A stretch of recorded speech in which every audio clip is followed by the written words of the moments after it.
sort of watched that show back in the day. When we were, oh dear, now we've got silence. Refresh Discord. I'm not. I guess refreshing Discord must help. But well, I'm keeping going. There it goes. Aha, good. So yes, Neighbours was a show that a lot of people watched when we were all kids, and now it's finished after 37 years. So a lot of people who hadn't watched it for a long time watched it, and but we're not going to be talking too much about Neighbours because I know it's not a show that's big. 548 on TuneIn went silent on the hour with Yeti, says Matt. I'm listening through Tuned In. You sound great, says Taylor. I'll just keep on going then. Yes. So as I say, I was very much distracted yesterday by the last episode of Neighbours, but we're not going to talk about that because I know it's a show that's not famous in the States.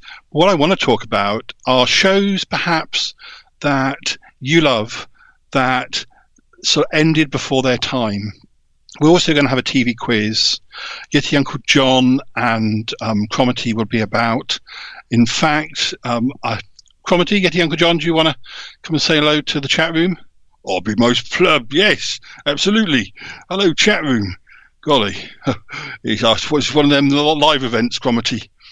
Oh yes, I do love the live streaming events. We used to do a monthly show live, didn't we, back in the day? Yes, we most certainly did. Paul, are you sure you're coping okay with the end of Neighbours? Because if you're feeling a bit distraught, then just let us know. We can take over the show. If you need to sit down and have a little cry, then just let us know. Yes, we'd be absolutely, be very keen to help. We can talk to the listeners. If you want to have a big cry, then yes, you can just go and sit down. Guys, I think I'm fine. I think I'm fine. Actually, the last episode of Neighbours was upsetting. I did cry a little bit because I'm quite an emotional kind of guy. But it was a celebration. I was smiling probably more than I was sad. And Guy Pearce came back for the last episode, and he was absolutely amazing, brilliant. But I can hear a little twinge in your voice there, Paul. Did you want to cry? No, I won't cry. I won't cry. I'll not cry. We'll speak to you again later, guys. Oh yes, but we'll be here if you need us. If you need a handkerchief or a box of tissues. Okay, thanks, guys. Thank you. I need to see what's going on in the chat room. So, yes, people are listening. Oh yes, Troby needs to say, we hope Yeti Uncle John is in a fit state to broadcast live. Yes, Yeti Uncle John has a strange, I don't know quite how to describe it. Most people say if they drink alcohol would get drunk after drinking, a few glasses of wine or a couple of pints or whatever. Yeti Uncle John gets drunk drinking fizzy water. Sparkling water, Perrier water. But no, Troby, I don't think he's been drinking any sparkling water. As far as he seems perfectly well, which is unusual because I think last year he turned up in the last 5 minutes or something. Last year when we did our live streaming show, we had one of our regulars, Nick, with us. But there's been train strikes in the UK. It's been difficult to get about. So yeah, that's why I'm here in my flat just outside of London with Yeti Uncle John and Cromitty and you guys in the chat room. So now we have some suggestions for shows that in a minute I'm going to there's a list, a few lists I've seen of shows that are supposedly shows that people miss, and maybe people have got different opinions, but let's see what the chat room is suggesting. Dr. Ben Casey, I've heard of that, but is that from the 60s or 70s? That's quite an old one, isn't it? Or is there some more recent reboot? That's a suggestion by Gary in PDX. Matt from Chubs Gone Wild says, my husband and I think very fond of, very keen on Come Back, Mrs. Noah. which ended after one season far too soon. Toby and Lisa will certainly know about Come Back, Mrs. Noah. I mean, I know of it. I know of its connection with Are You Being Served? I probably have seen an episode. It has a pretty bad reputation, but like a lot of those things, they're they're not half as bad as they have the reputation for. In fact, they're often really good. Now, Taylor says the reboot of One Day at a Time was amazing and cancelled way too soon. Now, I'm quite keen on soap operas of all kind. The only American soaps I've seen have been things like Dynasty and bits of Dallas, because they have been shown over here like mainstream. But I know when I've had trips over to the States that I've seen little bits of daytime soaps, and they always look like the characters are sort of like 4 different scenes and everybody having conversations. And it takes about a week to have a conversation, and there's like some poor guy standing in a towel for about 3 weeks just having the same conversation. But I mean, that's great. I mean, I have watched in the past some UK soaps like Coronation Street, which I'm sure you'll have heard of, even if you've never seen any of it. But I'm a much bigger fan of Australian soaps like Neighbours, rest in peace, and Home and Away, which is about the only Australian soap that is still being shown in the UK. We're also fond of 70s and 80s soaps over here, like Prisoner Cell Block H and The Young Doctors and Sons and Daughters. They're all shows I'm very keen on. In fact, Sons and Daughters, which is kind of like the Australian version of Dynasty in a way, although it's a bit more, there's more sort of working class and upper class sort of meeting. I'd seen quite a lot of that show, but there was a whole big block in the middle that I'd never seen. But shows like that are being released on DVD in the UK and Australia. So I'm finally getting to see some soaps that I loved 30 years ago, but never saw the whole run of. And that's where my money goes. But so, yes.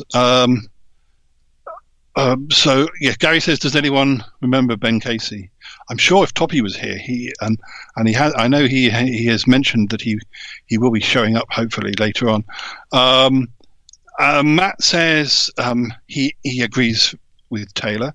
Absolutely agree. I love that show, One Day at a Time. Toby and Lisa say all the bubbles in fizzy water make Yeti Uncle John swell up in unexpected ways. Yes, they do. In fact, I released another episode of my podcast, the Shy Life podcast, episode 556, I think it was. It's all about Yeti Uncle John and how he vanishes and where he gets to. He's got a new venture. He's got a new job lined up. I think. Well, no, maybe I better not say. But he has a job lined up. Gary says, I'd heard that name in years. Besides being old, I don't know why I thought I hadn't heard that. Is that about Ben Casey? I mean, of American shows, but again, I know Toppy would definitely... sorry, my cat is meowing, if you hear a strange squawking noise. Mr. Dealey, who is a regular contributor to my podcast. Yes, you are, Deals. But we're live. We're broadcasting live, man. So... Dealey is 18. He's got to that age where he just kind of wanders off and starts singing to himself. Yes. So I would say if I could have a show back, or I don't know about, it's one of those things. I don't know if I want it back now. Well, I would have liked it to have continued back in the day. I would have liked Dark Shadows to have lasted longer than. I mean, it had a good run of 5 or 6 years, but I was once asked to write an article for Dark Shadows fanzine, and they wanted me to write sort of synopses for episodes that had never been produced, but what might have happened had it continued, because it was axed in April '71. So I think I did about a year's worth of potential plot lines, but I have that kind of mind where I can where I can do that sort of thing. Unfortunately, I decided not to do the article, so I was left with all these ideas, which I think I provisionally used in some other writing project I had. But yeah, more Dark Shadows. Troby and Lisa say hello, dearly cat. Yes, Troby and Lisa referring to Goodbye, Mrs. Noah. So Molly Sugden for the win. Cronehaven says preferred Dr. Kildare rather than Ben Casey. I thought it was perhaps something along those lines.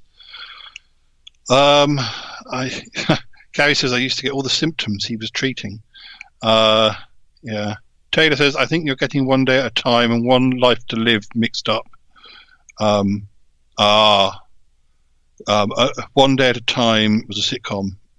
One Life to Live was a soap. Things we don't get both, so yeah. I mean, it's one of those things where I like some of the sitcoms that I have found in the last, say, 5 years, like things from the 60s, like That Girl or Mary Tyler Moore Show, or all those sorts of shows. I don't know if they were shown in the 70s. It's quite possible they were shown when they were new in America, but maybe a little bit behind. But I would have been too young to have seen them. So I don't think they've really been repeated since. There are some American sitcoms from the 60s that certainly into the 90s were being repeated, like Bewitched and Get Smart, two shows I really love.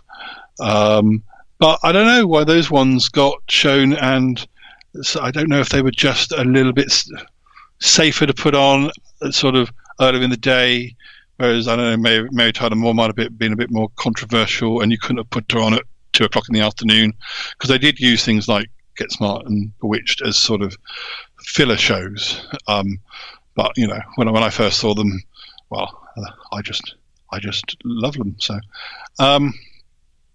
apparently Dr. Casey was more macho than Kildare. And Matt says The Cool Kids. Is that a show, or are you just talking about Yeti Uncle John and Cromarty? Ben Casey wasn't hot or that good looking to me, says Gary. Yeah, Mary Tyler Moore still holds up as a sitcom, definitely. I mean, there's so many episodes I haven't seen yet. It's just so many shows that I have never seen but want to. I've completely blanked on one that I watched recently, where they do a spoof soap opera. I've gone blank, but it was very. Matt says I just rewatched Mary Tyler Moore this year. Now let's have a look at some of these shows that on these lists. Well, these are British shows. I won't pause too much on these. I haven't heard of them, so I don't know. Utopia, Lip Service, The Fades. I've vaguely heard of The Fades. I think that's a supernatural drama. It even won a BAFTA award, which is good. Sugar Rush. That it was a sort of I don't know, about a teenager that has a crush on her best friend. Torchwood. I mean, I think that's a bit more better known if you're a fan of Doctor Who. I don't know if did Torchwood ran for like 4 seasons, and there were books and audio plays, and yeah, I mean, I guess they could definitely have got more mileage out of it, but it was a show that I kind of liked sometimes, not always. But let's see if there's any shows that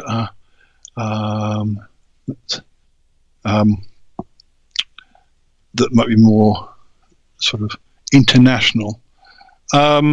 These are 7 TV shows axed just when they were getting good. Gotham, which I never watched, but that's a Fox show, so yeah, we should be on safer ground. I don't know how many seasons that ran for. I certainly heard about it. Quarry, don't know that one. Terra Nova, that was executive produced by Steven Spielberg, so surprising it wasn't a success. The Mick, I definitely not heard of that. Although I recognise the picture of the actress involved. It had the lady out of It's Always Sunny in Philadelphia. I've seen that. Everything Sucks.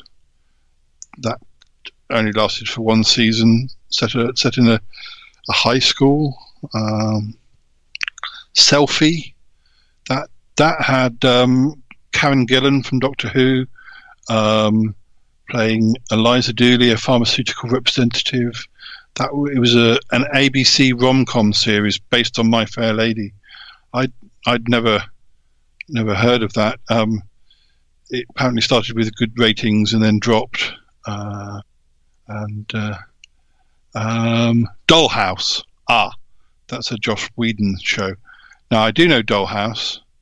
I had to buy that on DVD because it just, I don't know if it was ever shown here on normal TV.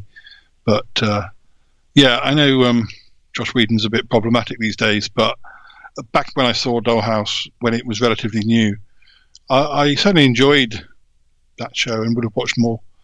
Let's see what the chat room says.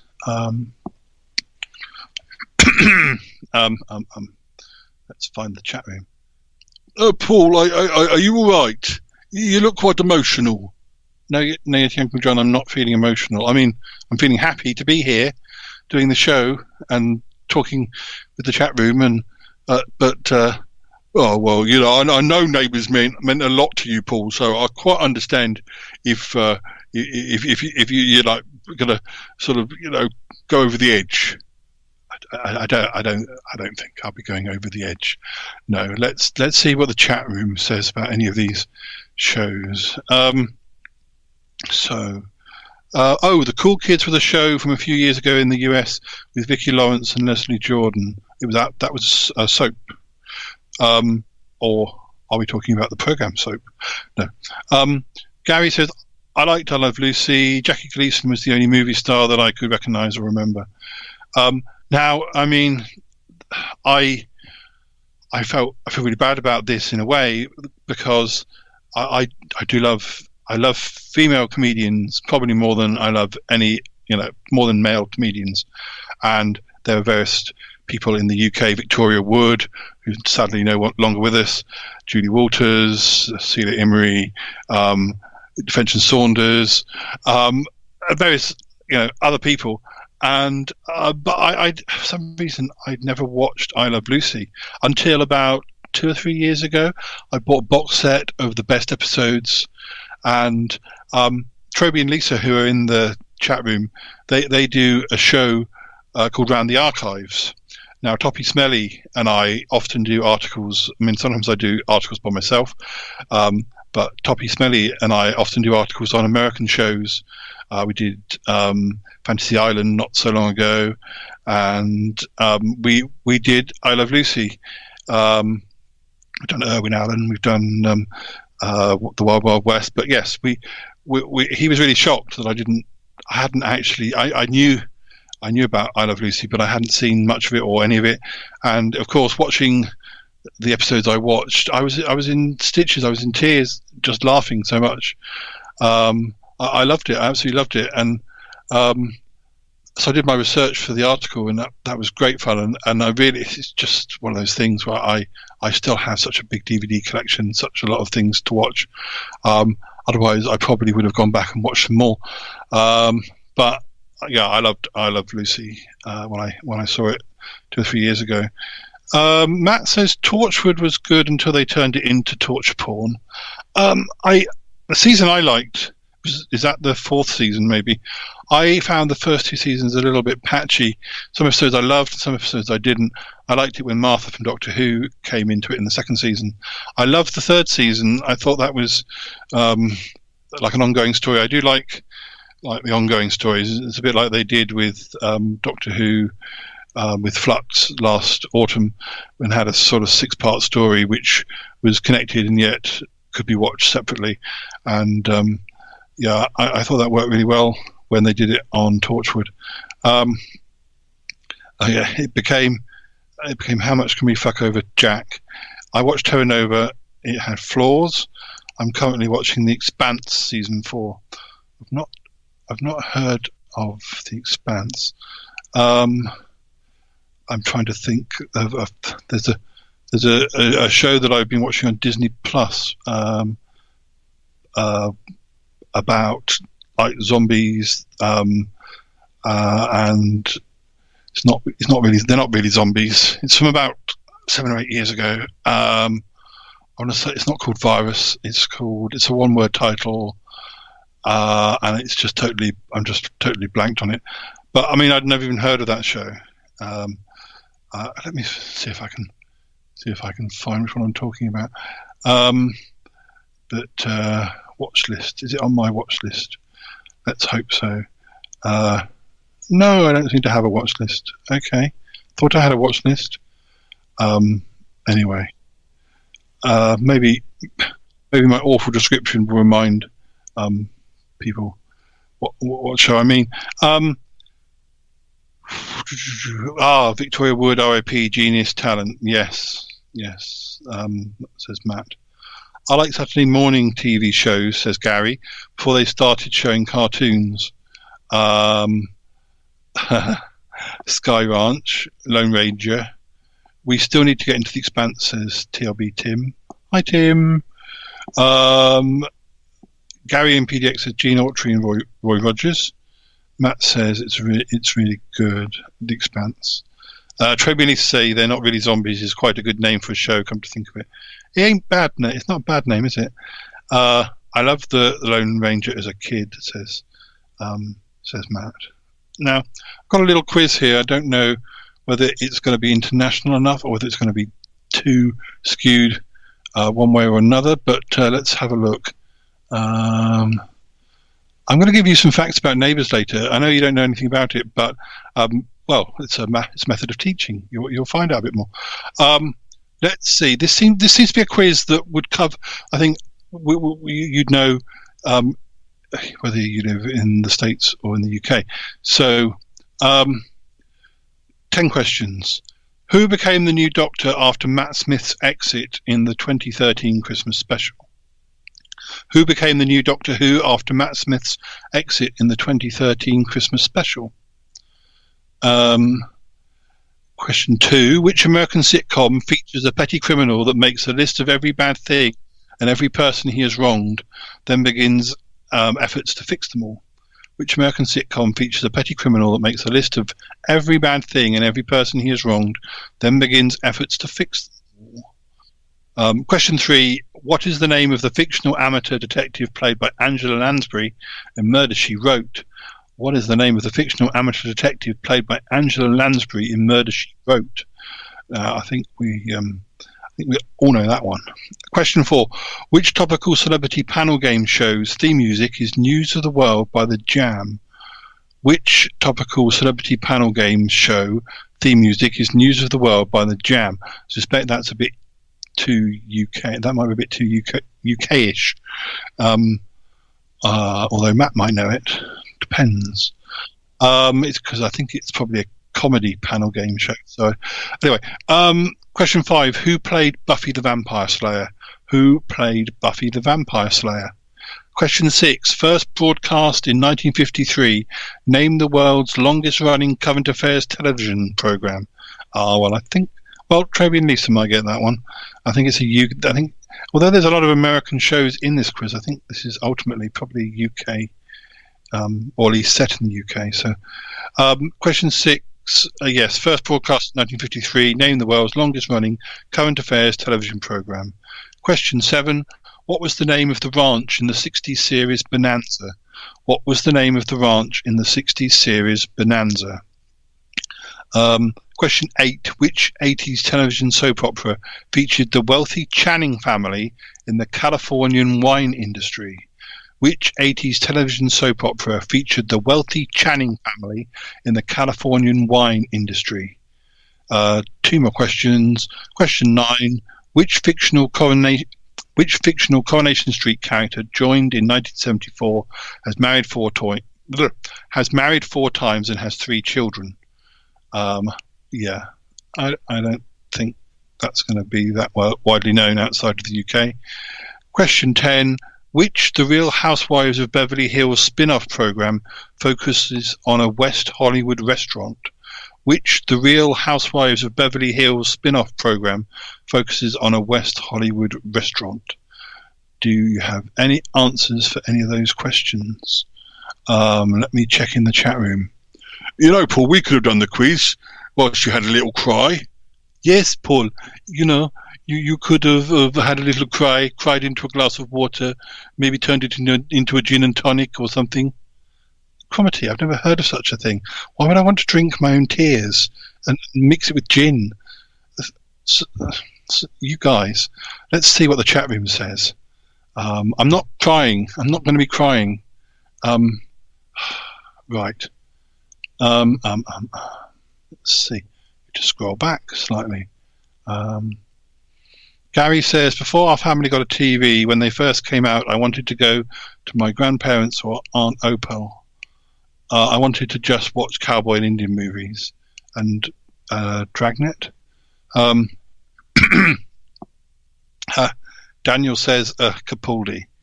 Yes, that's the question about who took over after Matt Smith. Matt says, I love to watch gladiator movies, can't think why. Daniel says, my name is Earl. Yes, that is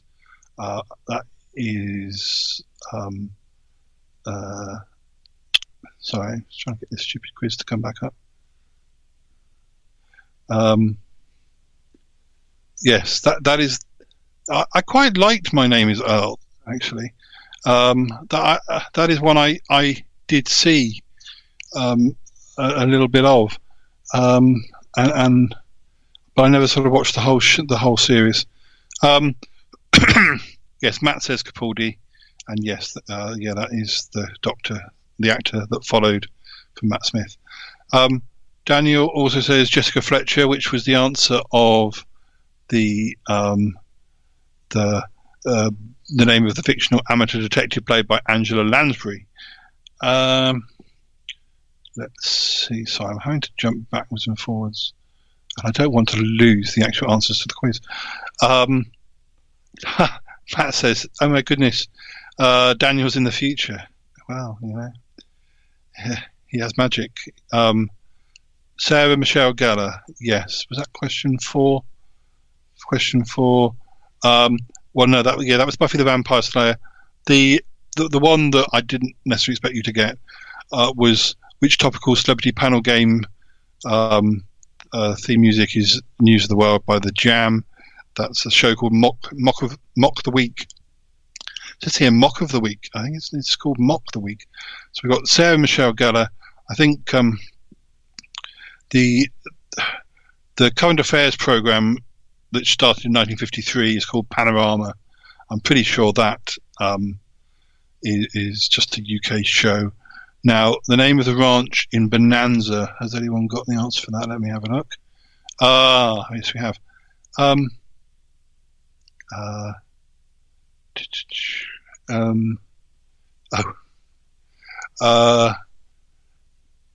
Yes, Matt says. Matt says 60 minutes, but yeah, that was a difficult one. Panorama. Ponderosa. Yes. Let me see. That is, yes, Ponderosa is the name of the ranch. Now, Big Valley. I don't see Big Valley. I don't know if that is an answer for something else, but it's not one of the answers on my list. So, Hoss Cartwright went to the college I finally attended, says Gary. I saw him when I was a senior in high school. He was campaigning for LBJ in Texas, Abilene. I don't know if I'm pronouncing that. There's a discussion about Peter Capaldi, whether Daniel or Matt didn't much like his doctor. It's a funny one because over here he's considered that he was very lucky that he wanted to do Doctor Who, but I never really quite clicked with him myself until his final season. I think it's because they were trying to make him a bit more weird and alien and not very nice necessarily, which they tried with Colin Baker, and that hadn't really worked out either. So I know there are some people who love him, but I don't know. I was strangely just very sort of. I really like Matt Smith, so maybe that didn't help. I missed Matt Smith when he left. Trobian needs to say, Yeti Uncle John will try and market Paul's tears as an energy drink or something. Oh, you are so right. Yeah, that's exactly what Yeti Uncle John. For those who don't know, he is such an opportunist. He's sitting right there. He's such an opportunist. Anything, if he can get my cat to do painting, he has pet magpies. If he can get them to do painting, he makes computers out of cheese. He has these great ideas. Exactly, Paul. They are great ideas. Some of them are not as great as others. Exactly. So, yeah, Trobian needs to say, still wish they'd done an episode of Murder, She Wrote in which Jessica was revealed to be a witch. Could have done a Murder, She Wrote Bewitched crossover, except that the timelines don't quite work out for that. Gary says, we had a birthday party for one of the Rainbow Vista residents this week. They were talking about movies and movie stars that I hadn't seen or know who they were talking about. Then today I'm really getting into talking about old TV shows. I went to Hardin Simmons. Yeah, Matt says Capaldi did a couple of guest spots on Vicar of Dibley when he was young. She wanted to marry him. David Tennant is my favourite Doctor Who. Well, I'm glad that David Tennant is doing some new episodes at the moment. And I do really like him, but it's very hard for me to like any of the current Doctors or any of the 21st century Doctors more than the ones I grew up with from the 70s and 80s, such as Tom Baker or Peter Davison or John Pertwee or Patrick Troughton. I just had a lot more time watching their episodes, and then all those years when there was no Doctor Who on TV. So, yeah. Gary says not sure what Capaldi is. Peter Capaldi, he's a British actor who played Doctor Who about 10 years ago now, possibly. So I think I should. Let's see. I think apparently Yeti Uncle John and Comity want to have a private word with you in the chat room. I'm just going to have a quick drink of water whilst they have a word. Please don't let them take over the show. Yes. Okay, guys, come and have a word with them. Oh, thank you. Go on then, Paul. Is he gone? I think he's gone, yes. Listeners, we just want to, we're concerned. Paul is very, he's very much a fan of the TV program Neighbours, and I know you've been speaking about shows that you wish had gone on longer. I mean, 37 years, it's a long time for any show to go, but that doesn't mean that Paul should not be upset.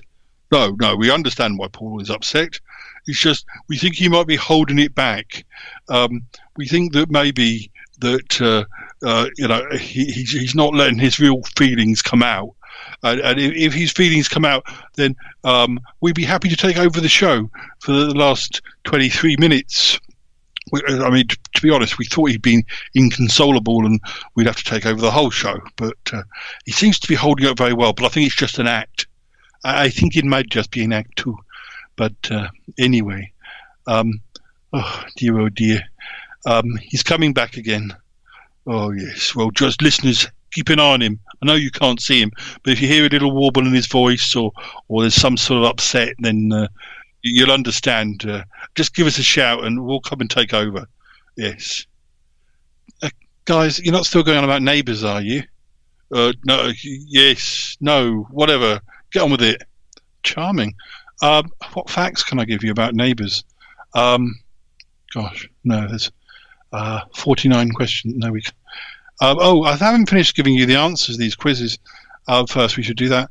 The 80s television soap opera featuring the Channing family is Falcon Crest. The fictional character in Coronation Street is Gail. She's got married loads of times. At least one of her husband's serial killer, but which makes me sit up and notice because I love a good serial killer on a soap opera. The Real Housewives of Beverly Hills spin-off was called Vanderpump Rules, which I've never heard of. So I want to do another quiz, but we might run out of time before we get a chance. Let me tell you some facts about Neighbours, a show that you've very rarely, probably very few of you have seen. But yes, as I say, the actor Guy Pearce, possibly best known for Priscilla, Queen of the Desert, started out on Neighbours. He's been on loads of other films, but Neighbours was inspired, even though Neighbours is Australian, and Coronation Street and Crossroads are British soaps. The guy who created Neighbours was called Reg Watson, and he created some British soaps before he went and created some Australian soaps. Now I told you that the show lasted for 37 years. Well, talking about shows that get cancelled and we wish they'd continued, well, Neighbours nearly didn't continue. After less than a year, it was axed, and after about 8 months, and the channel it was showing on pulled the plug, destroyed all the sets, but another channel took it over, and that's when it got really popular in the UK. And one of the reasons apparently that it became popular is that the BBC controller, so like the head of the BBC at the time, the head of the BBC's daughter was a fan, but at one time it was only shown during the day when people were at school, when kids were at school, and the BBC controller's daughter complained to her dad and said, can't you put it on at a time when we could watch it? So they did, and that's when it became really, really popular. And there was a wedding. The thing, I don't know if you have this with any shows you like. If there's a show you like where, it was really popular at the start, things like Twin Peaks and things like that, they were very, very popular, but then they continued and they were less popular. But with Neighbours, it was very, very successful in the first few years. Like, 2 characters got married and nearly a third of the UK population watched the show. It was massive, but by the time it finished, it was a very small percentage of people still watching it. But I watched it for the last 10 years, and it was a great show still. And yet the common perception is that it was great at the start when it was getting big ratings, and it was good, but I don't think it was better. It was dear, what's going on? I've just heard a beep. I hope you haven't lost me. So sometimes these shows that get big ratings at the start, it's not necessarily the best episodes. I don't think. Sometimes if you stick around with a show, once it's jumped the shark, as they say. But there are lots of other facts I could give you, but I don't think we're going to have time for those. So what we might do is there's one more TV quiz, but let's see what the chat room's been saying. So yes, Gary says I've never watched any Doctor Who. Well, that's fine. That's fine. It's a very big show. It's like the Star Trek of the UK, really. It's something, it's approaching its 60th anniversary, and it is massive in the UK and has been for many years. Although it's gone through periods of, being less popular and then being popular again. Matt says, I have great respect for the early Doctors. I started watching the early episodes last year, made it up to Pertwee before taking a break. Have you? Well, the thing is, have you seen any Pertwee, or have you've just got to where he comes in, because you're about to enter the colour episodes, and I don't know how you get on with black and white stuff, because the early episodes are a lot more. It's a bit like watching Dark Shadows. The early episodes of Dark Shadows are great, but some people didn't get on with them so well. because they're yeah. So some of us, we're so used to sort of watching colour TV, black and white. Toppy will be cross with me, but yeah, sometimes black and white TV is an acquired taste. Toby needs to say, "Ahoy, Yeti, Uncle John and Cromitty. You should encourage Paul to let it all hang out." Well, we have done that on the Show Life podcast. We did do a charity event where we removed all of our clothes for charity, and we raised about don't know, was it £3 or something? Yeah, I'm quite happy to take my clothes off on audio. Yeah, I have no problem with that whatsoever. But Taylor says, "Did no one get Falcon Crest as an answer?" I didn't see anybody. No, I didn't see anyone say Falcon Crest. I kind of thought they would, but maybe I did sort of shoot rather a lot of questions all in one go. So yeah. Taylor, you got it. Got the answer in just under the wire, at least as far as tuned in is concerned. Yeah, absolutely. Matt says he never watched Falcon Crest. Dennis. Matt says Dynasty was the one I watched. We watched it about 5 years ago. Yeah, the only episodes of Dynasty I saw at the time, and I think we probably had them in the UK roughly around the same time as they were screened.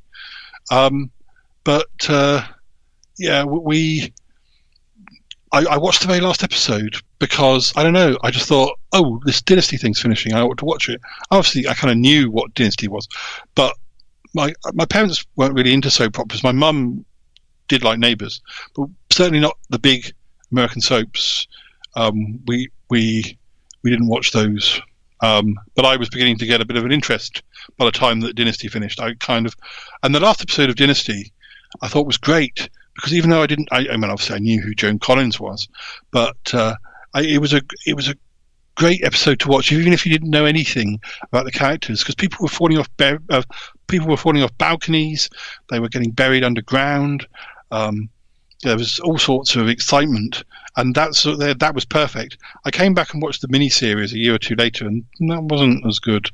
But I tried to watch the last episode of Dallas, but for somebody who hadn't watched Dallas, it was difficult to kind of work out what was going on. But we did have Falcon Crest over here, but I don't know when that was on. I feel that might have been shown during the day, and so maybe I might have seen bits in school holidays and things. But I wish we had a channel full of these programs.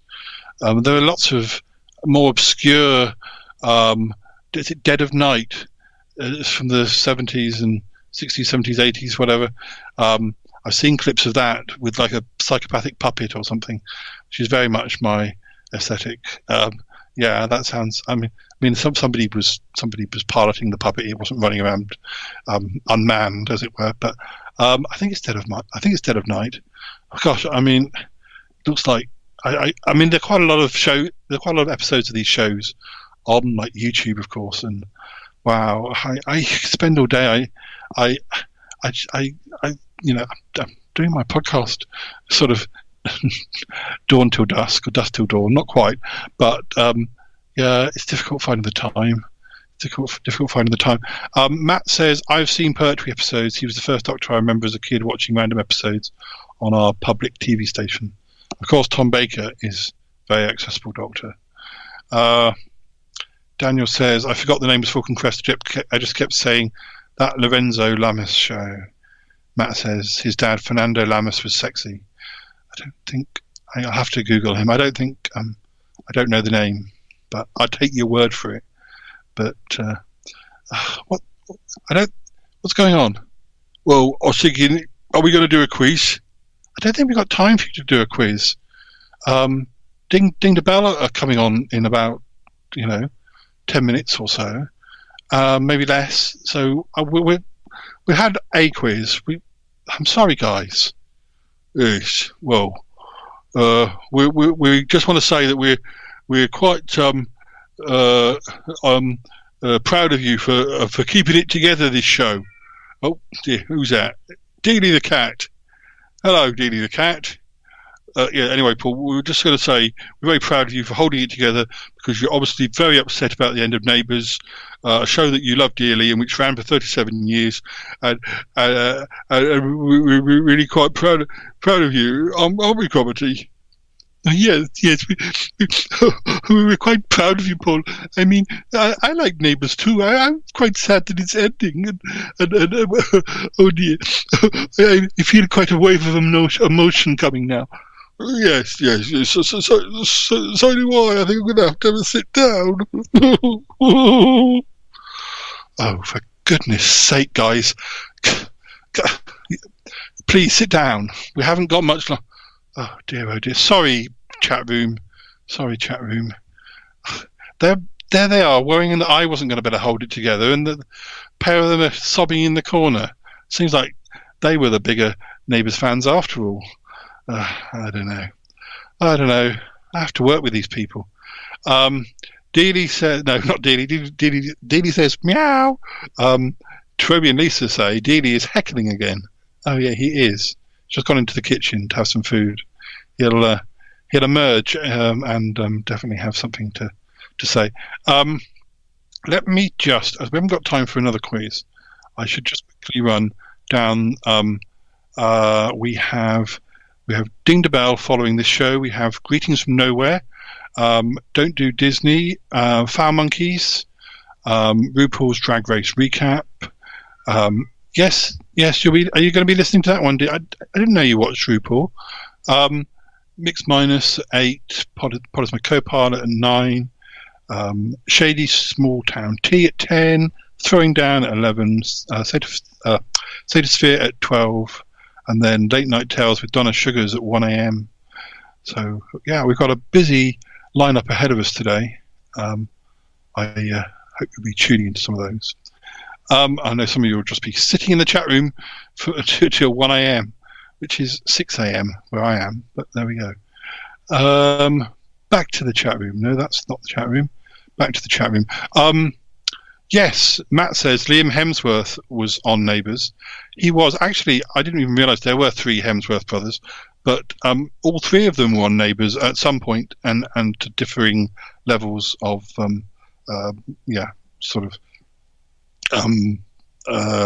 focus. Some of them had bigger parts than others, as it were. I see there's a picture of Fernando Lamas in the chat room now. I presume that's Fernando Lamas. Very nice. Dealey's hacking again. We had that. Gary says, I think Howdy Doody was on Saturday morning. Cronehaven mentions Last of the Summer Wine. Well, that's a very famous UK sitcom. That ran for probably 37 years. It certainly ran for a very long time. No longer running now, but I suppose some of these shows must be on BritBox. I know Jay the Horn Club, I was talking to him, he was saying that he was just getting BritBox and was asking for recommendations. Some shows that are very famous I'm less keen on, but doesn't mean to say you shouldn't have a look at that. Some shows get played to death over here and you get to the point where you don't really want to watch them, but if you've never seen them. Gary says, I was never a fan of Captain Kangaroo. I've heard of Captain Kangaroo. That was on Kids TV, wasn't it? Gary says, I like the Saturday Pride 49. I like the Saturday Pride 48 lineup today. Lots of good shows. Oh yes, Russell Crowe. Matt says yes, Russell Crowe. Russell Crowe was only in about 4 episodes of Neighbours before he was famous, and Guy Pearce was a regular for many years, and then came back. Was in the last 2 or 3 episodes, and pretty much stole the show. He was absolutely brilliant in it, and it was great to have his character back. And Toby needs to say it won't be long until the sun sets in the UK. You're not wrong there. Maybe Dealey will go to sleep. Yes, of course. Yes, Kylie was a big part of Neighbours, of course. I love Kylie. I think Toby and Lisa are drinking Kylie wine tonight. Matt says I have BritBox. It's awesome. I don't have it, but only because I have so many of the programs on DVD still. But sometimes I go over to friends' houses who have BritBox, and they sort of say, Paul, what would you watch? and usually I suggest obscure things like Sapphire and Steel or the Hammer House of Horror. I tend to go for weirder things. Bergerac, is that on BritBox? That's a detective show. Rosemary in Time is a fave of mine. Have you seen Bergerac, if it's on there? Because Bergerac has a lot of, well, it's written by a lot of people who wrote Doctor Who and actors who were in Doctor Who.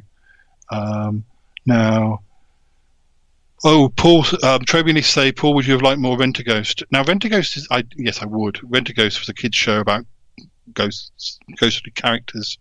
I think some of it is on BritBox, but Cronehaven says Fernando was marvelous. Shayeti is marvelous. Oh, everything is marvelous. Oh, well, you're marvelous, Crone. I know I'm probably going to get cut off soon. I know that there are announcements and things, so I'll say goodbye now, just in case I get cut off. But anyway, it's been great to be here and to do a show, and I think I've covered most of the things I was going to discuss, but we could have had another quiz, but Yeti Uncle John and Cromarty have now, the flat is flooded with their tears. But thank you very much for allowing me to talk about old TV. But Daniel says there are no announcements. You can run all the way to 3 p.m. We've got another 5 minutes, guys. Whoa! So yeah. So any other shows that you would love to have seen go on longer or come back? Matt says they tried to make an American Broadchurch and it was awful. Had a similar cast, and I didn't actually see the original Broadchurch, but even though it had David Tennant in and Olivia Colman, I know that David Tennant transferred to the American version because the guy Chris Chibnall, who did Torchwood and Doctor Who, and then later became the current producer of Doctor Who. That's another exciting thing. Things returning. Although Neighbours is nearly finished, it is finished now, I'm still very excited because in about 2 months' time we get to see the last episode of Jodie Whittaker's Doctor Who, and there are some returning characters that I'm very excited about. Tegan and Ace from the original show, Tegan being a Peter Davison companion and Ace being a Sylvester McCoy companion, and they appear. I'm not giving any spoilers because they appeared in the trailer of the coming soon at the end of the most recently screened episode back at Easter. So as much as I'm sad about Neighbours finishing, I've still got Home and Away, another Australian soap. I've still got Doctor Who to look forward to, and from the sounds of it, we might even have some Doctor Who like around Christmas time. There are rumours floating around that that's what's being filmed now. It's not just for an anniversary special in 18 months' time. It's for something sooner. But I don't know anything. I just know what I hear, and it's all rumour at this moment. But there are lots of things to look forward to. So I don't know if that'll stop Yeti Uncle John and Cromarty crying, but yeah. Yes, Matt says the original Broadchurch was wonderful. I love Olivia Colman. Yes, she's my queen. Have you seen her in Peep Show? That's where I first saw her. Of course, Olivia Colman was also in an episode of Doctor Who. I think she was in Matt Smith's first episode. Jodie was a wonderful Doctor Who. Yes, I love Jodie.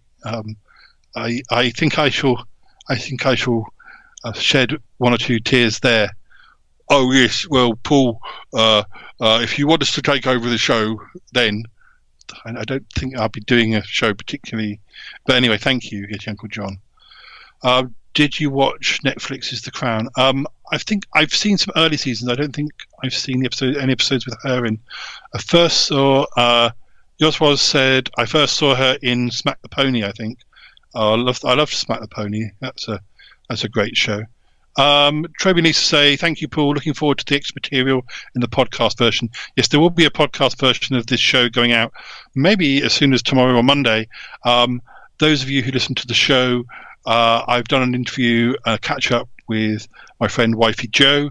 That's going to appear as extra material on the podcast version of this episode when it goes out. But anyway, I hope you all have a great rest of the Pride48 streaming weekend 2022. And Yes, Jodie, Olivia, and David were all in Broadchurch. Yeah, I forgot that Jodie was in it as well. Yes, wasn't she a mother? But yeah. Well, I think that's almost all that we've got time for. But it's been great hanging out with you in the chat room, and great to see so many people. And yeah, I hope you enjoy the shows that are coming up next night, and I hope to listen to some myself. But if I can't, I should be catching up with them on the podcast when they get released as podcasts, because obviously we're 5 hours ahead, so I don't think I've got the stamina to stay up to 6 a.m. anymore. But anyway, yes, Matt says, yes, she was. Such amazing performances. Well, we really are running out of time, so thank you. I'm glad you're all here. And Matt says, great job. Troby and he say, good night all, and good luck to the shows up next. Time for a cup of tea here. Yes, it's always a time for a cup of tea where we are. Yes. And yeah, I'll have to go and see if Yeti Uncle John and Cromitty are okay, and make sure that Yeti Uncle John doesn't start knocking back the fizzy mineral water. Okay. I don't know if I'm still on the stream, or whether Ding the Bell are arriving imminently.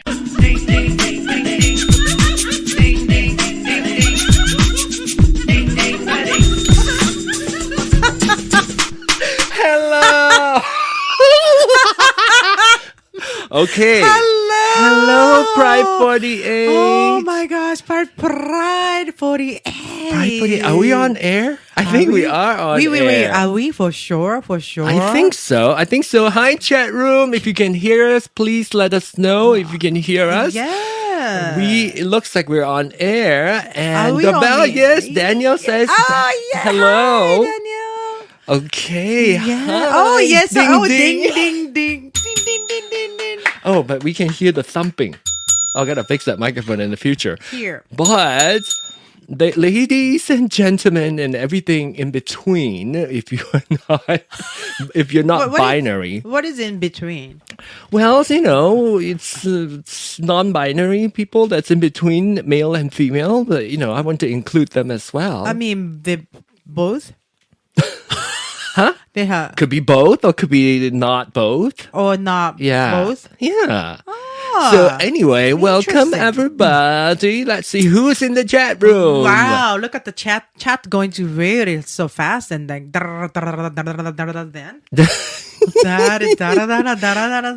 Hey, What? Wow. Hey, you know what? Just before we go, Yeah. I have my friend listening right now. Oh, is she? Do you know if she's on? I think so. I gave her the, She has to go to pride48.com and click on that play button. I hope she figured out. Why don't you text her and make sure that she's listening to us right now? I said, it started, but she did it. She said she has notification silenced. So I'm not sure. Hi, Cha. My cat is also here, wants to join us. Yeah. So I have not had the bell in the studio for 3 years. Yes.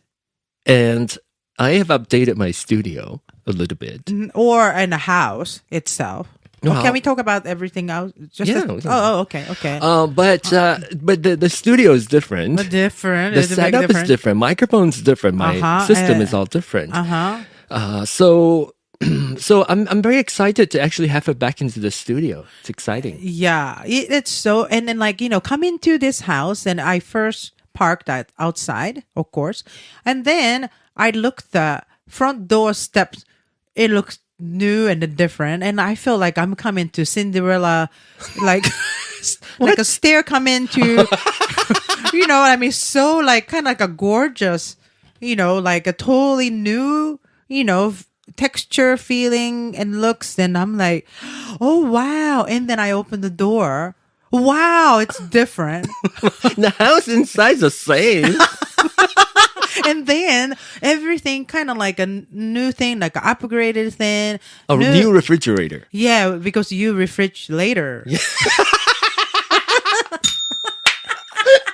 Oh, by the way, Daniel's saying that you can also listen to the feed on youtube.com/pride48, facebook.com/pride48, twitter.com/pride48. You sound very nice. Oh, thank you very much. Very professional. Very professional and very real. So I have I've nothing planned. And I know. Are you talking about today or every day? Today. I had to make sure. Sometime because like I see you look like, like a pong. we have nothing planned, but I am not a bit concerned about. I was kind of concerned. Like, I don't know if I can be funny. She said, I don't think I'm going to be funny today. I don't know what I'm going to say today to world. Right. Yeah. But then you also were concerned that it's 1 hour. Oh, that's so long. Do you remember it used to be 30 minutes before? Oh, was it? I think so. A long time ago, it used to be 30 minutes. So they bought more slot, then they opened up more to people? Meaning Pride48 got bigger. Or smaller, and then you have to fill more time.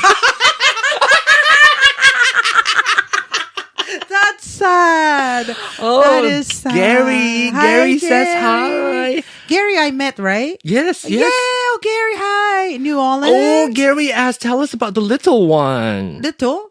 What's little? What's little? Tell us about the little one. My little one? Yeah. Oh, my toy. We have to give her a name. Oh, yeah, because James is my Your husband. husband. What is she? Her name? She will be it.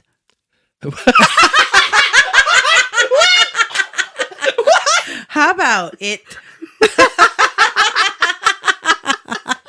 Is it too harsh? It is too harsh. Oh, okay. I mean, give her a name.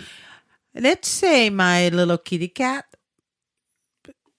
I'm not cat person.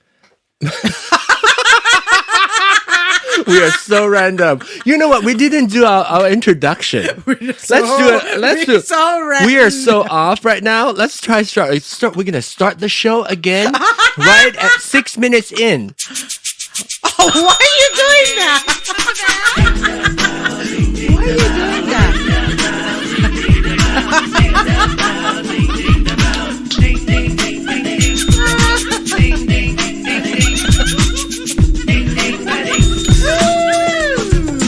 Hello there, everyone. I am Dean. I'm the bell. We're two ADD Asians that require a bell to keep us on track. So Track.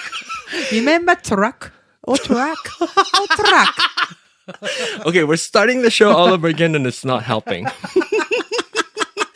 Are you nervous for 1 hour? That's why you just second play our song. No, I forgot. We forgot to start the show. It's been so long since we did our show. We went back to our website a few minutes ago. She said, I think we posted the 2021 Pride48. We did not. Because there was one show that we recorded before you gave birth to the kitty cat. So long ago, my kitty cat? Yes.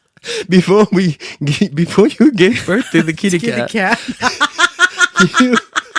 We have a show, and then I said, let's post that, and then we'll post the Pride48 show. You never did post the Pride48 what show. happened? Did I time trip? Time trip? I think I time trip. We are recording now. Oh, my. Mike P, we are recording now. So my time trip. So I think by now, my friend is listening. Do you think? I think so. I'm gonna say hi. Thank you for listening. Still say that person has a notification silenced. So I don't know. Why do you have your handkerchief on your head? So when I sweat, I can wipe right away. I'm saving my time. You look like a Japanese farmer.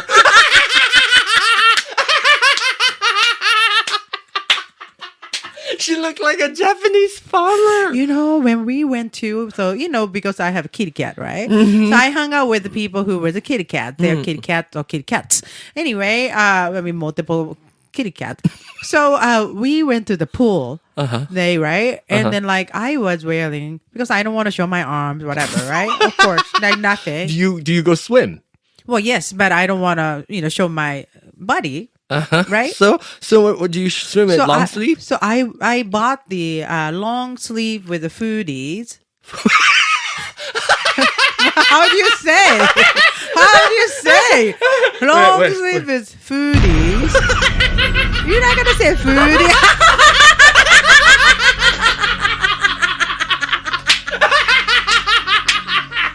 We just saw the Greg put the picture. Not that bad. Oh God! Oh my goodness. I hope you all are having a good day so far. Well, is this 1 hour already? We wrap it up, show. Okay, No, come back, couple. It's 10 minutes. We haven't even started. Only 10 minutes. So anyway, how do you say it's the foodies come with the foodies? It's the foodies come, right? Can you please make a sentence? Well, just like I said. Make a sentence that's not part of this sentence. Give me a new one. New one. Don't forget to put your foodies. This is why I love doing this show, and I really miss not having this show. I know, me too. We really want it, but we're busy. We are so busy, especially James gonna come home, and then we'll talk about it. Yeah. We'll come back. But more like because of a Kit At least because of Pride48, we do one show a year. We just don't post it. Right.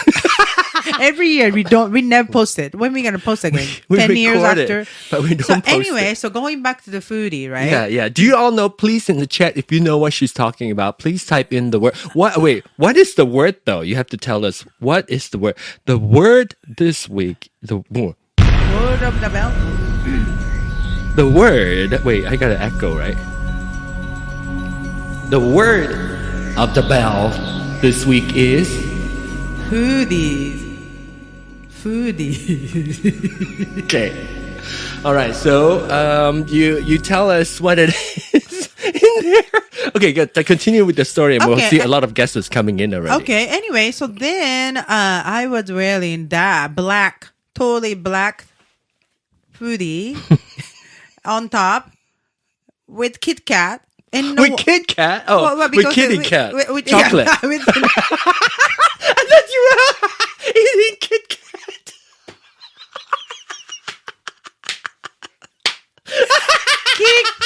What is her name? Kitty Kat. Kitty Kat. Kitty Kat. Mm-hmm. Kitty Kat. No, didn't we call her Baby Bell? We call her Baby Bell, like the little cheese. Oh, Baby Bell. Oh, no, it's not Baby Bell. It's a baby cow. It's a baby, but it's a baby. It's an ice cream. It's not ice cream. It's not cheese. You said cheese. No, Baby Bell is cheese. It's not cheese. It's ice cream. Bell, golden bell. Like when you listen to radio, I never listen to radio. Well, I mean, local, whatever. You hear the nice music singing about ice cream. Oh God. Anyway, it's a golden bell. I don't know. Bowl bell. Kitty cat. Anyway, so I was in the water with my kitty cat, and I look like, the women who dive into the water to hunt the oyster. What's the name in Japanese? We say ama-san. But I look like pachinko. Oh, you don't have Apple TV, so pachinko. Pachinko, they would go dive in there and harvest. I forgot what they harvest. Like not oyster, but maybe it's oyster. I don't know, some seafood thing, seaweed or scallop. Maybe it's scallop. Why are you laughing? Pachinko. Blue Bell is the ice cream. Thank you, good humor, Penguin. Thank you, Blue Bell. But I did not say Blue Bell. I say Baby Bell. People, can you confirm if Baby Bell? I thought we talked about it. That's why we don't post the show, so we don't remember. Yeah, Baby Bell. Bell maybe we call Baby Bell then. Baby Bell is my Baby Bell. Yeah. So wait, before Baby Bell, pachinko, it's a game like chin chin chin chin chin chin. Keep on, go on.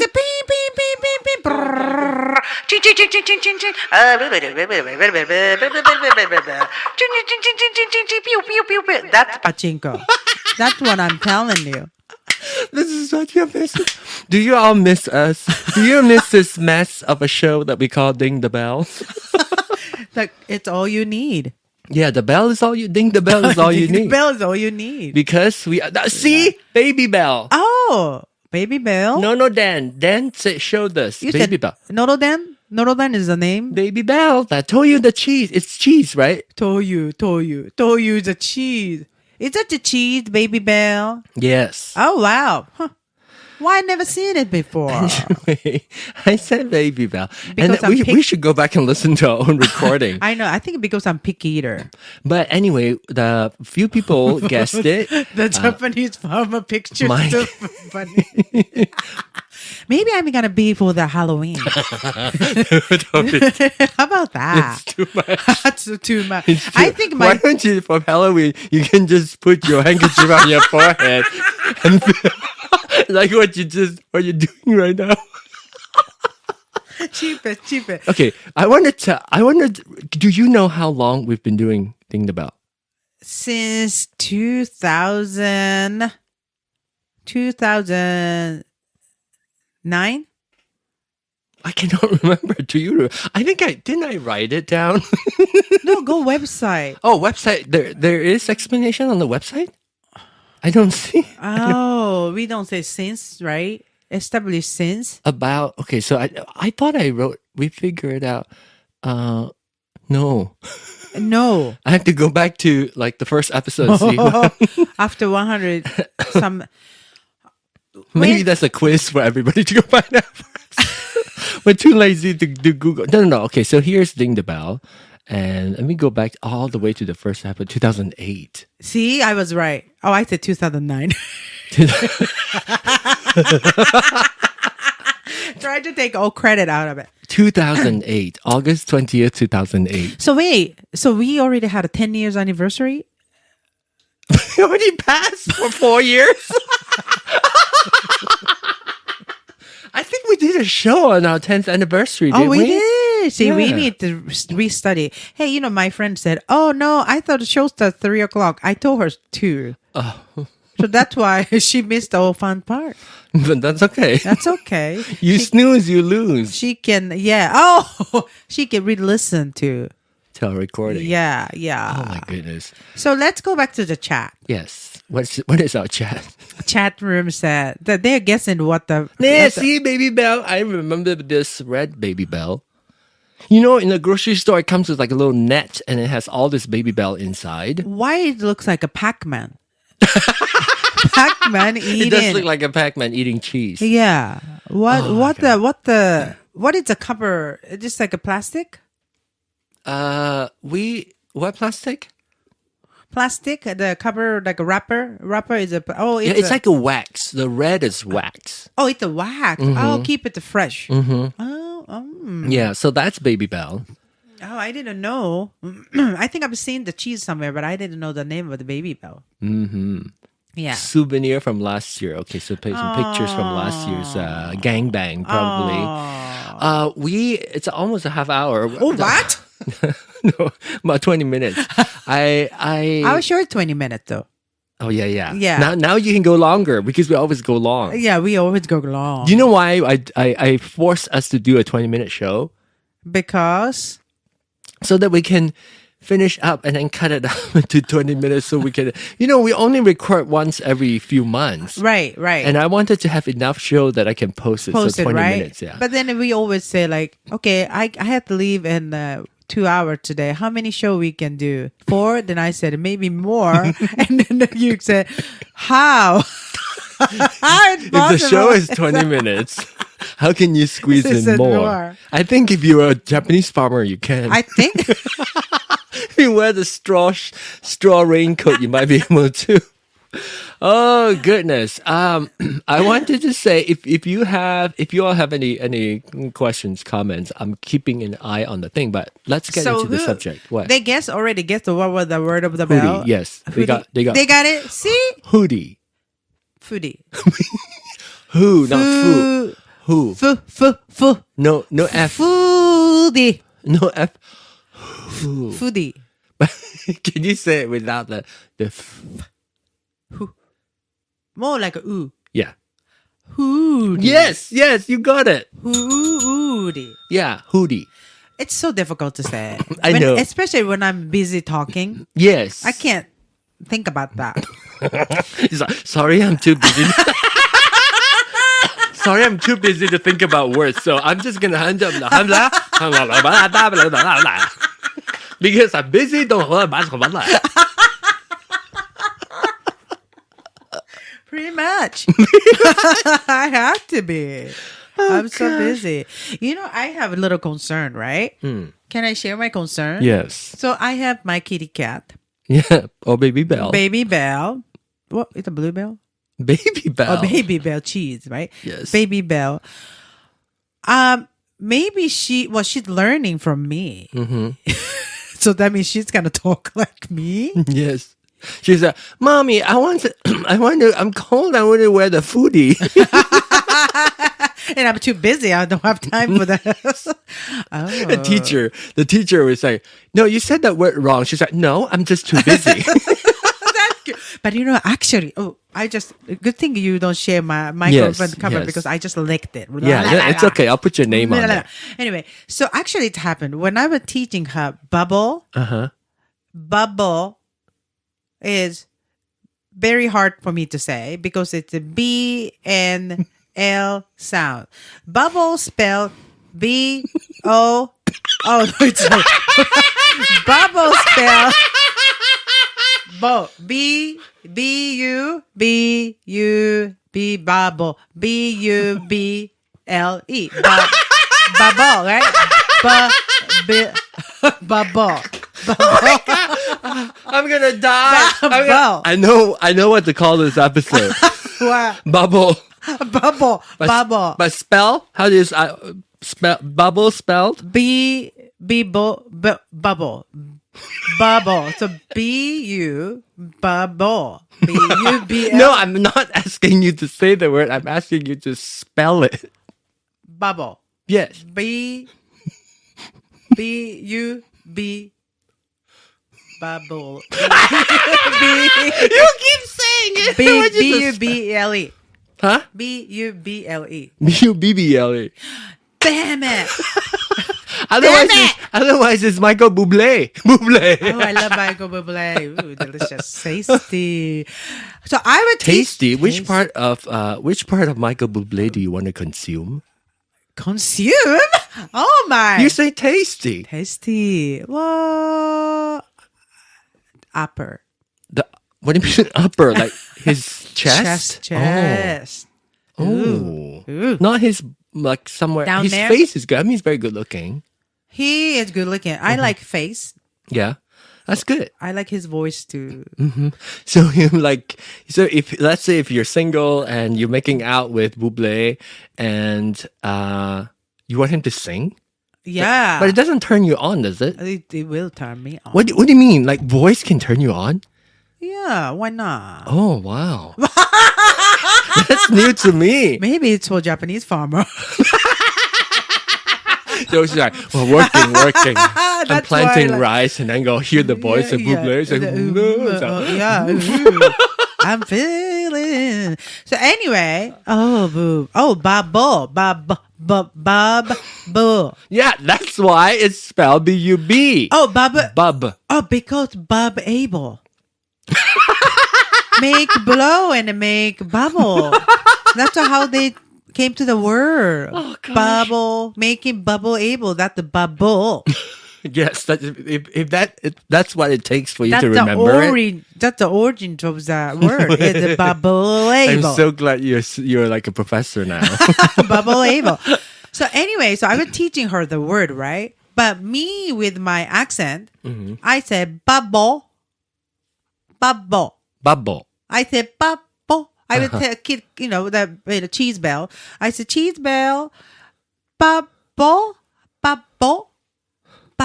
Cheese bell. Baby Bell. We're not gonna get your child's name right this time. Cheese Bell. Oh my goodness. We created this show because we enjoy each other so much.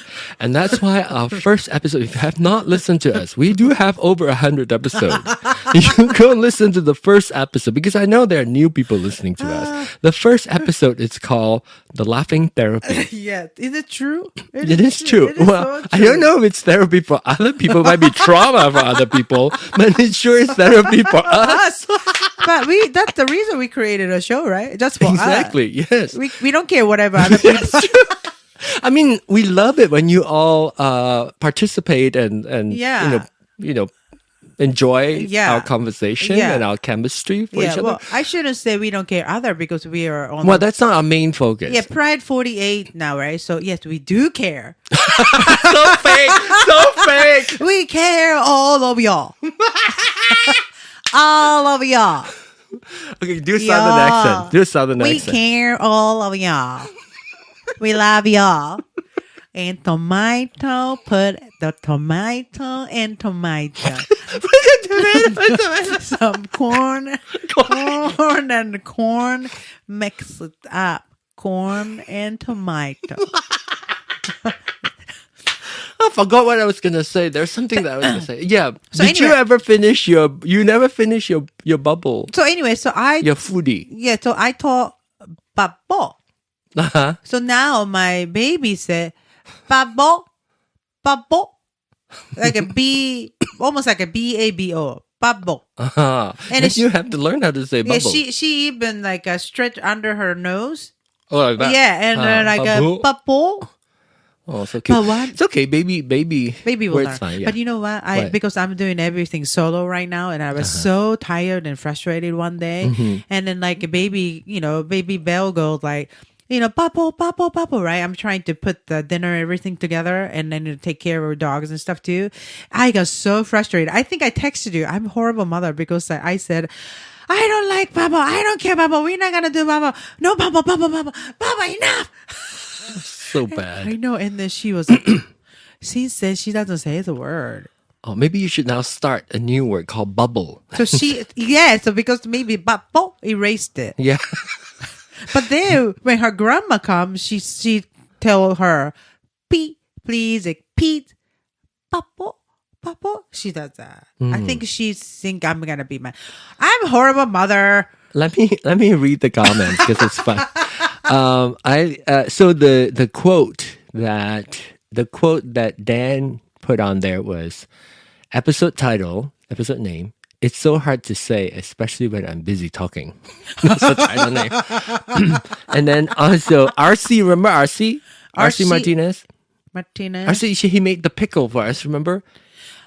He said we met him in Vegas, and he sent pickle jars of pickles for us. And the green bean pickles. It's so good. He said, "Damn, now I'm craving bubble tea." Oh wow, thank you. I don't know why I said thank you. Luke's comment. I'm confused. Are we talking about teaching a cat the word bubble? Oh, Luke, I feel bad for you. So, Luke, let me clarify. Luke must be new. Sorry.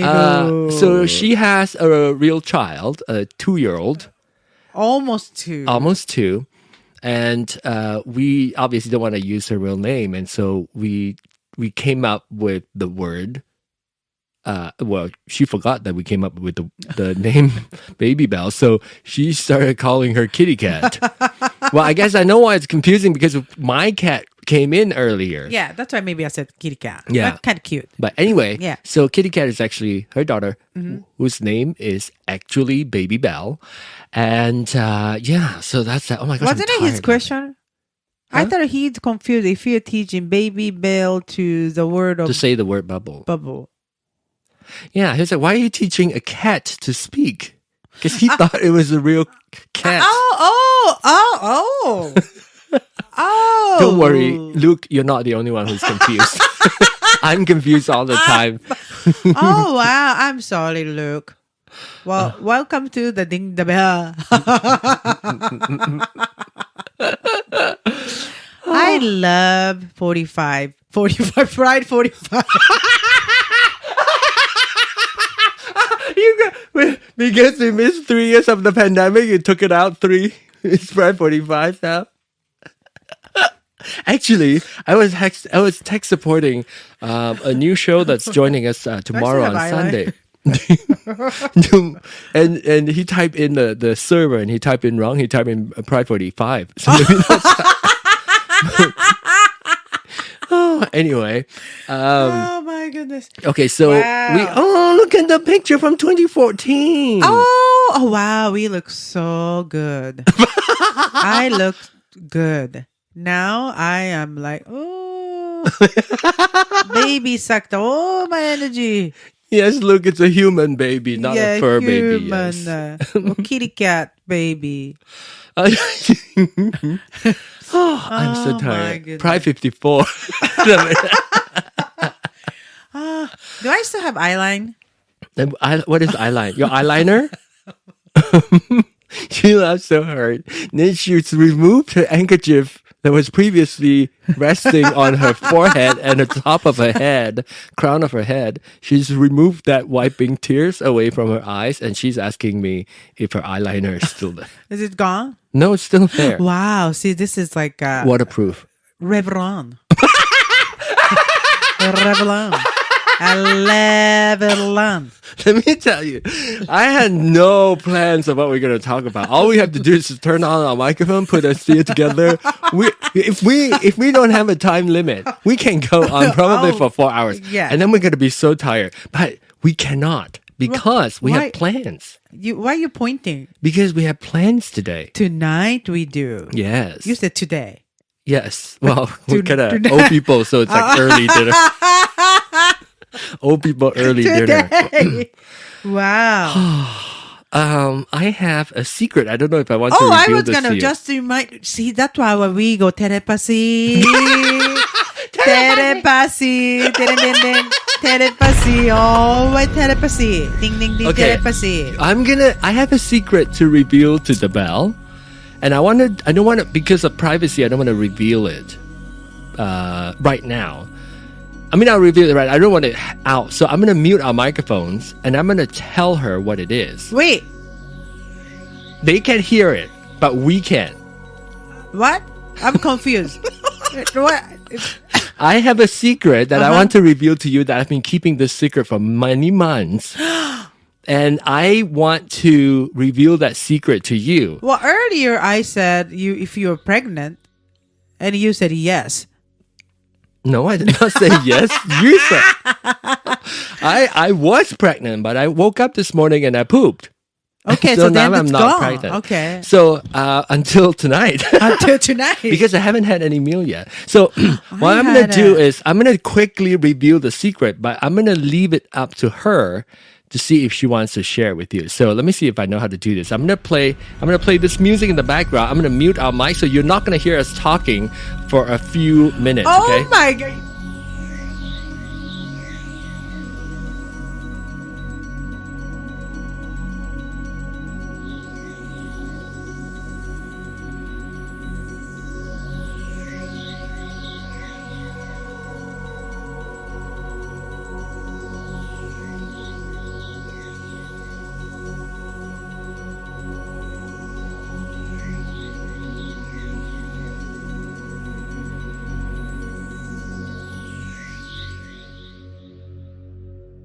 All right, we're back. We are back. So you get to decide whether or not we're going to talk about it. And you process it first. You process Oh it. my goodness. First of all, watching your face telling me secret was so amusing. Because you look more excited than me. I thought you were gonna tell me like you win the lottery or Oh something. my gosh. If I win the lottery, you'll be the first person. Right, already, right? Yeah. Okay. Oh, well. So anyway, you process it a little bit. Maybe we should talk about something else. Or do you want to go straight to it? Well, I don't want, because it involves James, I don't want it to be share publicly. You think about it for a little bit, and then we'll come back to it, okay? So tonight we're going to go out for a gay date. So we're going to go out and have a lovely time, and we're going to have a lovely meal. We're going to your favorite restaurant. And the reason why I know that restaurant is because... almost said it. And then... and then... and then tomorrow is Baby Belle's birthday. I know. What a celebration. That shows you how long haven't posted a show.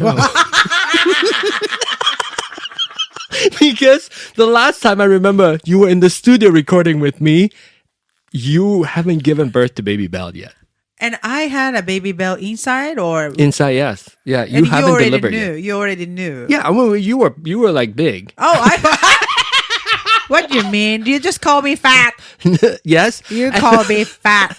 You were like you were close. You were close to being due. And really? Said, let's record and that's why we talk about the unwanted advice that people give you, right? Oh, yeah. So now Baby Belle is turning 2 tomorrow. We're gonna have a very small private birthday party, so it's just us. Just us, cake. Well, because I want to eat the cake. Huh? I want to eat the cake. You want to eat the cake? Is that why you do a party? Baby Belle doesn't eat much, so she probably lick 1 or 2 whipped cream. Everything else is ours. Yes. So that's happy birthday. So sweet. Happy birthday. Happy birthday, Baby Belle. Oh, so sweet. Are you gonna sing? I sing tomorrow. No, speaking of singing. So I've been very active on Clubhouse, right? Yeah, and yeah. Who are you on Clubhouse? All these people, I don't know. Anybody on the chat right now on Clubhouse? If you are, let me know in the chat. But I'm active. So I do a weekly thing called Everything Sheila Majid. Yeah. I know she was my table keep coming closer because kick the table. Thing was kicking. I got so excited. So and you were asking me about the song there. Yes. So I've been doing this since March of 26 of last year. Every weekend we'll do a show where I play Sheila's music. So Sheila Majid is a musician. She's a singer that I grew up really look up to and enjoy, and she influenced a lot of my the way I sing and everything, right? Everything musically. And so we did a show or room, just play music, and then we meet other. I did it randomly.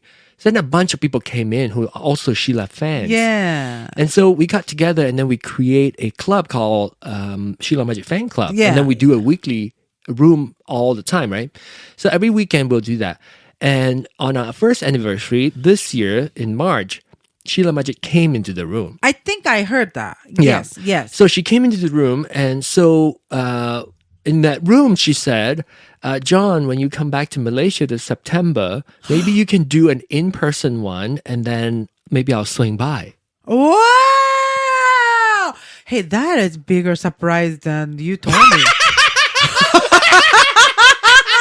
That is actually bigger surprise than what you told me. Oh my goodness. That is wow. So anyway, the reason why I asked you to remind me to tell that story is because when I got this microphone for when I'm on the road, I can still do the room, the clubhouse room. Yeah. And so what we've got this location, this amazing location. It's like a jazz music, live music venue. In Malaysia? About 50, 60 people. It has like amazing sound system. There's a grand piano there, and there's guitar, everything, all the like drums and stuff. So famous people like perform there. So now we rented that location, and so you are doing that. Yeah, we're doing it. You're going. We're going, yeah. It's set. It's September the 18th, and we're doing it for real.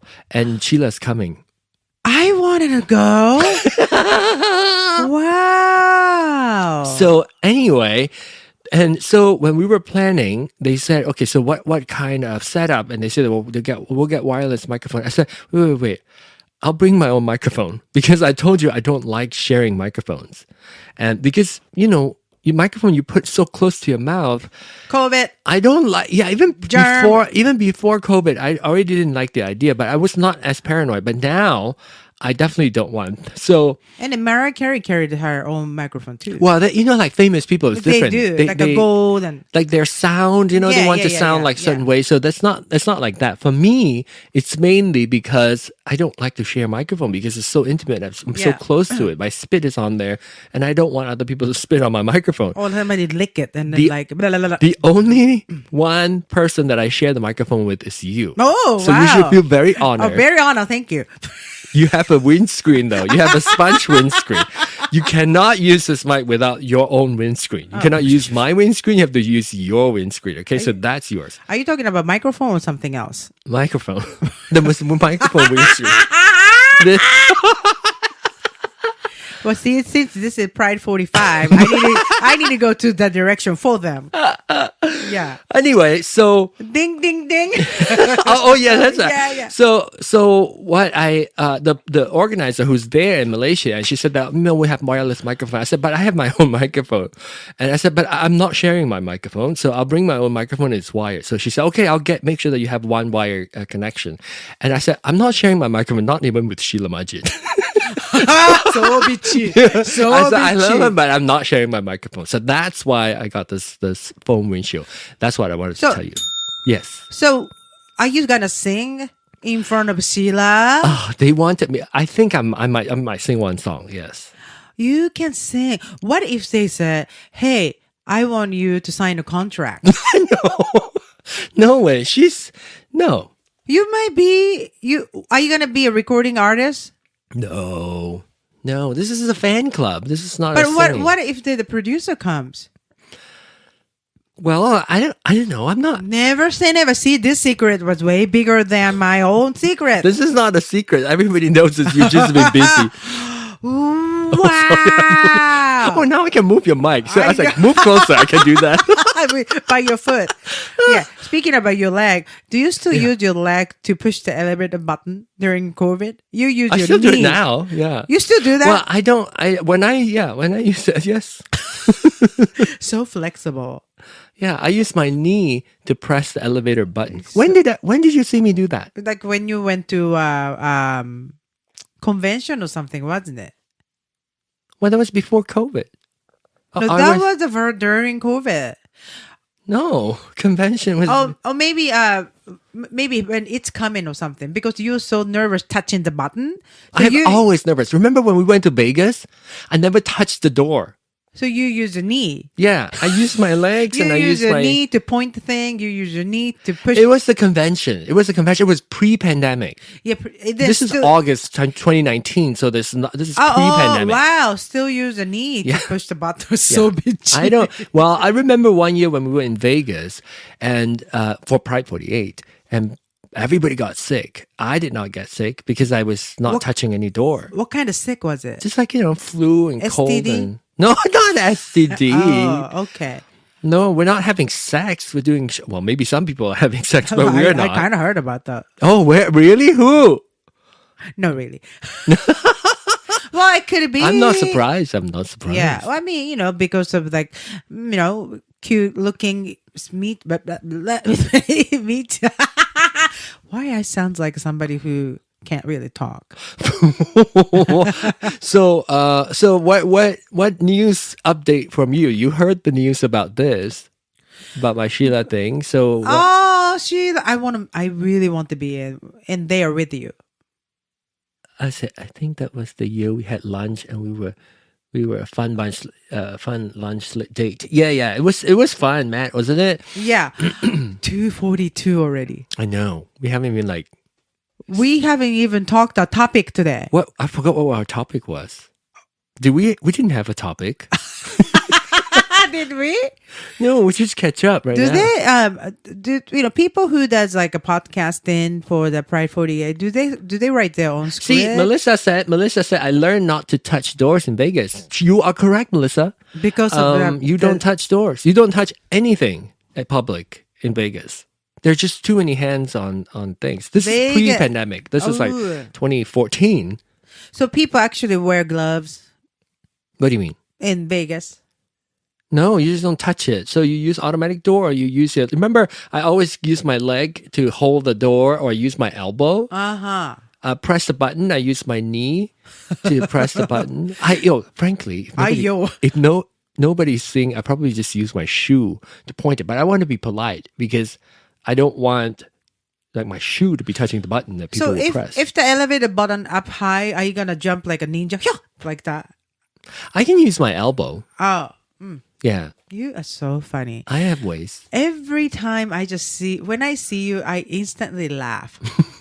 You are the light. It's something about, that is so sweet. Yeah, like when you come into the room. I am the light. Yeah, like you have like a strong like aura, like okay, so let's talk about this. Recently I've heard people talk about color. Aura. People's aura has color. Yes. You didn't know? No. What? I always talk about it. Really? Yes. So, what is my aura? What is the color of my aura? Gold. Oh, is that good? Yes. Oh, wow. Right. Wow. Do you all know in the chat room? Do you all know what aura color is? And then like a white aura or gold or whatever, it's like bright, it's good. But if somebody have a little like, like blue, purple. Blue or more like a dark one kinda around. Gray. That's bad. Oh, okay. Well, I can't see maybe I'm colorblind, but you only see brightness. You don't see the color. I can see the brightness, and I can see a little bit of white around sometimes, but RC Martinez says his is purple. Purple is also good. Oh, so mine is not purple. Mine's gold. To me, it's gold. Like I said, I can't really see the exact color because I'm not really that intuitive. Oh, okay. Matt can actually see. He said he can see them, but what it's is not John's as prevalent color? for me as with some people. Okay. See, like me too. Like I can see like a lighter color. Like maybe I'm just sensing the energy of the person, but some people really can see the actual color, black, purple, whatever. Okay, and then you interpret what color like it is. that. Yeah, yeah. Wow, that much? Oh, well, that looks like somebody farted. But I took a bunch of Reiki class, and then my master could see the energy, like the color. And then she also said the minute I walked into the room, she just could see the gold, like a bright light around me, and it made the room such an uplift. So I feel same to you. Oh, so we have the same color. Very like similar. That's why we get along. Click. Yeah, because we're similar. But I think yours brighter. So earlier, before you came out, my husband, when he saw that you arrived and you were in the car for a long time, and I was changing badly. I know. He said, "She's here, but she's still in the car. What is she? You?" Because I always do that. See, we are so similar. And what is my aura color? See, some people can see the color like that too. All bright color and stuff too. So what is who can see actually the aura? But you have to be there. I don't know if have you met Matt before? This is wild. Can you read from the picture? Well, you don't have the latest picture. You have to get the farmer's picture to read it. Scroll up. You scroll up. But some people actually see from the photo. Too. Oh, yeah. So they can tell. But they can probably pick our color up from us talking. Yeah. Like so what energy would you quote if it's not a color? Give us a word of what ding the bell is.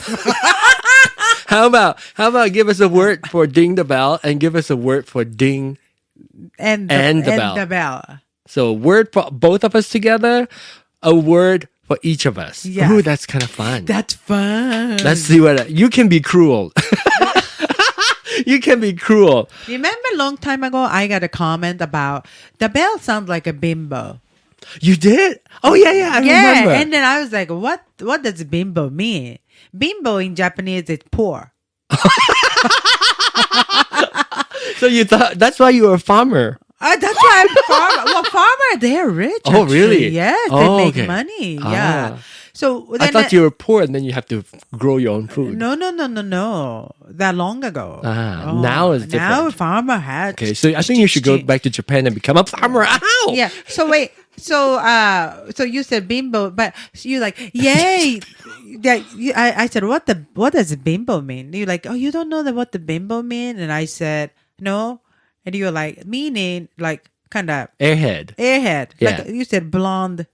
Yeah, because people always the stereotype is blonde and yeah. And I'm like, ugh. And then you're like, well, that's good. I mean, people listening and they want you becoming more like, like famous, like not popular, but what is the word? I can't remember. When more people know about you, then you get criticized. Yes. So that means good. Was that on the website or what?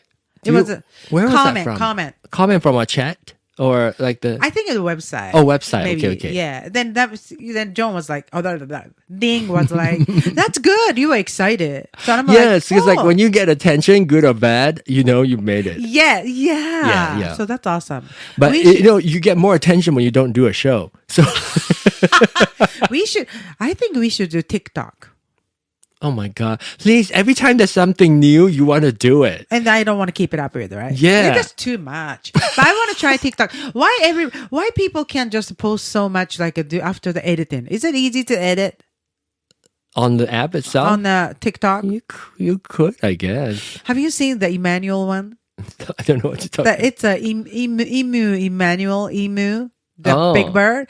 And then this girl is a farmer girl, go like, hi, today I want to talk about like educating like, cows and whatever the farm animal and stuff too. But Emmanuel, like emu, always walk in front of it. Yeah, I did see it. Yeah. Emmanuel, no, don't do it. Don't do it. I remember seeing it. Yeah. But now everybody, whoever didn't make the video, share, and they trying to get that. So you like to go viral? I want to go viral. Why do you want to go viral? But then I don't. You want attention? But wait, if I go viral, can they know where I live? Yeah. Ooh, that's not good.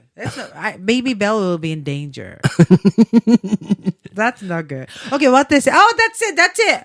Yeah, that's the video. Thank you for sharing. So funny and so cute.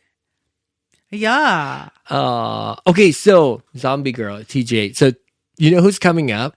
Yes.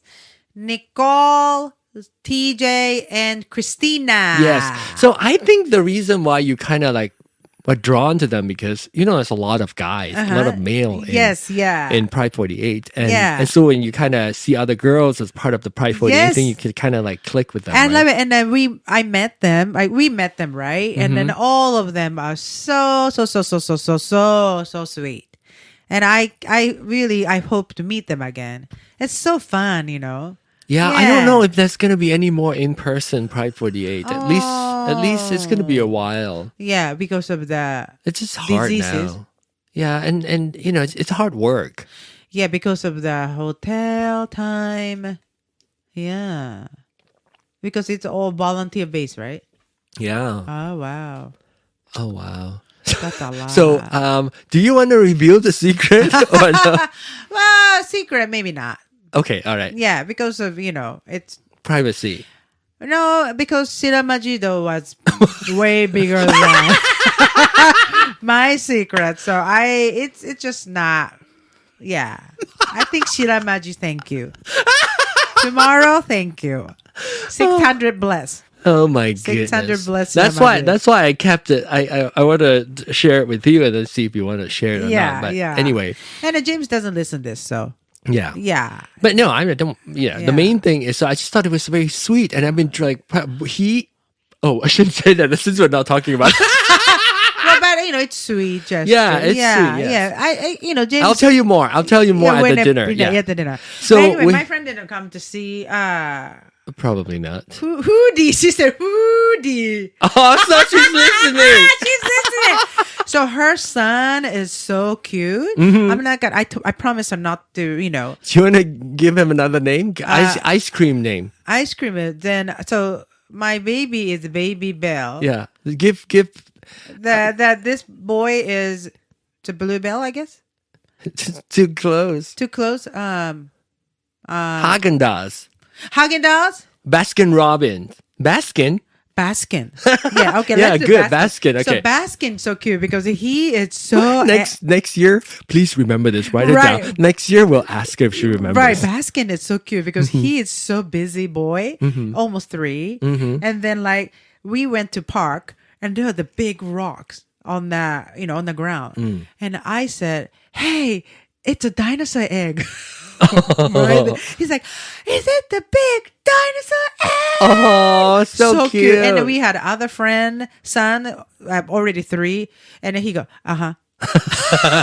very dry. So Baskin is also 2, almost yeah, 2. He's 2, and he's gonna be 3 in August. Oh, so the beginning of so they're only 1 year apart. No, 2 weeks apart. Oh no, exactly 1 year, but 1 year and 2 weeks. 2 weeks apart. I see. So cute, so cute because like Cheese Bell is the end of this month, and the Baskin is a couple of weeks in August. So they're so cute. I just want to mention because such a cute story. Are you distracted by Emmanuel? No, I was looking at what Trick Brain is saying. Is there supposed to be something playing in the show audio, or should I be listening somewhere else? What? I don't know. Somebody was asking. Somebody please help Trick Brain. Or if he cannot hear, if he's not, he's maybe Trick Brain is listening on the through the Discord instead of on the server. Oh, right? So server problem, Daniel. Oh, is it Daniel? They're clicking on show audio now. Okay, anyway. Okay. So I think we should wrap up. We have 5 minutes. We have 5 more minutes. So why you look sleepy, old son? Because I use up all my energy and I'm hungry. You know why? Because I don't eat lunch or breakfast. I only do 1 meal a day. Interim fasting. Interim fasting, right? I said right. Interim fasting. So you get entertainment. Interim fasting. The Baskin mom would know exactly what I'm talking about. Well, because she's doing interim fasting. And wait. Can you give me do a give us a sentence? Interim fasting can give you the great result that I heard. Do you do interim fasting? Oh, interval fasting. Getting close. Oh, interval. It's not interval. Interim fasting is correct. That I would do interim fasting. See? Fasting, seatbelt. Interim fasting, seatbelt. Why I sound like somebody's dementia? Interim fasting. She gave me answer. Yes. Intermittent. Yes. Where did I get interim? You get all your words from everywhere. It's hard to tell where. I honestly believe it was an interim fasting. We have to make sure we get off the air. Otherwise, Nicole, Christina, and TJ cannot come on. Oh, ladies, are you guys ready for that? Oh my goodness. I am so tired after laughing so hard. If we do our show for 2 hours, I'll be dead. Yes. I just dropped my phone too on the floor. And my farmer towel fell. Oh goodness. Yeah. But you know what? It's been lovely, because we didn't get to do the show together in the studio. I'm so happy that you're able to do it in person. Yeah, and then we need this. It's for us. Yeah. This show is just and for us. I told Adam, remember when I requested I told Adam, sorry, we don't have a lot of window to do this because you have Baby Bell. Window. And you do that as if you open your vagina. She gestured this open hand thing over her vagina. Open the window. It's like, hello. Mine's completely closed now. Sealed too. Closed shop, like a lot of businesses. Yeah, closed more. Yours is also closed. Like kind of like an oyster shut. Like completely. Oh my god. Yes. But anyway, so we a lot of window. Yes. Yeah. We don't have a lot of window for us to be able to do this because you have to find a babysitter and then you have to be a specific time. Yeah, So right. thank you for being so Yeah, accommodating for us. Thank you so much, Adam. Trick Brain now is listening to the audio, and Trickman says, "Open hand vagina." She puts her hand like palm like that, and then open up right in front of her vagina. Anyway, so Wow. this is the mess that you've been. Appreciate those of you who are still here. Yes, I know. I think you got to get us. If you don't get us, you all never gave us the word. What the word? The word that for the show for us. What is the one word for you to describe things about? It's kind of hard question. Give us one word. How do you describe the show? Mess, chaos. Best chaos? No, delightful. What delightful? Oh, good. Delightful. I'm so glad you're so positive for our own. So we have 1 more minute to go, and then we will shut the show down, and then we will hand over Foodie. Rudy, yeah. We will hand over the torch or the microphone to our lovely friends, the ladies from Nowhere. Greetings from why should I let you say it? What? Yeah, nowhere talking. Nowhere talking. No way, nowhere. Greeting from nowhere. Yeah! Good job! Yay! Good job. Hey, thank you all so much for hanging out with us. We hopefully will put out another show next year. Next year? Yeah, I hope so. Then once, James is back, Yeah, we'll have more. then we'll have more time. show coming. Maybe we will post back to back. All right, 10 minutes. Oh, 10 minutes. 10 minutes. No, 10 seconds. Sorry, 10 seconds. Ding just gave me the wrap it up finger like All a right, real. 10 seconds. All right, we got to go Okay, now. bye, everybody. We will see you next year. Bye.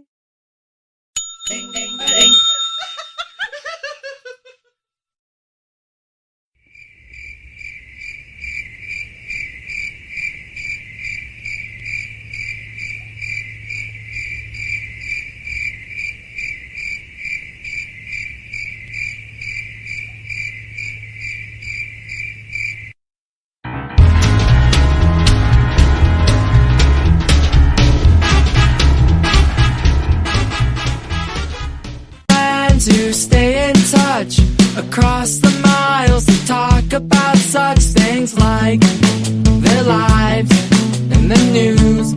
Sometimes give a movie review. Nicole, TJ, and Christina live in different cities, but that don't mean a thing to their friendship.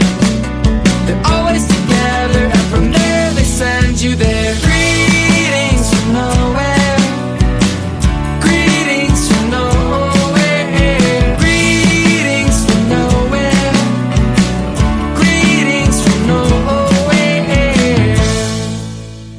Welcome to Greetings from Nowhere. I'm Zombie Girl TJ. I'm Nicole. And I'm Christina. Hello. Hello. Hello, Pride 48. Happy Summer 48. Happy live streaming weekend, Pride 48ers. God, I hope our levels are good. I have no idea. I know. Yeah, I moved my microphone up closer to me, which means my video camera, now all they can see of me is my eyes. Everybody put your mouth on your microphone. Deep throat this fucker, and let's get a show out. Hello, everybody in the chat room. I see you. Hello. There's so many great people. How is everybody? Hello, friends and family. We have missed you. Yes, yes, yes. I know, it's super fun. Super fun to see everybody there. Okay, so we have an agenda. Let's see how well we stick to it. It's not happening. It's the Nowhere agenda.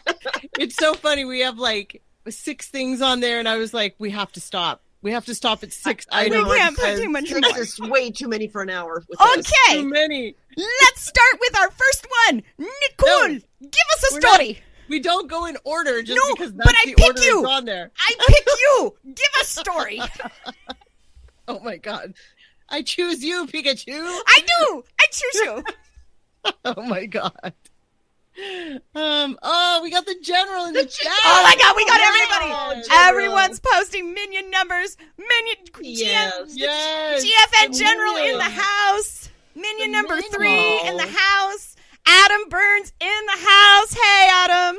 We love you guys. Oh my gosh. Love you guys. Ah. For those of you who might be new to this podcast, that our listeners are called minions, and there was a time when we assigned minion numbers. And if you want a minion number, I'm sure Christina would still give you one. Everybody has a minion number. Pick one.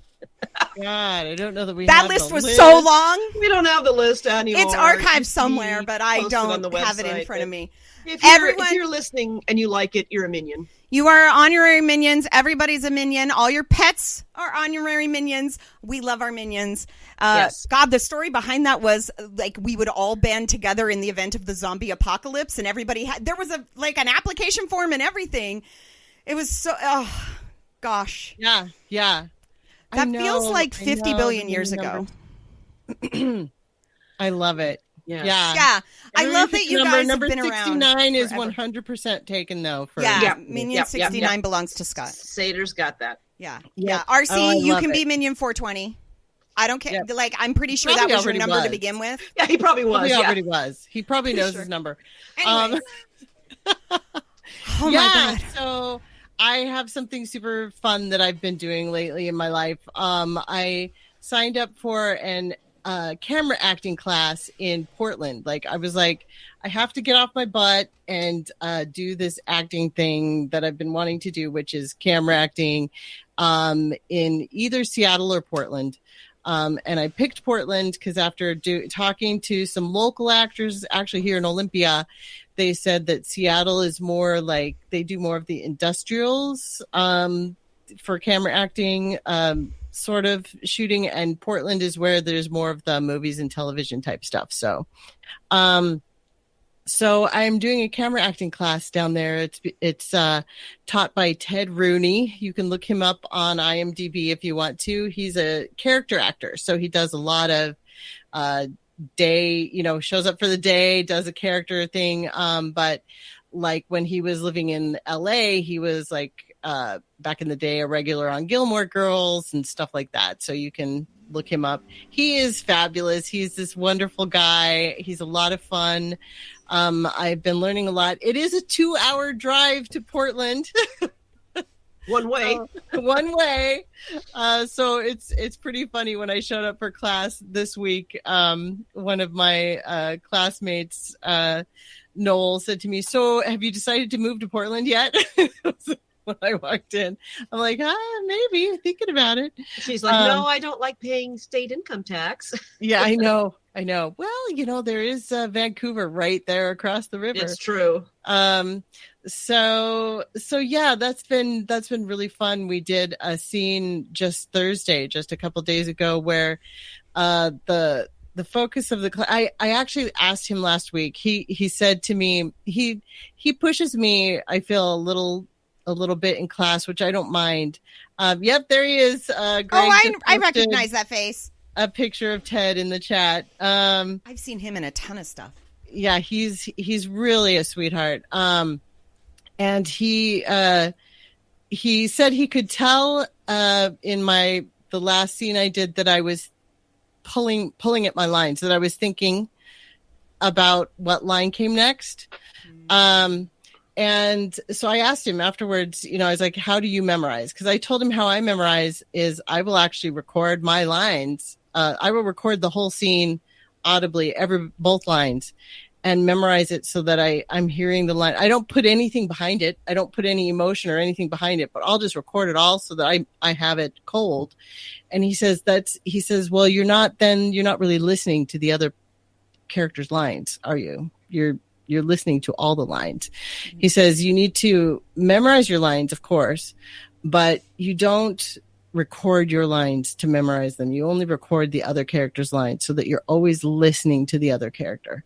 He said, when you're memorizing, always be listening to the other character's lines. And he said, and when you're on stage, when you're finally on stage or in front of the camera, you're never thinking about your next line. You're always listening. You're never thinking about your next line. He says it's scary. It's like walking the tightrope. It's doing it without a net, but it's the only way you're really going to truly bring the acting forward to a pure moment. And I was like, oh, I hate it so much. And I thought, but you know what? That's why I'm here, is to, why are you in a class if you're not going to do it without a net? This is the place where you're safe to do it.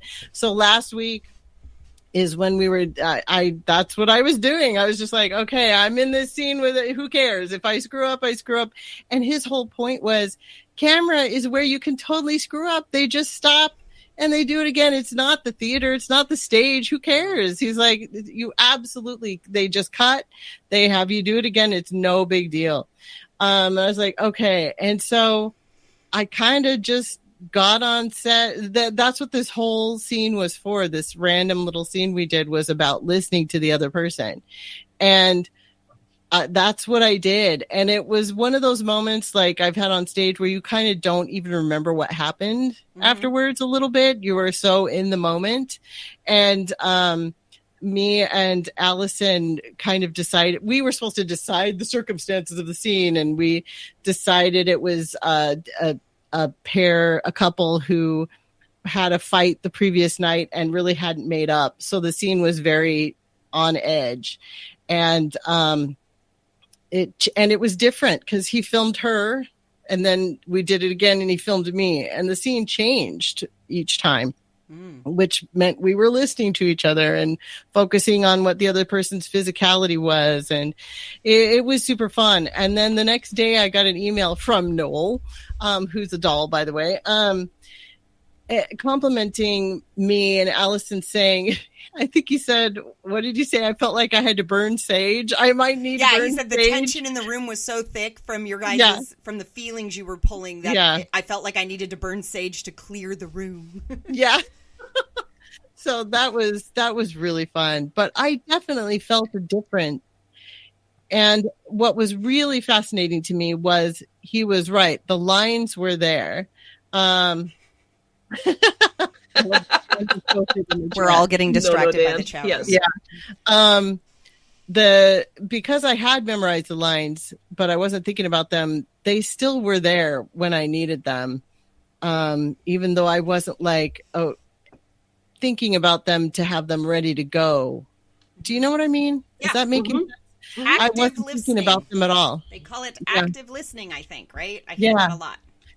Yeah, but even in active listening, I was still always 2 lines ahead, if that makes any sense. Yes. I was always holding on to my lines as an actor, so that, because it was a security blanket for me.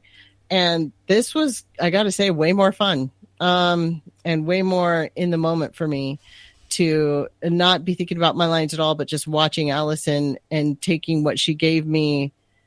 And then the line formed itself over that. Nice. It was really neat. I really had fun. And yeah, looking forward to next week. We have 3 more sessions, and it's really good. Who knows? Maybe I will move to Portland. Seems like there's some pretty cool opportunities down there. Anything that moves you guys a little closer to me, I'm all for. I'm fully I'll visit you a lot if you move to Portland. Oh, that's true. That's true. I would get more TJ. More TJ. That would be I've only been to positive. I've only been to Olympia a couple of times since you moved over. I know. How many times have you been in Portland in the last 4 years? Not a lot. Mm-hmm. None since COVID. I was like, we have a pandemic to blame for a lot of the That's lack true. of travel. That's true. There's like 2.5, almost 3 years of no travel due to pandemic. Yeah. Right. The odds are, if you had a place to stay near Portland, how more frequently would you come? Much more. 2 thumbs up. much more. Yeah. That would actually be closer to my dad and my stepmom. I don't know if it would be better for my brother living in Seattle. I don't know. But but he's so mobile. He's very mobile. He is the travelist one of your family, so a couple more hours wouldn't make a difference. That's true. Especially if you had a place for him to park his rig. I'm sure there are a lot of families needing family portraits in Portland. Oh, for sure. That would open up Portland to his mission. That's true. Yeah. And a lot of people in the chat. We have Gary in Portland, of course. Well, and he made the comment that since Christian is gone, a lot. Sadly, a lot of the people who would go visit to see him would go, and also to see since Christian left. Yeah. I'm sorry. Yeah. I don't want Yeah. to. I don't Yeah. want to. No, it's awesome see to Greg be is remembering interested in Portland. Christian. I love on that Pride RT 48 has put in weekend. the chat room. He is sponsoring for Bob and I to move to Australia. And literally, we had this conversation with my folks about how we were like, Australia is on the table, by the way, because I already looked into the work visa. Like, Yep. there are needed things that certain countries have out, like necessary employment visas, where they're like, we need these kinds of fields. Guess who needs a lot of accountants? Well, Interesting. RT Cruiser and I have discussed a sham marriage so that I can immigrate to Australia. Nice. Yes. But we might need to, that out of the podcast then. I know. Why? Because Do you think the Australian government is going to be tracking this down and finding it out? I don't know. Because of this podcast, I can never run for office. I've said too many really I'm not too worried stupid about things it. in my I'm life 3 that months are from recorded. retirement, and what are they going to do? Fire me? Anyways, okay, sorry. So Nicole's going to be famous sometime soon because she Probably is not. excellent. Yes. Prefer not to be famous. She's going to be a well-known character actor. Would be happy to be a Ted Rooney, who nobody really knows about, but has done lots and lots of cool stuff. Oh, that was rude. Nobody knows about, but you know what I mean. A character actor. No. Yeah. That's the beauty of an amazing character actor. Like, Right. Yeah. there are a lot of actors. I've watched that documentary. Hey, I know that guy. And Yeah. it's on Yeah. Netflix, and it's about guys who you recognize them, but you couldn't tell me, you couldn't say what their name is. Like, you've seen them in so many things. But Yeah. if you saw them in the Right. store, you'd be like, oh my God, I totally know you from, but you've seen them in like 70 different things. Yeah, they're working all Right. the time. Yeah. And nobody remembers their name. So, I mean, Yeah. it's a kind of success. Yeah. Right. What is that? Yeah. I'm literally blanking on the name of the actor who played J. Jonah Jameson in the Oh, Marvel yeah. Spider-Man, right, or the right. Sony Spider-Man movies. He's super Yeah. famous now. But back then, before doing that, he literally could walk down the street and everybody would be like, I recognize him, but I don't know from where. But he was in everything. He was the dad Right. in Juno, and everything. Yeah. I love The him. dream would be to just make like a living, like the money I'm making now. J.K. Simmons. That'd be cool. J.K. Simmons, yeah. Who's now, everybody knows who J.K. Simmons is because he Right. played J. Jonah Jameson. Right. Right. But I remember being a fan of his when he was the dad in Juno, which is an independent film. And, that was sort of before that came out. We are Right. totally off agenda already. We're off We can agenda, just and we're write off. like Yep, a there we quarter go. of the way through our time. Yeah. That's why So, we can only have how 6 things on about- the agenda. TJ, what are you doing? Oh my gosh. Well, besides working and counting the days till retirement, which is November 1st, and thank you, Chubb's Gone Wild, for keeping that in the forefront. I am in The Sound of Music. We have just finished our 4th week. Actually don't have a performance tonight or tomorrow. We did ours Tuesday, Thursday, and Friday this week. I am Frau Schmidt, the housekeeper, so I have to put my Nice. rainbow-colored hair under a braided gray wig. I think those of you who are over 50 remember Mrs. Olsen from the Folgers commercials. She was actually, in some of them she was gray, but in some of them she was blonde. But she had like lots and lots of braids like coiled around, in a stereotypical German hairstyle. And so that's basically what I've done with a gray wig. I bought it was a manga wig to cosplay a manga character, and it's gray and it's French braided in the front. Did you buy your own wig? I did.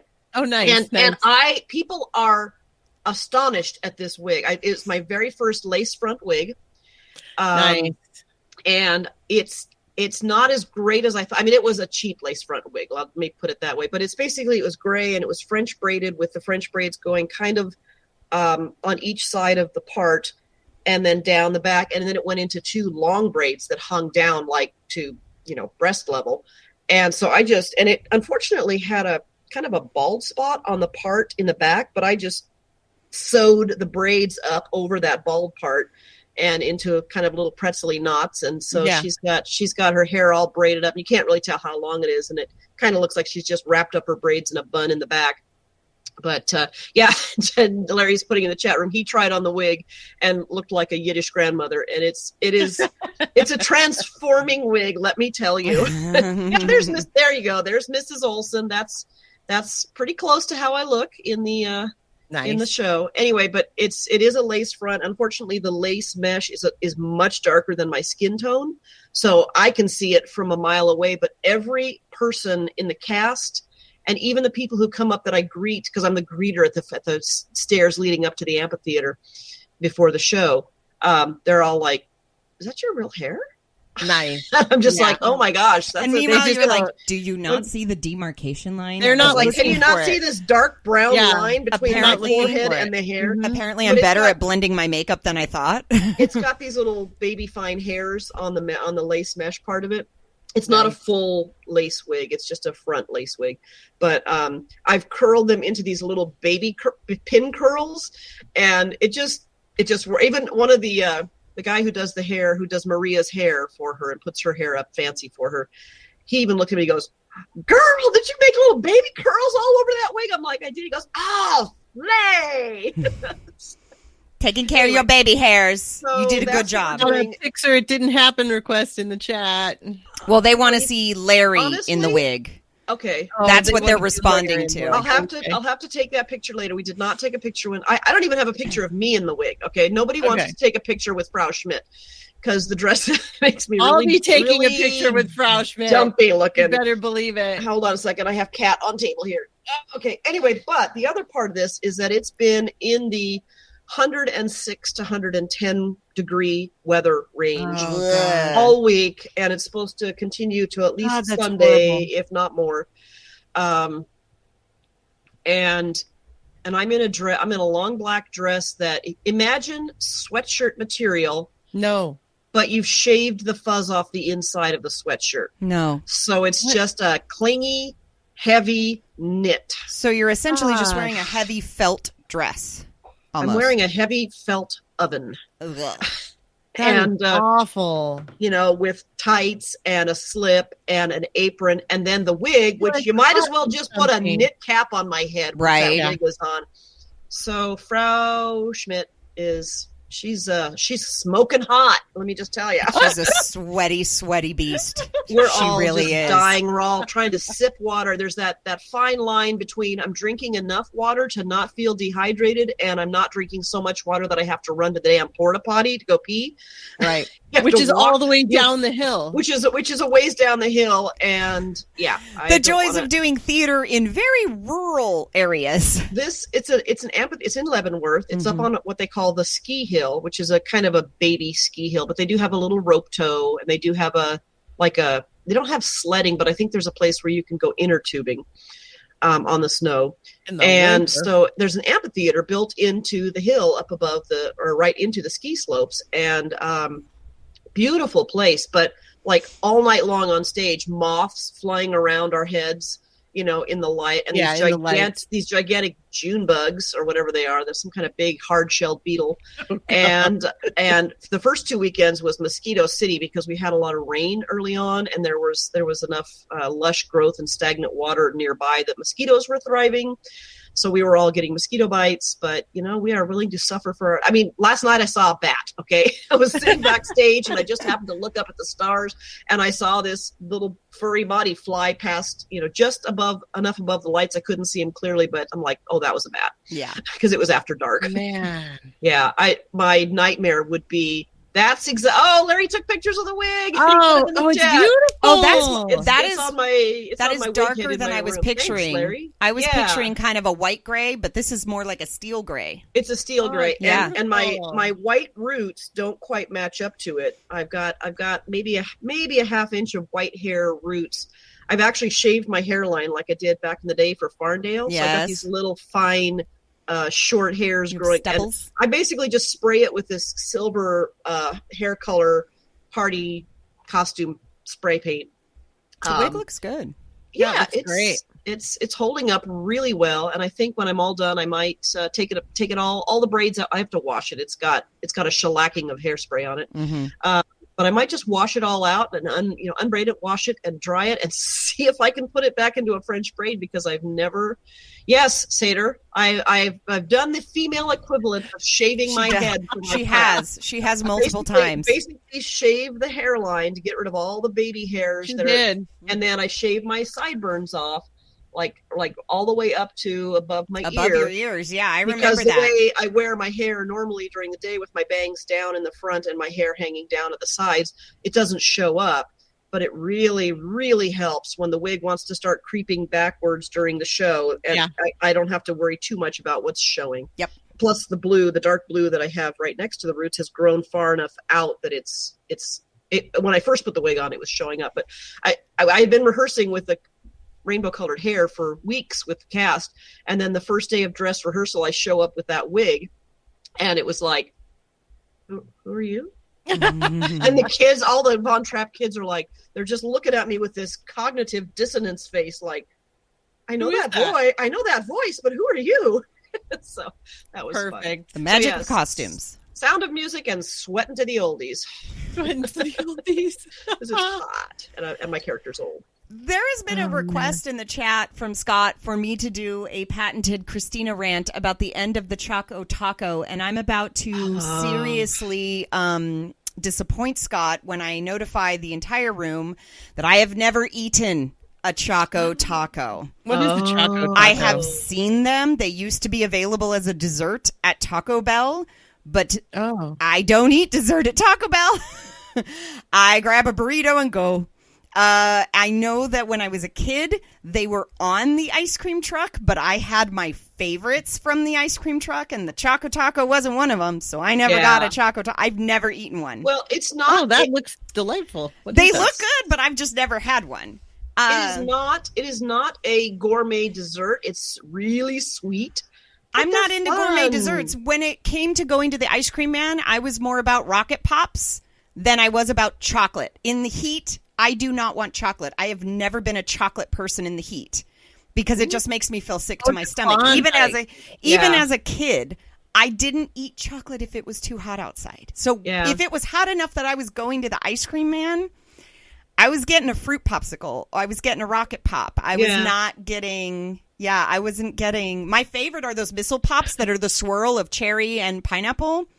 I wasn't getting chocolate ice cream. I have a friend here in town who is absolutely convinced this is a conspiracy by Klondike. I actually agree with this. I saw you put this on Facebook. To do what? Yeah, to pump up sales of the Choco Taco. To basically create a false shortage and make everybody go, keep the Choco Taco, we love them. So that they can be like, oh, okay, well we'll didn't they already put out an announcement here? Didn't they already put out an announcement that they're trying to make arrangements to offer them to Taco Bell exclusively? I am not certain that they were they actually at Taco Bell? Yes. Because that was the first I'd heard of it, was that they were in the middle of a deal to retail them through Taco Bell, which obviously will be at a much higher price. Before I saw a Choco Taco on my ice cream truck when I was a kid, I saw them on the menu at Taco Bell. Really? They were available at the Taco Bells here in San Jose before they were available on the ice cream trucks. Okay. Well, I didn't go to Taco Bell until I was like in my 20s, so I wouldn't know. But yeah, it's sort of a bait and switch thing, like new Coke, and then let's have Coke Classic back. And I think actually with the Coke thing, I think that was just a big fat marketing mistake. I don't think they were actually savvy enough to say, let's do new Coke, and then everybody will be so happy when he comes back with Coke Classic. Do you know if you go to the official Coca-Cola website, there's actually a page telling the story of the release of new Coke and how bad it was? And I know this only because I used it for a discussion post in my marketing class that I just completed this semester. The Minion General has found an advertisement connecting Taco Bell and Choco Taco. They've been there forever. Must be the case. They still Klondike Choco Taco. Correct. Choco Taco. They're all Klondike. They've been Klondike from the beginning, but they were a dessert that it was those and churros. That's what you could get at Taco Bell. It's a pretty short-lived dessert. They only started in 1983. Yeah. Well, that's 40 years. I know, but anything that started in my lifetime should not be dying yet. I know. I was like, it's hard to So stomach. But 1982. Now that was Scott 40 is years ago. denying my existence, I'm just gonna dive right in to Yes. yeah. I So wanna hear okay. So story. guys, I'm about to tell you about something that happens to me every year, and I'm embarrassed and humiliated every year, and it has become tradition, and I've just accepted it. So every year, my organization that I work for, which, as you all know, is a public elementary school district, has what they refer to as the management retreat. And all it is it's a day where anyone who is quote unquote a manager, even us low-level mid-managers who don't actually run anything, we all get shunted into a conference room at a hotel near our work, and we get served breakfast, and then we have a guest speaker come in. The guest speaker this year was amazing. I'm very glad I got to see that. And then they feed us lunch, and then after lunch, you spend the afternoon doing team building exercises. And it's a giant waste of time, but mostly it's because we don't get to work together that often. Like, you work with the people in your department, but like, I would never meet the vice principals from the school sites if it wasn't for like these events. So they do this to make us all sort of get to know who each other is. And it's a way to welcome any new hire, you know, because psychologists, behavioral services supervisors, new principals, new vice principals. It's a way for us all to go, hi, welcome to the district. It's nice to meet you. Here's who I am. This is what I do. If you ever need this, you email me. Right? It's one of those things. This is the first year where we were told, those of us who do not work directly with parents, that we did not have to stay after lunch. We were allowed to leave, because the whole second half was about parent engagement and how to deal with parents, right? So they were like, you don't need to. Yes, literally. We've never done that falling thing, by the way, and I wouldn't fucking do that with anyone. Here's the thing. Chat room comment. I love my Pride48 family. I trust my Pride48 family. I would not do a trust fall exercise with any of you. I wouldn't even do it with my own family. I don't do it with anybody. I won't do them with anybody. Nobody. I don't trust falls. I hate them. So anyways, here's the deal, though. Every year at this manager retreat, I get seated next to somebody I don't know or recognize. And every year it turns out to be one of our school board members. And every year something like mildly embarrassing happens. Like, I open my mouth and say something stupid, or somebody says something stupid in front of me where I just stare at them like, are you fucking stupid? And of course, all my emotions are on my face. I have no poker face. You guys all know this about me. And so, of course, I'm in front of a board member doing all this stuff, right? So I was like, you know what? This year, I'm going to get there early. I'm going to pick my seat. I'm going to, so one of the behavioral services supervisors who I work very closely with, who I know, we are friendly, she sits on my left. And she waves over this blonde lady to sit to my right because they were chit-chatting. I have no idea who this blonde lady is. She looks vaguely familiar. So I'm thinking maybe it's one of the psychologists that I'm not really used to seeing all that often or something. Turns out it's our board president. Oh, wow. So I don't know this.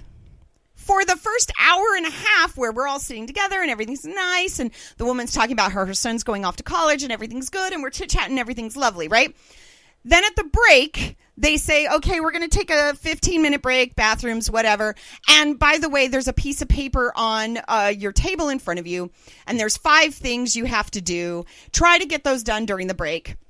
Oh, and because it's a like team that. building thing, right? So then they go, the 5 things on the page. Don't make me know people. Right. My computer just shut down.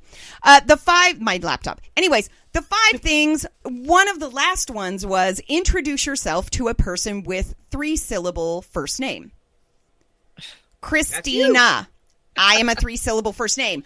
Turns out there's only 3 of us. It's me, it's Mary Beth, which is not 2 separate words. It's all one word. That is her first name. And Jeremy. So there's only 3 of us. So, of course, we're moving around the room going, So hey. you don't get a bathroom break? I do in a second. Okay. Let me finish the story. Sorry, I'm rambling. Anyways, No, you're good. Let's just tell you that I've done like multiple circuits of the room, talking to people, the whole 9 yards, right?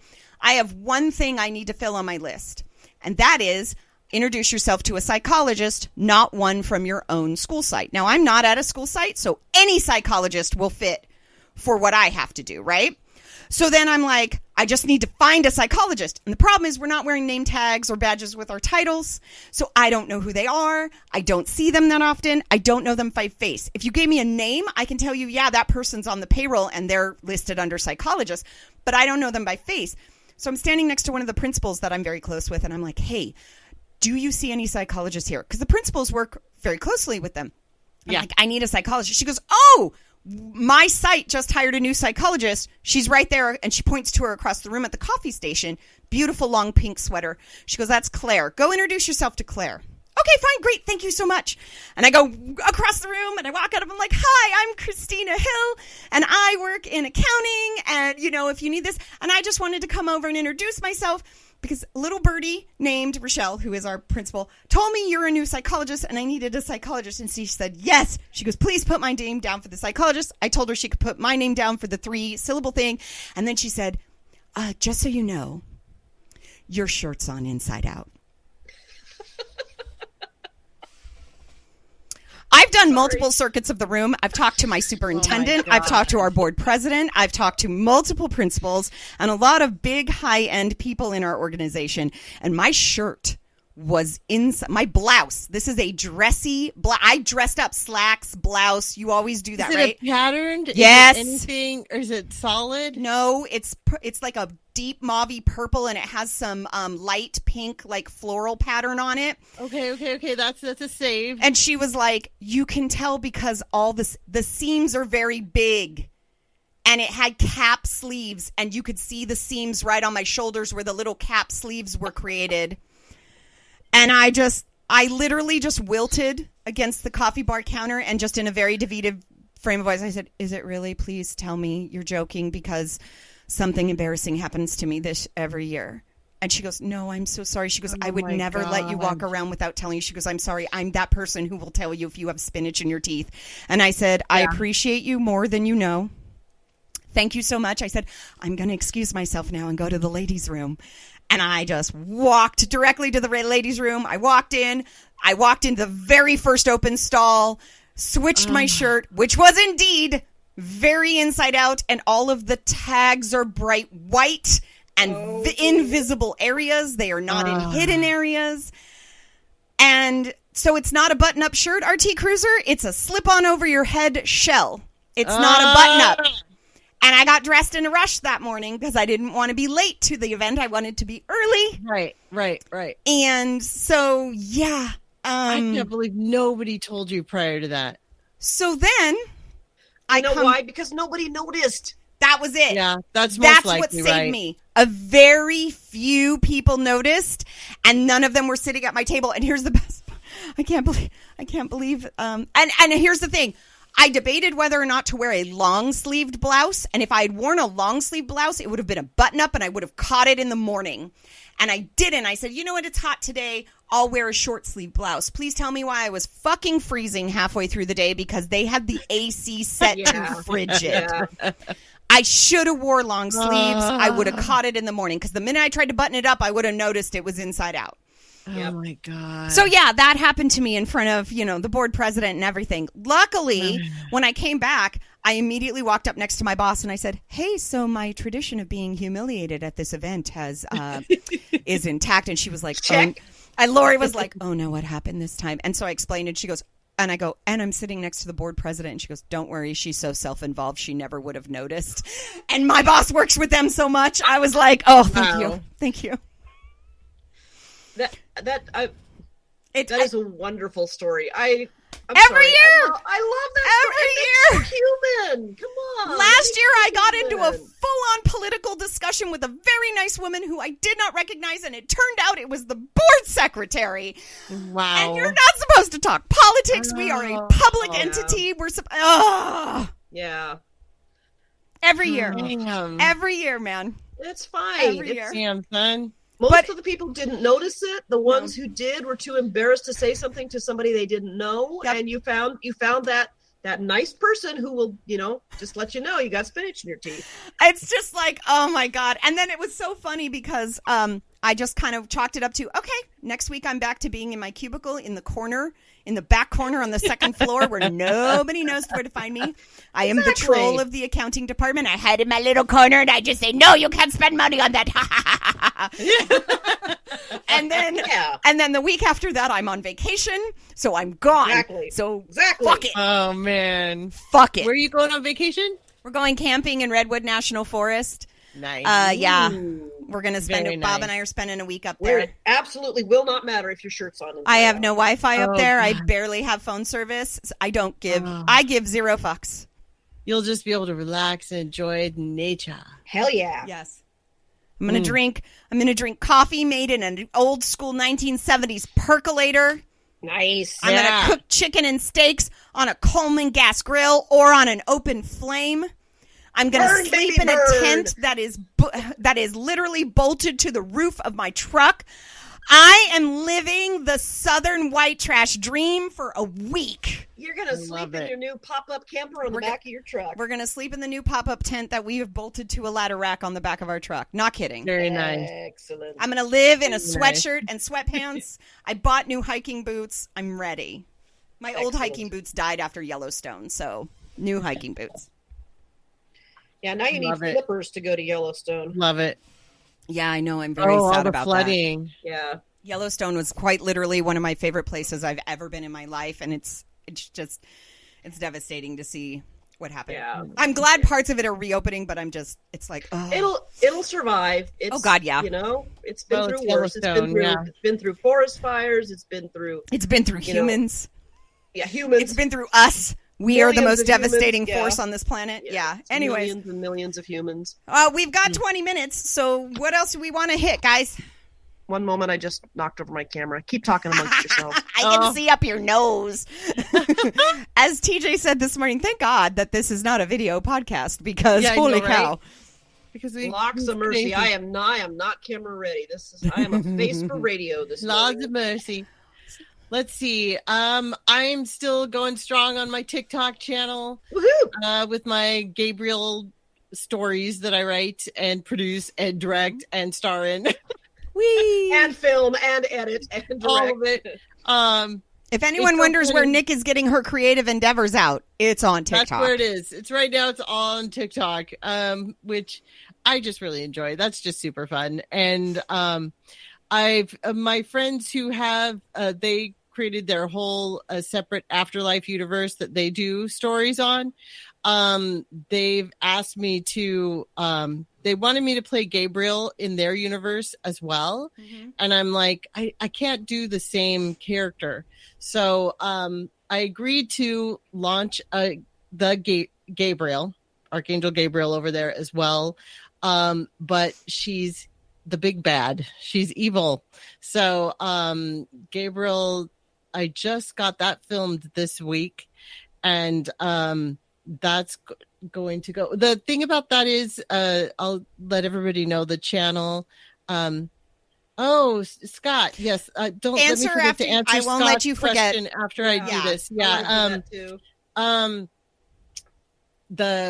The channel. So I created a separate channel for that Gabriel. It's called Chaos_Gabriel. If anybody wants to follow that Gabriel character, the thing about that is that'll be a really interactive channel with other people's stories.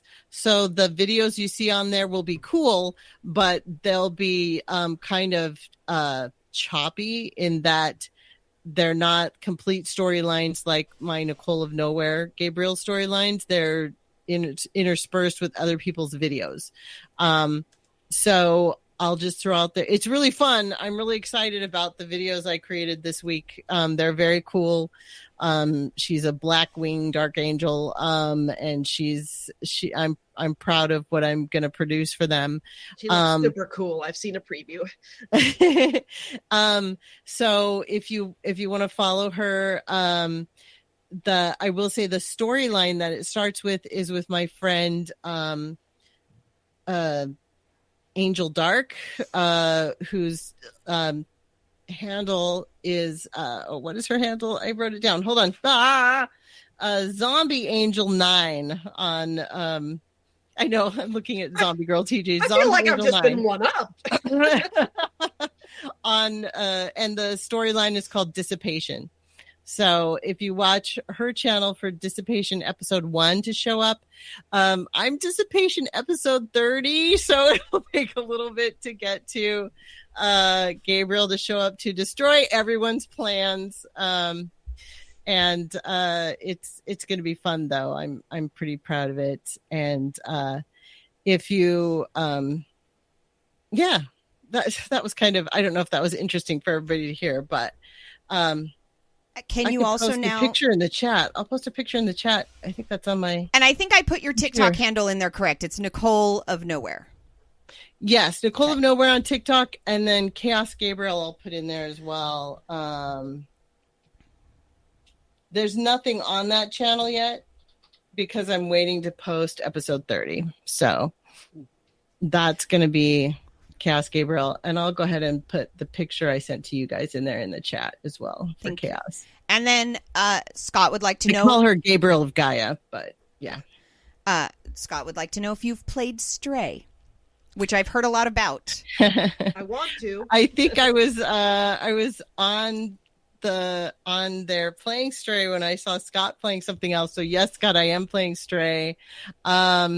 It is very fun. I got interrupted this week in editing the Gabriel of Gaia videos, but I definitely have to get back to playing Stray. It's so much fun. Is this like a Steam game? Do I need to be on Steam? Steam game of a cat. You are a cat. I've heard about it. I'm scared to play it because I'm like, what if the cat dies? I will be sad and will be inconsolable. Well, for I have died weeks. multiple times already. No, I couldn't do it. The cat is the main character. You're so the you player. keep coming back. It's your player character. So no, it's not what I will say this.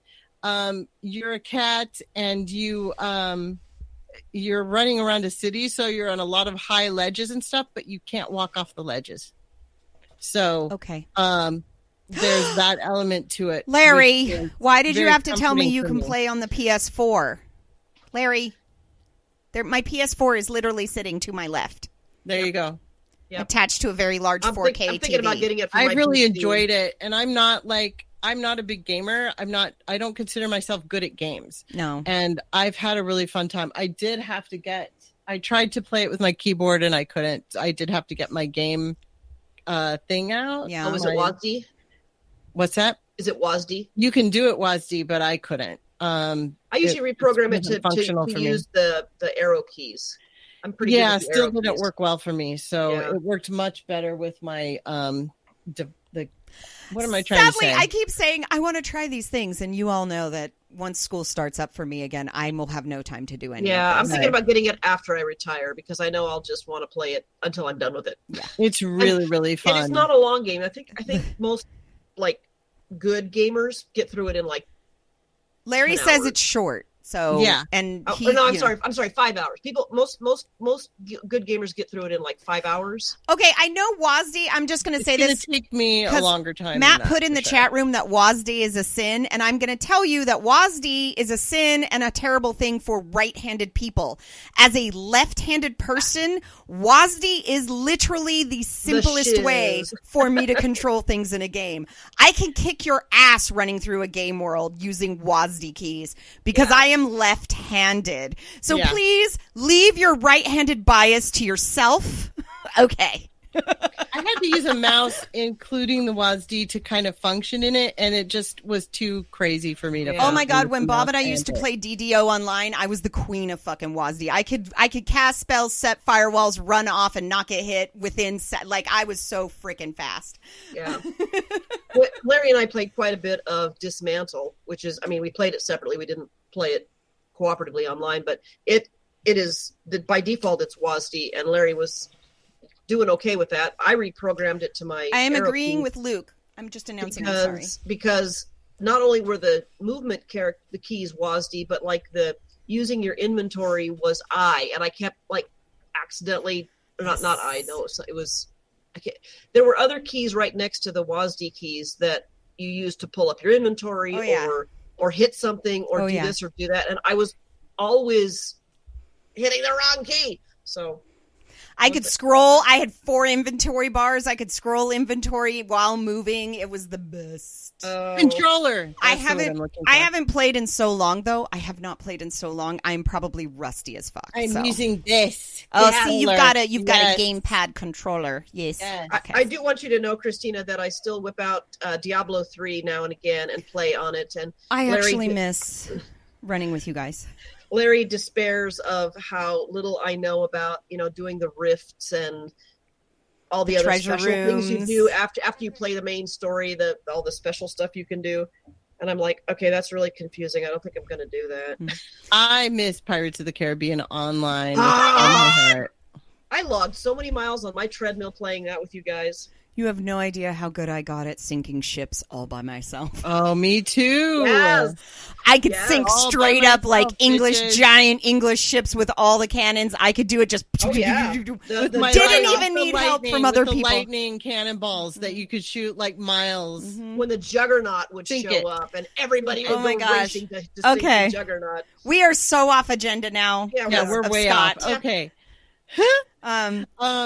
We don't have a lot left to do though. School update. Well, does TJ want to tell everybody that Wenatchee is melting, and then I'll do my school update? I kind of did. I mean, we are. Let me just do a quick check on my weather app here to see how far out the not even weather is still. I'm not even going to pretend like I'm not gloating. It's 81 degrees and breezy here. It was supposed to get nicer at the end of this week, and then they extended it, and then all of a sudden there was a National Weather Service alert for extreme temperatures until 11 o'clock Sunday night. Well, that's now moved into Monday. We're going to be at 102 on Monday, and that's coming down from 107 on Sunday.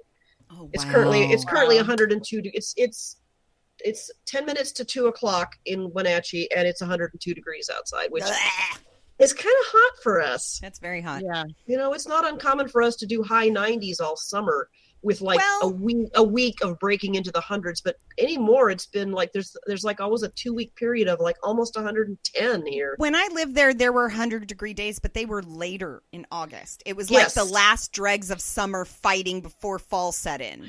Yeah. So anyways, it's 64 where Seder is, so it's 81 where I am, and there's a gorgeous breeze going on. I'm so sorry, you guys. It's been really hot here too. It was like it's not Wenatchee hot, but it was in the mid to upper 90s. Let me just preface this by saying I'm in California, and so while I'm bragging about it being 81 degrees, a couple hours to my south, Yosemite is going up in flames. So please understand that we're on fire, even though the weather is nice. We're on fire as per usual this time of the year. So school update really quick. Summer semester technically ended yesterday, but I had all of my finals done by Tuesday night because I didn't want to have to do anything else. Yay, Christina! So I've been kind of off since Wednesday or Thursday-ish. What does that feel like, Christina? What does it feel like to not have to do anything after work? It's really nice. I'm not even going to lie to you.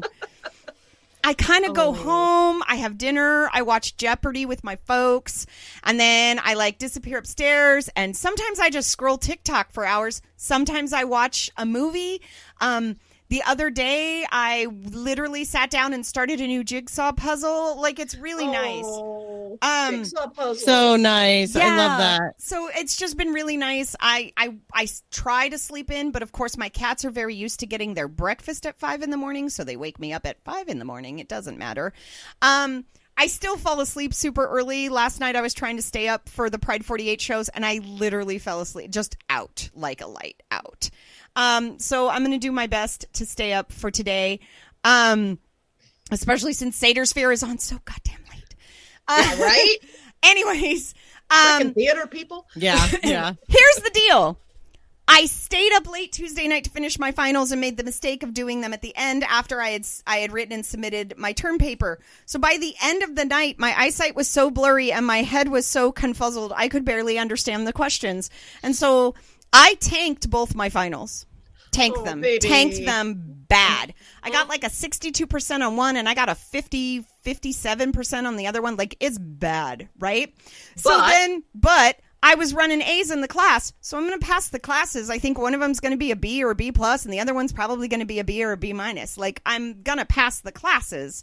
I just didn't pass because the final. you're awesome and you're amazing. The rest of the class. I appreciate you guys. Thank you for that. I was really ready to be done, and I didn't like my marketing class. It was unnecessary and stupid. And I'm sorry if there's any marketing majors in the chat room, but for what you're doing. Yeah, but I loved my introduction to tax accounting class because that's actually sort of, no, it's not what I'm going to be doing because I'm not going to be a CPA, but I learned some really great tips and tricks on things I can do when I'm filing my parents' taxes at the end of this year. So I learned some really good things that are going to help my folks, and I do their taxes every year. So it's like, okay, I have all these things. We have all these ideas. Okay. So I'm very happy that I learned these things. And then, I paid half my fall tuition yesterday. I'm paying the other half of it next week because, unfortunately, the federal government has decided that I am taking too long to get an undergrad degree, and they have cut me off from any sort of student loans or student funding. 2 years before I'm done, they're going, well, you've already been in this for 6 years. You should have a bachelor's degree by now. And I'm like, it took me 4 years to get an AA because I'm a working student. It's going to take me 4 years to get the bachelor's, guys. I have 2 more years. And they're like, nope, sorry. We know that you haven't hit the money limit, but you hit our time limit. So guess what? You get no more federal funding. So I'm just like, thanks. Gotcha. So the last 2 years of school I get to pay for myself, which is fun when you get that bill and it's like, hey, it's going to be $3,800 for fall semester. And that's not counting books. And by the way, if you take 9 units in the spring, it's going to be that same amount of money. So I hope you have that ready in December when you have to pay that. And I'm just like,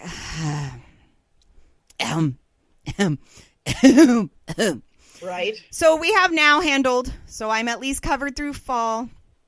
We shall see how we do in December. Gotcha. I have a few months to sock away some money. So far we're doing good. I've done the math. I'm fairly certain I'll be able to also order my books next week, provided they don't cost me too much. So we're good. We're ready to go. We're ready to get going. I have 11 classes left, and then I graduate with my degree, and that 11 count includes the 3 I'm enrolled in for fall.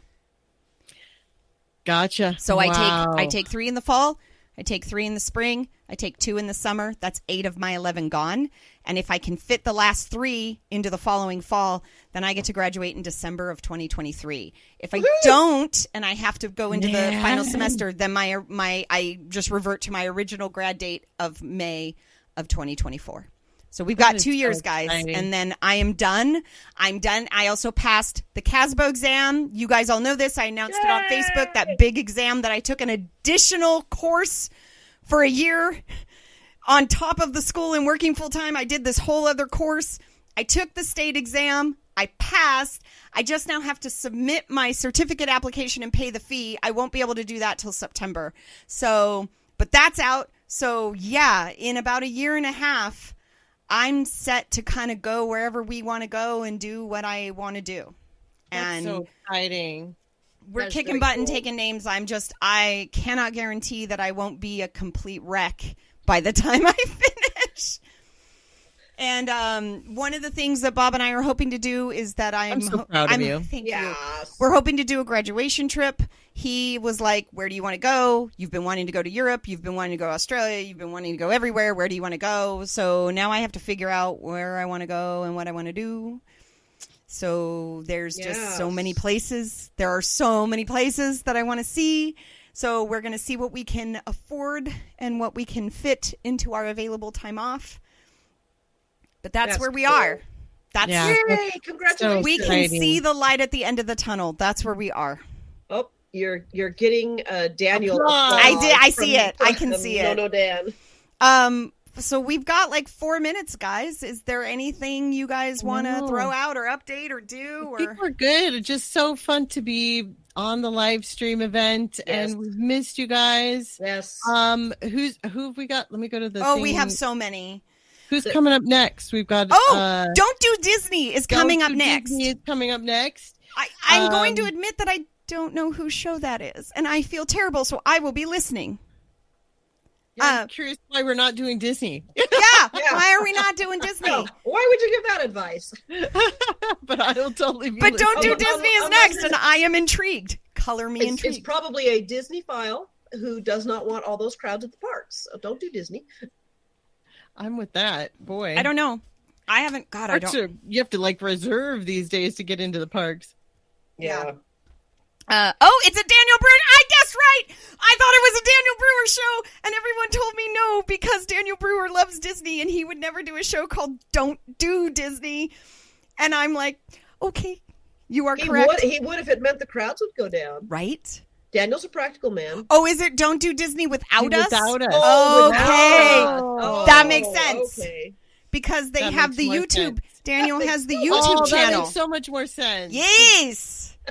Okay, we just didn't have the whole title. There's a YouTube channel. I subscribe. Don't Do Disney Without I didn't Us. know it was a podcast. We're sorry. We're bad. If we didn't do our research, ladies. I'm a bad friend, Daniel. I'm so sorry. We're bad friends, Daniel. I'm stinking subscribed to their YouTube.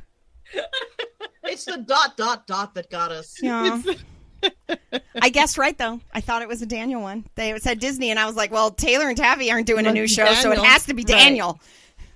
No. That would be totally on brand for Taylor and Taffy to try to dissuade people from going to Disney, so they could go on a day when there wasn't crowds. Right. I'm sorry, but that's perfect. Well, they're that's more on about brand. doing the cruises now.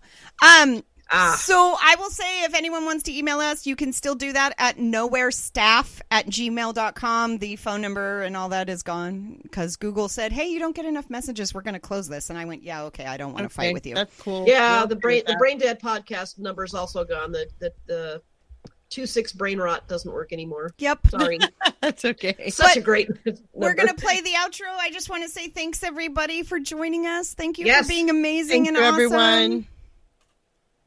Thanks for We love our listening. minions. Bye. Greetings from nowhere. Greetings from nowhere. Greetings from nowhere.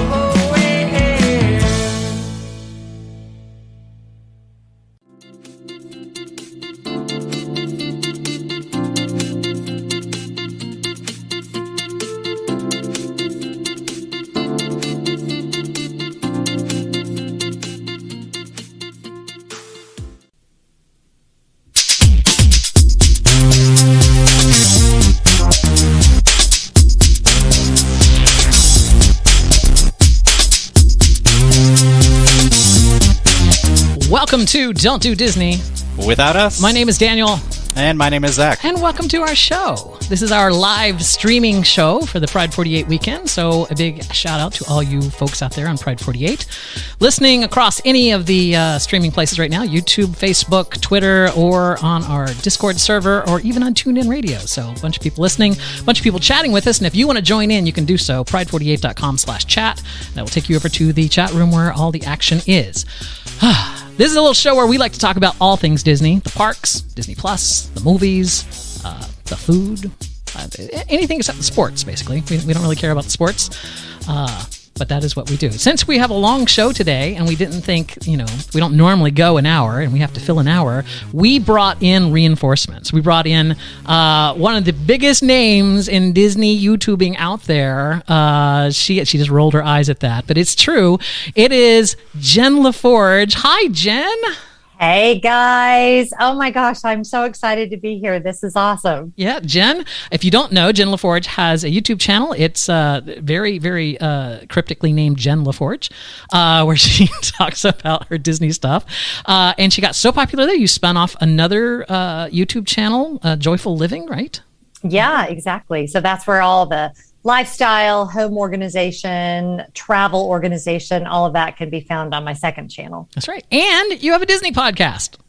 Evidently I do. Yes.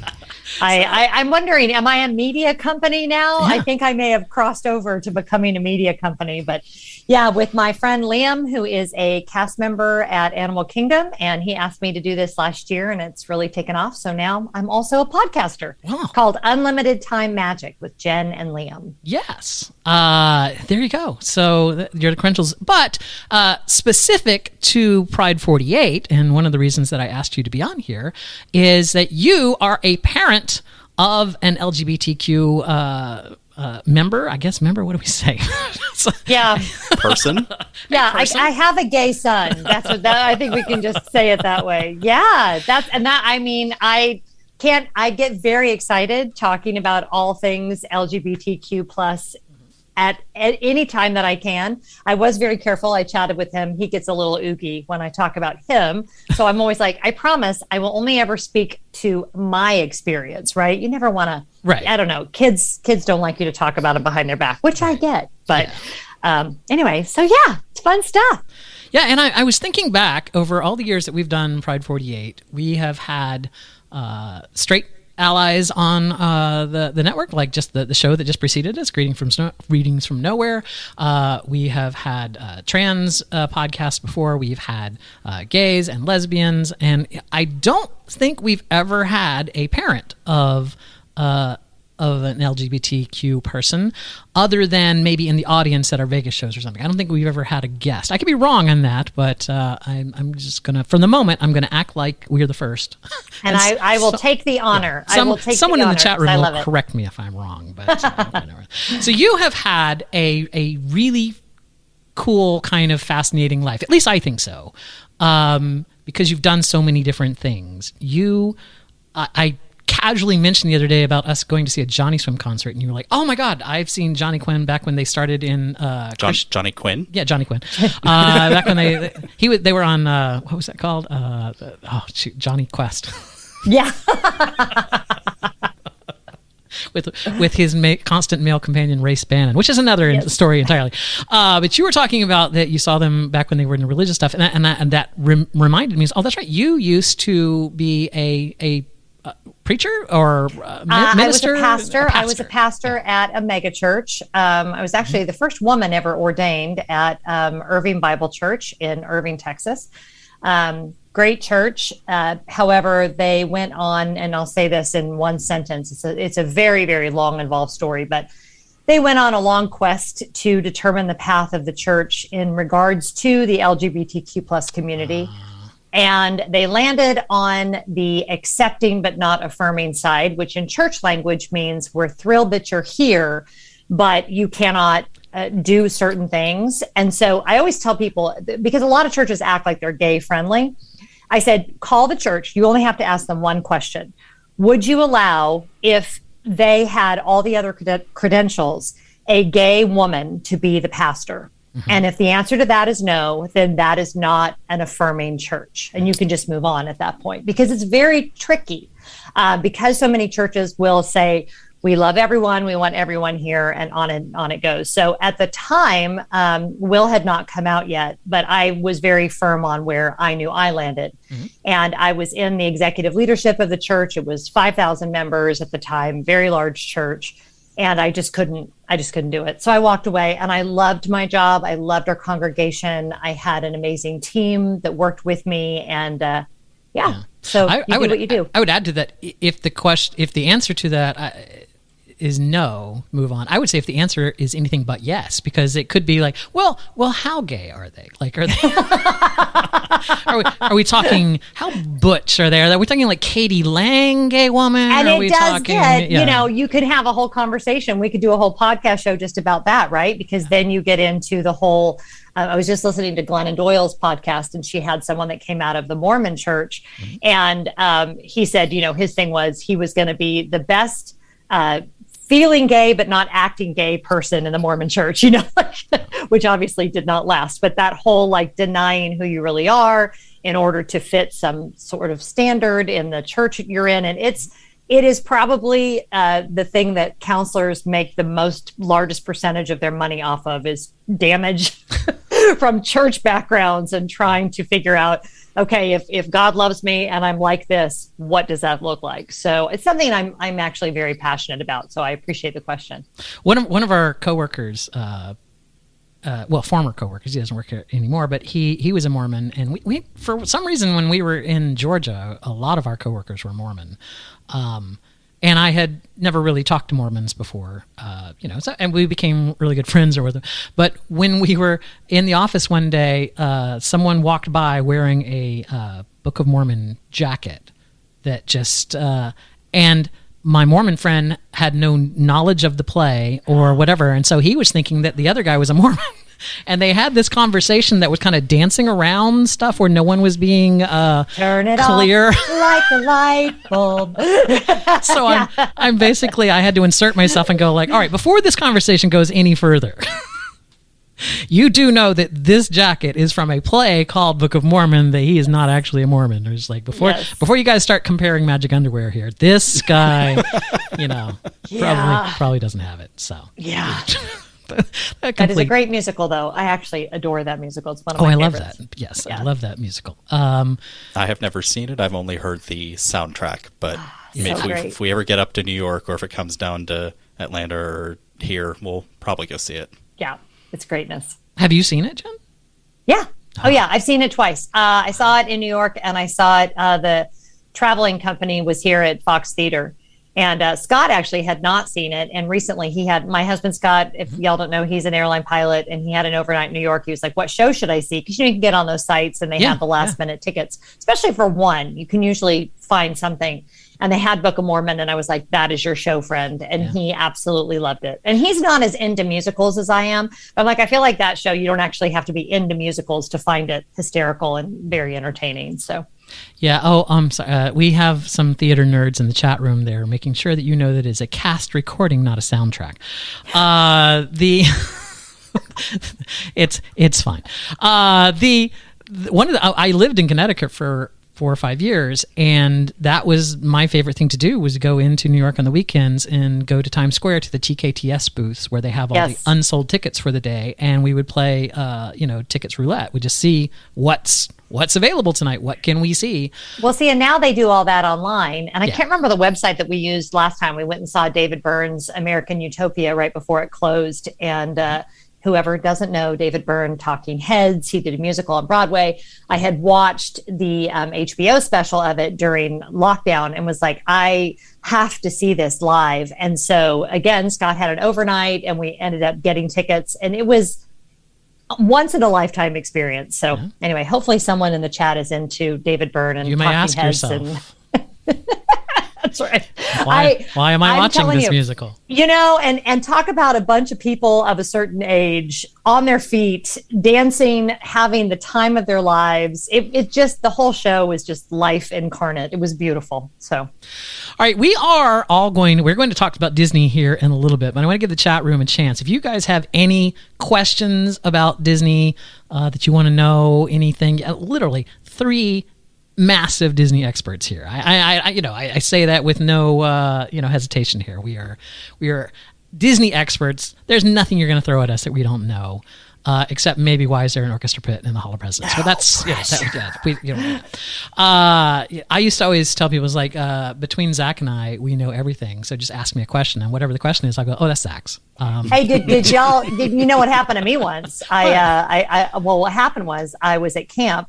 And I won a humility button, and they took it away because I wore it.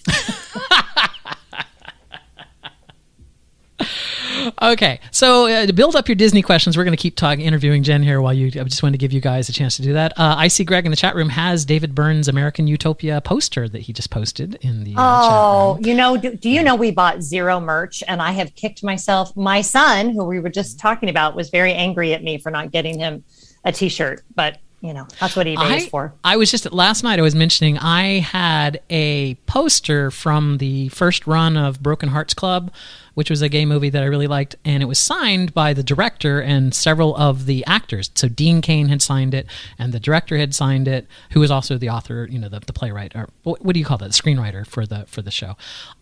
He was this unknown dude named Greg Berlanti, and I held on to that for years, and I eventually just got rid of it because no one's ever going to know who Greg Berlanti is. And of course now on CW, every single show is a Greg Berlanti show, so it's like, I should have kept it. I should have kept the thing. If I recall correctly, it was also very large and very heavy. And when it came time to move from Georgia to Florida, we were like, do we really need to take this with us? You know, and the truth is 90% of the stuff that you haul from place to place that you think is going to be valuable someday is crap. So, you know, who's going to make, like, you made 9 decisions that were the right one, and the one time you throw the thing away. You can't. I'll tell you, though, circling this back to the Mormon thing, when we were moving from Georgia to Florida, we had hired movers to load the truck. So we paid for a moving truck for ourselves, and because it was going to be too expensive for them to do everything. So we hired movers here to pack the truck, and then, in Georgia to pack the truck, and then movers in Florida to unpack.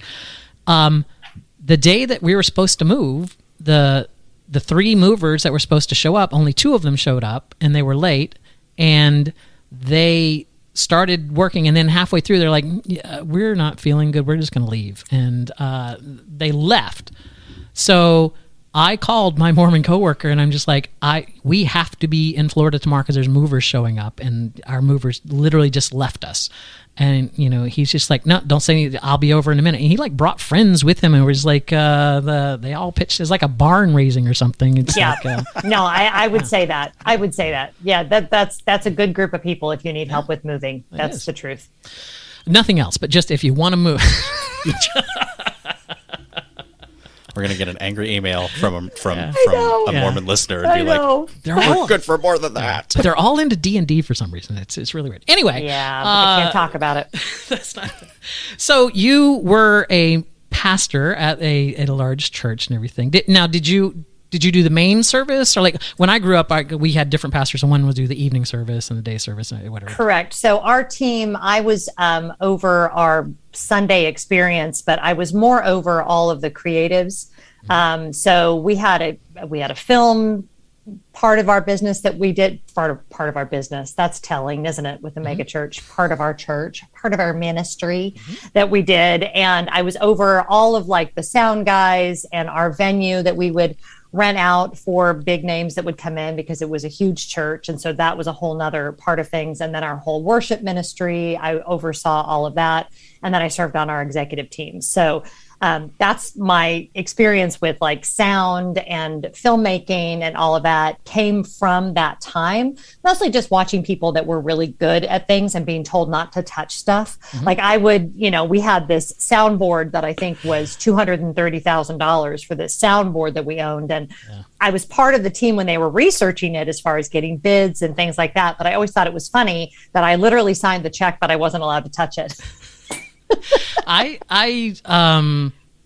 have kind of the opposite thing. When we do our live Pride 48 events in Vegas, and later when they were doing them in New Orleans, but any of the ones that I'm at, I have gotten lovingly called like the audio Nazi, because I'm even if I'm not in the room, whoever's running the board, I will text them and go like, you need to turn mic 2 down. Or well, you know what happens though? It does ruin you for sitting in a production if things are not going well. We were bringing it back to Disney. We were sitting watching when the Little Mermaid, Voyage of the Little Mermaid was still open. And Ariel was off the song, like she was not with the track. But I knew it was because she couldn't hear, because I was watching her do all the things you do to let the sound booth know that you can't hear yourself. Right. Yes. And both as a performer and as someone who has done sound, I'm sitting there thinking, like, I'm feeling her not panic because she was a professional, right? But whose fault it is. But to anyone sitting in the audience, it looks like it's her fault. Yes. And as a performer, the way that sound works, if you can't hear yourself, it is almost impossible for you to know where you are in the music. Yep. So those are the kinds of moments though that you just like, and then I find myself like looking for the booth and trying to figure out what's going on. It's like, you don't need to help, Jen. This is not your show. Like they're good. Let them do what they need to do. If you try and walk back there, the audio cast member is going to be like, ma'am, I need you to return to your seat. Exactly. We'll get you a Mickey bar. Calm down. That's Zach's favorite show. It's closed now, but Voyage of the Little Mermaid, that was your favorite. No, no, it wasn't. His I think the exact quote was that I believe that the Ariel in Ariel's Undersea Adventure had more emotion than the live actress singing for Ariel. She was very It might have been a bad day or whatever, but the one time we saw it, I felt so bad for the poor girl playing Ariel because she wasn't into it. Yeah, you mean Ariel, the friend of Ariel? The friend of Ariel? That's who you Oh, were. yeah. Well, no, in this case, it was Ariel. Yeah. That's right. They're only their friend if you refer to them by name. Well, Otherwise, and now they you are know, Ariel. Yeah. Now you know that their soundboard was crap. Yeah. And so that's probably why she was in a bad mood. Cut her a she could break. never hear herself. Cut her a break, Zach. One of the things. Now the attraction's closed, so. One of the things that I don't don't afford the new soundboard. Yeah. One of the things I don't think I ever realized until I saw a documentary on it was when you have a large Broadway musical or any musical where you have a bunch of people on stage with those mics that they basically put up in their head, sometimes they have them on their chin, it's like they're hidden into their costume somewhere. Those mics have an exceptionally large gain on them, right? Because it's picking your voice up all the way from the top of your head.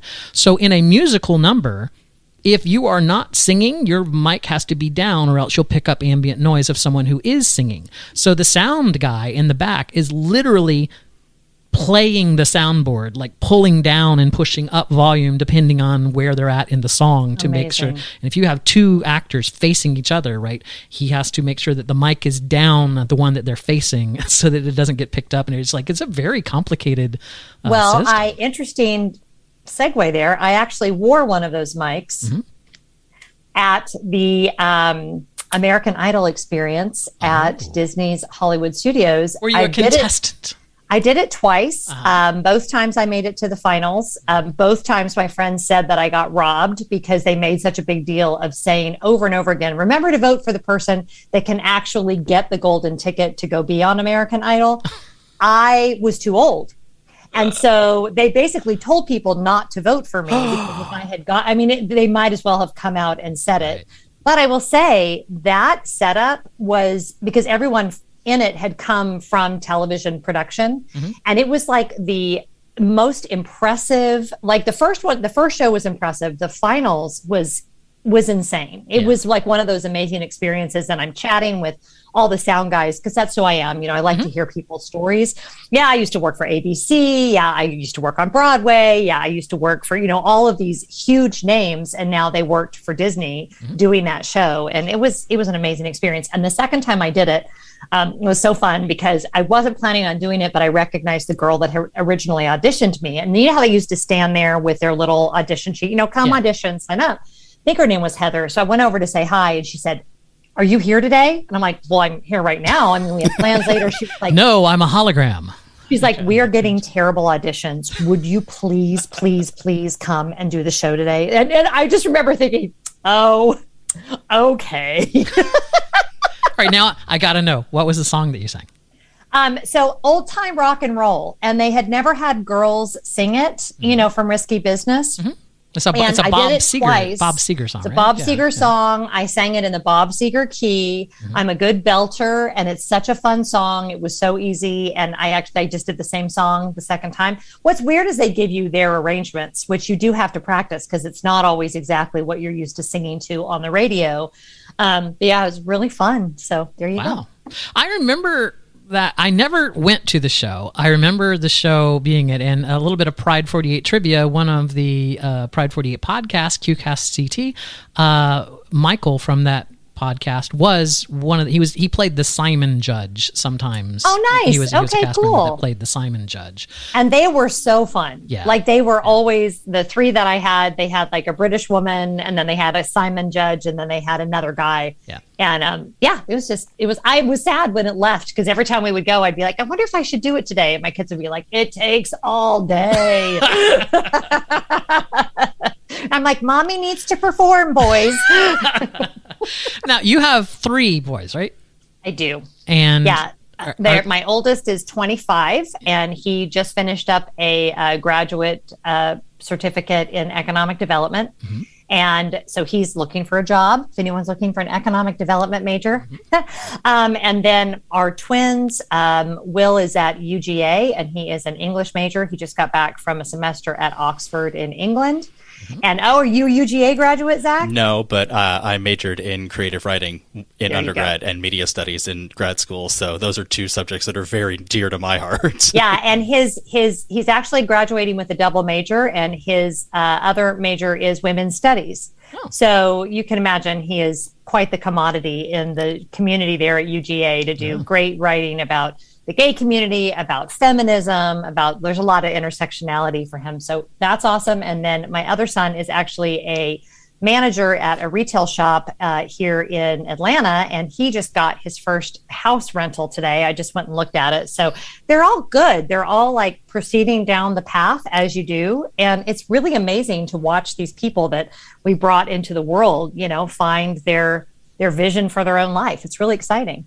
Yeah, I don't have that. I have nephews though. I get to live vicariously through But you know what? It's all communal, and I think we all have people that we've invested in, as I'm sure you do, that you get to watch kind of figure out who they really are, and it's exciting. Yeah, it is.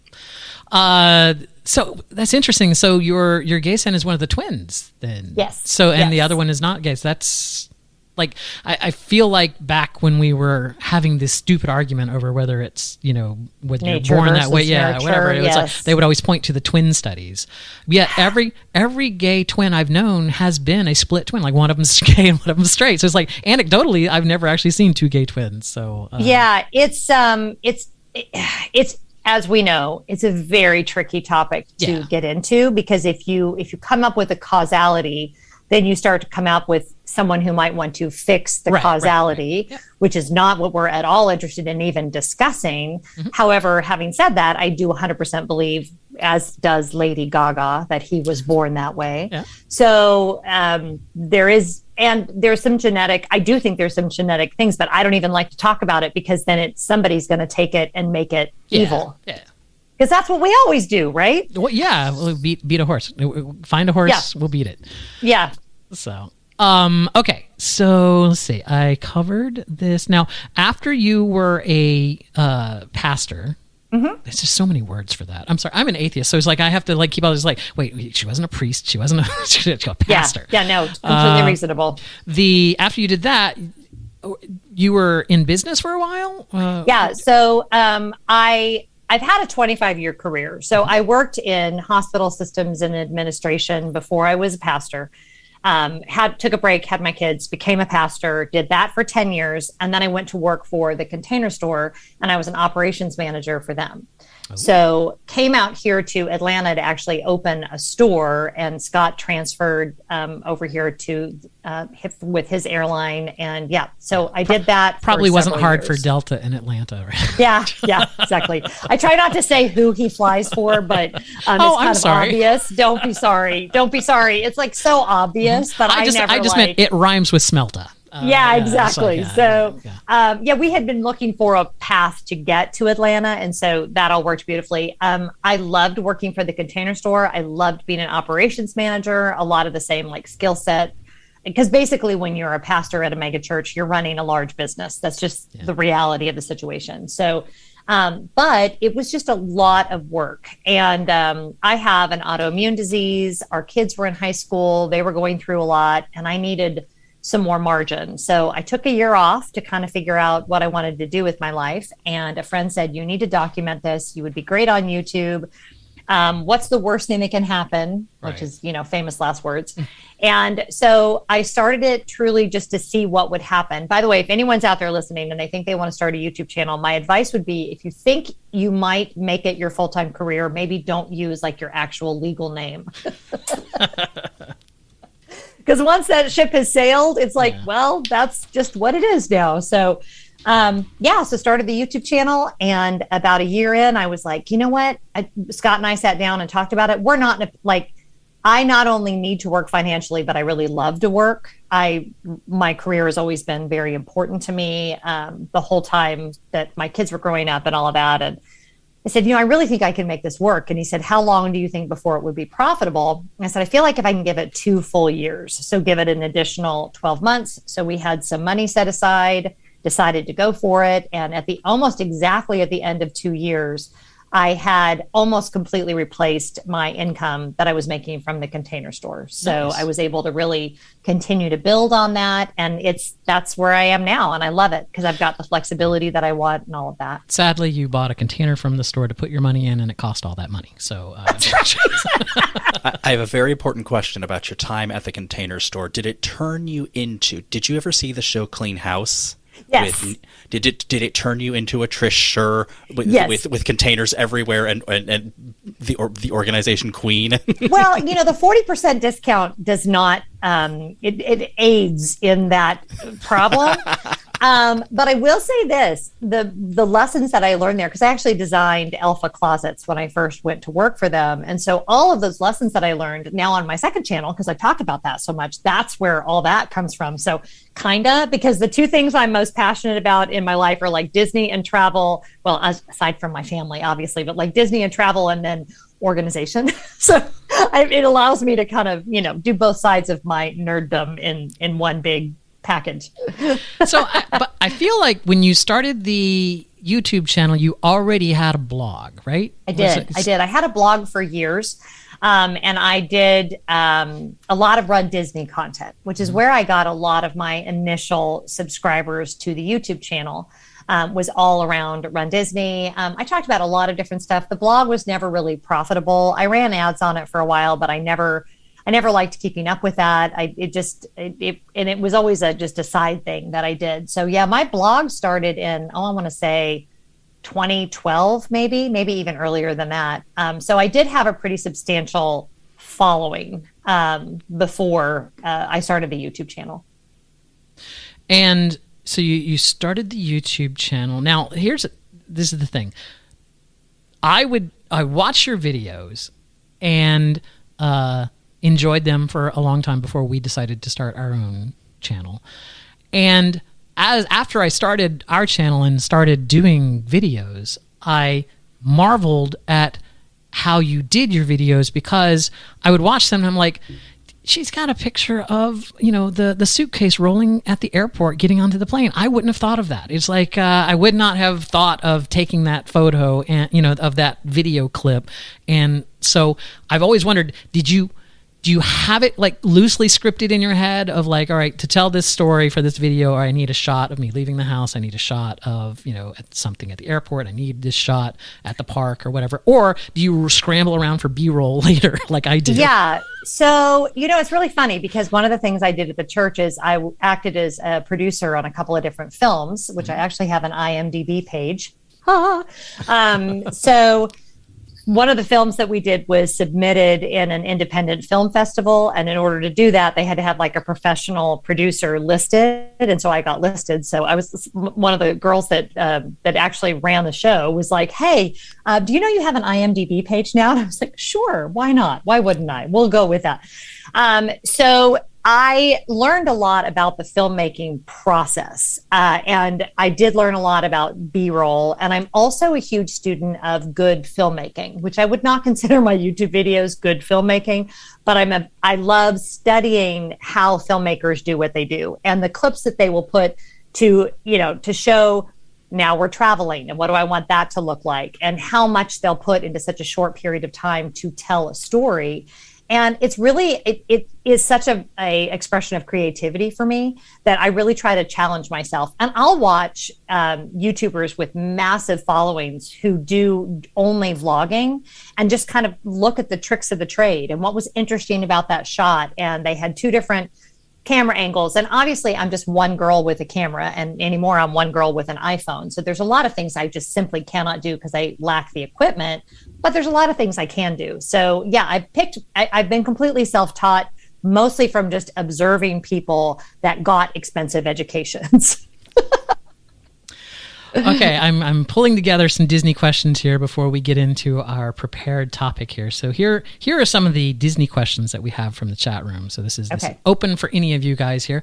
One of them comes from Icy Greg, who says, last time we did Disney, we only had one day in the evening. We chose Epcot as it was just the two of us, no kids. What would you recommend in a future situation that has to wrap so that I can read the rest of the question? In a future situation like that, just one day, which park in Florida? Zach, do you want to take that? What would you do? I would say, I mean, you did Epcot last time. It would depend on if there's a festival going on at Epcot. If there is, I would probably say Epcot, because there's a lot to do at Epcot already, but there's even more when there's a festival. Depending on which festival it is, it's mostly just eating and drinking. But otherwise, I would probably say it depends on your mood. Do you want quote unquote traditional Disney? Go Magic Kingdom. Do you want more kind of immersive out there Disney? I'd say go Animal Kingdom. And if you want to spend half a day and then go back to your hotel, choose Hollywood Studios. I feel like, no, if you're a Star Wars fan, if you're a real big Star Wars fan, then Hollywood Studios is the place for you. Yeah, I feel like each park kind of caters to different, different areas that you like. If you like rides, if you like, traditional dark rides and roller coasters and whatnot, Magic Kingdom, but hands down, 26 rides there. None of the other parks even come close to the number of rides there. But if you're a huge Star Wars fan, you're going to want to check out Hollywood Studios. You're going to want to see Rise of the Resistance is one of the greatest rides ever made, if not the greatest ride ever made. Seeing the full-size Millennium Falcon there is a huge moment for Star Wars fans to be able to stand there and to see that. If you're really into Marvel and, especially Guardians of the Galaxy, then Epcot has the Guardians roller coaster, which is amazing. And if you love animals and just kind of like a more chill kind of an environment, Animal Kingdom, I could ride that safari every single day for the rest of my life and not see the same thing twice. It's, it is one. So it really kind of just comes down to which one you're going to want to do. If it's in the summer, don't do Epcot. There's no shade there. Yeah. And I mean, I'm almost like, if you've only got one day and it's adults, I almost am not going in a park at all. Yeah, true. Go to a hotel. Yeah, exactly. I mean, I'm almost thinking, give me a great like monorail dining pub crawl situation. Go to the Enchanted Rose and get your appetizer and cocktail, and then maybe you have a reservation at, if you're super lively, maybe you're going to Ohana. Maybe if not, you're going to California Grill, something like that. Yeah. And just and now even if the weather's nice, because you can walk so much, you can walk from the Polynesian all the way over to the Magic Kingdom. Yep. Maybe watch fireworks from the beach at the Polynesian. Like, to me, for adults only, if you're not really into rides, I think you get as much, if not more, of like the Disney feeling without a lot of, screaming kids and angry fathers and all of the other things. And it's free. Right. I mean, with the price of parking, if you're not staying on property, you can pay to park at the TTC and go enjoy an absolutely fabulous. I mean, if you really want to get excited about it, if the weather's great, take the boat over to Fort Wilderness, go visit the horses. Like, there's so many things that you can do. So, I wanted to ask you guys too, because you found out the hard way that walkway is closed now, right? Yes. Yeah, you can't walk because from they Fort were Wilderness, dude. building reflections, and then now they're not building reflections, but they're still building something back there, so they still have it blocked off, even though we don't know what they're building. You can still take a boat or a bus. It's fine. Still though, that's annoying. All right, our next question is: who is the gayest Disney villain? We were just talking about this. Zurg. Oh, Emperor Zurg. Yeah, okay. For sure, Zurg. For sure.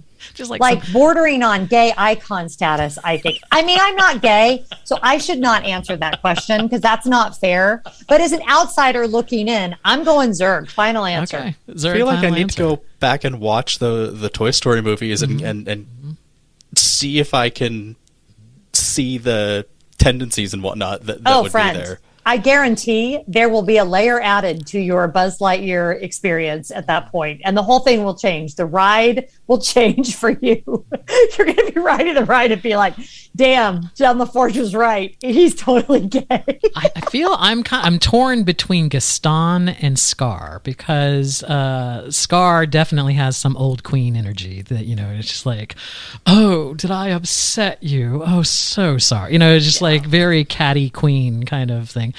Queen. And Gaston has that, that club twink, really into himself, kind of, I'm too pretty for all of you, kind of a thing. Yeah. So. Yeah. I don't know. It's just, that's always been Zurg for me. Okay. That's no question. Zach, what's your answer? The gayest Disney villain? Jafar. Oh, yeah. Because you want to see how snake-like he can be? Yeah. He's just very obviously out there. He's very performative. Yes. Okay. Another question here comes in from Gary in Portland. Can you still park at Downtown Disney? Well, it's no longer downtown. Yep. Yes. Can you still park at Disney Springs for free and ride the shuttle bus to the parks after 4:00? Yes. They don't run the buses directly to the parks until after 4:00. However, you can park at Disney Springs, take a bus to like the Contemporary Hotel and walk to the Kingdom, or take a bus to an Epcot resort and walk to Epcot or stuff. So there are ways around it. Just don't try and do that during the Christmas season. Just stay away from Disney in the Christmas season. I was going to say, and anymore, the buses are so flippin' slow that I think there are probably 90 other ways to do that are more efficient than the Disney buses. I don't even get me started on that. That's a... Okay. Final question before we get to our topics. Let me see where we're going to... Yeah, that's about time, right? Also, what was some? I just read a thing that I wanted to see there. Oh, I was going to say, parking wise, what we usually do is we make a lunch reservation at one of the hotels near where we're going to go, and then just park at the hotel near and have lunch. Especially there. if it's Magic Kingdom, because the TTC is the worst thing ever invented on property. All right, so this is a very tricky question here, so maybe we should have some Jeopardy music here so you can consider this. But the question is, what is the greatest Disney ride? Now, the person that asked this question has very strong feelings about what they believe is the greatest ride. I will withhold saying what they said until after you tell me what is the greatest Disney ride. Greatest existing Disney ride, or greatest Disney ride that has ever existed? You know what? I will allow extinct rides. I will allow it. Okay, so I am going to go with something brand new, having just ridden it. But I think I'm going to stand with this answer. And I used to say Peter Pan all the time. Peter Pan has so many problems in terms of Native Americans but it's my nostalgic favorite because I remember it as a kid, and memories are, they don't understand things. So we go with that. But I'm going to go with Cosmic Rewind. I think in terms of theming, immersion, the ride experience itself, I did not expect to say that until I went on it. And I literally got off saying, I think that might be the greatest ride they've ever done. Now, at the end of the ride, did you appreciate the mirror? I didn't know there was a mirror at the end of the ride. Story-wise for the ride, you are visiting the Xandar Pavilion. Something goes horribly awry, and you have to help the Guardians save the universe. So when you get off the ride, story-wise, you're backstage of the Xandar Pavilion. You're in a cast member area. So any cast member area that has a door going to stage has a mirror next to it that says, "Make sure you're show ready." That mirror has it written in Xandarian, "Make sure you're show ready." Oh my gosh! That's crazy. I think I was so overwhelmed when I got off the ride that I didn't even, I don't even know that I was paying attention at that point because my mind was just completely blown. So, so that's my answer. All right, that's your answer. Zach, what's the greatest Disney attraction? Jungle Cruise. The Jungle Cruise. I am going to say a lot of it is just nostalgia, but Horizons. I loved Horizons. It was a great ride. What are you looking at me? What?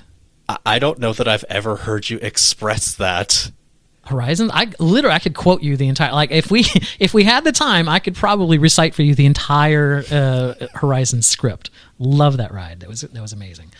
But yeah, there's a lot of great rides. Okay, so what I asked all of us to do before we came here today was to scribble down the top 5 things that we like to do in the Disney parks. And this comes from the whole tired conversation of like, adults shouldn't go to Disney. It's a kid's place, and any Disney adult is just crazy. And it's like, what is there even to do there? Are you going to ride a merry-go-round? Whatever. It's like, so 5 things that we love to do at Disney. So this is going to be 15 things total here. And so Jen, since you're our guest, what is your first thing that you love to do at Disney?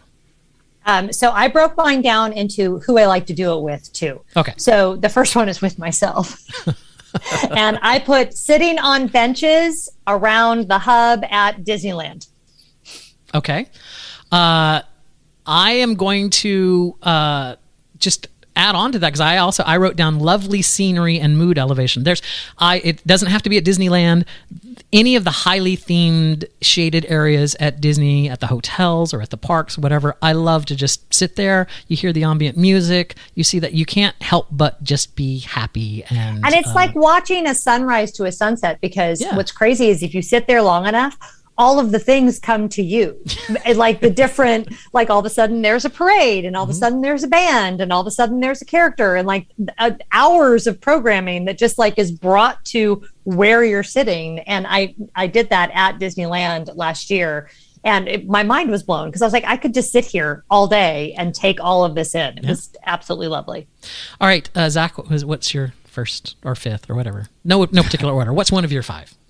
Funnily enough, just sitting in places that, aren't necessarily the parks. The top of the Grand Destino Tower, or the restaurant out in the middle of the lake at Coronado Springs, or anywhere really that's just quiet and just taking it all in. Like you can get a Disney experience on Disney property without being in a park. Totally.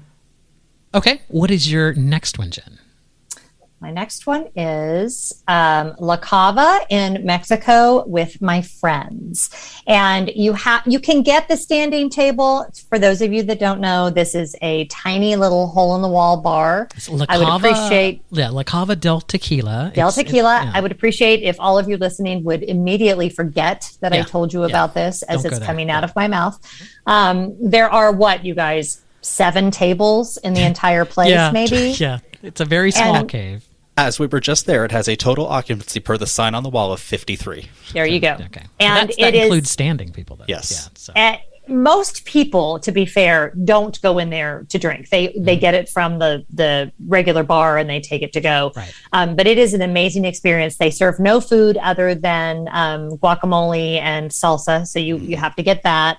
And I have just had, honestly, some of the best conversations of my life with my friends in that space. And so it's very important to me, and I absolutely love it. Part of the theming in there is it makes it very cave-like. So the air conditioning vents actually come out from underneath the benches in the back. So if you're sitting on that back table of benches, you'll get air conditioning blown right on your legs. There you go. As it kicks on, so it's very nice. A little tushy cool for you.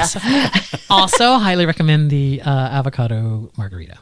Yeah, I'm blood orange all day long. I'm orange. Team blood orange. What about you, Zach? Do you have a favorite? I love the black magic that they have now that Neil Patrick Harris designed, although I always get that every time we go to any of the Mexico restaurants or bars. So I got the mule during our last trip, which was actually very good. And funnily enough, both times recently that we've been to Epcot, we have managed to get in and get a table at La Cava. Yeah. Yeah. I think too, a lot of people at the right time. Most normal people, normal, most normal people, don't want to sit for hours in a place like that if they're not having a meal. And so if you don't understand the magic of it, then, And most non-pass holders or non-DVC folks, people that don't have annual passes, there is an investment in that day, right? They have paid, $129 or $150 to be there that day. And so sitting and waiting, now they're wasting money, right? Just like, exactly. I can't slow down. I got to go make it to Frozen Ever After, or whatever, blah, blah, blah. In that case, time is literally money. So. It is. Well, I think it's a sunk cost fallacy to me. It's like, I think it's perfectly enjoyable to sit there with, we took an Alaskan cruise with our friend Adam, right? It's like, but some of our most enjoyable times on that cruise were just sitting with Adam, eating and chatting and, having fun. It didn't matter what was going on the ship. Right. All right. So, Zach, what is your next one? Oh. You didn't write them down. No, You're trying to I'm pull them up from memory. No, I'm trying to put them in order in my head. Oh, no order. No order. Honestly, writing my favorite ride, which is the Jungle Cruise, and just seeing the reactions on people's faces to the jokes, because I feel like the way people handle the Jungle Cruise kind of tells you a lot about them. How can someone, especially when you have a cast member that is typically doing everything they can to entertain you, the people that will just stare at them, I'm so confused. Like, I don't understand. And not that I want to give them sympathy laughs, but there's a certain amount of enjoyment to be had just in the enthusiasm of the cast member doing it, even if the joke falls completely flat. So yeah, people that don't participate in the experience, that's not okay. They should be thrown overboard. One of my favorite That 2-foot deep water. That's right. Walk. One of my favorite things about Jungle Cruise was on our Keys of the Kingdom tour. Your guide takes over the part of the skipper, right? So your Keys of the Kingdom guide, as you're riding the Jungle Cruise, will tell you things about the Jungle Cruise instead of doing the normal spiel. But the skipper is still on the boat, and our skipper was still steering the boat as the cast members explaining that the boats steer themselves and there's no reason for them to. He's like, he was just all into it. He was making sure that he was steering in every corner. Yep. It's like, there you go, commit to it. That's right. Yeah. That's right. All right, my second one are just snacks and drinks. I could get a Mickey bar at Publix. I could get, I could make an avocado margarita. I could make a Nebula, which is an amazing drink at Space 220. I could do all those things here. But there's just something about being in the park, smelling the smells, and getting the strawberry Dole Whip and vanilla mix or whatever on your cone at the little Sunshine Terrace there, are just something about the snacks taste better at Disney, right? It's just it's a more pleasant thing. I never eat pretzels anywhere other than Disney. It's like, I could, but I don't, because it's just something about those snacks at Disney. And the same with the drinks. Like, we rarely go out to bars except at Disney. So no, that's what I was telling you the other day when people are like, hey, I'm coming to Atlanta. Where do we want to, go for a drink or eat? And I'm like, I have no idea. I'm like, there's a Chili's by my house. Chili's. So that's snacks and drinks. That's my second one. I love that. All right. Yep, so what's your next one, Jen? My next one is food related. Sitting at Hollywood Brown Derby with anyone and eating the grapefruit cake.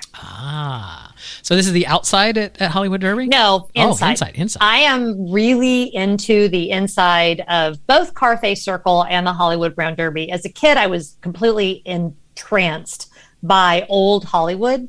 And so both of those locations, I actually have some friends that are Club 33 members, which of course I can't tell you who they are because then I'd have to kill you, and it's not that kind of podcast. But the Club 33 that is above Hollywood Brown Derby is also all old Hollywood themed. And so anyway, that whole ambiance, and something about just sitting there having like coffee and a grapefruit cake after a really good meal is just it's one of those things that every time I do it, I think, I can't believe how lucky I am that I'm sitting here doing this. Yeah. So we like the patio outside where you can just walk up and get your drink. I just feel like it's always hot. Like the patio is got to be the right time of year for that for me. Which is not right now. Wonderful time. Yeah, December is a good time for that usually. All right, Zach, what's your third one? Food and drink related. Finding things that I never would have tried before I had the opportunity to try it at some of the Disney restaurants. I'd never had any sort of African-inspired food until we ate at the restaurants at Animal Kingdom Lodge, and now those are some of my favorite restaurants on property. Yep. And while the only thing consistent about Disney restaurants is the fact that they're very inconsistent, I don't think we've ever had an experience at a Disney restaurant that has been anything less than very good. Because even if the food is mediocre, usually the service will make up for it, or the ambiance and the theming. Skipper Canteen at Magic Kingdom doesn't have great food, but I could spend hours in there if I had the restaurant to myself, just poking around and seeing all the SEA memorabilia and little things that the Imagineers hid because they took the time to make it well themed. Mm-hmm. I don't think the food at Skipper Canteen is bad. Oh, I didn't say it was you bad. said it wasn't but good. I heard they just took the Perkins Thai noodles off the menu. One of my viewers reached out and she's like heartbroken. And I said, well, I mean, ask them. It's not like they forgot how to make it. Sometimes they can still, bring something back for you. But oh yeah, AJ Disney Food Blog always says if it was on the menu, they probably still have it. And you could all you have to do is ask. The worst they can say is no. The one cast member that used to bring him to work every day stopped bringing him. So they because that's how it works. It's just like there's just Bob. His grandmother would make it and bring it in. And sadly, no. Can't do it again. Who are we at? So that was your third, Zach? Yeah. What was did you do your third? I don't think I've done my third. All right. So my evening third, again, in no particular order, are the evening spectaculars. I am a very sensitive person when it comes to emotional things. Like I will cry at a television commercial. I will cry at a TV show and a movie. Any kind of swelling of music and emotional thing just makes me cry. Not sad cry. I just get very overwhelmed. All of the nighttime spectaculars. If that little girl says "Starlight, Star Bright," I'm crying. I love all of the spectaculars that they have. I loved Epcot Forever, which everyone panned. I love Harmonious. I love Enchantment. I loved all the ones that came before them. So nighttime. Can you imagine if they ever just randomly on a night when it was supposed to be happily ever after played the Starlight, Star Bright, the crowd would lose their minds. That would be a moment. And I don't think you realize how much Disney spoils you until you go see fireworks at some non-Disney event. Or if you're my kids, you don't even want to go see 4th of July fireworks in your town because you go once and you're like, what? Have to have a radio? This isn't Disney fireworks. I'm listening on the radio? That doesn't make any sense. Yeah. Evening spectaculars. That's my number 3. I love them. I will say we have before just gone over to the parks on more than one occasion just to watch fireworks and have food. I think that's the way to go, honestly, because you don't appreciate it. If it's at the end of a really long park day, I feel like you don't really... You're just tired, so to do it as its own thing, again, we're all spoiled, when you talk about annual pass holders and things we can experience in a different way. But I'm all for that. I think that's the best way to do it. All right. 2 more items each. Jen, what do you got? Haunted Mansion. And really, this is very dependent on who I'm with. My sons all loved Haunted Mansion growing up. And because the ride vehicles are such, when they were little, I could ride with 2 of my kids and my husband would be with the other one. When you have 3, that whole ride vehicle situation is drama every time you get on a ride. But one of my sons in particular, my oldest, is very into all of the nerdy details of Haunted Mansion and all of the magicians whose tricks were not stolen, but are paid tribute to Escher's Keep and all of these things, or whatever that the stairway is, and all of these tricks of these famous magicians. And so when he was younger, we would go through and he would point out to me every detail, what the magician was, where it came from, which Imagineer loved that magician. And so that was, it was just like this lovely docent guided trip down the Haunted Mansion. So that was, as we were starting, I told you I had a story about something that I thought was a fever dream. When I was in high school, I was at Disneyland for the 30th anniversary and we rode Haunted Mansion, and the scene when you round right before the hallway and there's the guy in the suit of armor that shakes, an actual person came running towards our vehicle. I had shared this story with people throughout the years and people thought I was nuts. Like, that does not happen. Even people that I knew that were cast members were like, there was no way they would do that. It would freak people out.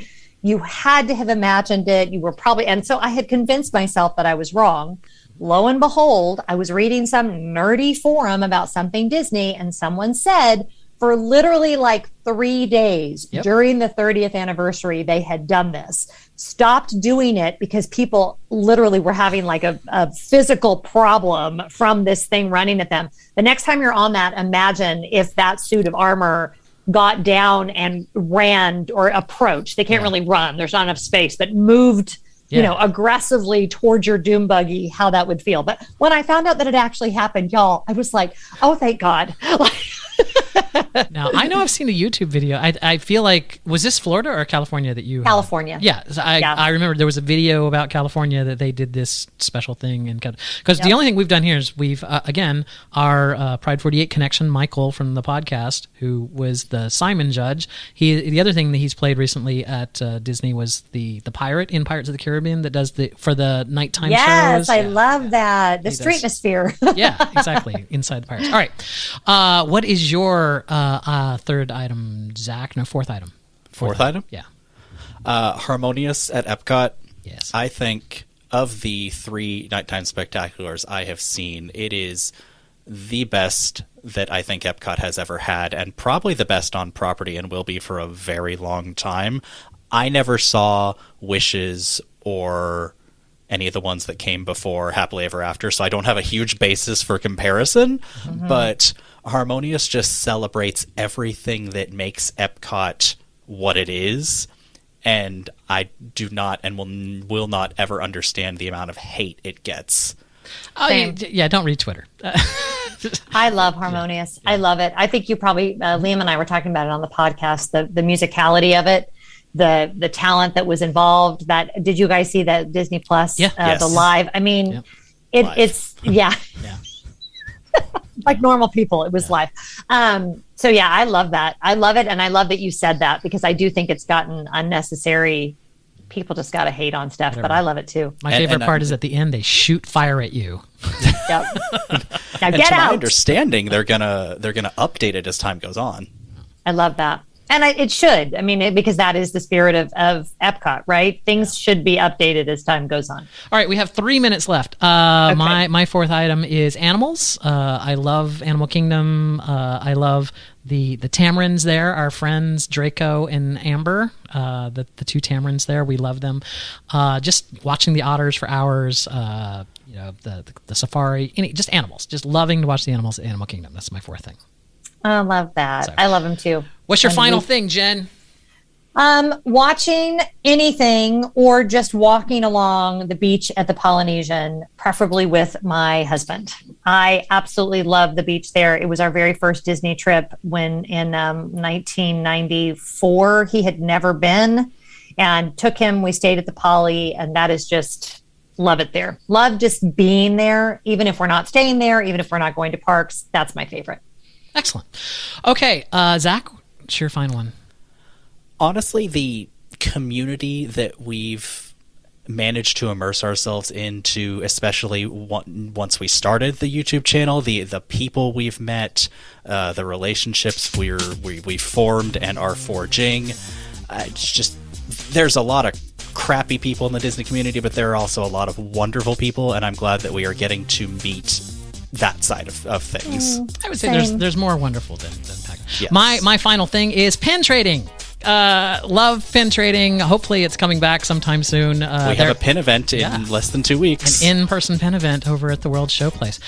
Jen LaForge, thank you so much for joining us today. Thank you for having me. This was been so fun. A delight. Hopefully we'll hook up with you in the park sometime so we can actually see you instead of just seeing you on video. That would be great. I would love it. If you want to reach out to us, our email address is don'tdodisney@gmail.com. Thank you to Pride48 for having the Pride48 live streaming weekend. We've had a ball. Thank you, chat room, for being there. Check out our normal podcast if you've never heard of us before. Everywhere where good podcasts are served. Don't do Disney without us. No, do it here. I will never get that right.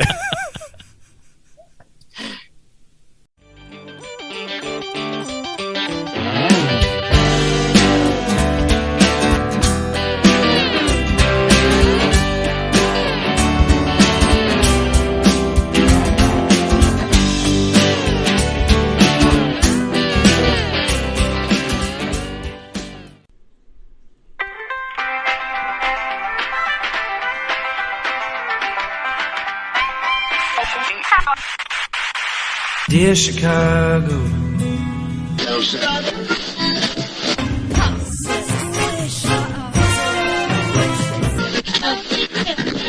Drove to Chicago.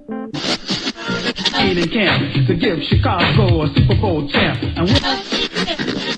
Fullerton is next. Doors open on the left at Fullerton. How about Chicago? I could be there. Welcome to Foul Monkeys. This is Ricky.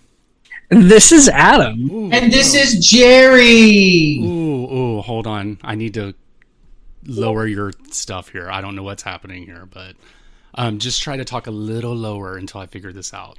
Anyway, go ahead. I'll talk real low like this. Is this good for you, Ricky? It's still loud, but it's too loud for you. Bitch. Turn down the gain, or whatever this is called. Anyway, welcome to Foul Monkeys. This is Ricky. This is Adam. And this is Jerry. You are listening to a gay podcast recorded out of Chicago, Illinois, in the Rogers Park area. The Andersonville area. And West Hollywood, California. And I think this is episode 1003 and 4, I believe. So, oh, shit. Welcome. Welcome, you guys. I didn't win the Millionaire. I didn't win the Mega Million, so I had to come in and do this. Shit, I ain't either. Somebody won it in Des Plaines out here, though. All right, hold on for a second. I need to figure out why you're so loud. It was somewhere in like Illinois, probably near a trailer park. I just posted on Facebook. If you want to win one of these big pots, you got to go to some janky ass trailer park, toe-to-poke store in like Illinois, Ohio, or Florida somewhere so that you can get that ticket. See, everybody says Ricky sounds quiet. Oh, I'm quiet. So I'm just saying it ain't my problem. It ain't your problem, Jerry. It's called projection, Adam. It's called being a professional. God. All right, here we go. My God, you guys, we've been gone so long. Everybody's been so busy. Ricky's been being a housewife, doing card shows and shit. I know, right? So, and dealing with like crazy white ladies. Ricky, do you have a crazy white lady story for us? Nothing to do with cards. No, I don't. No one's ever done anything to be like, what? Like, some people are like, those are kind of pricey. If you could see Ricky's face right now, it's telling me that he does have problems with white ladies, but he's not going to hurt his brand by talking about it on the show. No, I'm trying to figure out why it sounds really funky. Are they saying anything in the chat room? That it's yes, funky? Lauren said that you're a busy lesbian. Oh. And also, Sound Girl, turn your voice up. I don't know. Says RC Martinez. Yeah, I don't know how to do that on here. John Ong, could you please help me? Paging John Ong. Paging John Ong. It's like, I don't know why it's not. Hold on. You guys keep talking. Anyway, sorry. Adam, you went to Spain. Y'all, I went to Spain. I did. I went to Spain and it was fine. I feel like I've been to Spain a couple times and like, I love Spain. I cannot endorse Spain enough. Everybody should go to fucking Spain. But like it does lose a little bit of its magic. And to be honest, that's partially because I didn't find any good records while I was there. But what made me laugh is he was like, I landed, and then like 10 minutes later, he's like, look at this record I got. And I was like, you just landed, and you already are like sending me pictures of like records you bought. And he was like, well, yeah. Look, I made connections before so that I had records waiting for me that I knew that I wanted. Now, where specifically were you in Spain? Barcelona and Sitges. Do you mean Barcelona? Barcelona and Sitges. Sí. So everyone is hot in Spain, right? Oh my God, you guys.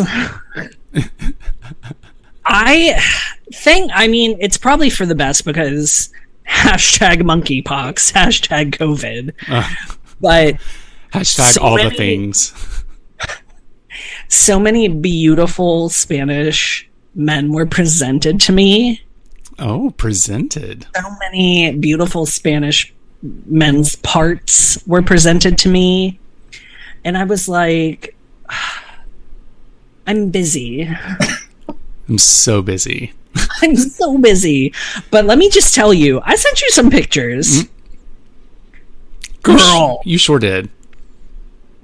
Girl. A buffet. A buffet? A buffet. They're so pretty. All right. Hey, Jerry, can you put the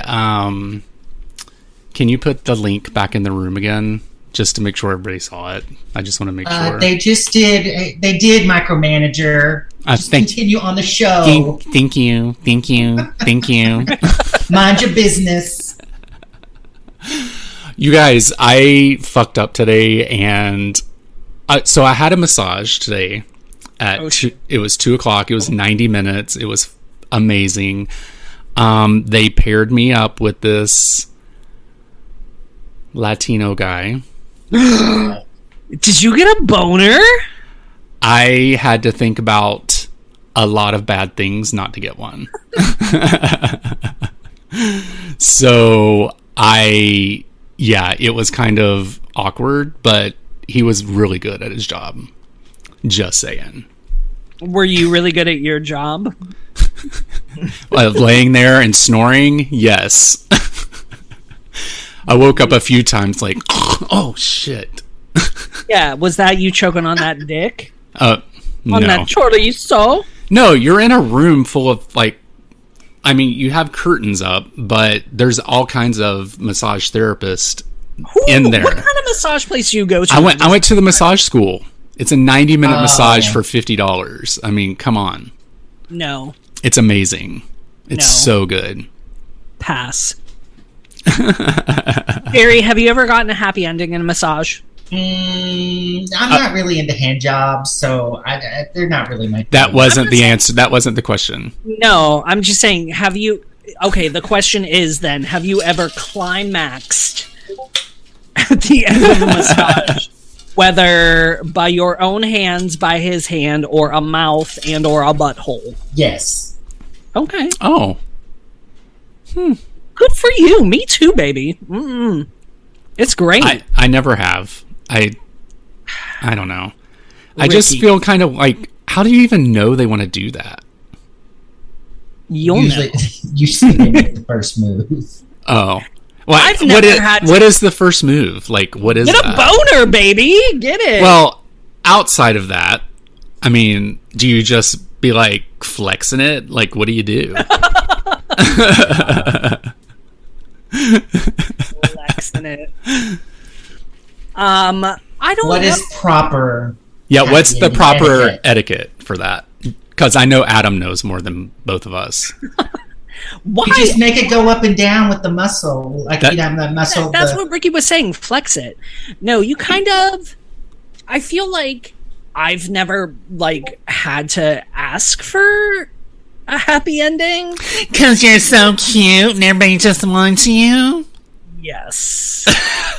I didn't want to say it, but you said it, so it's fine.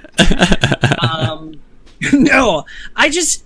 I want to say, if you're, laying there and you have a boner and they obviously, see your boner and they kind of are, brushing against your boner. Mm-hmm. And then you can kind of, have your hands, off the side of the table and be like, oh, brush your boner against my arm. And then they're like, oh, I'm brushing my arm against your boner. And then you're like, okay. And then they're like, oh, whoops, my hand is on your boner. And then the music starts. Yes, and then the music starts. Also, I do think if you turn over... Okay, so here's another thing. So, if they pay extra attention to your butt cheeks, that's a hint. Okay. And then you can kind of raise your butt cheeks a little bit. Oh. You know what I mean? Oh. You know what I mean. You know what I mean. So you yes. So you kind of oh no, I'm into that, like a cat, you know what I mean? Oh, okay. Yes. All right, like downward dog. Yeah, it kind of, you're And then when you flip over and you have a boner, they're like, okay, he's into it. And then sometimes they're like massaging you on the front and they like brush against your boner or whatever. And then like if they brush against your titties, if they're like massaging your chest and they're like, ugh, and they like grab your nips. Okay. That's like last chance fucking like they're into it. Like basically if at that point you don't know that they're into it and they grab your titties, then you absolutely know. Okay. Well, maybe it was a possible because like I've never had a massage before. Maybe it's because it's mostly women I usually have them with, but this guy, like he like put my leg up, you know, I'm laying down and he brought my leg up and I had my underwear on. So why? I always wear my underwear. I never do naked. God, you're such a prudy wasteful housewife. I can't. No, I can't. Maybe that's why they never hit on me because I have my underwear on. Take your panties off, girl. No, I can't. You're probably wearing your period panties too, aren't you? Oh my God. You got me, Jerry. I'm on a period. You can. I don't think that doing it at the massage school is going to be conducive to getting a finger in your butthole or anything. Whoa, that's a lot first for of all, a massage. I don't really want a finger in my butthole. I have had a finger in my butthole via massage, and it was great. But that is not something that I actively look for. Lamont Cranston in the chat said, spread your legs to give him a bit more access. Or spread your legs a bit to give him more access. Which is exactly what I'm talking about. You gotta be like, hey, like, I got a flower. The petals are spreading. Lauren has joined us. I don't know if she wants to speak, so I'm going to unmute her. If you're coming to talk with us, put yourself on mute. We'll say, okay, now it's time to talk. Because last time, wasn't it crazy and people were coming? It was like fucking crazy. Yeah, you know that I am all about this isn't your show, this is our show. All right, so I'm going to unmute her. Danger.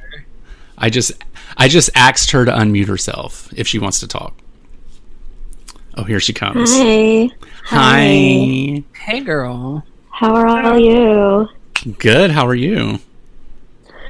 I'm good. Can you hear me good? I'm on my my new earbud thingies. Yeah, I can hear you on your new ear thingies. I'm going to be honest with you, Lauren. They suck a little bit, but sorry. So do I. Hey. Oh. Just a little bit? Poor Erin. I mean, she only needs a little bit because she's given up a lot of bit of the other. Oh, okay. She ain't living in a palace for nothing.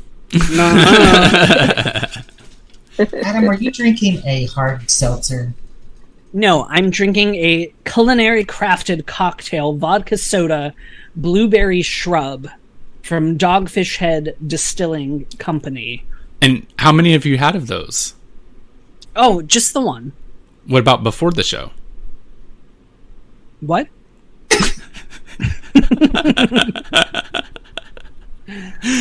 How are you doing, Lauren? I'm good. I'm COVID free, thankfully. Yay! Our gal pal here got the 19. Y'all, it's getting crazy out here in LA. The yoga instructor and his wife got it that owned the studio, and they were like, it fucking sucked. They were like, it was bad. He was like, I was doing yoga poses in the morning because my head hurt so bad that I was trying to make other parts of the body hurt so my head wouldn't hurt so bad. Like just holding stretches for so long so I would feel something there so my head wouldn't hurt. Oh my God. Yeah, it was pretty bad. I had a lot of anxiety and existential doom. It was really, really bad. Oh my God. But it was like, oh, okay, you're depressed now. Aaron had it 2 days before I did, and I caught it 2 days after he tested positive. Oh God. Yeah, we were sick together. I'm still. Bless you guys. Such a bonding experience. Oh, I'm sure. Oh, it sure was. as you were fucking like, I hate you for giving me this. The thing is, like, he was talking to 2 or 3 of his friends at this place where they all go to. There was maybe like 30 people there, and they were all talking about how, oh, we dodged it for 2 years, we haven't gotten it, and then 2 days later they're like, sorry, we tested positive. Womp womp. And then 2 days after that he got it. 2 days after that I got it. oh God. And I know as soon as they told him that they were positive, you just like lost your shit. You were like, oh my God. I did try to like wear my mask in the house and avoid him, but I mean, there's no avoiding that. Yeah. Bless you for trying, though. You mean I had to try. Spraying Lysol everywhere he went. Mr. Mike asks, has anybody gotten the foul monkey pox yet? No, I just got my first vaccine yesterday. I'm getting my first vaccine in a couple of days, and so's Ricky. Yep. I ain't got time to be looking ugly. I mean, I ain't the most attractive person, but I don't want that either. So yeah, it's crazy. Ricky, stop fishing for compliments. No, stop. I'm not. Oh my God, you are pretty, Ricky. You are the most pretty person. No, stop it. I am not. We He's like, yes, I am. She knows, bitch. You've seen her Instagram. You've seen her Twitter. She got God, that Twitter nonsense, the crotch pictures all the time. No, that has not happened. Look at my camel toe. That has not happened in a long time. That has not happened in a long time. And my I have a question. My alt got banned. Can I ask a question? Mm-hmm. Like, and this is serious, and it's not going to sound serious, but when you lose weight, Ricky, as one does that affect your butthole elasticity? Hard-hitting question here about monkey. I don't think that's an issue for me. I mean, I haven't noticed. I don't poop as much, but like all that back there is still pretty. I mean, was it tight before, and is it tight now? I guess is the question. Like my booty hole? Yes, it's tight. It holds my shit in. Literally. I don't know if that's the definition of what we're looking for, but okay. Well, I can tell you I have no issues, and it doesn't seem anything's looser. Nothing's falling out. Like, there's no issues. Nothing's falling out, but can you fit more into it? Ooh, good question. I can fit more into it sooner because there's not as much fat back there to keep it from going in. So, you know, it's a little quicker. Like I said, that was a serious question. Mm-hmm. It was. Well, okay. Thank you for that serious question. I mean, it's very Maury Povich, but it's fine. Lamont Cranston said that losing weight does make your dick bigger. I know from experience. Hashtag by Fupa. It does. It doesn't make it bigger. It makes it appear bigger. It's still the same size. It's just, it doesn't look like a manhole cover anymore. Or a button in a couch. Pearl button on a fur coat. Coot. You guys, so, you know, I'm the Let's oldest make you out leave. I'm the oldest out of all of us, and I heard some kid say, I'm Gucci, and I'm like, I don't know what the fuck that means. So apparently that's that's a description now. Instead of saying, oh, I'm good, they say, I'm Gucci. And I'm like, that's dumb. Wait. So I'm Gucci is old. Like, I'm Gucci's like 10 years old. Is it? Am I wrong? Never, like I'm Gucci is I said I'm Gucci like years ago, and now I'm like, yeah, but you're old now, so it means something different. Right, but it doesn't mean something different. I'm Gucci means I'm good. I've never heard that before. I'm Gucci means I'm good, but like when I say I'm Gucci now, I know that I'm being old. Oh, okay, got you. Oh no, that's like the kids are saying it. I saw it on a hat. Well, then it fucking came back. Never just heard like it before. Jerry. Just like Jerry, when I say holla, he's like, Stop no, that. stop it. That. Stop it. You're too old to be saying holla. I am not. Yes, you are. Holla. It's like saying totes and really meaning it. Oh, I totes mean it. I totes support Ricky saying totes. Thank you. And I support myself saying holla. No. And heller and holler. No. Oh my god, speaking of like slang. So I actually genuinely really like the new Beyonce album, Renaissance. I actually do like it. I will come out and I will say I enjoyed it. I listened to it twice. I listened to it like 2.5 times because I didn't have time to listen to it a third time. And I actually really like it. I listened to it today again. It was my second time, and I liked it more the second time than the first time. Yes. And I think it's because it's kind of out of her normal kind of situation. I think it's different. If I divorce myself from the fact that it's Beyonce and that everybody thinks that everything that Beyonce shits out is gold, then I really enjoy it. Because it's a good, fun house hip-hop album. Like, it is very enjoyable.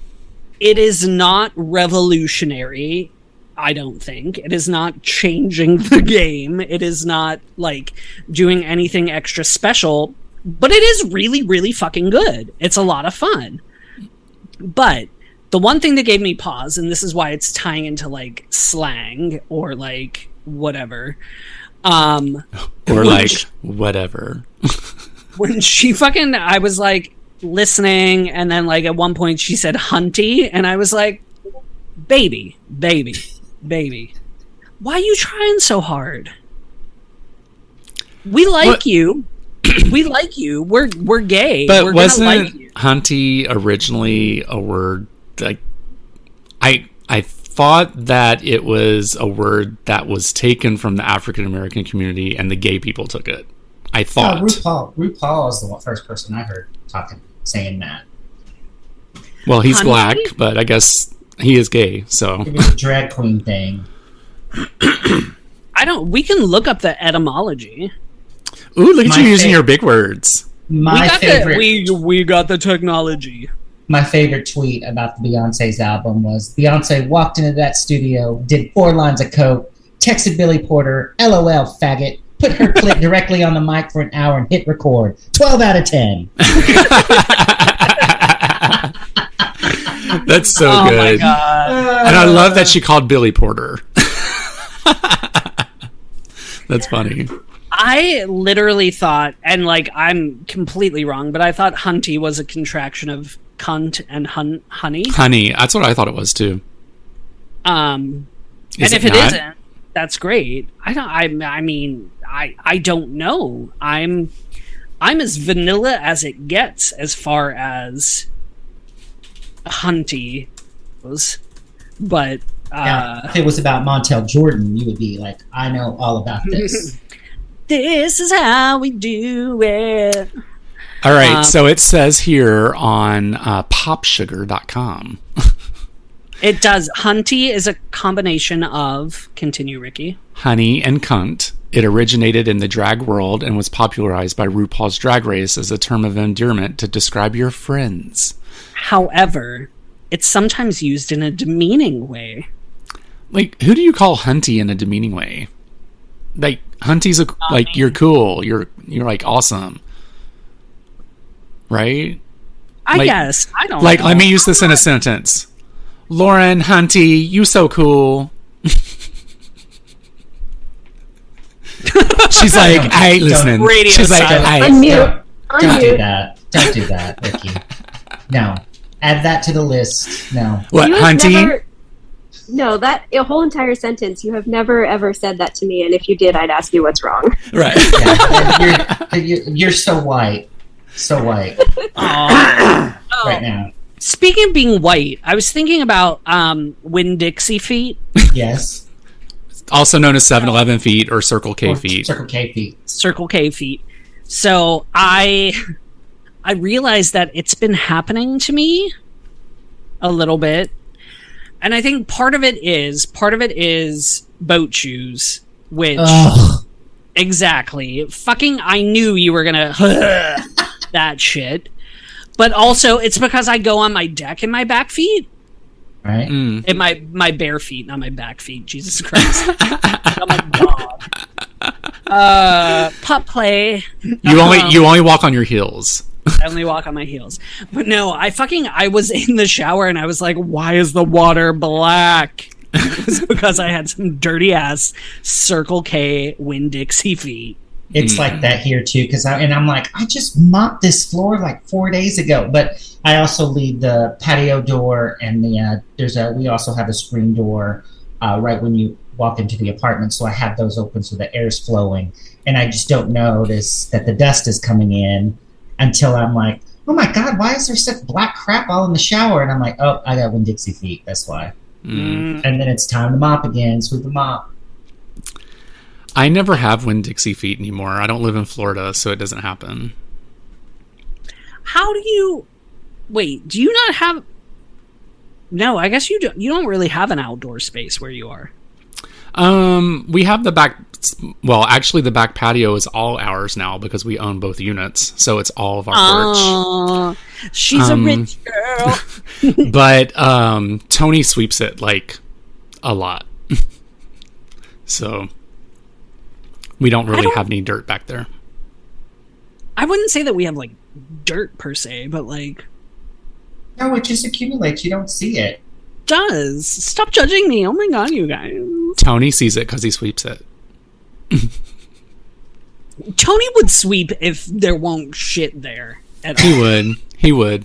He would sweep the air. Bless him. Bless him. What else is happening? What do we like in music? Who likes your new playlist? All those songs. We'll have to post that after we do the show. 75 songs just for July. There's some good shit happening though. You went crazy. You went a little crazy this month. I did go a little crazy. I haven't been able to listen to it yet. I'm going to Monday when I'm working from home. But Betty Who, does she have a new album coming out? Yeah, she does. Her new song's not that great. I didn't like that one. I like the birthday Blow My Candle, I think is what it's called, or birthday. Yeah, that one was okay. That's fine. It's fine. Yeah, I don't know.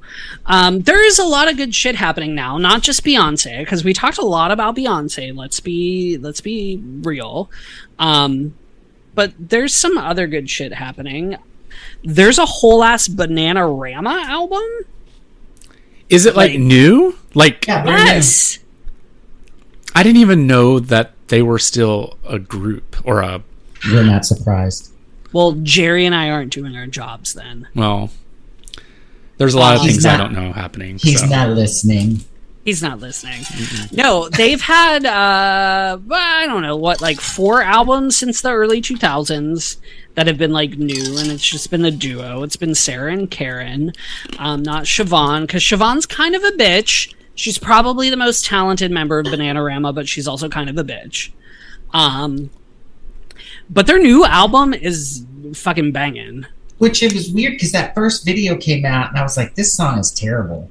And then I went ahead and was like, well, let me listen to it. And like that first song that's on there, I was like, this is pretty good. And then I listened to it. I haven't listened to the whole thing yet. But what I've listened to, I was like, oh, I really like this. It is pretty good. If you like older ladies singing techno pop, then like it's absolutely your but no, it's really fun. It's pretty good. Rina Sawayama, who we've talked about a couple of times on the podcast, has a new single out. It's the title track from her album Hold the Girl.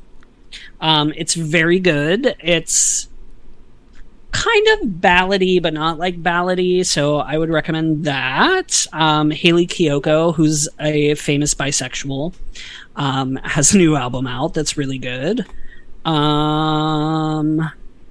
What else? Jessie Ware has a new song. Oh, Jessie Ware's new song, fucking Free Yourself, is fucking fantastic. Okay. Jessie Ware is it on the list? Yes. So that I don't have to remember any of this? Thank you. Yes. You don't have to remember this. Sophie Ellis Bextor's new single is actually pretty good, although I was reading a review of it and somebody was very upset because the rhyme. So the song is called "Hypnotized," but the rhyme is "hypnotized." Oh, like she's singing like "I'm in my bed, I am hypnotized," like that kind of shit.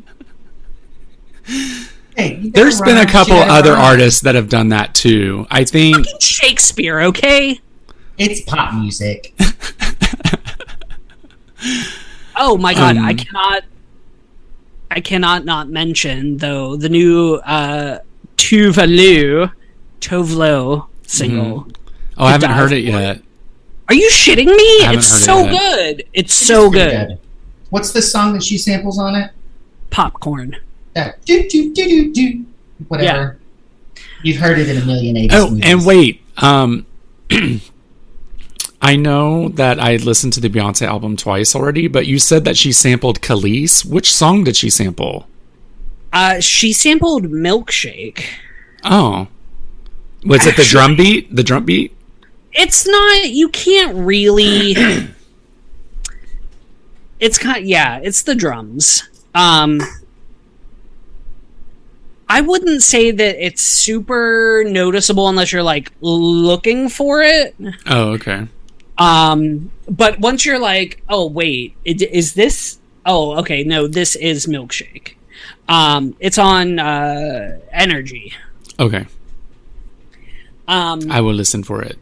What's fucked up, and like this is probably something more serious or like too large to discuss on this podcast to a certain extent, but part of it is that Khalees was dicked over by her contract, and part of that is due to the Neptunes, to Pharrell and Chad Hugo, like. And I think that points to a larger problem with the record industry probably actively screwing over performers of color. Mm-hmm. And it's just, and I like, obviously I don't know the ins and outs of it, but like, obviously like the Neptunes are also artists of color. So I think it's bad to have a scenario when it's producers and performers and artists and musicians of color pitted against each other as far as like samples and like rights, because nobody's gonna profit off of that other than like the press and shitty white music executives. Mm-hmm. Well, like I told you, I was like, I just can't see Beyonce doing that to another black female artist. Right. Like it would be an accident or somebody just didn't, like she just had no idea and was like, oh, I like that, and not think, like you said, if it's so like you really have to like think about it, like I just can't see, because she's so pro, black woman, that she would, just go, yes, let's take it, don't give her any credit because you can't even like, I just can't see her doing that. But like, I mean, it could be possible that the song is sampled and the original artist doesn't know it happens because they don't speak to the artist, they speak to the record label, right? And that too, or nobody told Khalees that it was happening. Right. But like, also, you gotta know, Khalees is also not somebody that's gonna be quiet. Right. Like, you gotta like, do you work in the record industry and you're gonna sample Khalees and you're gonna be like, oh, she will never notice. Like, bitch, really?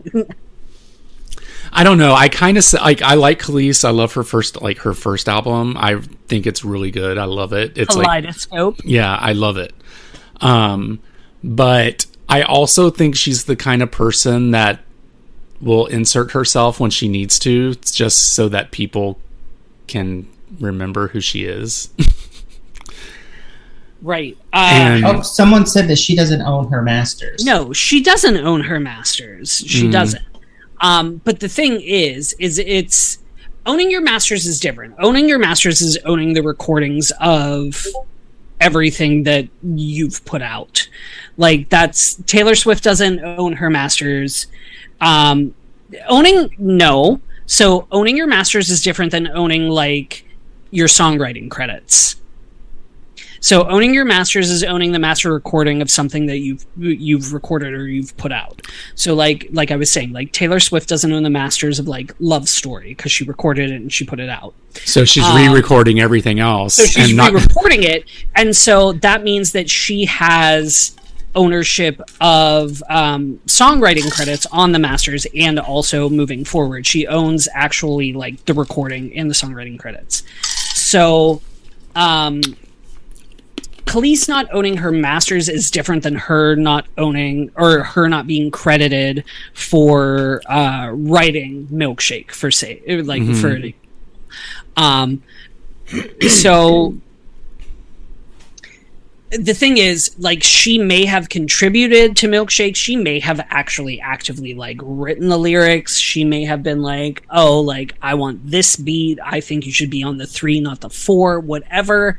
But when it was registered with the songwriting union, when it was registered for like a trademark or what the fuck ever, it was the Neptunes.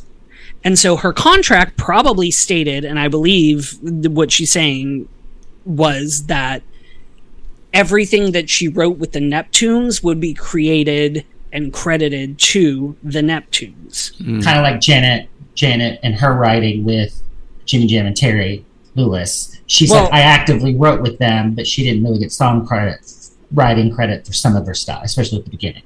She got credited for most of her shit. That's why Janet Jackson was, I believe, the first black female to receive a nomination for a Grammy for Producer of the Year. Breaking news.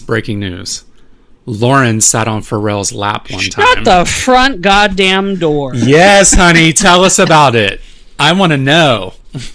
It's really nothing. It's like I was taking a walk with my roommate at the time. This was the roommate I had before you, Ricky. Oh, okay. And we were walking down Damon. You remember that sneaker shop that was kind of like ground level? You know, you had to walk down a few stairs. Oh, yeah, yeah. Like neon lights. We were like, what's going on in there? There's a ton of people inside, and there's like never anybody in there. And we look in, and Pharrell is there. And so we were like, let's go in, because they were just letting people in. And you could just take a picture with him, so I sat on his lap and took a picture with him. Sweet. That was the place right next to Bluebird, right? Yeah. Yeah, okay. Is Bluebird still there? No, it's something different now. Oh, okay. But yeah, that's my claim to fame. Russian celebrity. Superstar story. That's a great superstar story. Did you try to give him a happy ending? Good God. I mean, of course I did. Who wouldn't? So there's a lot of celebrities that come to the yoga studio, and half the time I don't even notice them because I'm doing whatever. But they said Uma Thurman comes, and then her daughter that's on Stranger Things came in, and the lady worked in the front desk, didn't know who she was, and she's like, oh, my name is whatever it is. And she's like, oh, awesome. And then she's like, my mom practices here, and I'm coming to see you. And they were like, oh, who's your mom? And she was like, or they were like, what's your mom's name? And she was like, oh, Uma. And Cora was like, oh, yeah, she comes here. Hold on. Then she like linked their account or whatever. But she was all like, oh, like Uma, like you won't know her, but you know her name is, Uma. She fucking looks like her mom. She does.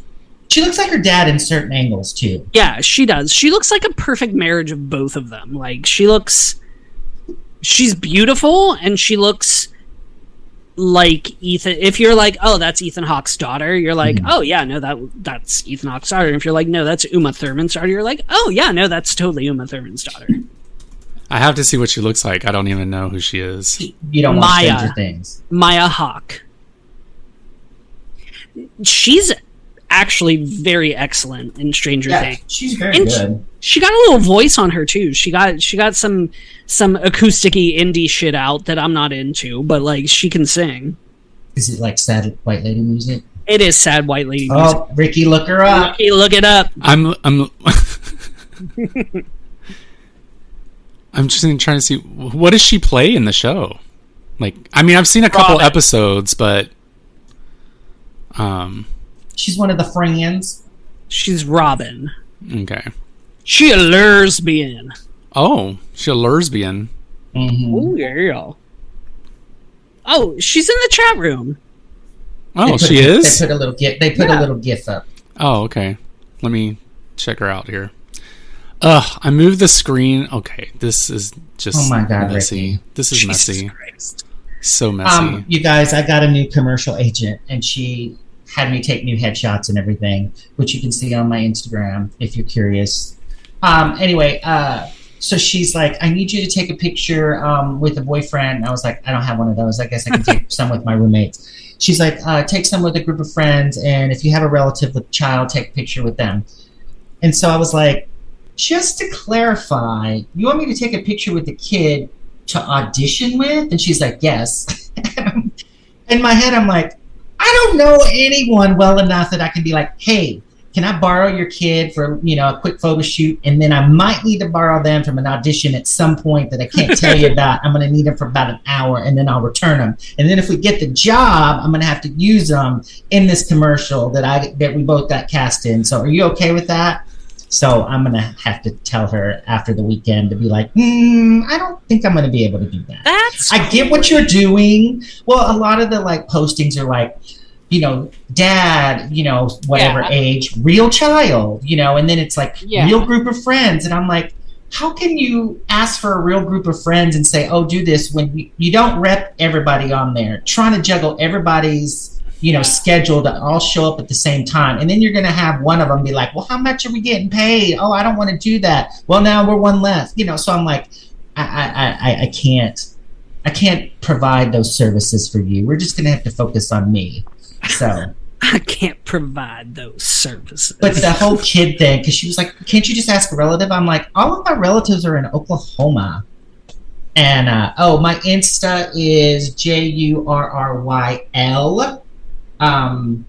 Yeah, it's not 212. Let me just double check. Yes, JURRYL is my Instagram, and you'll see all the headshots. Also, since we're selectively answering questions, apparently, from the chat, Ethan Hawke was married to Uma Thurman. They are not married any longer.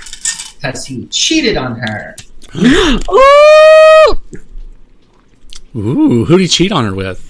Oh, I don't know. No, the nanny? Nobody. Fran Drescher, really? Fran Drescher, yes. Oh my God.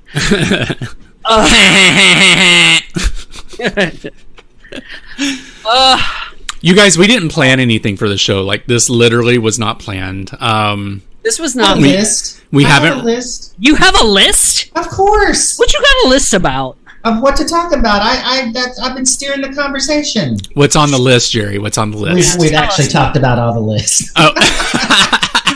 The list is done. The list is done. I don't think we've recorded a show in 2 months. I think, right? Y'all were busy. Yeah. You were gone every weekend. I got things to do. Card shows and shit. Which there's still. I have a bunch. Well, have seveul coming up. So. Womp Congratulations. Womp. Best wishes. And then Adam was moving and stuff, and we're getting our apartment painted, actually. Like, I agreed to a proposal. You will never. Is this insane? And feel free to tweet at fucking Foul Monkeys or Facebook message my ass, but $3,000 for 4 rooms? God damn. Doesn't George have some relatives y'all can just hire? Jerry. What? I would call my cousins if they were close.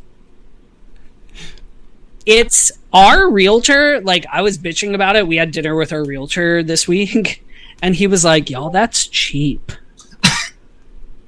Is this the gay realtor that that makes you laugh? Yes. He's amazing. You should date him, Jerry. He's single. Is he cute? What's he look like? He's a little Twinkie elfin kind of man. Oh, your therapist is way hotter than what that.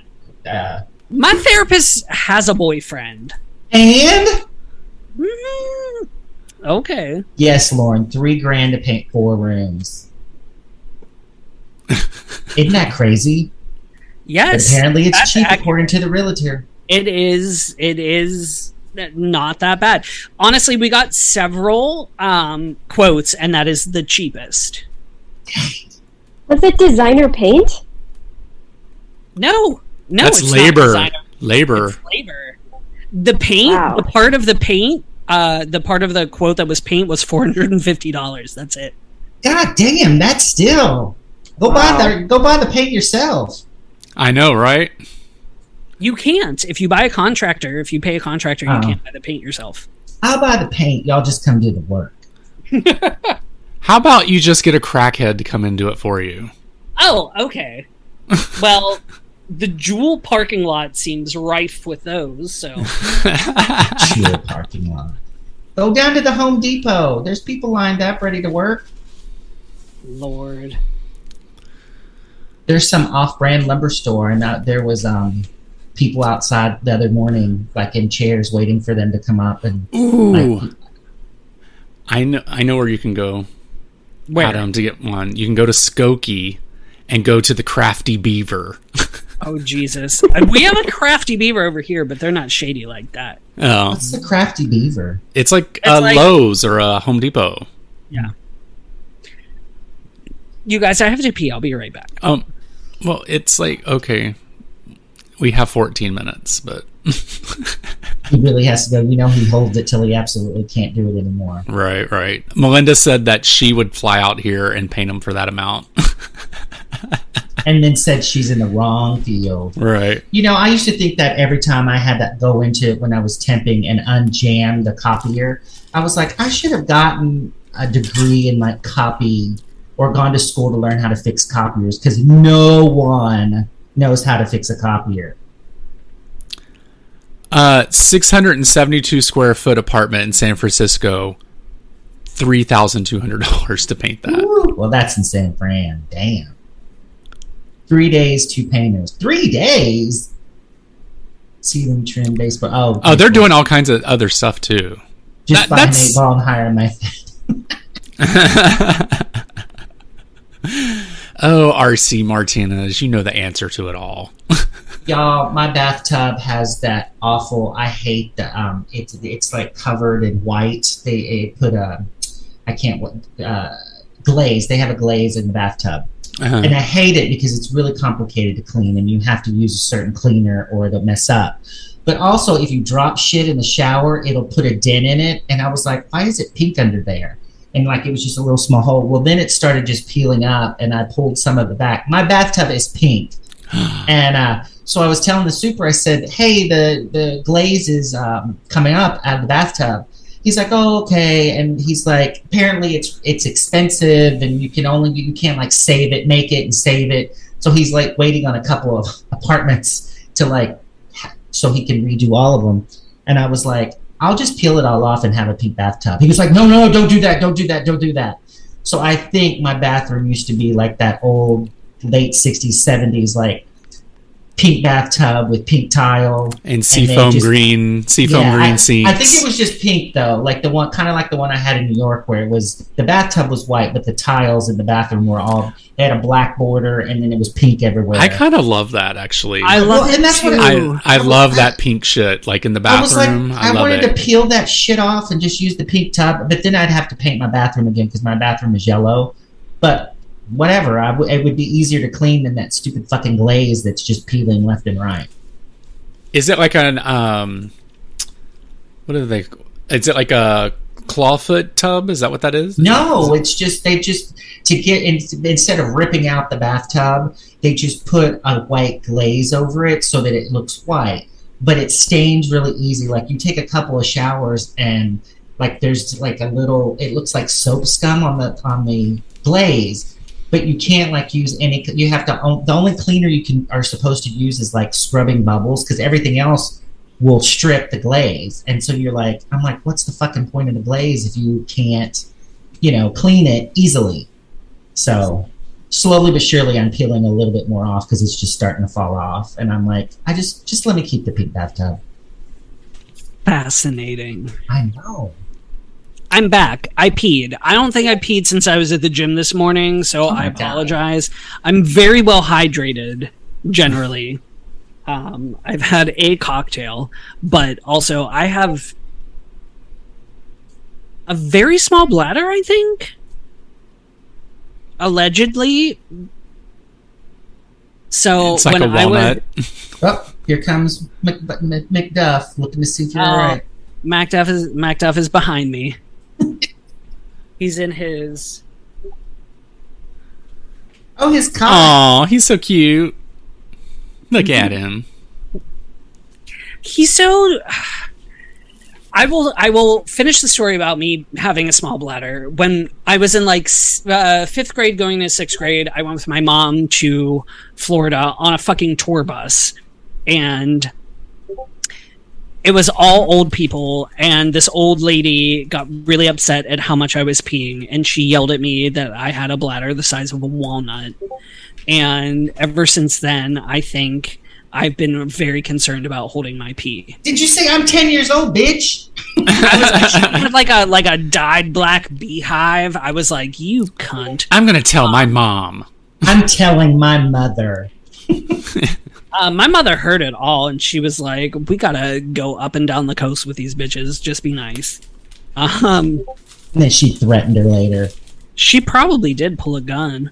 Oh, shit. No, my mom doesn't. She packs? She doesn't pack. Oh, okay. She will cut a bitch, though.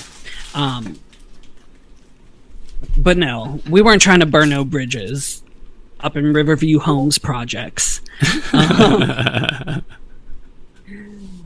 friend Mary in high school, her parents used to drag her on those senior bus trips. And one time she went, and that's when we'd write letters, because, we didn't have texting. And so she wrote me a letter and was like, I'm craving Aspercream. Whoa. Wow.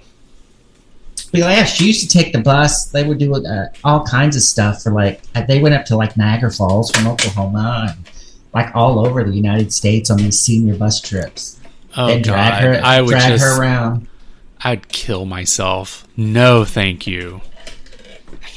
I was... Now, if it was a senior Latino bus trip, you'd be all into it. Different. Senior Latino. Oh, my God. Ricky, are you into aged chorizo? Aged chorizo? I could be. Oh, my. I mean, I am. Tony is...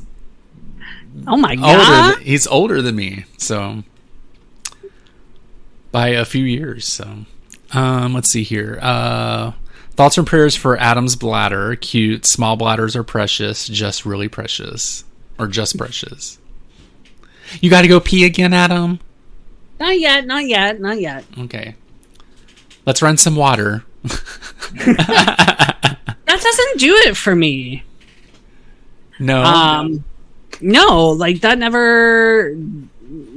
That's not people are like, oh my God, I'm gonna make you put your hand in cold water, or I'm gonna run the faucet. And I'm like, no, that doesn't. No. If I have to pee, I have to pee. That's it. Adam's all like, that's not scientifically possible. Let me tell you why. Exactly. Don't bladder shame. How dare you? How motherfucking dare you? What was I gonna tell you? I wanted to talk about dicks for a second. Oh, let's do that. We don't talk enough about dicks. Lauren said finally.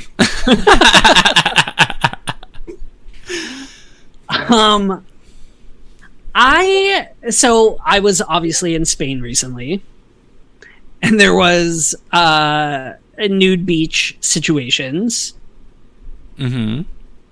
And I got a little self-conscious, to be honest with you, because apparently everybody in Europe got a big old dick. Well, not that they got a big old dick, but they shave it all. I'm talking 100% bald monkey. Ooh, I don't like that. First of all, that's fucking itchy. No, thank you. I'm not interested in it at all. Also, it looks like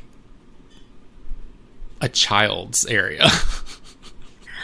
I don't fully understand it at all personally. Also, I'm lazy, and it cracks me up like if somebody happens to see like a picture of my nether regions, people are like, "Oh my god, nice bush." And I'm like, "I grew it myself." Oh my god, that's hilarious. Do you trim at all? I mean, no. Do you do a trimming situation? Not even a little. It just like falls out when it's done and just grows more. Yeah, no, it's just full au natural. Like, I don't fuck with it. Nature knows what it's doing. I'll tend to like shave, not shave it, but trim it because it gets a little out of control sometimes, and I need to bring it in a little bit. Have you ever, we've talked about, Ricky and I have talked about being like half-seas, where it's like not fully uncircumcised, but not fully circumcised. I have gotten the bush entangled in my foreskin. Oh, isn't that the worst? Have you been there? It's so bad. And you're trying to move like without like trying to touch yourself and like pull it out. You're just trying to like move your legs and just kind of like wiggle it out, and it ain't happening. No, it hurts. Deeply unpleasant. We started talking about dicks, and the chat room's just going fucking crazy. Blowing up. Said Adam, that was a bathhouse in Barcelona that had the hottest hustlers with big dicks. I've been at bathhouses in Spain, but I want to say it was Madrid, not Barcelona. But I will say, there are beautiful, gigantic penises in Spain. I will give you that. However, I do think that things are magnified by the fact that everybody got a shaved ass dick. It's just weird. Also, Leather and Fur PC says, "Does it look like Snuffleupagus in a bush?" Yes, accurate. Oh my gosh, Gary! Before we go, you guys, Ricky sent me the sweetest message the other day that we got from a listener. Where is it? You sent it to me. Oh, here it is. But you didn't include young Nicholas. He's like, he's a listener of Big Fatties. I know y'all don't read these on the little show, but I just wanted to let you know, as well as the other two, know that when y'all come across my feed as a new episode, I cancel my call and listen to the most recent episodes. I cackle, put loud, out loud, in front of my customers as a UPS driver on the recent episode. I had to explain to them why I was not breathing, but laughing. Thank you for that, young Nicholas. Thank you very much. I do want to say we only have 2 minutes, and we have to be very fucking on time with this because the next show will be coming up, and that next show is RuPaul's Drag Race Recap. Make sure you listen because I haven't watched Drag Race in like 8 years probably. I have no idea what's happening on there. I like the concept, and I like watching like the short videos on YouTube, but I just can't invest a whole hour. I am a firm believer in reality shows or competitions where people actually use their talents. So I'm very pro RuPaul's Drag Race. So if you want to recap it, that's fine with me. I think that's I love that RuPaul keeps winning all the Emmys for doing it. Yay, RuPaul! Right, but she should probably stop endorsing fracking. Oh. I don't know nothing about that. I don't know nothing about no fracking. I don't know nothing about no fracking. Yes, we are pro Bush here at Frau Monkeys. I'm just trying to read the chat real quick. Archie Cruiser says sometimes you have to do around the base if you're using silicone cock rings. True, because that shit gets tangled. All right, we gotta wrap it up. We gotta wrap it up. We gotta go. We gotta go. We love bushes. All right, guys. We love Bush. We love Dick. We love all of you guys, and we will talk with you soon. It's 5:59. When is it going to be 6 o'clock? It's Frau Monkeys. It's Adam and Ricky and Jerry. Yeah. Okay. Live from Chicago and Hot Breast, Hollywood, California. All right, bye. All right, we got to go. Bye, everyone. Mwah. Bye, friends.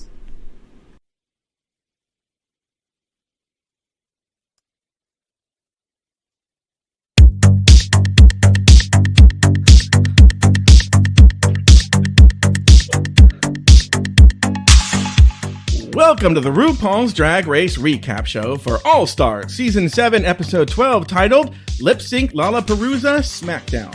My name is Joe Batanz, and I am joined, as always, by two legendary legend co-hosts. First, from the podcast, Bravo, Bravo, effing Bravo. Please say... You know what? I'm going to have to pull her off my breast tonight and put her in her little seat. I love you, baby, but Mama's got to go to work, honey. Good luck. I took too much of a clip there. And from the podcast pod is my co-pilot. Please say... I feel like a drunk cat. To Taylor, the latte boy. Oh, I didn't say hi to Nathan Patrick Brown. First yeah, of all, you didn't say his name. Yeah, okay, wait, hold on. Take two. Because I realized I pulled the entire audio. And so I made a mistake. Nathan Patrick Brown, hi, how are you? It's monsoon season, baby. You know what's really weird? It's funny that you say that because there are actually monsoons going on over in Kentucky. And when I hear the newscaster saying like 40 people died in Kentucky because of monsoon season, I'm like, wow, jinx is brutal. Jinx's impact. Yeah, this is almost as bad as in 2001 when Jennifer 9/11 won the season. Yeah, that is really, really bad. Or as Nathan will tell you, it's really, really bad because people don't know the winner of Drag Race Down Under was Dinga Ate My Baby, and that was really, really, really, really sad. Oh, and when the winner of Thailand was Tsunami. Yeah, and that was really... I've missed this quality content. Yeah. And also we have from Pod is my co-pilot, we have Taylor the Latte Boy. Hello, Taylor the Latte Boy. How are you? Hello, boys. How are you? We are doing... Oh, I'm doing well. I don't know, Nathan, how are you? Super well. Yeah. Now, we have, we are, for everyone listening later, we are actually on live at Pride48.com during the big Pride 48 live streaming weekend. Taylor, you are one of the moderators, as both you and I learned yesterday. As I learned right after Adam Burns said it. Yeah. Yes. And what moderating have you been doing in the chat room? Occasionally just perusing and making sure that everyone is speaking to each other in a respectful manner. Yeah. I would hate to have to wield my power. Yeah. Yeah. Well, so let's actually jump. We only have an hour, right? So let's actually jump right into the episode because I'm sure there will be like many tangents we go on, and we'll talk about, Nathan's taint, which people think we're talking about Nathan Brown's taint. In Australia, it's a hiking location. People don't realize. They go like, oh, we're going to go hawk down Nathan's taint, And so... Yeah, I get a lot of confused people knocking on my door, and I'm like, no, you're looking for the hiking track. Yeah. What? Tell us about your taint, Nathan. A lot of people here at Pride 48 aren't aware of your taint. We're not familiar. We're not familiar. What has anyone ever commented on it? On my taint? Yeah. Well, not generally, no. Well, it taint the balls and it taint the anus. I mean, I don't know what else to say. Well, do you keep it manicured? No, Does that's it a good glisten question. in the sun? Is it where you take Doesn't see pride a lot in of it? sun, Taylor. Doesn't see a lot of sun, but it could. I'm a trimmer. Okay, I will trim. Do you like your taint played with? Is a good question as well. Oh gosh, yeah, sure. Who's going to say no to a little taint play? I know people who've said no. I have no problem with taint play. Yeah, I have no problem with it. I love performing taint play. But there are some people who are like, they find it very ticklish. We only have an hour. Let's get into the episode. But first, let's talk about your taint. Yeah. Well, but that's why, this is usually where I do my other plugs, but I'm not going to be doing those plugs now. So look now, and the buddy get there. All right, this week the queens walk the runway one final time and compete in 2 lip sync SmackDowns for the crown. When all is said and done, Raja is named the queen of She Done Already Done Had Hers and pockets $50,000, while Jinx is crowned the winner of All Stars Season 7 and wins $200,000 and the title of Queen of All Queens, which Taylor used to have that title, but since lost it. Ladies, name 2 things you liked about the episode and 1 thing you did not. Let's start with our very special guest, Mr. Taylor Ta-ta-ta-ta. 2 things that I liked about the episode were I was a little underwhelmed by the finale. Mm-hmm. As much as I have absolutely loved this entire season, yeah, it kind of felt like a little bit of a letdown. But that being said, I loved that Jinx won. She was the girl I was rooting for the whole time.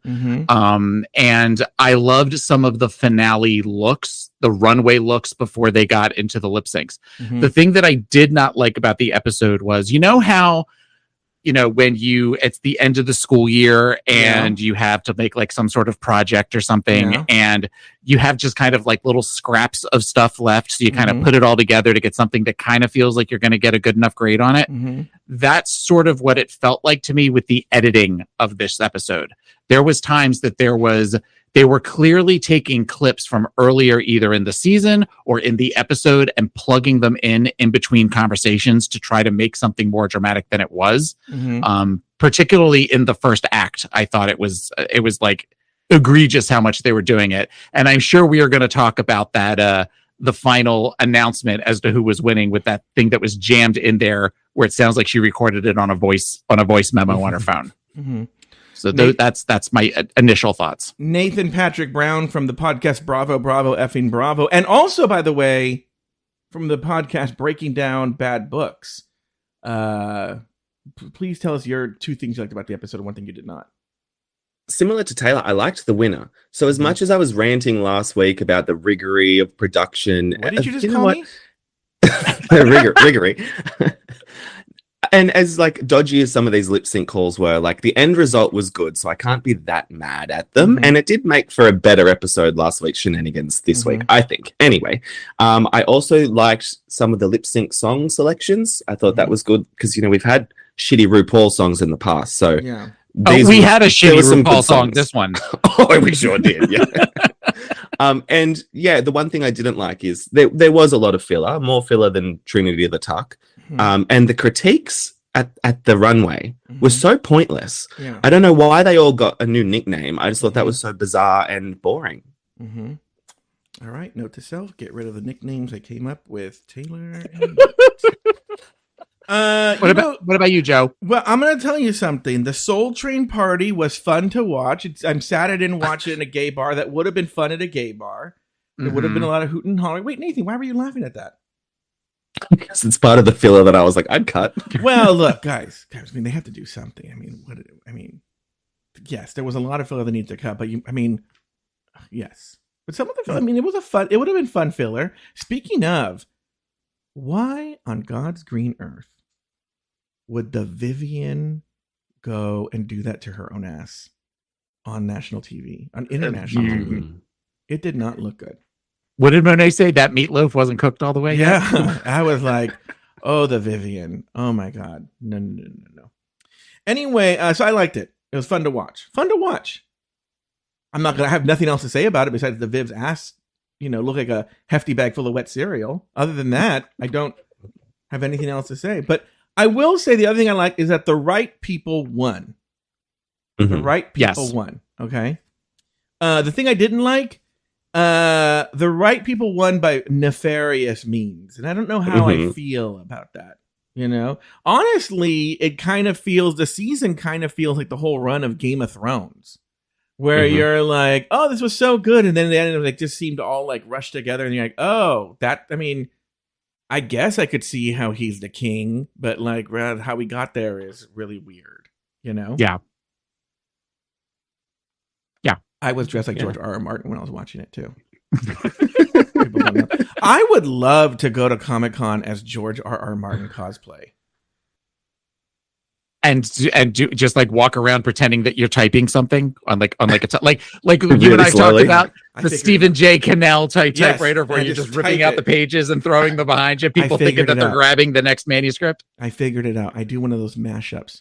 I go as Boy George R.R. Martin. I dress as Do Boy a triple. George. Boy George R.R. Martin Sheen. Oh, but then that would be, how about Boy George Boy George R.R. Martin Lawrence? So you could be Shanae. Oh, yes. Then offend a lot of people. Yes. Yeah. Or I could do Boy George R.R. Martin short and go as like Ed Grimley / there's a lot we could do there. Yes. But no, I will not do Boy George R. Martin Luther King Jr. No. No, because even you have a line you will not cross. Yes.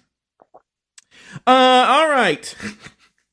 Let's go over to the. Let's go to. Yeah, that's right, Taylor. I'm not designing that costume right now. All right. After the lip sync, Monet apologizes to Jada for not taking her to the final four and explains why she took Trinity to the end. Later, Trinity and Monet reveal their alliance. Meanwhile, Trinity and the Viv drag Jada around the workroom like a rag doll. The next day, RuPaul enters the workroom and orders the queens to get into quick drag and take part in a Soul Train dance party that Nathan thought was filler. Next, how did the producer Zach write that? How did he know? Weird. Next, RuPaul explains the rules of the finale. The bottom four queens will compete in lip sync SmackDown for the title of Queen of She Done Already Done Had Herses and $50,000, while the top four queens will compete for $200,000 and the title of Queen of All Queens. Let's start with our second chair, Mr. Nathan Patrick Brown. Any big thoughts on everything that happened after the lip syncs where they're sort of just discussing and talking and dragging people around? What are your thoughts on this? Yeah, no big thoughts. I thought it was funny how Trinity and Monet were like, surprise, we had an alliance. And everyone's like, yeah, obviously. Yeah, everybody knew. Yeah. But yeah, not much to say. It was good to see that like Jada wasn't that upset. Like I was more upset after last episode than these queens were. So they were all just like water off a duck's back. Well, let's hear what Taylor has to say. But Nathan, you're making a good point that actually has sort of been addressed already. But Taylor Latte Boy, any big thoughts on anything that happened after the lip sync from last week? Yeah, I mean that could have gone south, but I think at this point nobody was going to be the one that was. Jada was never going to come for Trinity after that. And I think knowing the reasons why it all made sense. It all made sense why Monet picked Trinity to be the last one in the four. I guess the thing that was enjoyable about when they were all before they de-dragged is it's clear, and it's been clear particularly the last couple of episodes, none of them give a fuck. Yeah. None of them give a fuck, and that they are not willing to follow the rules, particularly of where they look right at the camera and say things sometimes. I mean, we saw that we've seen that with Shay the last couple of weeks, especially when she thought she wasn't going to win. So she kind of was like, you know what, I'm just going to have fun with this. And we saw that happened with, we saw that happen with Jinx. We saw that happen with, I think Shay did it again when Trinity and Monet talked about their alliance, where she did these surprised, like, Kevin McAllister Home Alone face. But really just kind of the screaming and the yelling and the being silly and that sort of stuff. It just felt like we're going to just we know that our time is wrapping up and we just want to have fun. Yeah. I'm going to make my points. Well, no, let me talk about what Nathan was talking about first and then I'll get to my point. So Nathan was talking about how, what was your point? I said a good point, Nathan, that they just had fun, or I don't know what it was. I don't listen to you. I was more upset than they were. Oh, yeah. You were talking. So here's the thing is the queens have slowly been, during the season, talking about their experience. And Trinity's been the most talkative, but they've all sort of talked about it to some degree or another. And and what's really odd is usually when you hear this kind of information, it's, like, whether Tamisha and Candy liked each other, but the queens have all bonded together. They all love each other, but they seem to have a problem with the way the show, which is funny because it's been a very positive edit. We can talk about this now. Been a very, very positive edit. And the queens who've been on the show have not liked that. Actually, they feel that their experience has not been represented on screen. Now we'll get back to the controversy about Raja yelling at Michelle. We'll get to that. But Evie, just in the past 24 hours, has written online, and I'll read it right here. She writes, I truly wish you could have seen even a quarter of the real journey we experienced together instead of all the strategy BS. But I guess that's what I get for participating in a quote-unquote celebratory season of a global reality television franchise. In the end, I'm happy you all enjoyed our hard work and our harder play. Then she wrote another post where she said, actually decided I'm not done.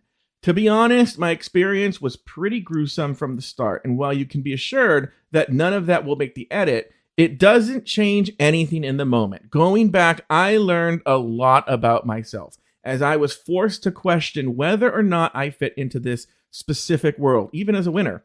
But instead of showing any of that struggle or really any reason for me to be there, I've been lobotomized and presented as some goofy big dick mascot, which is actually what Nathan's role in the show is. I know, same. And I get it. New listeners, Nathan has a huge, giant, like Mike Lawson is jealous.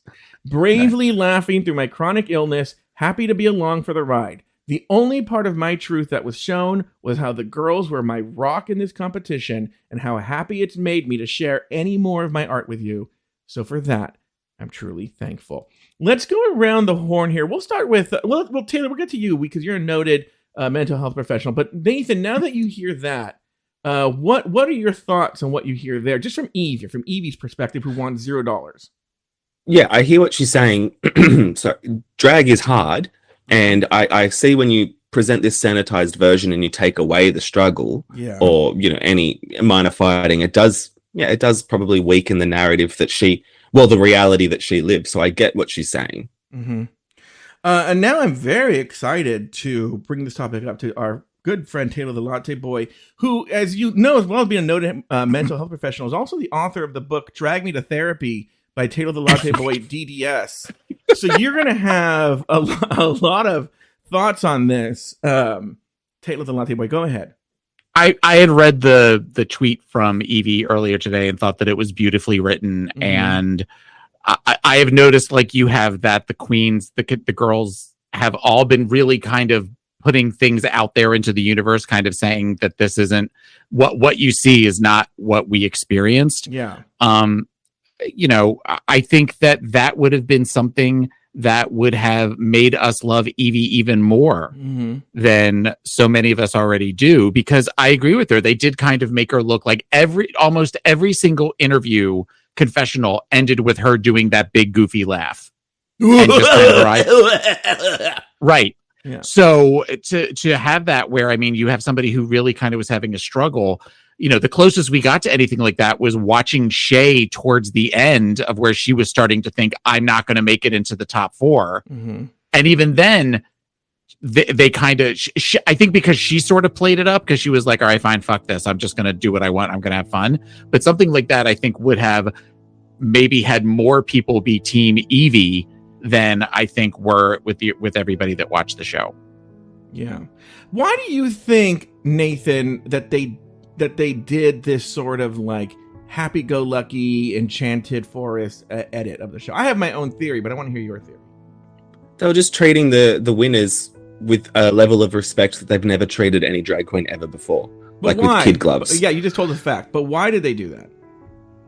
I guess because they're assuming that they're all beloved, and so they don't want to show shittier sides of them. I mean, we've already seen the shittier sides of these people. Wasn't Raja in a bully group? I mean, Taylor the Latte Boy DDS, why did they do this? They did this because they are more concerned about the brand of World of Wonder than they are the brand of the queens.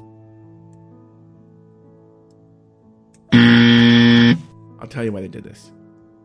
This has nothing to do with the queens, because there was some good television. We know Raja went off on Michelle, right? Just for people who don't know about this, there was a rumor. I was explaining to my cousin who watches Drag Race, but only very like a casual fan, doesn't know any of this. I said, listen, you can understand something. Since like season 6, there have always been these rumors that there was rumor that Bianca went off on them, and then Acid Betty punched Michelle in the left tit. And all these rumors have existed for years. And so we heard these Raja rumors, but when Trinity confirmed it, it was like, oh my God, why didn't they show it? It would have been iconic for people that don't know. It was on episode 3. Michelle critiqued Raja and what she wore, and Raja clapped back with, well, who the fuck are you to critique me? The only reason you have this job is you're the host's best friend, which I would pay very big money to see. Right. And then was backstage yelling for the producers to fire her. Okay. Right. Now again, was that tape destroyed? I don't know. I hope not. I hope not.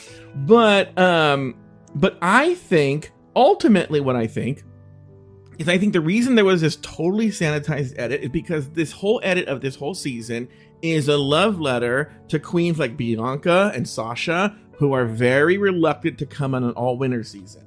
And they're trying to show, look, if you come, we guarantee you'll be taken care of. We guarantee your safety. And even with, I think, Jinx and Monet and Shay and how they placed, it was sort of a wink and a nod to like, even if you don't do well, we can make sure things happen the way you want them to happen. We can protect the OGs. We can protect the OGs. That's what I think.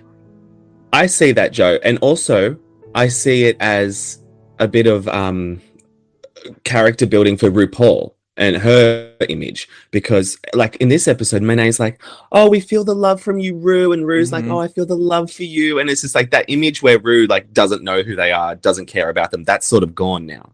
You know what? That's a really good point, because as we know, RuPaul, because this comes up in Asia and the Queen, I don't know if that's accurate to RuPaul's life, but adores Oprah Winfrey. And Oprah Winfrey used to be a very salacious, like a Donahue, like a Ricky Lake, like a Jerry Springer, well, not as bad as Jerry Springer, but like a Geraldo kind of talk show. And at a certain point, she decided she was famous enough and she was going to switch to that like Marianne Williamson bullshit and become like angels and this and that and positive. And so maybe RuPaul's taking sort of an Oprah turn and wants to be sort of as this positive person, not necessarily one. But don't people see through that at this point?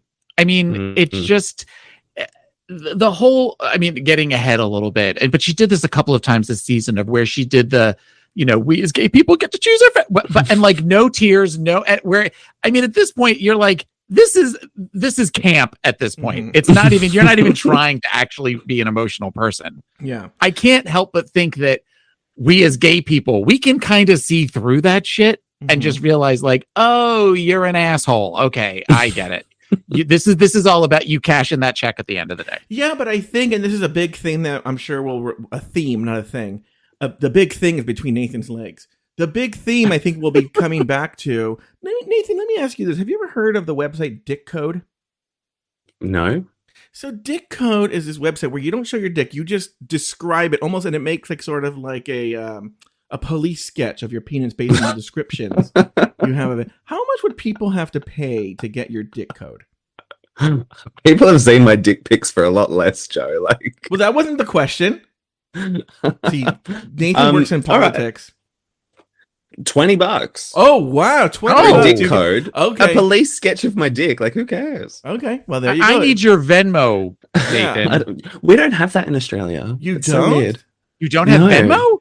I know.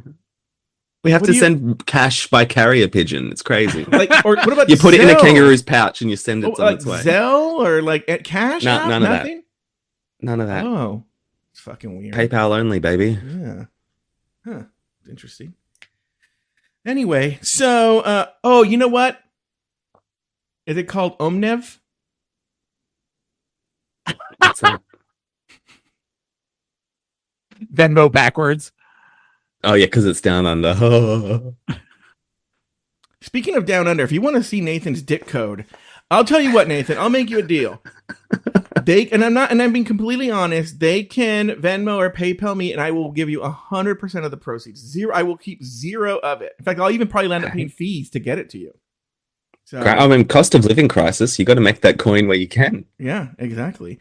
Okay, so this is a bigger theme that we can talk about, which is when I wrote this in my notes. If there was a theme of this episode, if there was a theme of this season, it would be nothing matters. Nothing matters. Yeah. Nothing matters in this fucking show. They realize they can put whatever they want on the fucking screen. They don't even have to justify it in a great way.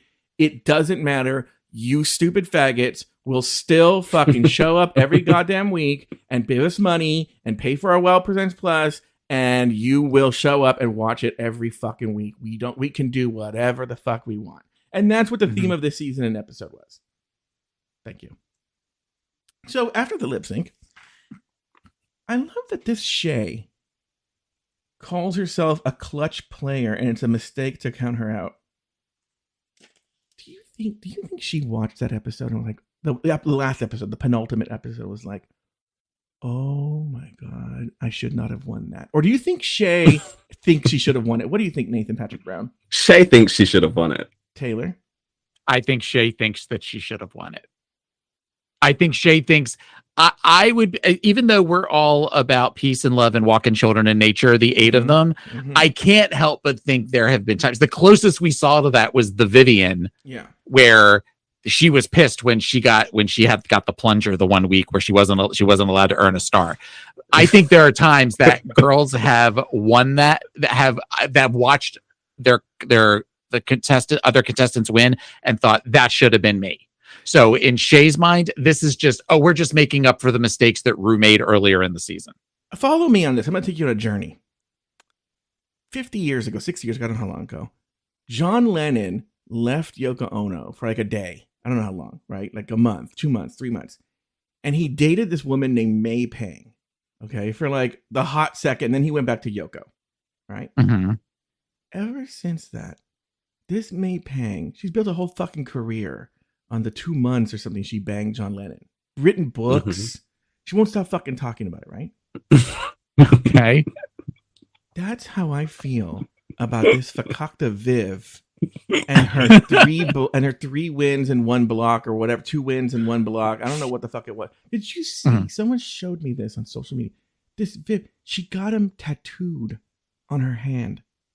What do you mean? The middle finger is a plunger, and then she has the badges on the other 2 fingers. No. Yes. Can somebody post that, please, in the Discord? Yes. Bitch, get over it. What? Like, does she realize that Jinx also was blocked and didn't win by her? Trinity too, I think. Trinity the Tuck was blocked, and the next week could have won, and those bitches never mention it. Because you might think, oh well, Jinx won, so of course she didn't. Trinity didn't win. This Viv can't stop talking about it. Yeah. She should put that much effort into doing some squats. We saw the butt. Thank you. The meatloaf that wasn't completely cooked. Taylor, have you ever twerked in your life? For real, like real life twerked? No, as for comedic effect, absolutely. No, but for no. But like Babalu is like, oh, I forgot, something in the room, and then he comes back, and you have your panties down, and you are twerking, ready for. Okay, wait. Okay, I want not Taylor. This is for science. When he's been balls deep inside of you, have you ever done that thing you see? Oh, he's behind you. Have you ever seen that thing behind balls deep? Yeah, literally, where you bounce up and down on his schwanz. Like you just need it in you so badly that you're like. I think you have a feeling that's happened at least once or twice. But is that twerking? No, but is that just being a good bottom? That's what I feel like. I think it's being a good bottom. Yeah. No.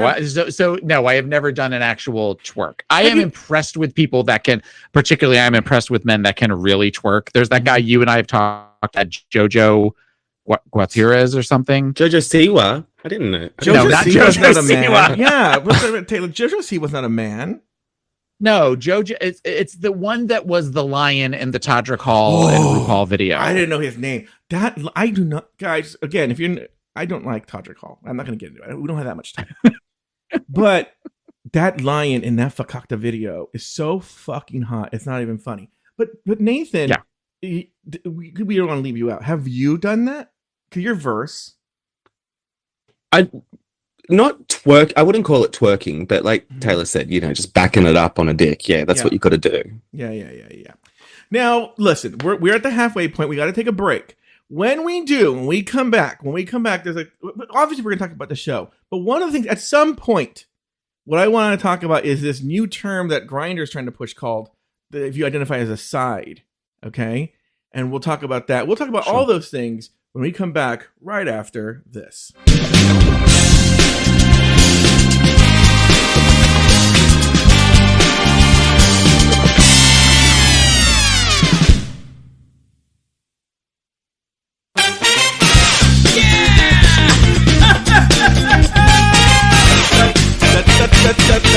Yeah, we are back. I want to say this thing too. Going back, I love how we're halfway through. I don't know how we're gonna do this. Monet, they act like they're like, oh my god, Monet, you have the most stars. I'm like, she caught them all on one challenge. They were acting like she earned every single fucking star. So yeah. Well, Monet won 3, so she's at least in the top. Yes. No, she won she only 2. Well, she won 2. 3 times, but she only had 2 before then. Yeah. So that got her up to 5. The last one is a third. Yeah. So she should have 3 stars. So that's Right. still like in the top half. All right, we'll take that. Now, one really quick thing, because we do have to move on. Taylor keeps stopping us. What is this thing that they were doing all seasons where people are just dragging Jade all over the fucking goddamn workroom? I don't get that. I don't get that at all. Yeah, it's really weird.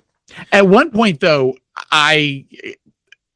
Trinity lays down and Jada starts to grab her leg, and Trinity's leg almost bends behind her. That I actually went like, oh god, she's gonna hurt herself, sort of thing. But obviously she was fine because of all the things that she did. But it just, I don't get. I think it's just they just didn't give a shit at that point, so they were just being stupid. Yeah. All right, let's move on here. Oh, I guess we're ready or at. Oh wait, we didn't even talk about the next day yet. I already read it. They come in the next day. We talk about the edits. There's a very cool little editing thing that they do when they're talking about who thinks they're going to win, blah, blah, blah, blah. And Raja very quietly goes, me, but they kind of gloss over it. And I'm like, oh, yeah, that was really nice. And going to the filler that Nathan thought about with the dance, the one thing I will say, we talked about the Viv's thing. Trinity's wig, where she opened it up and took the hairspray out and then closed the door. Yeah. I was a bish. Why did you not? That is so fucking great. So fucking amazing. I guess she thought was going to use it and she didn't. Great use of it. Fantastic. Yeah. Nathan, go ahead. I get the impression that they were asked to bring like a disco outfit, not realizing that it would just be a shitty little Soul Train challenge. And so she wasted an amazing wig on that. But, when you've got it, you got to use it. Last episode. All right. Very good. All right. In a very weird turn of events, the next thing we're going to talk about now are the looks. It's time for the looks. You know how this game is played. We are going to go through. And much like Family Feud, I polled 100 drag experts about their thoughts on the looks. I personally called each one and asked them their thoughts on the looks. And we're going to see how you guys do in a very Family Feud style. The first one down the runway we have is Jada Essence Hall. We'll start with you, Nathan Patrick Brown. Toot or boot? Toot. I thought she looked super glamorous. I loved it. What about you, TT Tadala? As wonderful as she has looked all season, this is the best she looked all season. She looks she's perfection in this. This is absolutely a toot. I polled 100 people who are experts in drag, and the answer is toot.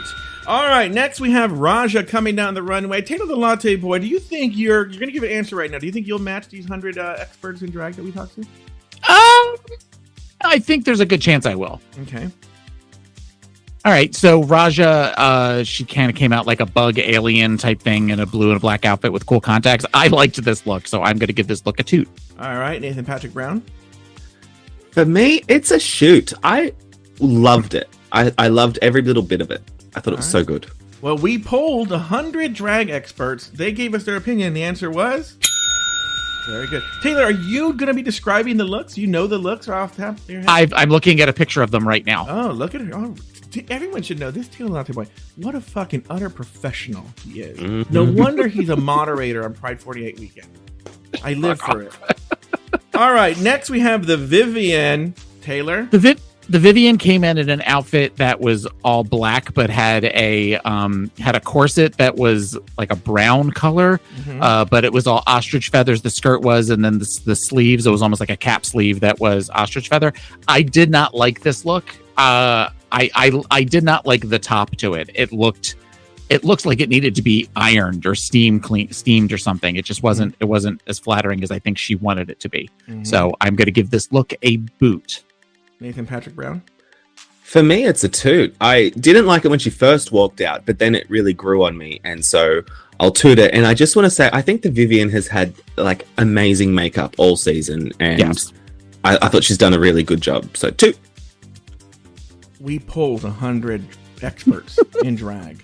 Taylor, the answer is Nathan. So, all right. Next, we have Evie Oddly. Go ahead, Taylor the Latte Boy. Evie came out dressed like a cake, a large multi-layered cake, and had wheels under the bottom of it so that the cake sort of floated. By the way, Babalu texted me during this. Taylor was licking the screen. It was really embarrassing. Well, it's cake. I mean, what do you expect? Yeah, but it wasn't from Publix.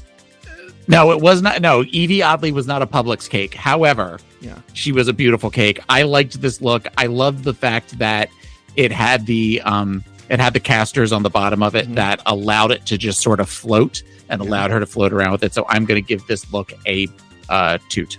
All right, Nathan Patrick Brown. I'm going to toot it as well. I especially liked the wig that looked like icing. I thought that was just really fun. Mm-hmm.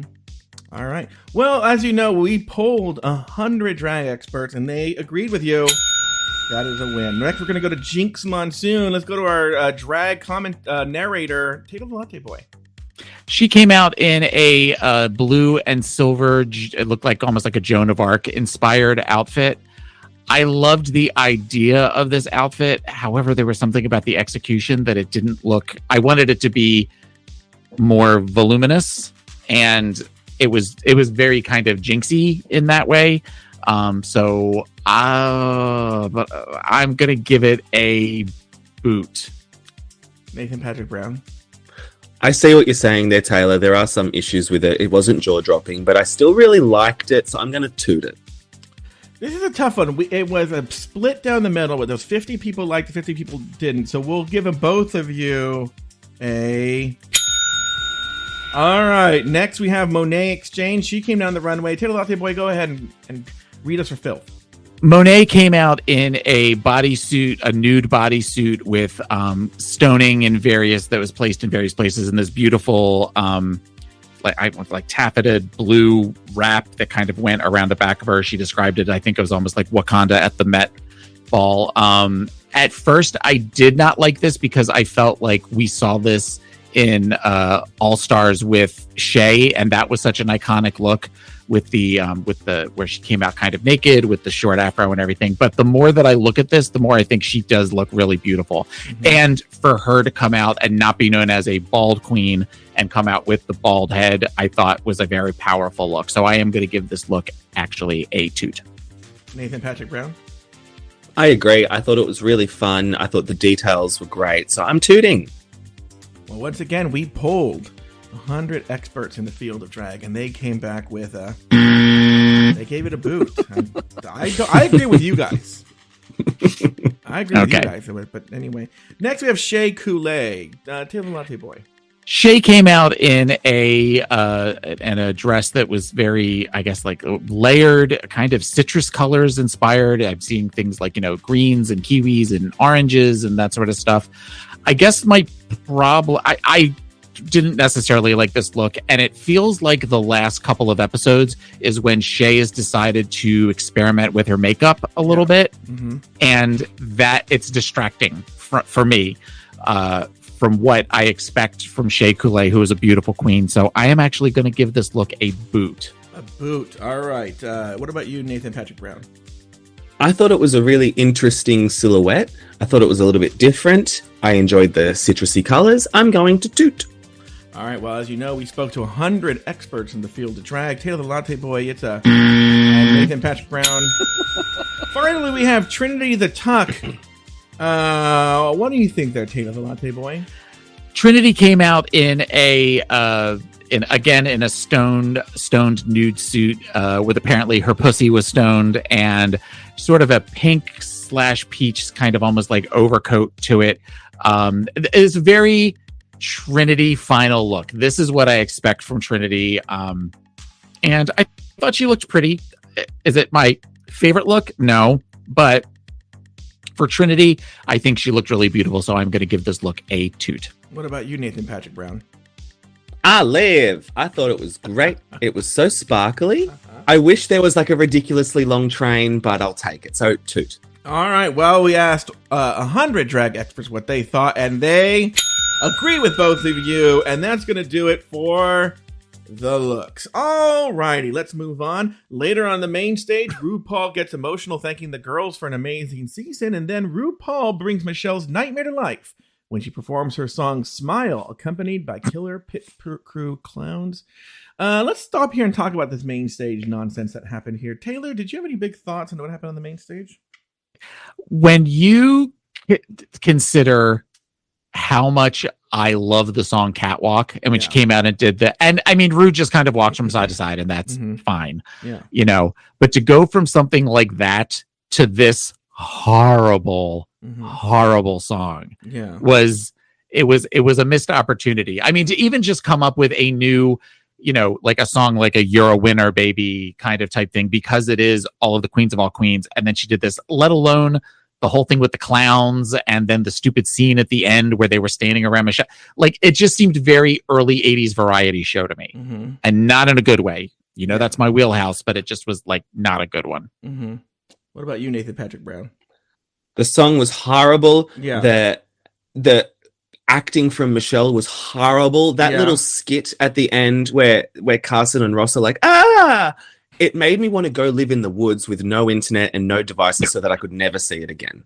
Wow. Wow. It was horrible. That's not a read. This is a read. Thank you. You know, the whole thing was cringy. Everything in the main stage was cringy. The editors must have been like, "Oh my god, we actually have to use this." Yeah, we're so short on time, which I've never understood because it's on a streaming platform. And I don't get. They have all been like 1 hour, 1 minute, and 53 seconds. It's like all of them have been within the certain. I'm like, why can't they just? I would love a 40-minute episode. Maybe they plan on selling it to VH1 or doing something like that, because remember they didn't show it all. They didn't show Monet really humping Trinity. They alluded to it and showed you everything, but you never actually saw her pelvis thrusting into her booty. Yeah. There was also on Untucked, you see Vivian come back and she's holding like a framed photo of her childhood self.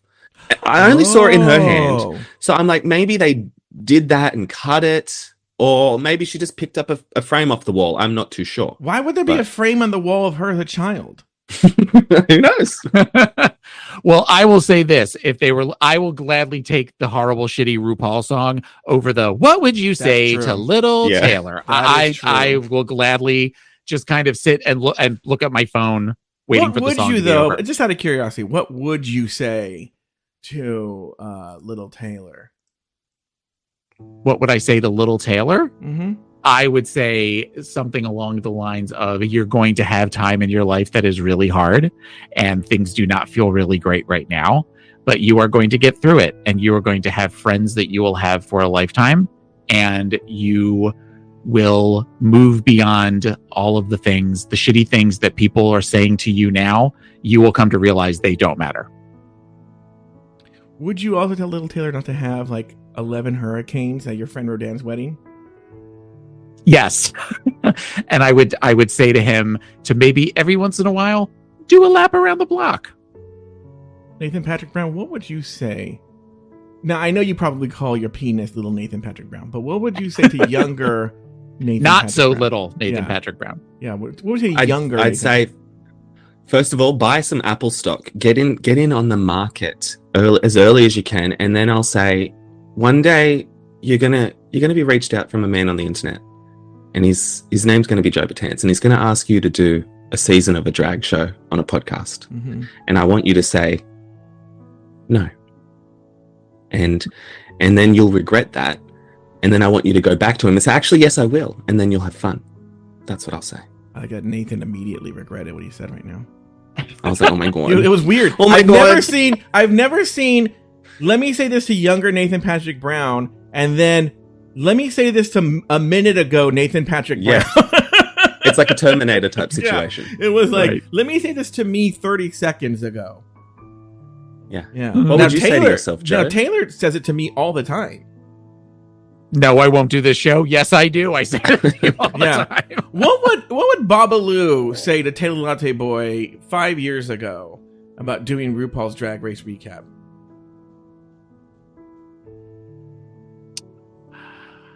I don't know that I want to say that with the door open right now.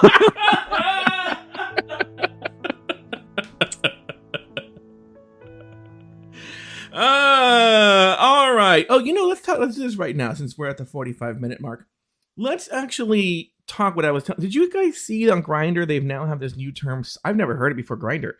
Side. Do you know about this side thing? Yeah, that's been around for a while. Oh, I didn't know about it. Do you consider yourself, or would you ever consider yourself a side? Yeah. Oh, for those of you listening, a side, I believe, is someone who just doesn't engage in anal sex, right? Yeah. Like everything but. Yeah. What about you, Nathan Patrick Brown? So to speak, everything but. Yeah. I wouldn't, label myself as a side as such, but there are some days where you're like, I'm just a side today. Mm-hmm.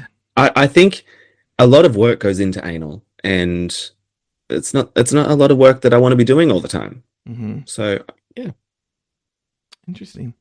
I think, and I never knew there was a term for it. I think I would have identified as a side. Now, look, are there special occasions like birthdays and Arbor Day and all this stuff, Cinco de Mayo, that I would have, all bottom, but yeah, I'm with Nathan. Like, it's just so much fucking work, so much fucking work. And like, I have a friend who used to complain about a boyfriend of his because that boyfriend only liked to dry hump, right? And I was like, I'm a big fan, not necessarily of dry humping, but I'm a big fan of like me on my back, right? Maybe I'm exposing too much here. And my boyfriend putting my penis, the shaft and head, and like rubbing his butt crack up and down it. Does that make sense? Like, just, isn't that like frottage? Isn't that what that's called? Is that what frottage? I don't know. I'm a nun, is what I'm trying to tell you. So I don't know these terms.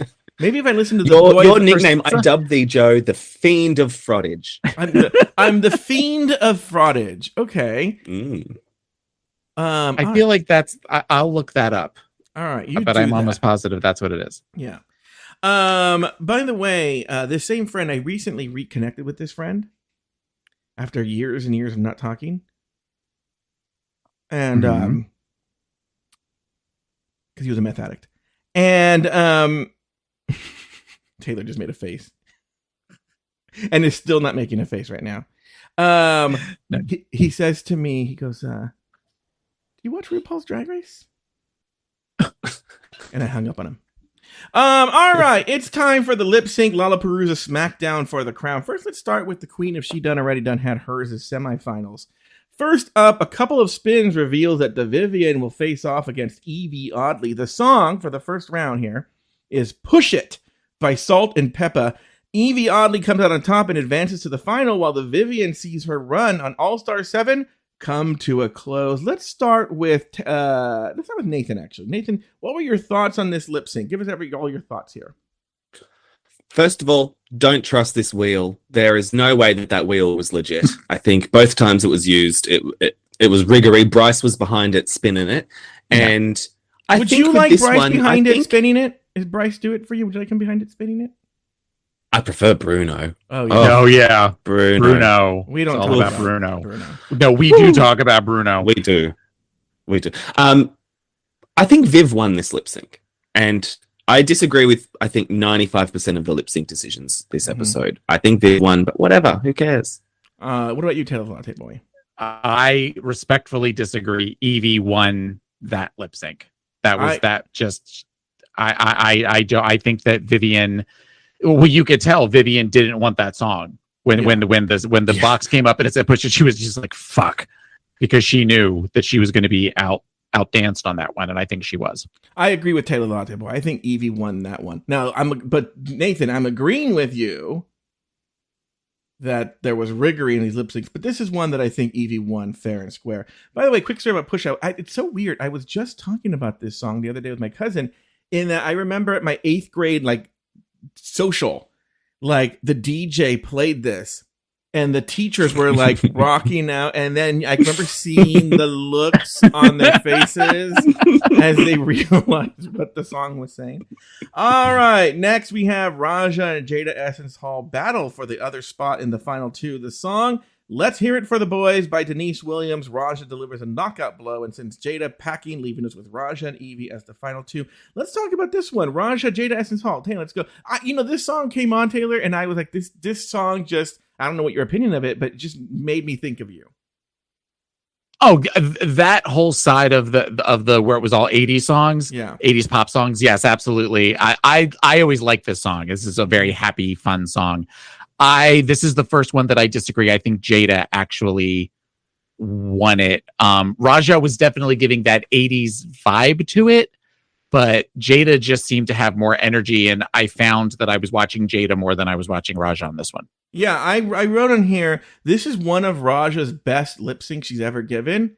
However, she still lost to Jada. Jada still really beat her. I mean, they gave the win to Raja. This is the first sign of what's to come. But it was the best Raja's ever done. But Jada still, hands down, I believe, won this lip sync. Let's move on now. Then they moved over to the queen of all queens, the semifinals here. The wheel speaks for the final time and places Shay and Jinx in the first semifinal lip sync SmackDown. The song Judas by Lady Gaga. Shay comes up short in yet another lip sync semifinal, while Jinx books her spot in the final two. Let's talk everything here. Lady Gaga and Shay Kool-Aid. Let's start with you, Taylor the Latte Boy.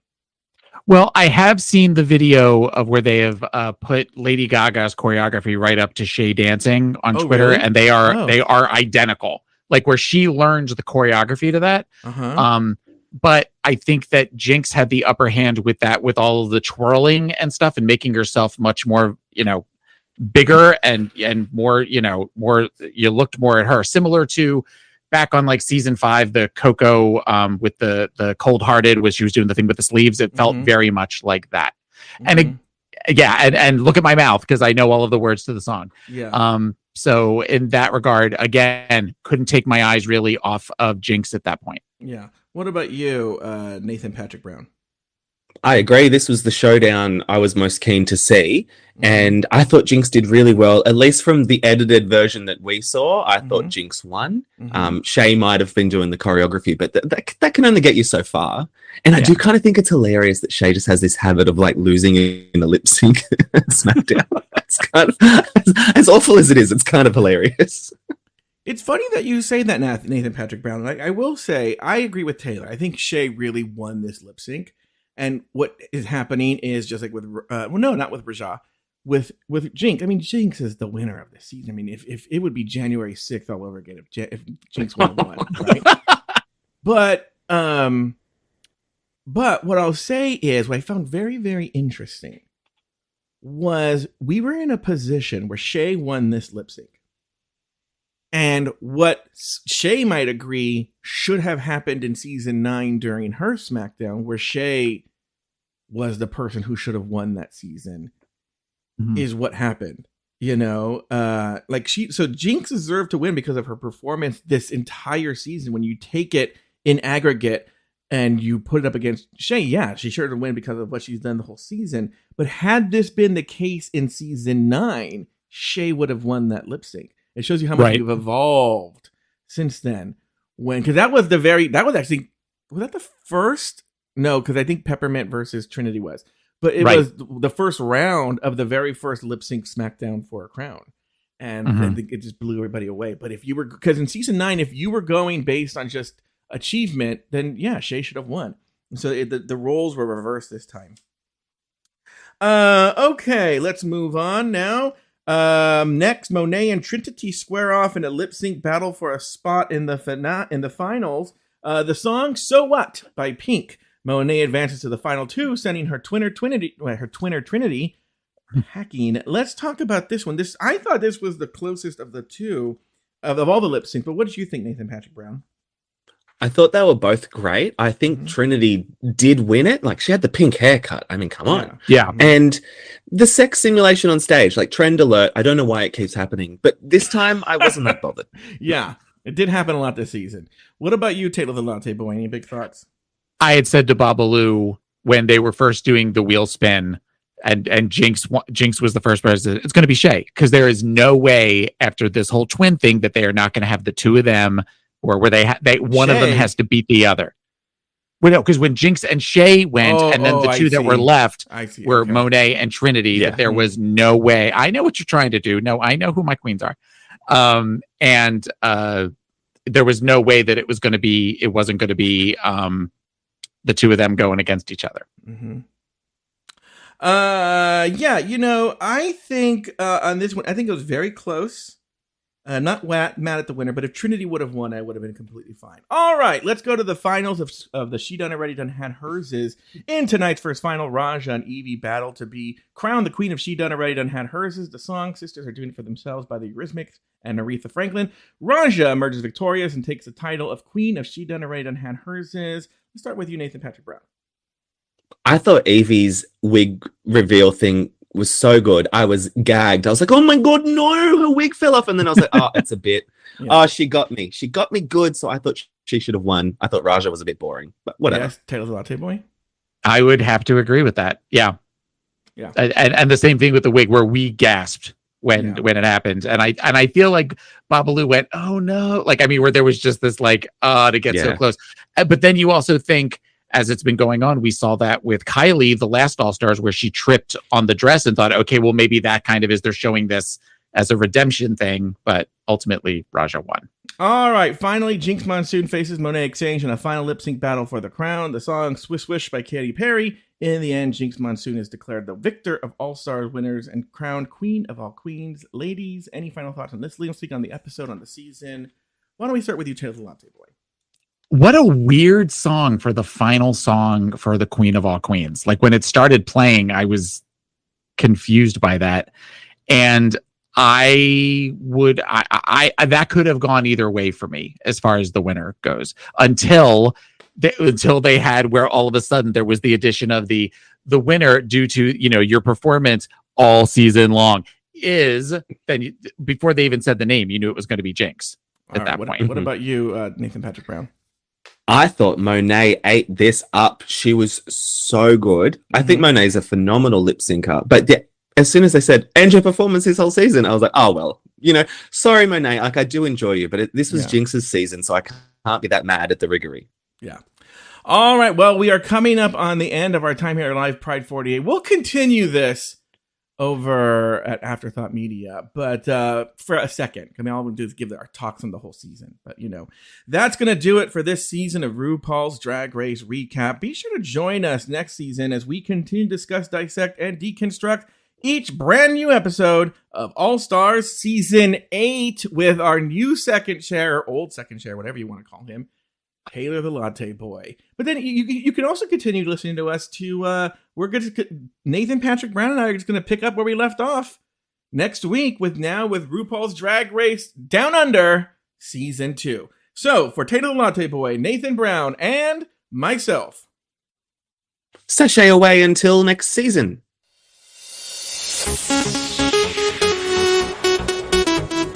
Thank you for listening to RuPaul's Drag Race Recap. Have something to say? Leave us a voicemail at speakpipe.com/afterthoughtmedia or email us at dragracerecap@afterthought.media. For more Drag Race and LGBTQ content, support us on Patreon at patreon.com/afterthoughtmedia. This episode was produced by Luke Stamen and Zach Birch. Nathan Brown has 2 other podcasts. The first is Breaking Down Bad Books and the other is called Bravo Bravo Effing Bravo. You can find those podcasts wherever you get your podcasts. You can also find Nathan on Instagram at NathanBrown90. Finally, follow Joe Bettens on Instagram at Joe Bettens. Special thanks to our expensive tier Patreon supporters: Agnes Yesho Pinska, Alex S., April Pacheco, Up2 Sky, Brad Coley, Karina Williamson, Dave O., Dak Head, Elizabeth Timmer, Emma E. Smith, Boastful Cake, J. Thomas Plank, Jesse Harris, Anonymous, Lauren Eckert, Doofus Maximus, Lucy Carrasco, Luke Stammen, Mercedes Mueller, Nicholas Springham, Nikki Baker, Poppy Woods, Ricardo Herrera, Robert NYC, Sarah Yu, Tom Bombs, Travis Newland, Troy Anderson, Zach Nelson. Drag Race Recap is an Afterthought Media podcast.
All the podcasts all this weekend. And a huge thank you to all of you who are here and have done that all weekend long. Thank you guys very much. There's been people that I've seen since early this morning. Like Kathy Marshall has been in there since I cranked up the stream early this morning at 2 p.m. Eastern. It was early for me because Donna getting out of bed. Donna Sugars and we were on the stream until about 3:30 a.m. Eastern time last night. So yeah, it was a late night on the old Pride 48, and you can join Donna again late tonight, 1 a.m. Eastern time. Who knows how long that she's going to go? I did have a question for you though, because this is kind of like your busy day, right? Today you're doing this show, yeah, and you're doing Throwing Down, like what? In 2 hours from now? Yeah, I am. A little less Although than 2 hours yesterday I was gonna say that you and I we're on quite a bit last night as well. So I was like, people are like, oh my God, is it the Adam and Daniel weekend? I know.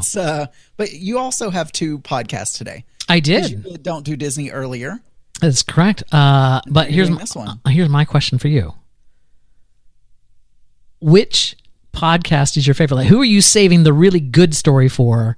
Like, am I going to be listening to Throwing Down later tonight and going like, oh man, that would have been a great story for our show. Why is he saving it for Batanz? Spoiler alert, there are no good stories. I struggle with good content for any of my shows because as we know, I do a daily show. And so I cover every single thing down to my bowel movements, Daniel. Mm-hmm. It's like, well, I pooped this morning.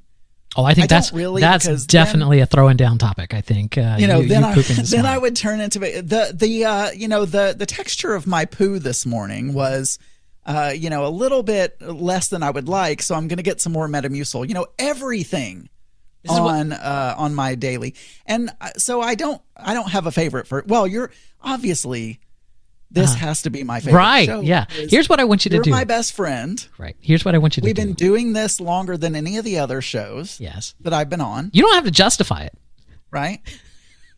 Well, in case Joe's listening later, I have to give reasons for it. You know, I love you, Joe, as well. He probably is not listening, and we forgot to hit record, so there's no chance he's going to hear this. Here's my question to you, Adam, or this is what I would like you to do, because you claim, which is not true, by the way, but you claim that I harass you all the time about duplicating story. Like as soon as you start with the story that I've already heard, that I start like, no, don't tell that story. You do. Right. You're like, what? I don't. Here's what I do. I will cop to this. What I do, I said do, is if you start telling a story the exact same way that you've already told it, I'm just trying to get you to give me the Cliff Notes version of it, because you can always tell people, if you want the longer story, go here. That's it. I don't mind you repeating stories. I just don't want the whole kitten. I don't want the whole preamble to the story that I've already heard. Just cut to the. Give me the Cliff Notes of it. Right. I like to feel like. Mm-hmm. I don't know if I like to feel like is the right term, but we'll just go with that. Yeah, we'll go with that. There are some listeners of Mix Minus that don't listen to my other shows, and so I feel like I need I know you listen. Yeah. But if I start midway through a topic, you're going to know because you listen to Geeky Gay. And but then what about those listeners that did not listen to Geeky just Gay? give them the important here. Like if I was going to do RuPaul's Drag Race Recap was the show right before us, right? If I wanted to give someone the Cliff Notes to that, I could just say, and they talked about how Jinx won. Look, see, I've cut all of the middle piece out, and if they want to know more, they can go and listen to the show. So, all right, regardless, this is what I want you to do. When you're on Throwing Down tonight, I see that you have two stories on our Trello deck here. One is helping Wendy with her audio, and the other one is selling your mixer. I want you to talk about the exact same topics on Throw It Down, because Matthias doesn't listen, so he's not going to have any idea that you're just repeating the same content. And with as much as you forget, you may tell different stories anyway. It's like it may work out completely different. Like maybe in this one, you actually sold the mixer, but then later when we hear it, it's like it turns out you didn't sell the mixer. It's hibbly wibbly. By the way, we have a lovely chat room who's asking.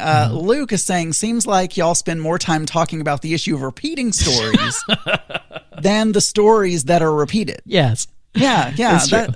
Isn't this riveting content for the Pride 48 weekend? How I repeat stories. It's sad because the only time in the year that Mittens listens to our show is, and here we're just like not telling great stories and everything. See, Mittens, if you listen on a normal week, we're usually much better than this. Well, that's a lie. We like to do our worst quality show on the Pride 48 weekend when everyone is listening. And then do all our good stuff, right? When when no one is listening. So I do have a story. Okay, but can you hold up your right hand real quick? I still don't see a bracelet on it, so no, there's okay. Bracelet update for anyone. Look, first of all, the bracelet story has been skewed, blown out of proportion. Editing has been done by Daniel. He edited two stories together. They both happen to be about a bracelet. Mark very sweetly got me a bracelet. I was an asshole. I did not have any present, and I didn't know what to do, because do I just continue to be an asshole now for eternity, or do I, whatever? You know what they say, if you don't have a be present, an asshole forever. I did not, So, and then you edited that together with a different bracelet story that, about a guy who shoved a bracelet on my wrist, and I took it off and shoved it back at him and got mad. Right. But the bracelet that Mark gave me, first of all, it's not a daily driver because it is a fancy bracelet, so it would be more of a dressy thing. But just so that everyone has the update, it had to be sized. Yes. We took it to Zales, which is the company that Mark bought it from. Yeah. They did not have the tool there to size it. So they had to. Now, this is a rant that I could have. He bought the damn bracelet from Zales. Yeah. Right? They couldn't size it when we got there. They did not have the tool to size. How do you not have a tool to size a bracelet that is bought from your company? I don't know. I've right? never worked at such a place. Then also, they charged $50 to send this thing off and size it after he has already paid, mega bucks for this bracelet. They now are charging us a repair charge, air quotes, to get it sized. Wouldn't it be cool? Wouldn't it be cool if the person they're sending it to getting resized is actually that Nigerian guy that was selling the bracelets to start with? He does repairs on the side. He does repairs on the sides. All right, fine. Here's the well. Thank you for updating us on your bracelet and everything. Yes, you have 2 topics here on the Trello. Go ahead, dazzle us with them. I feel like people probably don't find these interesting at all, but anytime we do a Pride 48 weekend, yes, we help people with their audio. We do. Connecting to the stream. By the way, they're telling us that I'm a little quiet, so I don't know if you can I've bumped myself up as much as I can. So anyway, we help people with audio. We help people connect to the stream, all of that kind of stuff, Yeah. And so we always have frustrating. It's when you're a person who knows technology and your grandmother calls you and she's like, Sonny, how do I use this, whatever, I don't know, Discord? And it's that kind of situation where you're talking to folks who don't on a daily basis do this kind of thing. But I had a conversation Thursday night with Wendy and her friend. Mm-hmm.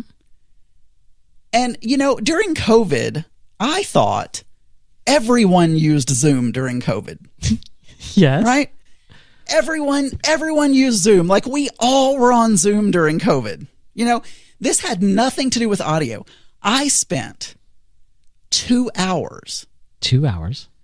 2 hours trying to get Wendy connected, logged in, Zoom open, logged into Zoom, connecting to a Zoom meeting, and then figuring out how to select the proper microphone and the whatever. 2 hours with this. And her friend was there. And here's the problem. It should have been you, Daniel. Yeah. Because it was a Chromebook. And I've never used a Chromebook before. I don't have a Chromebook. I don't know if you can download Zoom or if you have to use the web interface. I haven't used the web interface of Zoom. I have the application. Depending on the age of the Chromebook, you could run an Android app. So you could just download the Zoom Android app and it would work. Yeah, but she didn't want to do it over her phone because she had anyway. No, on the Chromebook will allow you to download Android. Oh, I see. Android apps.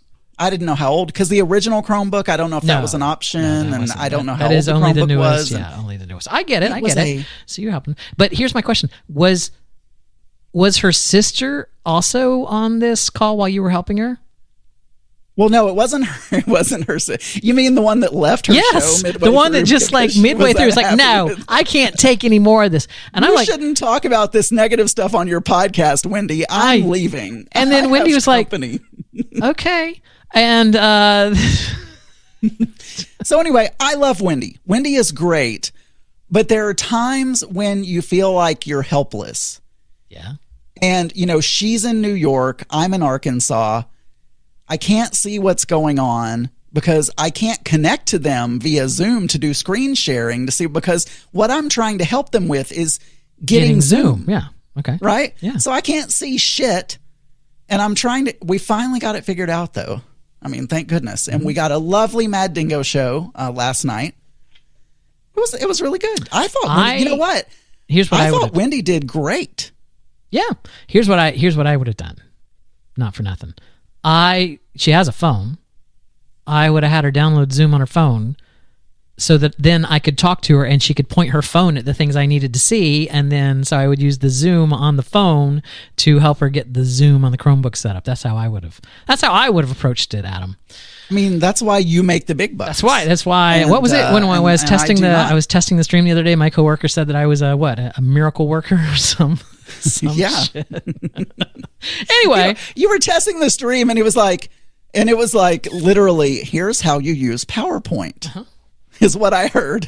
I thought people who log into the stream are going to be really confused. We're having a PowerPoint lecture right now. PowerPoint Live, very big distinction. Anyway, I thought Wendy did great. I was confused. I had so many questions about her sister because I'm like, did her sister not know what she was going to, like, what did she tell her sister to get her to come on this show in the first place? She's just like, I'm I want to do a podcast and we're going to talk about these things. So be prepared to talk about these things, right? Apparently, no. Apparently, she didn't give her any kind of heads up there. I don't know. There was some debate as to whether the sister was going to show up at all because she had company, and she told Wendy, "Oh, that's the time I'm serving lunch," you know. But yeah, it all worked out. So Lamont says, "Does Wendy have a smartphone?" He says, "I know she used to have a flip Go phone. She has an iPhone, but she told me it's a very old iPhone. It's actually an iPhone. There's no number after it. It's just the iPhone. Yes, it's the original iPhone. But yeah. All right. So, you thought that she stayed to know Gary? That was the other guest that stayed till the end. I think they were both her sisters. Oh, okay. I believe so. I believe both of them were her sisters. Anyway, any other exciting moments through Pride 48? Have you listened to any other shows where you've had some exciting moments? Exciting moment. I mean, I listened. I thought it was hilarious that DeBelle couldn't figure out Baby Bell, and then at one point said Cheese Bell. Well, I'm going to be honest with you. Yeah. I choose to take breaks when podcasters who I know are going to do a good job are on. Yeah. I know that John is going to do an absolute smash of a show, and the technical is going to be good. The levels are going to be great, all that kind of stuff. And so I took a break during that one, but yeah, I enjoyed listening to Foul Monkeys. I liked their talk about massages. Yeah. Because I'm confused by Auntie Scott in the chat room, who says that I find that my comments in this chat are regularly ignored by the podcasting. I am deeply hurt and somewhat angry. I'm looking up. I don't see what comment you made that I needed to comment on. So, sorry. So yeah, I enjoyed the massage talk on Foul Monkeys. Yeah. I didn't listen to Foul Monkeys. When I know that there's a show on that Ricky Burton's on, that's when I choose to take a break.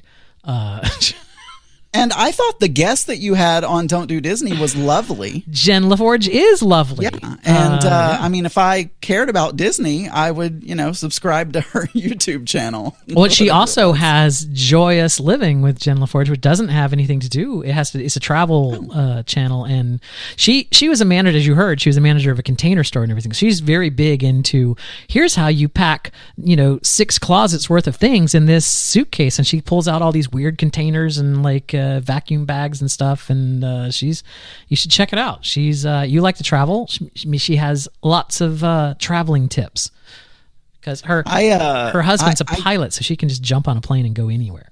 Yeah, I love how you outed him as well. Like, she's like, well, I don't usually say what airline he flies for, but thanks, Daniel, for telling everyone. Do you want to give his phone number and social security number? In fairness, she had already said he was a pilot, and she had already said she lived in Atlanta. What other airline could you work for in Atlanta? It's like it's a pretty good guess. So what about you? What about me? I told you I love that DeBelle called her Cheese Bell at one point in time. I was out for my walk during that point in time, so I couldn't. I loved hearing TJ back on Greetings from Nowhere. I thought they sounded great, and I think they didn't know that the Disney show was me, and so I think they said something about it. But the last 10 minutes of their show, I was on show prep for the Disney show. I wasn't listening to stream. I was working on Zoom with Jen and Zach to get everything up and running. So I don't know if I'll have to listen to that back. But yeah. And then, the chat room is really wanting some more cruise talk. Is there anything else that you wanted to say about cruising, your cruise in November? I don't think I've mentioned on this show. Zach and I have booked a Thanksgiving cruise on Holland America. So we're going to be sailing on the new Staten Dam to the Eastern Caribbean. And here's the thing. Who said that you weren't loud enough or whatever? I'm looking in the chat. There's no one in the chat. Did someone private message you to say that your volume levels were off? Do we have a shadow producer out there? Bear said that way earlier in the chat. I see. So yeah, but anyway, okay. Well, Oh no, I don't have anything else. And let's save your other story because we're going to do it after we do this because we have a ton of calls. Plus, we have to pick our winner of the Death Phone contest, all of that stuff. So let's do that now, shall we? 3, 2, 1. Contact is the secret. Is the moment when everything happens. Contact is the answer. Is the reason that everything happens. Contact. Let's make contact.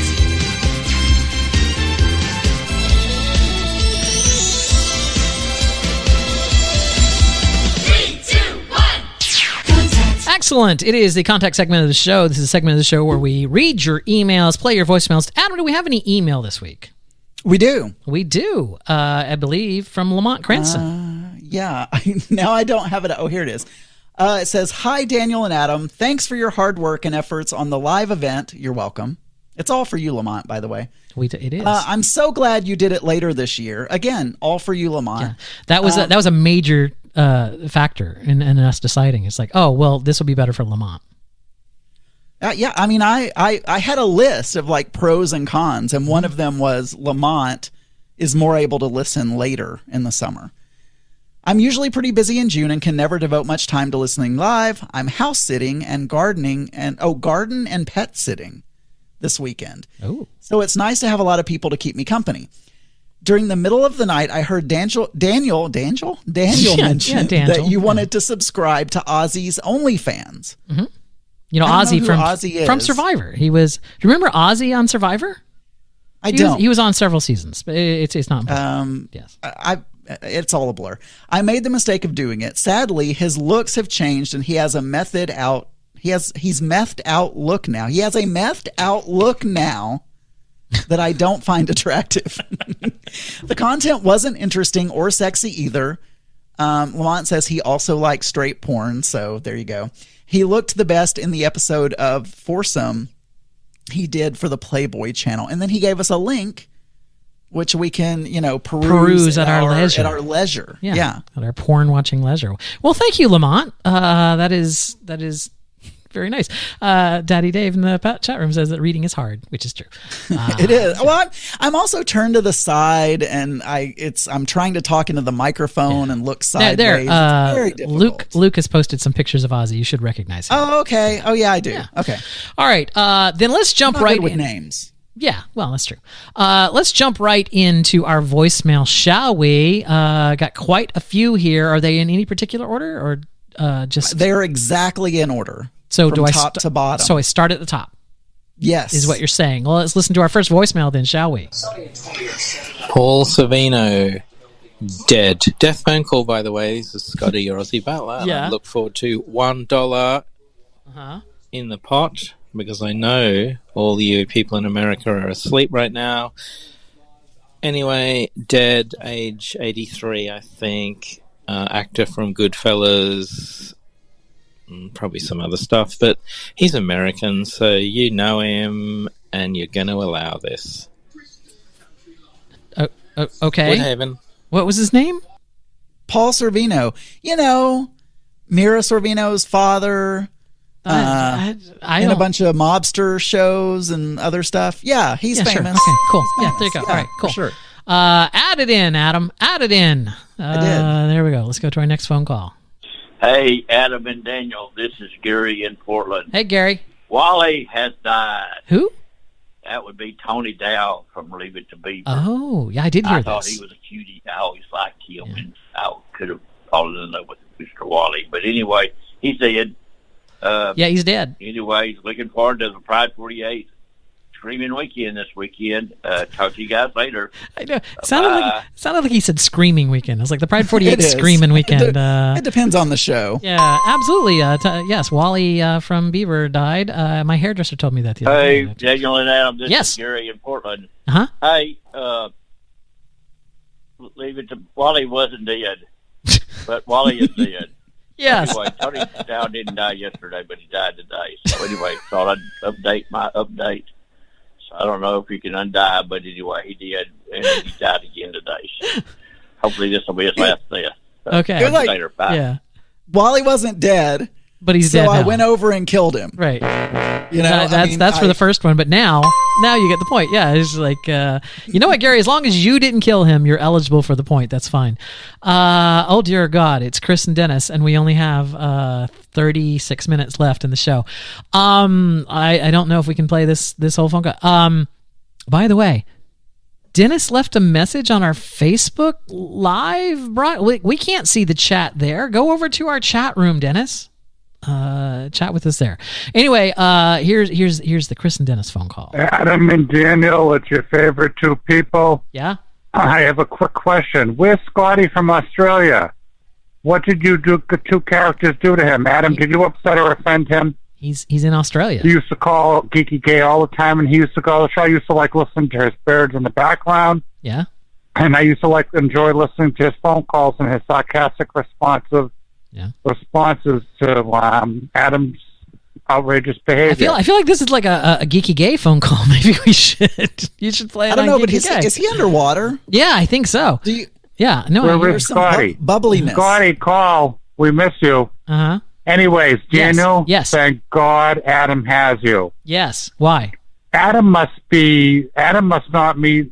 We have the lottery up here. It's $1 billion. Yeah. Adam must not need money because he didn't care about his gym floor. He didn't give a shit whether they fucked up his floor. I care. And now he doesn't care about poor Mark, who didn't get a bracelet. Poor Mark. Getting $2,500 back. I would have already had the check. Yeah. I would have literally thrown myself up in the air. And I thought, Adam, you were good customers of this airline. I mean, and you said that you didn't even want a refund, that you were willing to take, travel voucher or travel points to make up for the $2,500. I can't believe I don't know. I think you're fucking nuts. Daniel, you're right. I don't understand why you aren't throwing yourself up in the air demanding to speak to the president of the airline. In my defense, I don't think you're nuts. So yeah. No, okay, but in my defense, yes, I'm not going to go in and take over the situation from Mock, and poor Mock, and try to do everything for him. Yeah. There is a process going on, and I have given him suggestions, and he is handling it himself. But I do believe that he should get that money back for sure, at least some of it. Oh yeah. Otherwise we're gonna start a GoFundMe if he doesn't. Was definitely anyway. Their fault. We'll get to the death. Yes. And I know this is the Pride weekend. Yeah. Number one, we have Paul Savino. Yeah. And he is Mira Savino's father. He was in Goodfellas. I mean, he's been in a billion movies. Heavyset guy. You both know who he was. 83 I love years old. how assured he is that we'll know. The second guy was, I believe it's Warner. As I'm typing it in right now, it's David Warner. Yeah, David Warner. He was 80. Yeah. He was a Brit. He was a what? He was in The Omen, the Damien Omen 666. Yeah. He was in Titanic. Yeah. He was in a ton of movies. I have no idea who this is. You know him if you saw how many movies he had been. Do you recognize him? Yeah. All right. I think he was in a couple episodes of Star Trek. And Star Trek. He was in the Time Bandits. Time That was a good Bandits? movie. So he's dead at 80. Yeah. And I had another death. Yeah? But he came back to life. And so I'll must be have to talking call about back on Wally. that one. Yeah. But talking about Daniel, Wally. Yes. Do something. What? Take care of this poor child. Adam is not a child. I don't know what's going on with Adam, but he's failing before our very eyes. What? And Scotty, give a call. Start calling back, Scotty. We miss you. Bye-bye. I think we just heard a voicemail from Scotty. Yeah, moments ago. Yeah. Moments ago. So I don't even know what that means. David Warner, I don't know what all he was in, but he acted in a bunch of... He was a Klingon in several Star Trek episodes. Right. Yeah. And I guess good to his word, he called back. This is Chris and Dennis calling back. I had said I was going to call back because they said Tony Dow died. Then they came back and said he was alive. Yeah. And so I guess he's now officially dead, 77 years old. He was Wally on Leave It to Beaver. I always thought he was cute. Yeah. Anyway. So did Gary. Daniel. Yeah. Wally reminds me of you. Oh. And because I'm cute. Guess who the beaver is? Oh, it's Adam Burns is the beaver. And Adam Burns. And Adam Burns as the beaver. That's my best rendition of it. Yeah. So that's another death. 77, Tony Dow. Okay. You are Wally, Daniel. Right. And Adam, unfortunately, is the beaver. Okay. Thank you. Have a good wow. This is good. They're going to be so angry if they don't win, aren't they? It's like, I feel like if... Who gets the money? Is it Chris or Dennis? I don't know, but I feel like if you draw their name tonight, they're gonna. If you don't draw their name tonight, you better lock those doors. Like, I would sleep with one eye open, because I feel like they would fly to Arkansas and set you straight. All right, let's get to our next, almost last phone call. Hi guys, RT Cruiser, last minute for the celebrity death phone. Yeah? Just going through my list here. Uh-huh. Zaya Thor, 41, Burmese politician and rapper. Rapper? Executed by hanging. Oh, that's a bit sad. No rapper. Oh, we got Bob Rafelson. What? American film director. Made 5 easy pieces, and The Postman Always Ring Twice, and TV producer for The Monkees. The Monkees. Everyone's heard of The Monkees. Look, we have to have heard of them. We have to have known that Jerry they were... Holland, American Olympic swimmer. You don't really care about him. Yeah. American politician. Yeah, this is fascinating content. This is great. An Australian footballer. I'm just saying. No. Yeah. But convict, dead at 74. Jared Barclay, American actor. Who's in the Transformers. Yeah. Everyone's heard of the Transformers. Yeah. Who's dead at 91. 91. Okay. David Warner. Now you've got to give me this one. Yeah. This one's a real one. Yeah, we've already done that one. Adam, can you imagine that people like listen to this? Like people like we're just listening to him like free form think about go down a list. Go down a list of people. The lookouts. So they ran into an iceberg and killed my great uncle. Yeah. So dead at 80. David Warner. Yeah, okay. Yeah, it's who fine. else? Nobody else. You're cutting off Spanish right now. actress. Look, you just cut off. That was not me, by the way. That really did cut off there. But I think he called back. I think he did. Oh my God, I was cut off. I can't believe I was up to some Spanish actress that you're not going to give me. Right, well, let's just go ahead. Let's do that. Bob Heathcote, American bassist for suicidal tendencies. What? Dead from a traffic collision. No, that's a bit sad. Rose Ferrugay. What? Are you just reading down a list? About her. She's Filipino politician. There you go. Just no. Yes. Elaine David, dead at 90, Luxembourgian-born French Olympic sprinter. Everyone knows them. Paul Sorvino. Oh, yeah. Someone's already called for that one. Yeah. The Rocketeer, Law and Order, dead at 83. Where else have we got to go? No English football. No one cares. Okay, yes, you're right. No, the very few people care about this. Come on. Get to Laurie Saul. Who? Dead at 96, Australian cricket player. No one's sad. No, you had me at Australian.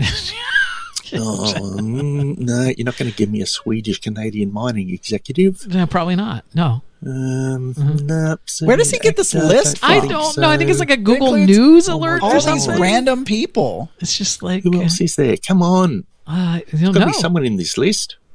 Oh, Burt Metcalf. What? Oh, too bad you cut off again. I think our voicemail.mix-podcast.com has a 90-second limit on the recording, which should be a clue. I'll do Burt Metcalf. I Googled him and I do recognize, I mean, he's in a bunch of black and white stuff, which, is kind of, suspect or whatever, but I'll give that to him. Burt Metcalf. We have one more here from RT Cruiser. Let's just put a speed on this here. Yeah, RT Cruiser, back again. You really need to increase the size limit on these. Burt Metcalf, 87, Canadian born American actor. Yeah, gotcha. With Bright and Gidget. Who else? John Grinnell, 78, New Zealand country singer. Oh, no. Oh. J.D. Youngin, 24, American rapper. Shotgun. No rappers. Tony Dow, American actor, Leave It to Beaver. Yes. There you go. Oh, Tony Tony Dow. Dow. Yeah, Sure Tony you've heard Leave It to Beaver. Uh-huh. Ask Andy Bureau. Mary Alice, 85, American actress, The Matrix Revolutions, and a Tony winner. She's famous. What? Who else? We're getting up to Use by Date. Some background actor in the Matrix Revolution? What? Oh, God. Oh, no. She's famous. She's Oh, famous. there you go. Musician. That's a sad one. I like What? Archie. What? Who? Okay, well, that have to do because this is That'll- finish again. yeah, all right, good. Yeah, bye. Yeah.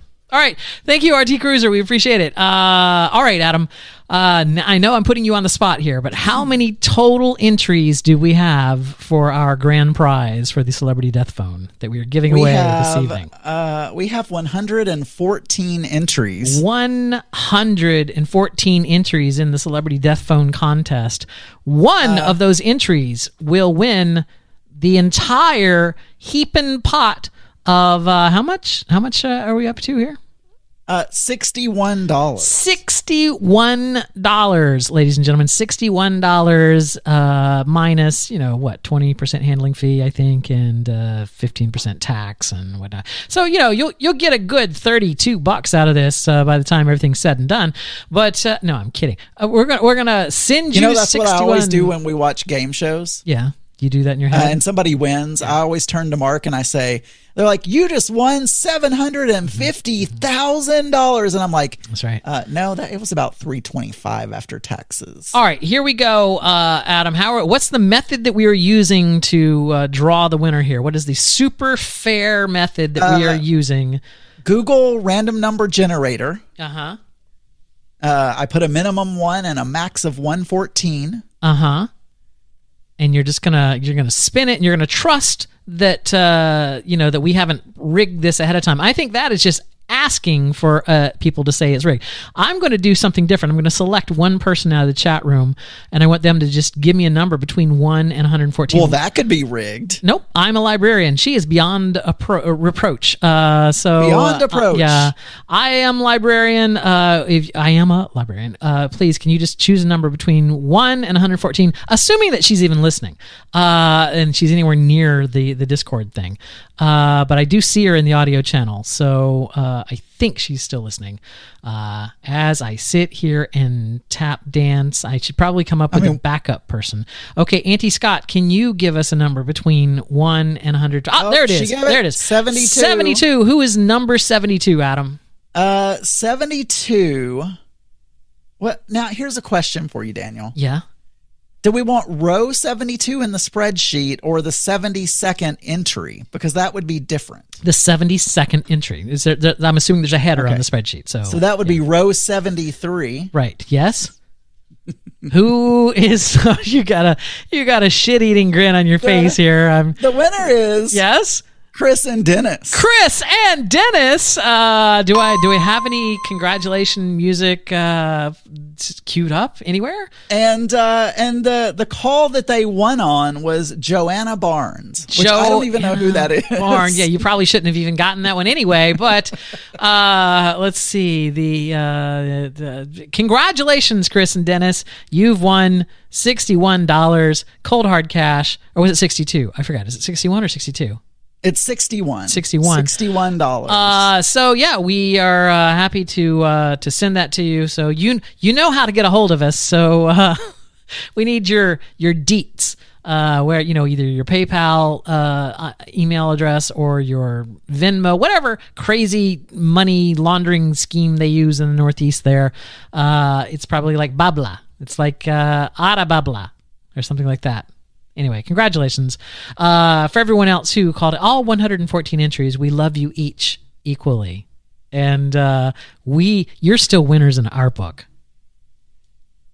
Yeah, absolutely. All of you are winners. 3, 2, 1.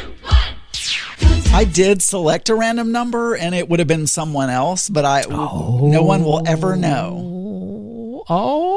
I did it because I had already done a random number before you said we were changing it. So, all right. Normally during this part of the show, we ease into our news game, but we've made an executive decision tonight to replace the news game with Adam's citizenship quiz.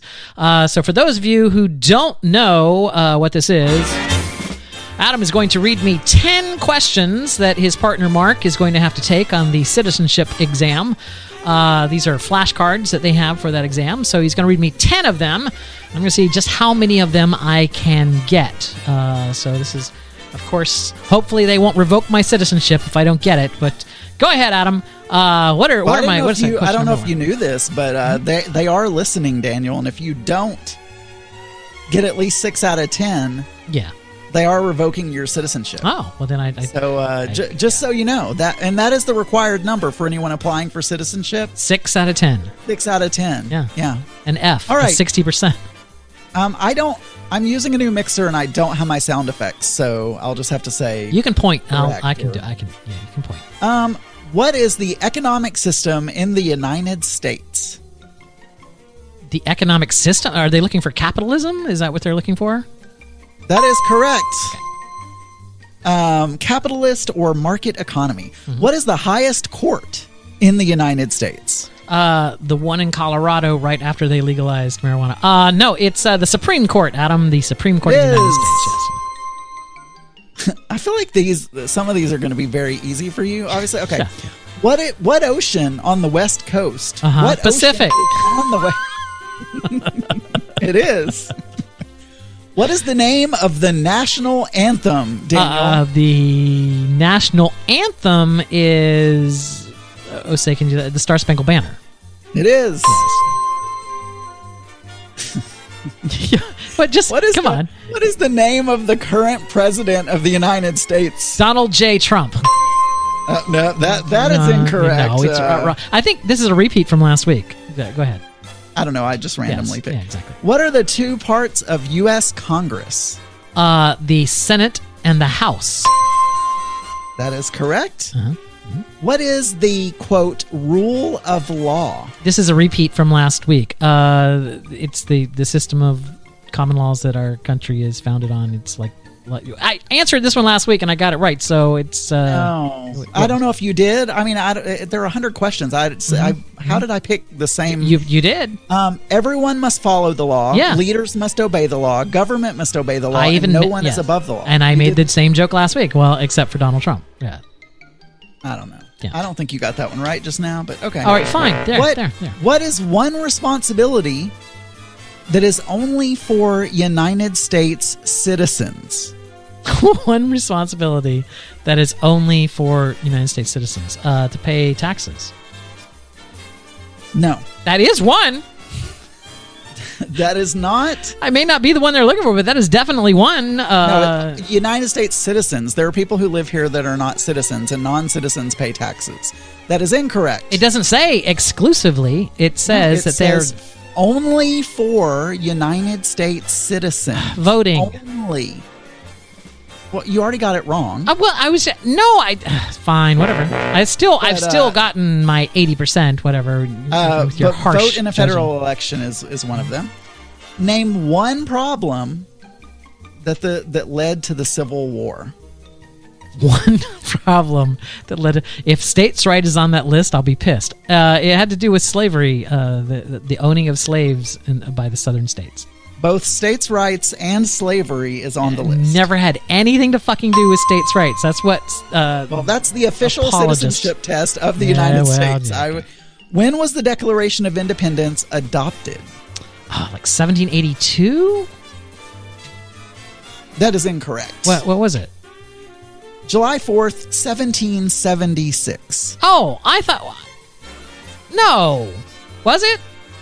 When was the Declaration of Independence adopted? No, I know it was signed. No, I know it was signed and sent. All right, it was the Declaration. I know it was signed and sent to England then, but it's like it wasn't actually voted on in the Congress until later. Anyway, it's fine. Whatever. I'll take the wrong. That's all of them. I wasn't keeping count. That is 7 out of 10. So I got 3 of them there. So that, Adam, is a 70%, which means I'm still a citizen.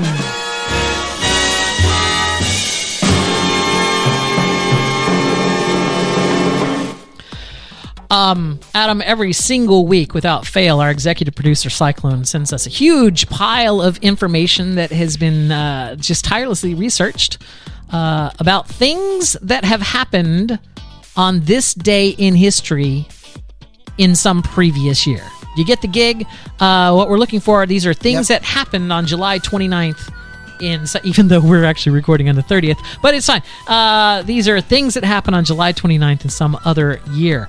Happy National Lasagna Day, Adam. Thank you.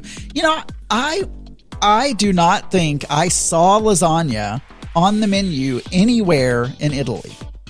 Well, yeah. Now, this information that we've got says it first showed up in Naples, Italy. So it is a traditional Italian dish. Yeah.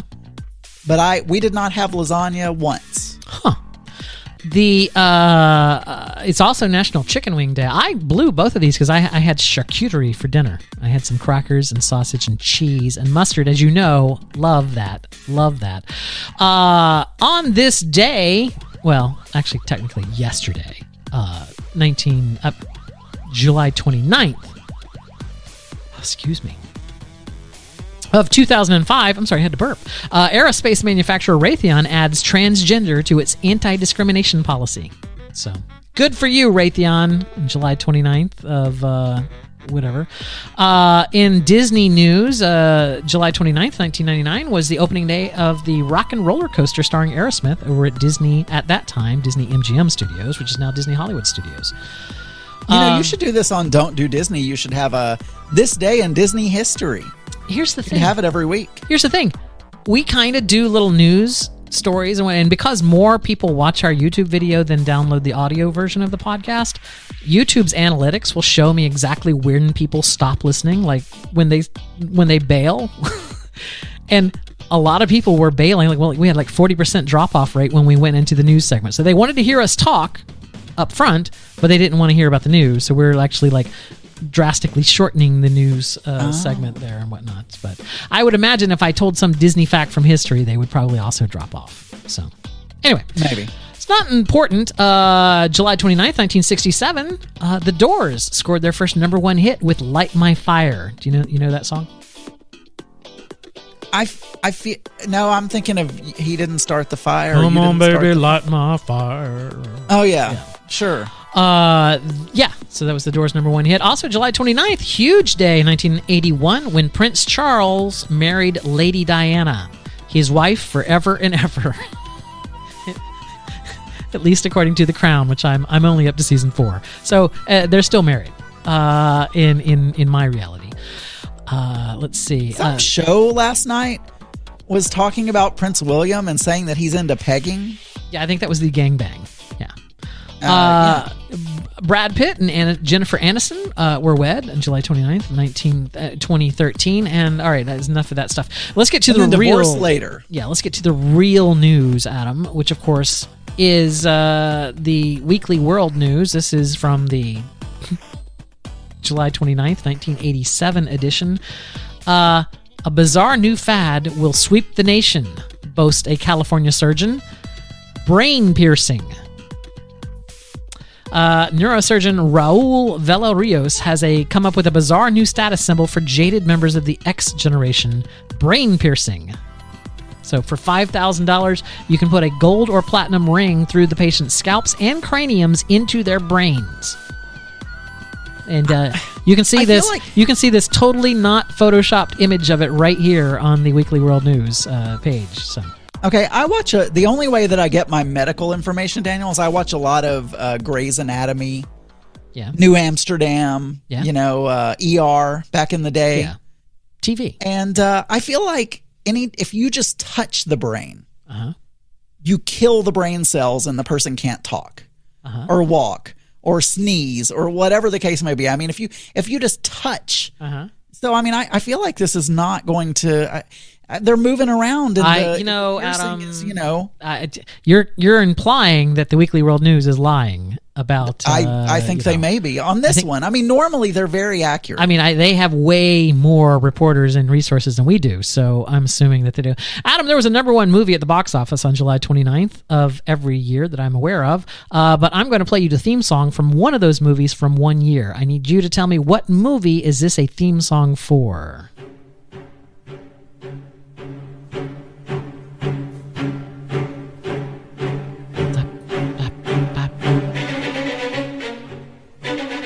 Any thoughts?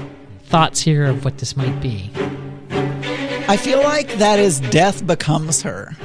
Death Becomes Her is absolutely correct. That's very good, Adam. That was. I'm lowering the wrong volume. I'm like, why isn't this music getting any softer? And now I realize because I had my hand on the wrong slider. See, this is why I can't have a Rodecaster too, because I can't lose my sliders. Adam, a lot of people had a birthday on July 29th. Let's say happy birthday to some of them now, shall we? Happy birthday, Joey Essex. You've turned 32. I mean, I don't know who he is, but I'll wish him happy birthday. Mm-hmm. Happy birthday, Josh Radner. You've turned 48. Will Wheaton, you've turned 50. And Tim Gunn, you've turned the sexiest of all ages, 69. Also turning 69. Are we talking about the designers? Yes. Yeah. Make it work. Yeah. Also turning 69 this year, Ken Burns, the creator of the Ken Burns effect in the documentarian person, exactly, right? Yeah. Let's see who else. Allison Mack turned 40. Oh, poor Allison Mack. She's the one that fell for the sex cult with Colby Small. Anyway, Danger Mouse turned 45. Let's see who else. Martina McBride turned 56, and Geddy Lee turned 69. Yeah, I just want to say, David Warner, famous for our recent celebrity death phone calls. Yes, is dead. Apparently, but today was his birthday. He didn't even make it to his birthday. Captain Lou, Captain Lou Albano also passed, but had a birthday on this day. And I think that's it. So, from all of us to all of you, happy birthday! Like serious, like a big stinking happy birthday with a candle. All right, Adam. I see here we have a lonely topic on the Trello, so let's address that right now, shall we? Tell me what last we heard. Well, I want to start the bids for the mixer. Last we heard, you were going to sell your mixer to Taylor the Latte Boy. So I'm assuming that he has said, no, I do not want your mixer. No, he hasn't said no, but I don't know if I've talked about this on a show. I've probably talked about it on Geeky Gay. But I'll just here's the dilemma that I have. Yes. So I have this old mixer, and it's not that old. It's the Rodecaster Pro. Everyone loved it. Archer, everyone. You love yours. You don't even want to get rid of yours. I will not get rid of mine. No. Actually, interestingly, not interesting at all. But my Rodecaster Pro 2, which I'm using now, has phantomly played a sound effect twice during this episode, and I did not touch it. I was not touching it. My hands are right here. It just went off. Yeah. It went off on its own. Yeah. I'm already starting to have glitches in the new one. But anyway. Yes. I hadn't told anyone, and I feel a little bit dishonest. Although I haven't talked to Taylor yet, and I would tell him this. But we discussed a price. I discussed a price with someone. I paid $600 for this mixer. I want to sell it. I was thinking like $150. Yes. I've had it for a couple of years. I mean, I feel like $1.50 is really cheap for that. No, $150 or $100. I told you $250, but you want to do $150. That's fine. Here's the thing. Yes, what? I was pulling out my headphone jack out of that mixer a few weeks ago. Yes. And I didn't even know this could happen, Daniel, but the tip. Just the tip. Yeah, just the tip. Of the thing. Yeah. Stayed in the mixer. Oh, it stayed in the headphone mixer jack. In the little hole. Yeah. Right? Yep. Now I feel like I'm selling a damaged product. Right. And I don't know. I mean, if that was already a low figure, maybe that's fine. I mean, there are 4 headphone jacks on the mixer. Literally, why don't you just grab a toothpick and some super glue and get it out of there? I mean, I tried to use some tweezers. No. You take a toothpick. Take a toothpick, put a drop of super glue on it, stick it into the part that's in the middle, let it dry, and then pull it out. So I'm a librarian. Posted a tool in the headphone jack removal. So tool, maybe I didn't realize there are such specific tools out there, Daniel. Anyway, so the mixer works perfectly, maybe even better than my Rodecaster Pro 2, which it doesn't randomly play playing sound effects. Just like randomly. But I wanted to try to fix it before I sold it to anyone. Yes. So but now maybe I have my solution right there. I'm going to click on that, And fun fact, it's $150. Is it? No, but that would be great, wouldn't it? Yeah, so I'll sell it for $150. I just got to buy this $150 tool so that I can remove the thing from it. Yeah. I wouldn't even have thought that they made such a thing. Well, okay, I'm selling my mixer for $157.99. Okay, $157.99 plus shipping. Plus shipping that you're gonna give to. No, Taylor said he was going to get with me. Okay. So, and I'm a librarian is also interested, but if anyone else is interested, let me know. I'm making a list. You know, Taylor's a mod, so he could. He could mess with your chats or stuff, right? I'm gonna buy this tool though because I mean, who knows? When I bet you it costs. Wait, I bet you it costs $7.99. Well, okay, good. So I thought that he had turned you down because I know next in line was I'm a librarian, so I figured, they both turned you down, and now you're just like, I just want to sell this damn mixer. Although she's been so helpful now, maybe I need to move her up in the line. I'm just saying, you know what? I feel that you should.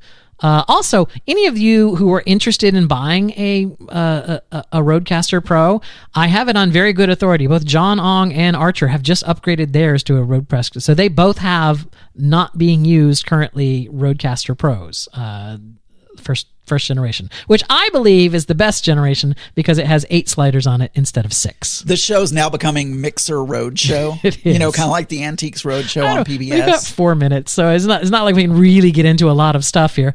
But I thought that's what the whole selling mixer thing was going to be. But no, it turns out that it's just Taylor just hasn't replied. Well, he hasn't replied, but I thought I was going to be able to get the tip out yesterday. And it didn't work. And so I just gave up because I like I said, I used the tweezers and I pulled and something came out of the middle of the tip. But the tip is still there. This is the why was I echoing for a second there? This is the front headphone jack, right? No, the back one of the back ones. Oh, well, I mean, you do know that channel 1 is 4. Yeah, but channel 1, I mean, the first, this has 4 headphone amps on it. The headphone amp number 1 is repeated in the front.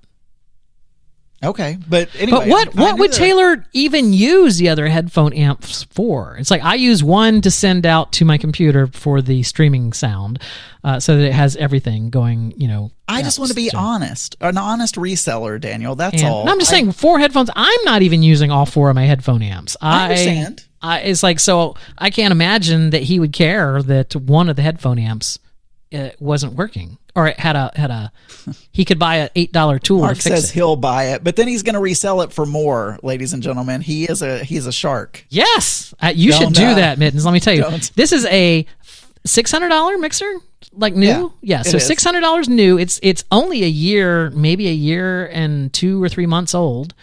But I want to be fair. Still, and I know, listeners. still in excellent condition. Let me tell you, anywhere else, it would be listed for like $400 and something bucks.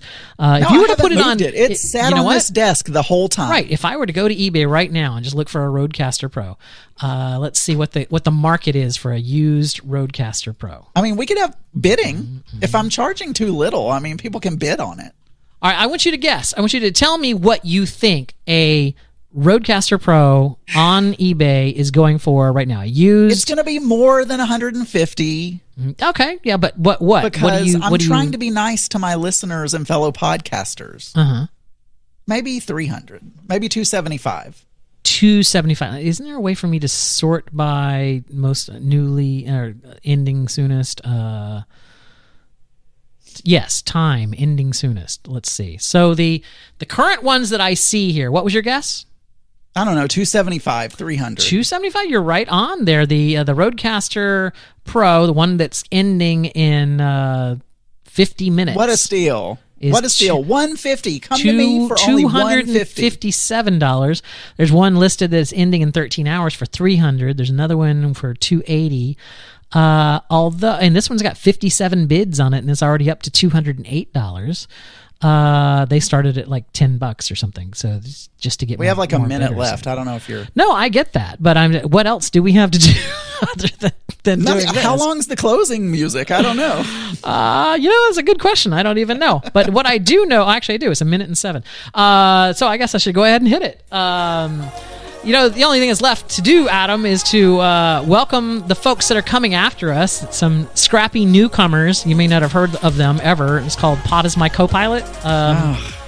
Their show will never last. They're going to fade. It's like a religion. I don't know why I'm making it. They're not listening to this. They're on there. They're like madly hitting the connect button right as we're going right now. Anyway, Joe's streaming. Adam, if people want to reach out to us, they can always send us email. It's mix-podcast.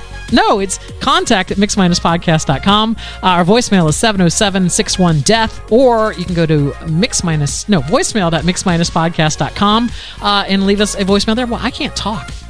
Thank goodness this is my last show until the closing show, because I don't have to talk anymore for the rest of the weekend. So I'm good there. Co-founders of Pride 48 here, showing you how it's done. That's right. Showing you how you go over your time and not in the stream at the right point in time. Yeah. We're horrible. We should be banned from the network. Good night, David. Night, chat.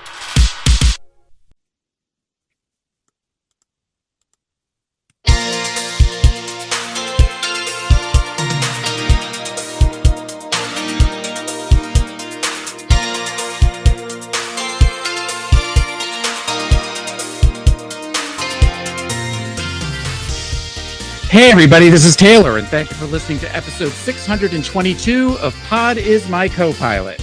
Yay! Yay! I am Taylor, and I am joined by one of my lovely co-hosts, and hopefully we will be joined by the second shortly. I am with Rodan.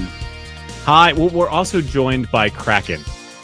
Kraken? Oh, good. Oh, good. So one can't get on, and the other is drunk. Excellent. Hey, I've had 2 sips so far, so not drunk yet. We are being produced tonight by Joe Batance. So we want to thank Joe very much for helping with the stream.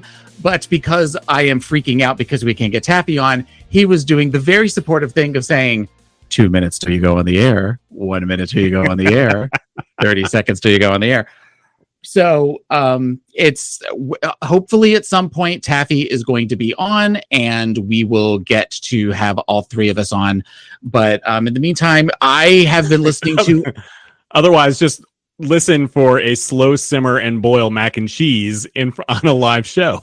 Right, because some of us can't drink Kraken, but if some of us could right now, the would. So I am Taylor, as I said, and Rodan is sitting here with his brand new haircut. I do. I'm very short. I won't do anything, but it's very short. It's very, very short. It's like shaved. It's very much a puppy cut. Yeah. Which is ironic, given some of the stories of the last year that you have the puppy cut.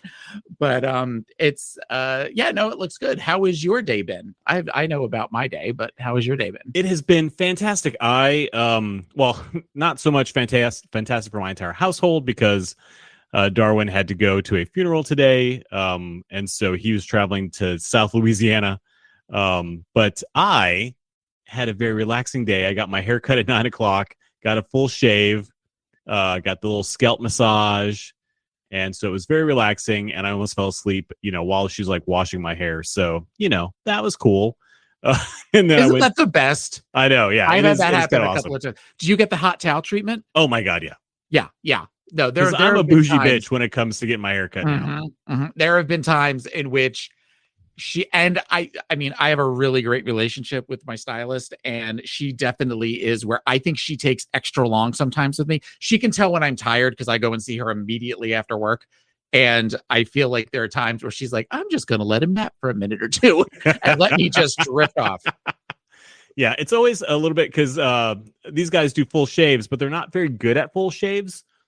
So they get very nervous when they're doing like around your lips and stuff. So, which it doesn't inspire confidence while you're sitting there under the knife, if you will. So luckily I don't have a split lip yet. And it was able, I got out with minimal bleeders today. But yeah, but this isn't the place where they also drink while they're using a straight edge. No, the guy who, we do shots while we did haircuts and shaves. He never nicked, even if he was 4 shots in. So, alcoholism has its advantages apparently. So he was just real relaxed. Yeah. The time I came in after he'd, partied the night before, with Coke, that was a little bit different. That was a little bit of a scarier situation. I think I've told the story on here about when the last stylist I had, when she was going through the loss of her mother and using some sort of opioid to help her. And I remember where she was falling asleep with the scissors right by my eyes while she was cutting my bangs and leaning into me and that sort of stuff. And it wasn't long after that I thought, you know what? I don't need to go here anymore. That and her showing me pictures of her 5-year-old daughter dressed as a Hooters waitress while walking around a Hooters restaurant. And her thinking it was just so cute. And letting her daughter help. Oh, like where her daughter like went to help all of the waitresses. And I was like, okay, we're making decisions here. And I have a new decision to find somebody new to cut my hair. Yeah. The rest of my day was, errands, grocery shopping. And then I went to the gym. I had a great workout. And then I played Lego Star Wars for like 2 hours. And how are we still enjoying that? I am getting to the place where I'm a little bored. And I don't know if it's just because, my brain maybe not ready for like the simplicity of this. But I'm enjoying it. I just finished Revenge of the Sith. So like just literally about an hour and a half ago. So I finished Revenge of the Sith. And so now I'm on to the original trilogy probably tomorrow. That's a long boss battle in Revenge of the Sith. Yes, it is. I get that that's kind of culminating the first 3 films and everything, but I remember being like, oh my God, we already know this isn't a shocker. We know how this is going to end. It doesn't, we don't need this big long. So you are playing them starting with episode 1 and then going all the way through. That's how I played them too. Okay. Yeah. So are you going back to the planets to... I was doing that a little bit, but there's so many things that I don't have yet. Like the stupid thing that helps me climb walls, that I've decided to just kind of mainline the story for a little while until I get more capabilities. I'm trying to think which did you buy any of the DLC? Yeah. Mandalorian. I know. Exactly, but he doesn't have the little toolkit to... Well, we can talk about this later, but I don't have the little toolkit that fires the like spider web at the wall. We're down a host. We can talk about anything that you want because I don't have a lot. So this is a lot shit. What am I supposed to talk about? Not Lego Star Wars. Yeah, I'm still playing Stray. Playing it little drips and drabs. There is times that I get stressed out playing it. I know that with the weird little zerks or whatever, the things that chase after the cat and then suck all the life force out of it, they kind of freak me out a little bit. But so I finally had to succumb and like gone on Google to see how to beat one or two of the things, one of the 2 of the little puzzles. But yeah. So I mean, so you and I both had where our significant others were out of the house today because I had the house all to myself while Babalu went down to go see his family. Yes. And he just got home about a little over an hour ago. And I spent the day with good intentions of all sorts of things I was going to get done. And I listened to podcasts all day and sat and like scrolled through Twitter, looking at drag race memes and all that kind of stuff. When I was like, I got nothing done today. This is all I did. To which my supportive friend said, then that is something that you did today. And I was like, you know what? Every once in a while I need a day where I sit around in my underwear and just kind of listen to Greetings from Nowhere and lick my balls and all that kind of thing. So up, we may have somebody. That, I said flick, not lick, but okay. Well, tomato. So the first thing I'm going to hear is lick my balls. That's not the worst thing you've heard for the first thing that you've heard before, especially on this show. We're gonna have to like light a candle in front of Joe Batanz and like sacrifice a chicken and spin around 3 times in our seat and whatever we have to do. Okay. Yeah, no, he walked you through the process, I'm assuming. Well, he sort of walked me through the process, which we will discuss after the show. I think that I warned. Joe I and had a warning. Joe and I's stress was really more for Taylor's benefit, but that's okay. You're calling in from your phone right now, aren't you? Yes, I am, because Okay. if you wanted me on this show, this was the only way this was going to happen. Hey, that is all that matters, that you're here and that the mac and cheese has now been reduced from a boil to a simmer. To a summer. He did say, he goes, he'll just have to suck it up for the audio. He goes, you actually sound fine. You It will sound be great. fine. Yeah, you don't sound bad. Okay. You don't sound bad. It's that Apple technology. Look at us. What's funny is that, and I'm not going to take too much time talking about this, but I've literally been sitting in front of my computer since like 8:30. I had everything up, everything was ready, and the second I hit, like I wanted to read the Joe Patan's email, I got the spinning wheel of death, and then it said I have to force quit mail, and I'm like, okay. So I tried to do that, and again, spinning wheel of death, which we've talked about many times on Pod as My Co-Pilot, and now that's why I was like, go on without me. Love you. Have a great show. And I'm doing that. God bless fucking America. So whereas I just said that wonderful Apple technology, now I have to go Right. that goddamn Apple technology. Oh, no. Clearly the Apple technology is working, because in about 30 seconds, Joe was like, hit this. Thank goodness Rodan had sent me the link via text. So the only thing is you can't see me. Yeah. It's Well, all you know good. what you look like. Exactly.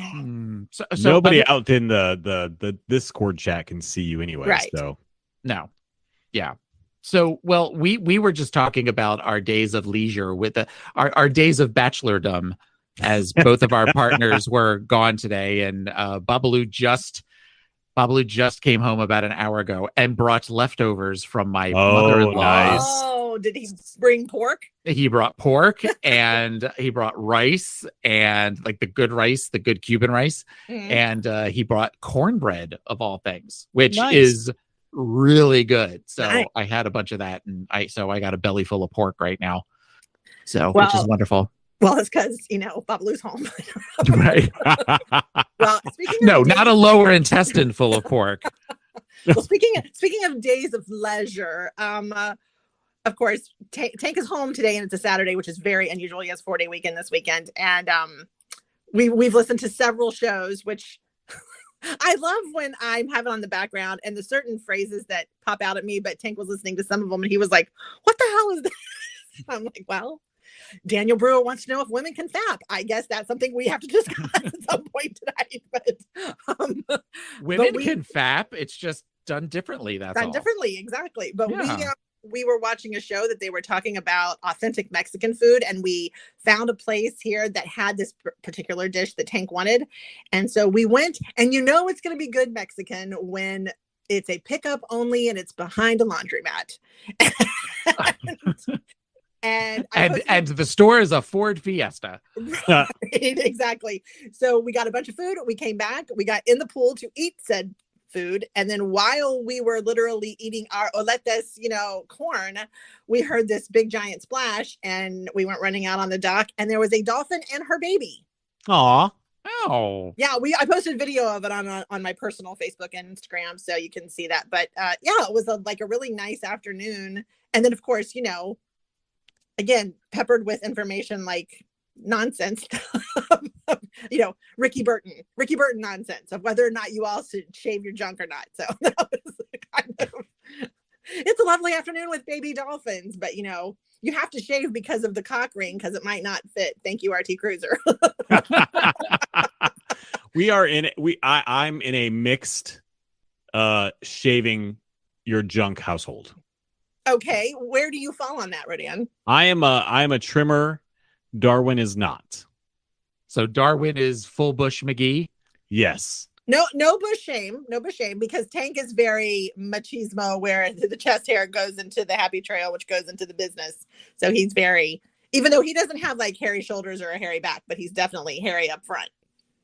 He has a little bit of back hair. Yeah, but I mean, not like where it's like, oh, look what a nice sweater. No, he has like a little like patch here and there, but nothing. He's got little patches, but Darwin, who's advertising his age, in his Discord name, is starting to sprout some back hair that I think is going to be a little bit more prevalent than he is expecting. Well, That's which about is what it you know? is. He's a cub. It happens. Yeah, no, I get that.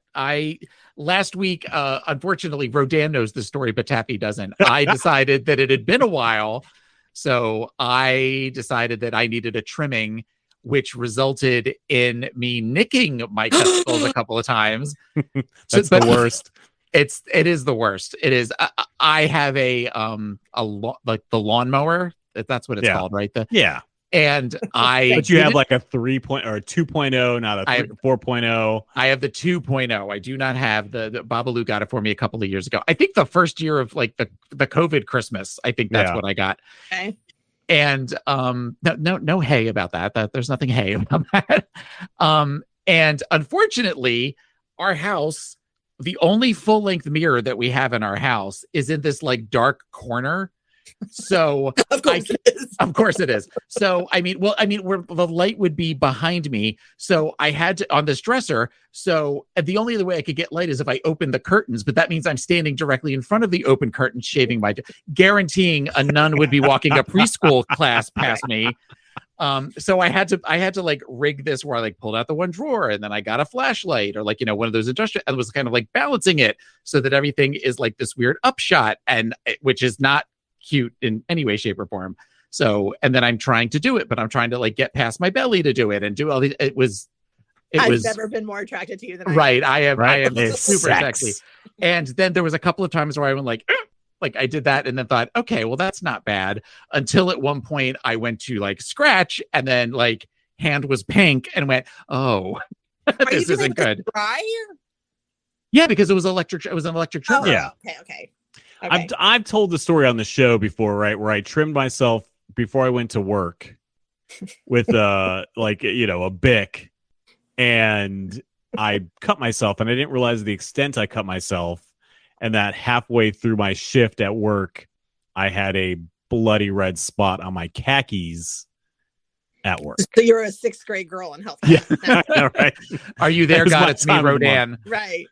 Now, when you guys are talking about this, you don't shave your balls, do you? Yeah, that's what we're talking about. Your shaft and your balls. Okay, well, he was talking about trimming. I didn't know if that was trimming, like, so where it doesn't look like, you've got a face mask on over a 1970s porn star. I'm talking about, if it's, I didn't know where you were trimming, if you were trimming above the stuff or on yes. the side. The answer to that is yes. Okay. I mean, you just kind of trim the general area, and I have the guides. And that was my fault because I wanted it to be closer. So I'm like, I don't need this guide, and took it off. And now I have to have reconstructive surgery on my balls. We need to go back and discuss the image of the Blair Witch Project that I got when you said I have a full-length mirror that's in a darkened corner. I know, right? Bedroom. So like what? So when Babalu is bad, he has to stand in the corner. I want you to look at yourself and see.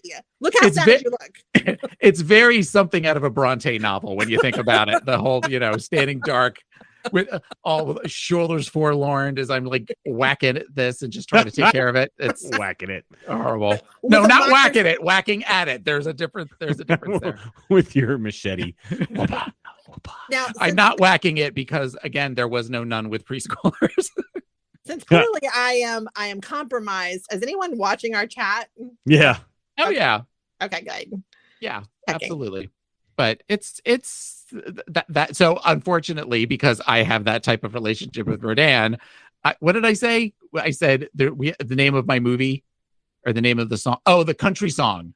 Instead, I've got friends in low places. I nicked my balls in 3 places. Was the yeah.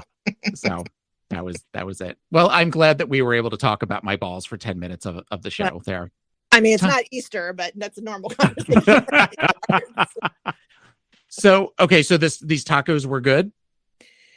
I'm sure that talking about trimming, then going back to tacos.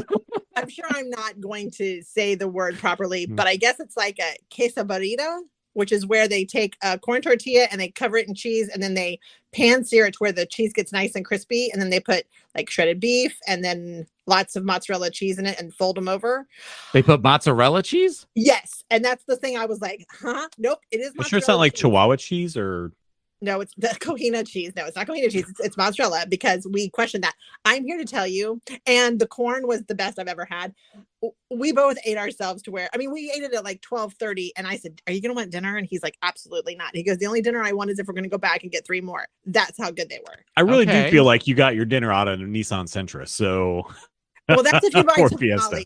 Down here, you know, you're getting the best tamales if it's in a cooler in the in a hatchback in a garage. If you're not buying a tamale where it looks like a drug deal in Florida, it's not a good tamale, period.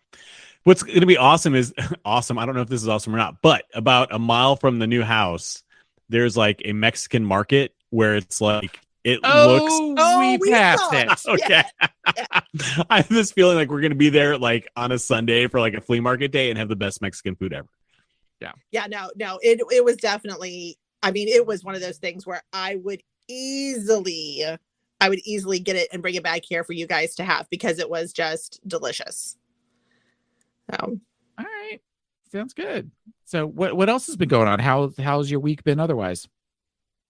I got to see you. Yes, you did get to see me. Absolutely. And we had lunch at a sushi restaurant, and his sushi came on fire. Oh my God, I totally forgot about that. That seems anti-sushi. And that's exactly what we said, but apparently they came on fire. Well, it was called like a flaming dragon, which insert joke there. Right. But it was where the guy brought it out on like a plate, and it was literally it was wrapped in aluminum foil, and then they had like I don't know, some sort of some sort of like gel that was on fire on either sides of it. And then he said, well, you can blow it out, but it normally goes out on its own in a minute or two. And I'm like, so then I have to sit here and like watch my sushi catch on fire. It was good. I don't know that I would order it again. So do you think the idea of that is to keep the bottom hot, but yet the raw fish on top nice and cool? You always have to keep the bottom hot. Amen. and the top needs to be level-headed and cool. Level-headed and cool. 2 things that I've never been called, along with top. 3 things I've never been called. Level-headed, cool, and a top. The Taylor the Latte Boy story. The bizarro Taylor the Latte Boy story. That's the multiverse. We talked about the multiverse a few weeks ago. That's multiverse Taylor. Yes, he's multiverse. That New Year's Eve where you went to go bottom for the first time, things could have happened completely differently. No, I think I still would have ended up with my legs in the air. So, was that New Year's Eve? I always it was because we went to that stupid house party thing for New Year's Eve, and then you guys hooked up after. Yeah. And then the next day, it sounds like it was very satisfying. Oh no! And then he fixed our outdoor light, so that's all that really mattered to me. Is that what we're calling it? No, I forgot that he fixed the outdoor light. Yeah, Kevin. Oh, Kevin. After he put your legs in the air, he then was gracious enough to fix our outdoor light. I mean, that's how he gets Tank to come over and finish the, fourth round or two. So. No, that I offer, and he goes, "Tell you what, if you stop offering, I'll come over and do it for you." Because again, Taylor's put in the time. Right. Yeah. Again, it's going to be Darwin and Tank just nerdgasming all over their kitchen whenever Taylor gets out of the way. Well, all 3 of us will go out to lunch or something. We'll come back and there'll be a whole new kitchen in Taylor's house in an hour. You say that pretty much. Well, a lunch with the 3 of us is not going to be an hour. We know better. Right. It'll be more like a 3-day cruise. I'm fine with that. Taffy, you were getting ready to say something. I have no idea what. Okay. It matters not. I said cruise and Taffy lost all conscious went thought. Blank. Everything just shifted in my focus, so it's fine. We decided we were talking about the cruise over lunch over my flaming sushi, and made a decision of sorts, kind of, in that rather than do a t-shirt that none of us ever wear again, right? We're gonna do Hawaiian shirts for walking on the ship. Rodan, I did come up with an idea. You've seen those Hawaiian shirts where they have faces on them? Of putting Darwin's face all over. We're not doing that. But I thought it would be adorable to just have Darwin just all over the shirt. Just because. Rodan doesn't seem to like that idea. No, I'm good at the Hawaiian shirt idea. I was thinking about, I was going to make comments about Batanz kind of walking back into camera and then turning his camera off, but I decided not to. I was because I remember we weren't going to bring Batanz to the show, so I was like, oh shit. Oh, now he's off camera, on mute, just staring at us. Actually, technically, never mind. He's helping us out. So once again, thank you, to Joe Batanz, a man who I should have put on my top 40 things that make me happy that I did for Lent, and I didn't, which makes me a horrible human being. Yes. Thank you. But also gives Batanz joy because he can hold that over you, so it all kind of works out. No, it could have been worse. You could have chosen other people in front of Joe Batanz, and you didn't. Well, I felt like picking my husband and the two of you was kind of an important. No, but I meant like if you had picked like Ricky Burton. Exactly right. Joey Ricky Burton number 39, Joe Batanz number 42. Right, exactly. This is how this works. But you didn't, so it was all equal. It was all even. Yeah. You know what? You know what? Joe Batanz is self-confident enough. He doesn't need your validation.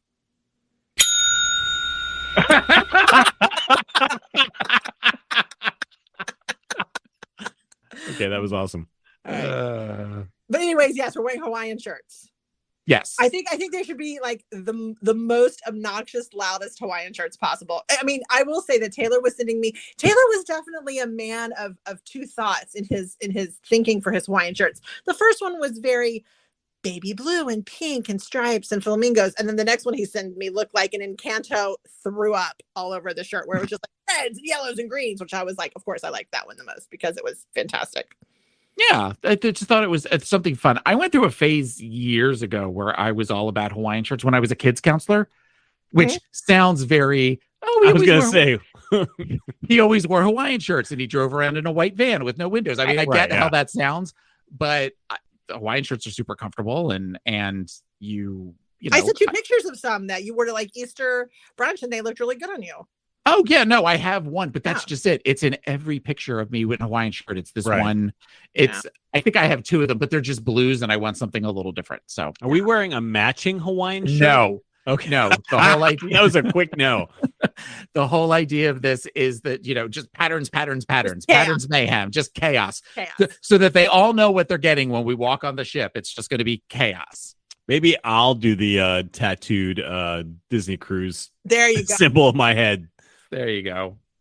That's the way that just sounded of, so they all know we're getting chaos. That's the meme of where it's all the bachelorette party getting ready to go to Vegas. They're like, Vegas doesn't know what's coming at them. And it's just, 4 white girls getting dancing in a circle with their shoes off. Yeah, that's exactly. basically we'll what be we the woo are. girls of our wish cruise.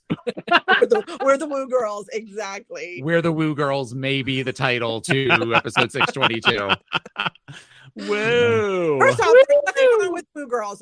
Let me just tell you this. I would rather have a group of girls doing the woo and everybody hugging each other than the group of girls who feel the need to get up and stand on top of the railing and lift their dress up over their heads. Not that there's anything wrong with that. Well, then we know which one. Then we know whether or not they believe in trimming or not. I was going to say, we'll know who's full bush and who isn't. And to be honest, we're a little column A, a little column B.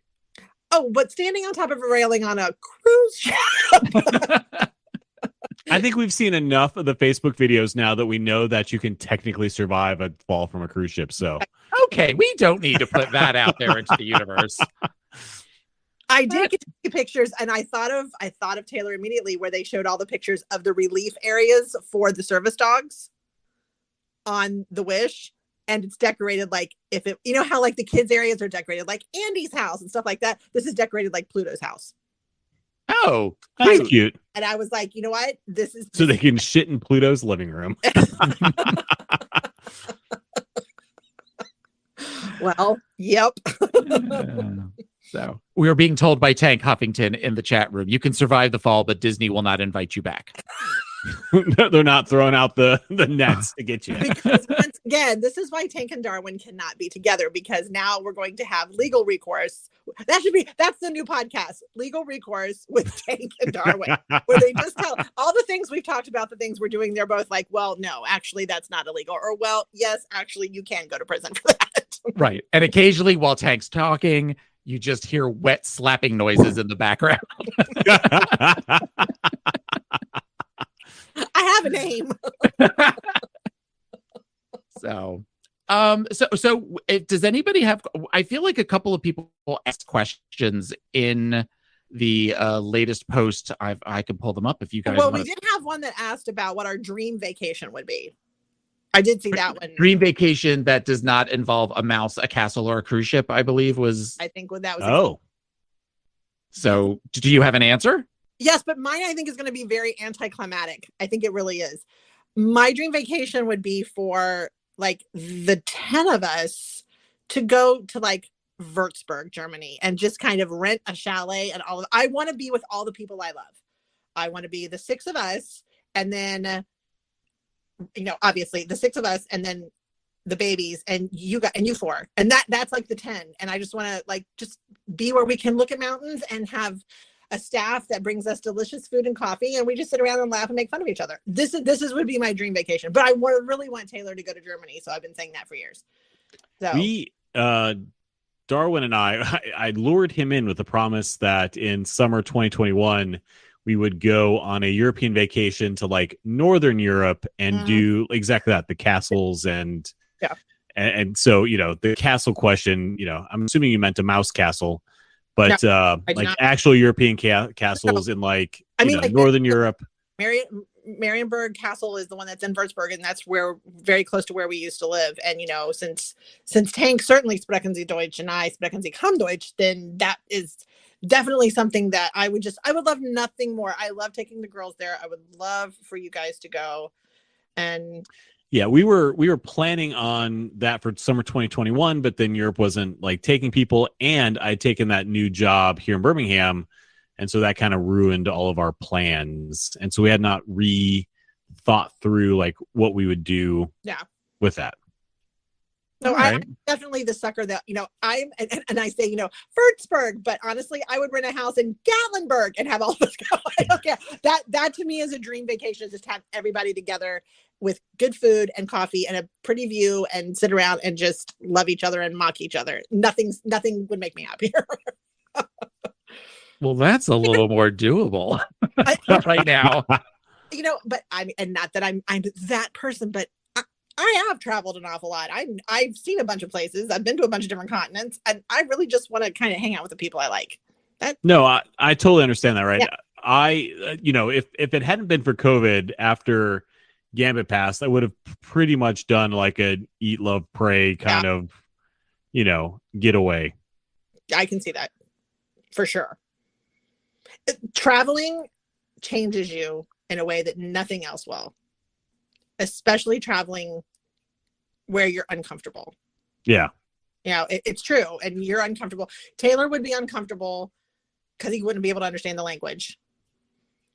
I've gotten over that traveling to like South America, for work and being in places where, obviously I'm being catered to because it's for work, but where there's that moment of like, holy shit, nobody understands me.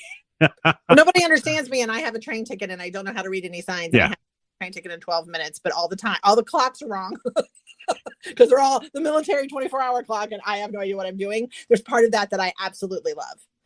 That goes back to when we were in the Chicago airport, and Tank wanted to go get a Chicago dog, and I really thought that Taylor was going to have an aneurysm because he left us in the airport to go like get a Chicago dog.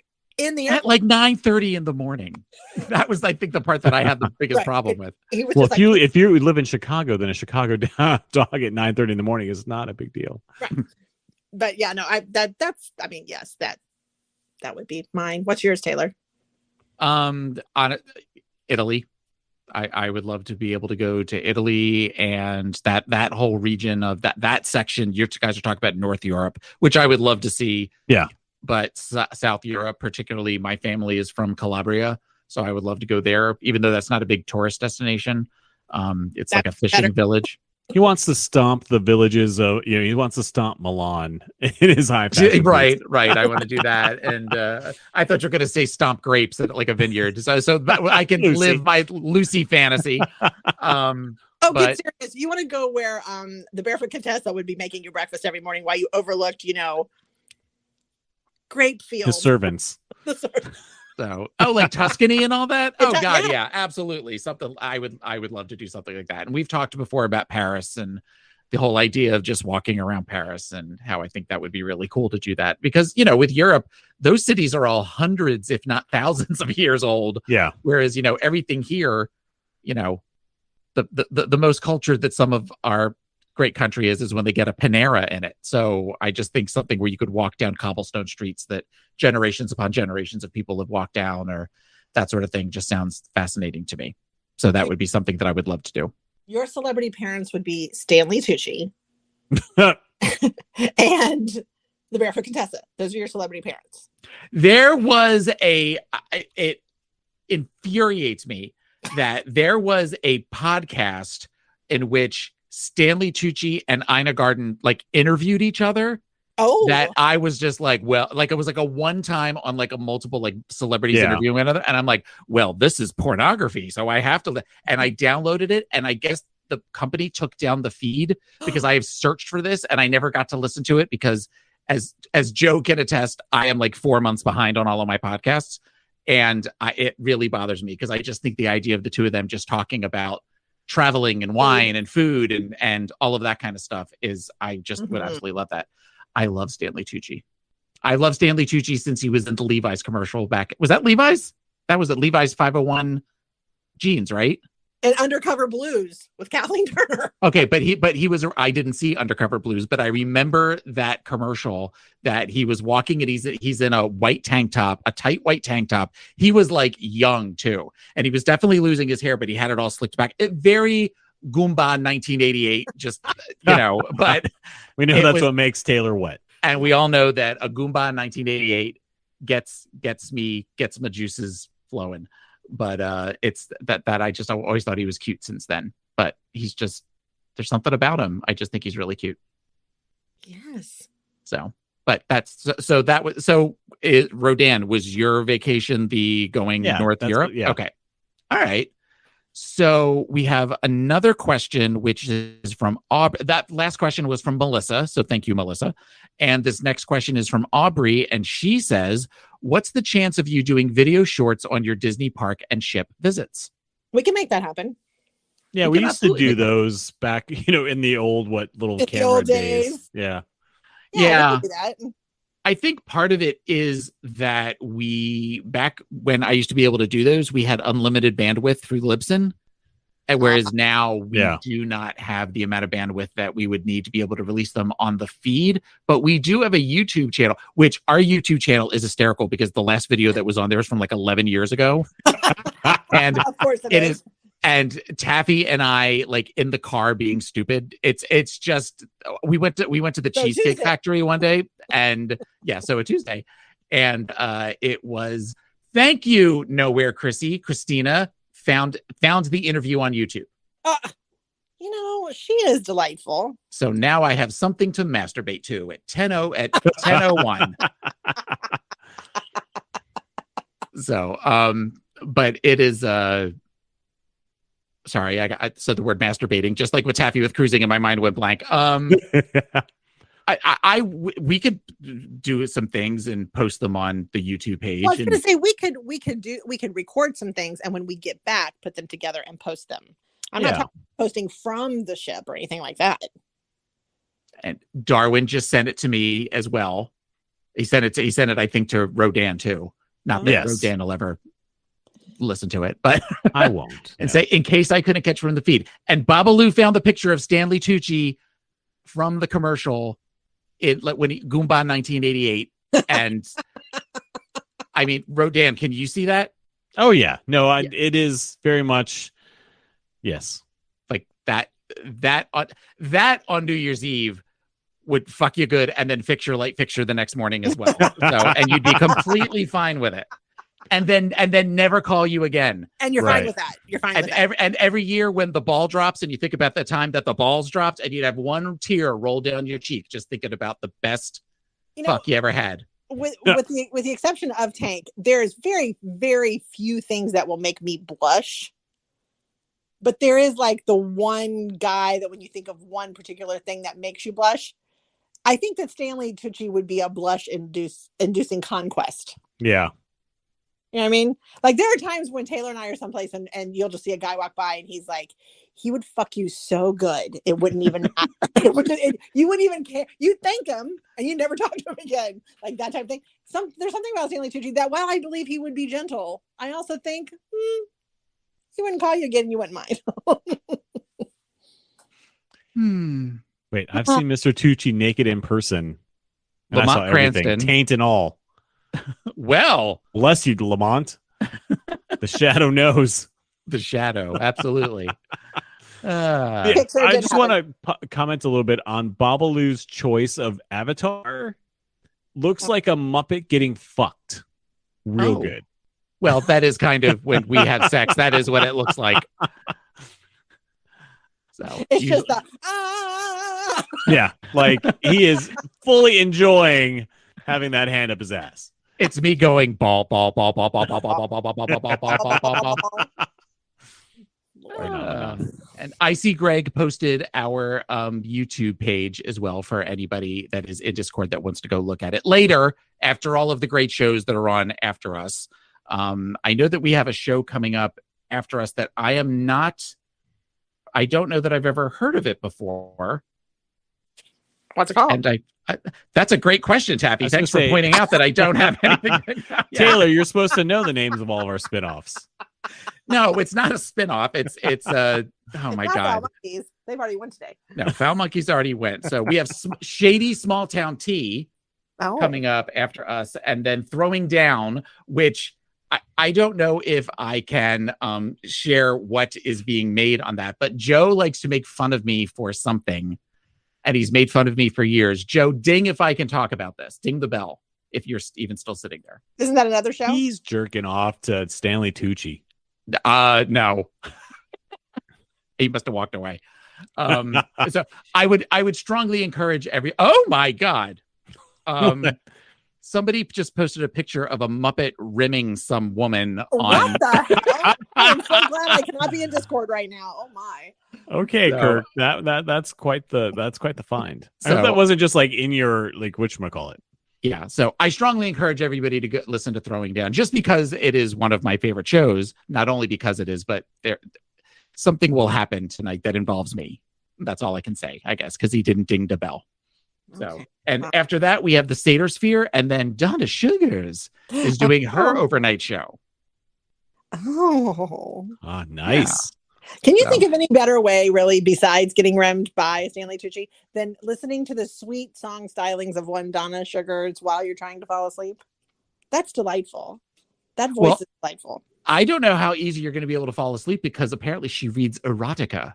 Oh. Well, I assure you, I'm not going to be the one that falls asleep because I don't have to sleep. That's delightful. Bedtime stories. Yeah. With Donna Sugars. Bedtime stories with Donna Sugars. So yes, be sure to listen to all of the wonderful shows. So if anybody else has questions, I would be thrilled if you had a question for us and we could try to answer it. We also have our top 5 movies, top 5 DC movies. So if y'all want to talk about number 3, we can absolutely do that. Yeah. Go ahead. Okay. Because I can't access them on my phone, so I'll have to look it up on my iPad. So give me a minute. But yeah, let Rodan go first. All right, Rodan, what is your number 3 movie? So it's another animated show or animated movie, but it's Batman Beyond: The Killing Joke. It is such an amazing movie, and somehow I activated like noises on this Discord chat. I don't know how to stop it, so sorry. But Batman Beyond: The Killing Joke, which is just a really good, really pretty much a capper to the whole Batman Beyond saga. Okay. And it's a Batman Beyond one?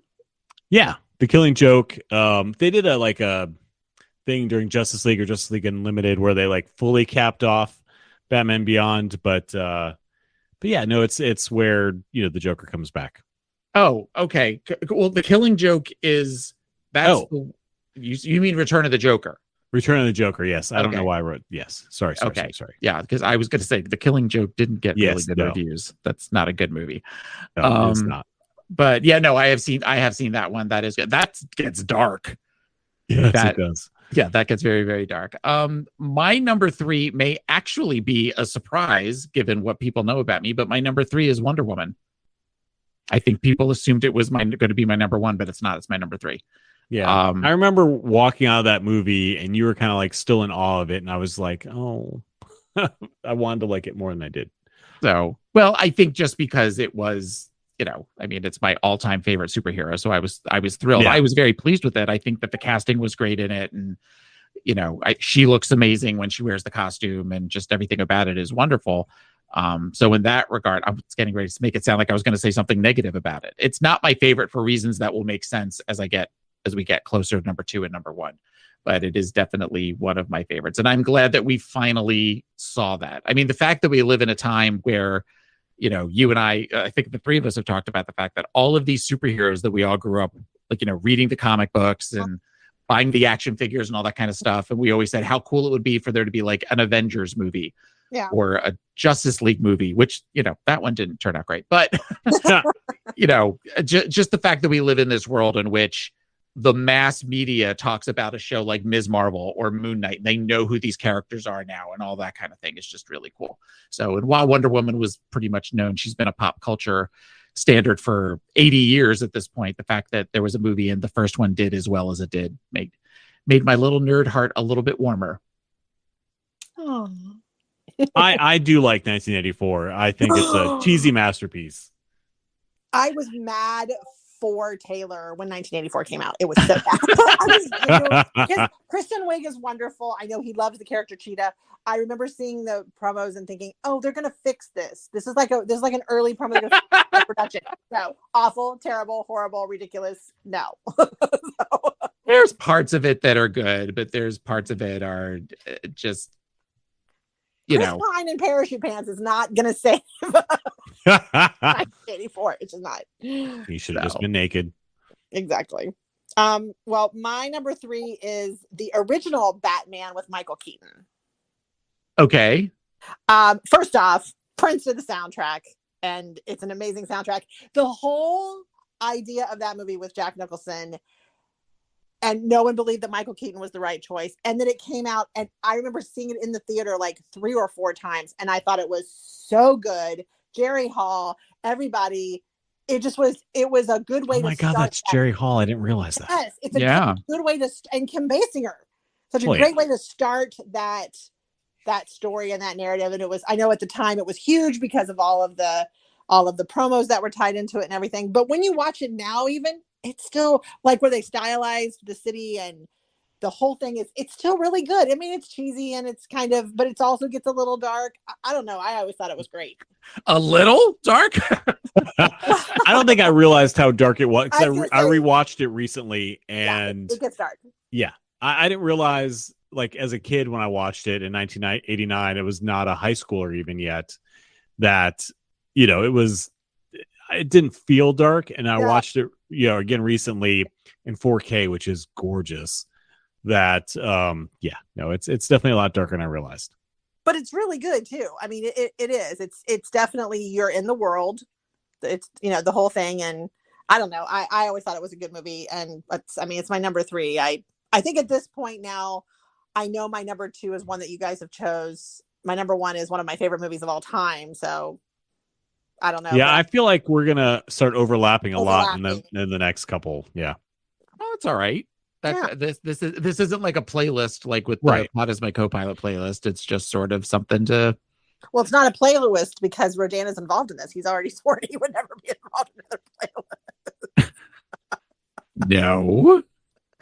He just said it has to be a while before we did a music question, which is exactly fine. Which is absolutely fine. That is why we are focusing. 52 more questions before we do a playlist again. We got you, Rodan. No worries. So, all right. So do we have any questions in the room? So Lord, he's turning to room. They're turning against us. apparently, go ahead. Chrissy says my cat Dude is in love with Taylor's voice. Every time Taylor is talking, Dude rubs his face all over my laptop screen. Aw. I do that with certain OnlyFans websites. So I every once in a while something comes across your feed that makes you go, okay, I like that. And then I personally will like screenshot it and save it or whatever. So Stacy, who I believe is Melanie's sister, Mm-hmm. she posted something today that it's such a great way of thinking about things that it made me really happy. And I wanted to tell you, I wanted to tell Taylor specifically because he constantly is talking about how old he is and how old he looks and all this other stuff. It says, sometimes when I wake up, if I'm 30, like I'm going to paraphrase this because I saved it, but I can't open it up. Where it says like, I'm 37. And when I wake up, instead of thinking how old I feel, I pretend I'm 90 and I just woke up and I'm 37 again. And I get to like redo the next 40 years and how great that is, or 50 years and how great that is. Okay. Like you're a time traveler and you just woke up and instead of being 90, you just woke up at your current age.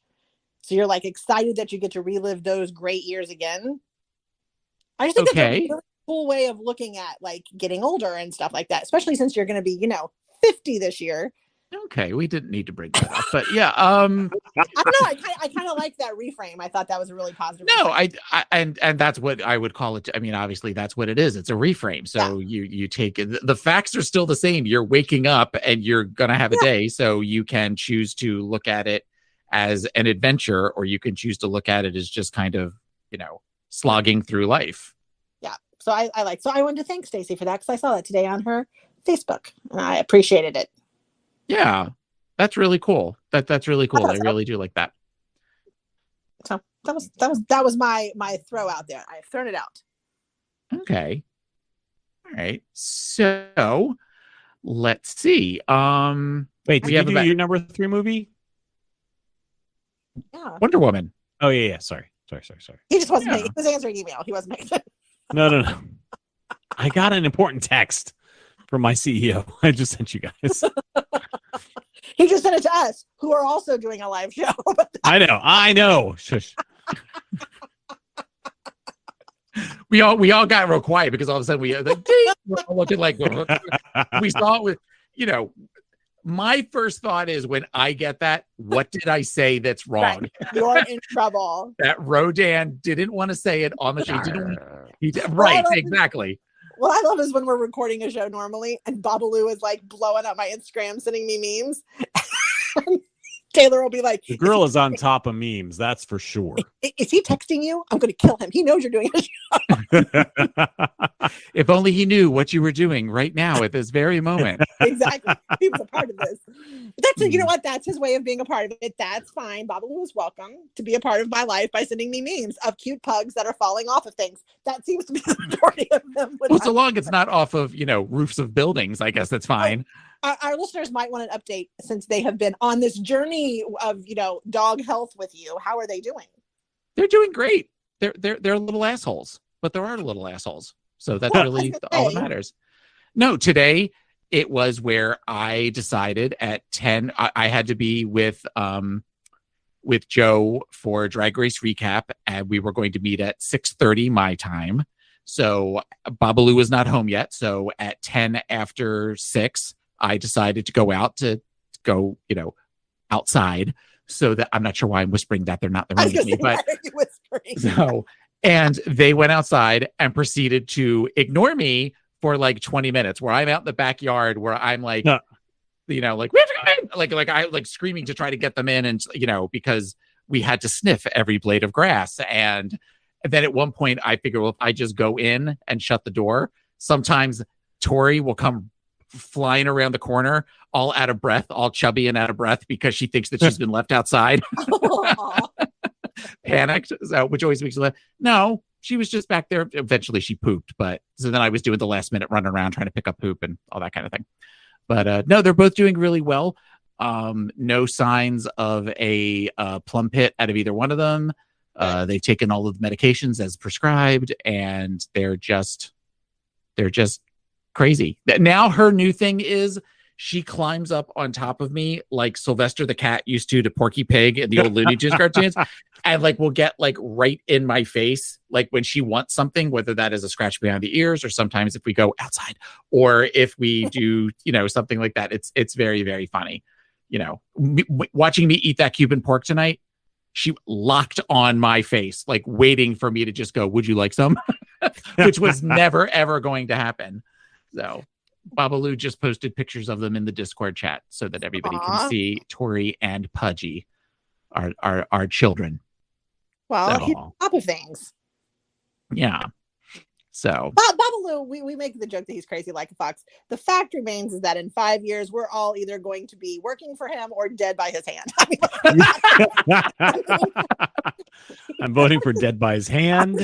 He will either become a captain of industry or a serial killer. Exactly. One of the that will be acquitted when he just presents how we've talked about him for the last 15 years. And the judge just goes, case dismissed, and hits the gavel, and then he walks out a free man. Yeah. As he presents 650 episodes of Pause My Co-Pilot. Right. Living off the vast latte boy wealth that is this house. Exactly. He's going to sell the Funkos for millions. Right. This was owned by a serial killer. So all of the price of all of these Funkos immediately goes up, Yep. No. So. We make jokes, but we all know the truth. Yes. Yes. He's a thick boy ride with a vengeance. Oh my God. And of course we would be remiss without thanking, our other partners in life, Darwin and Tank Huffington, who also showed up tonight for the chat room and have been participating, which is always wonderful to see that. And it's just been a great night. We have a couple of minutes left.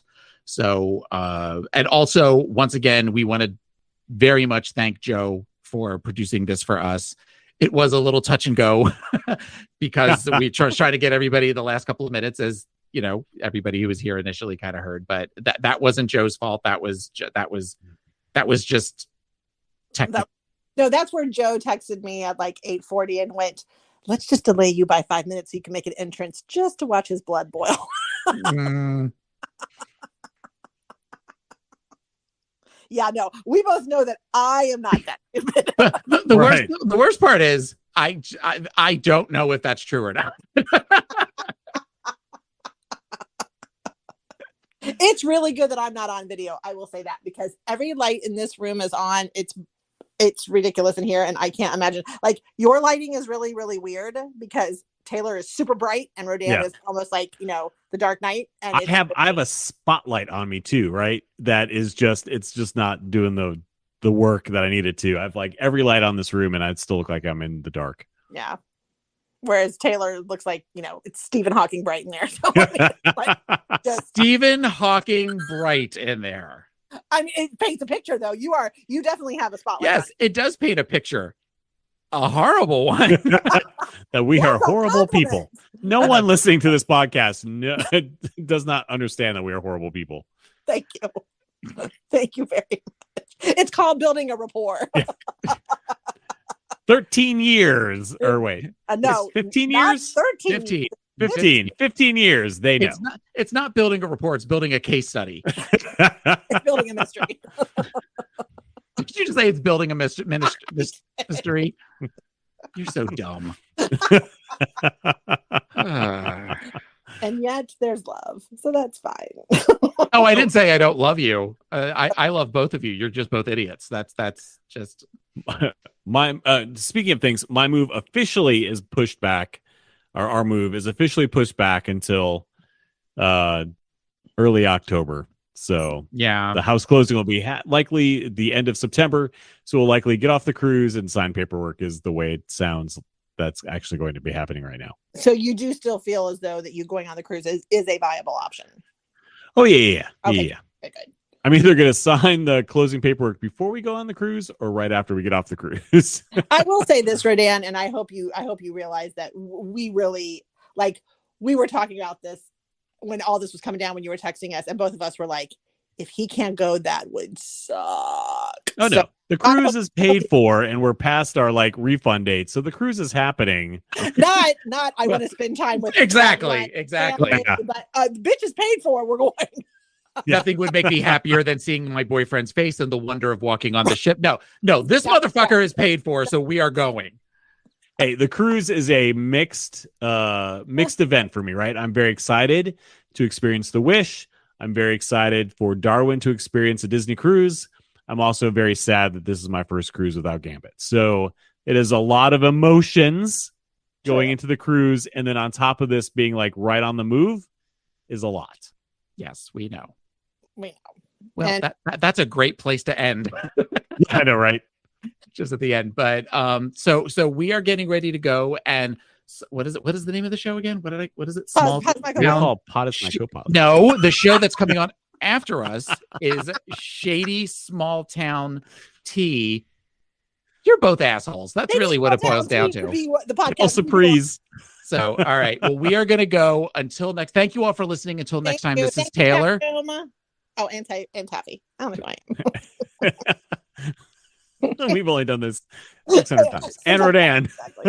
So now you'll all get to hear what an unedited show sounds like. Bye, everybody. Thank you, Joe. Bye. Thank you, Joe.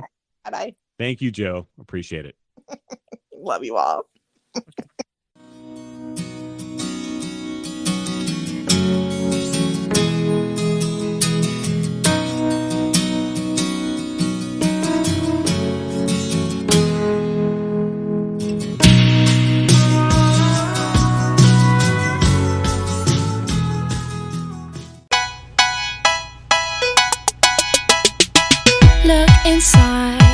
Look inside your tiny mind, then look a bit harder.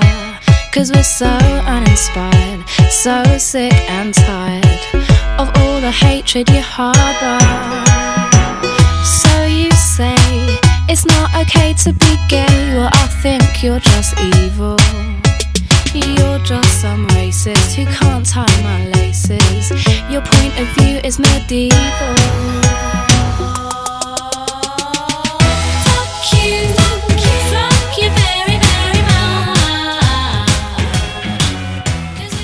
Well, hey there, everybody. This is Kirk with Shady Small Town Tea, and I'm here with Miss Fry. No, I'm just kidding. Tiffany. I am Tiffany, and then we have a special guest tonight.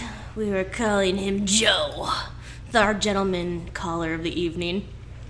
He's my favorite. Hello. Joe's just like, no, I am not here for you guys already. I don't know why you don't want to be our friend, Joe. That makes me sad.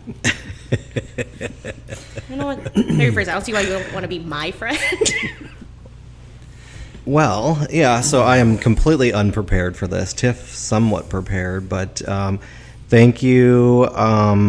Pod is my poke island. Oh my God. This is why we can't have That's why we can't have live shows. Facts.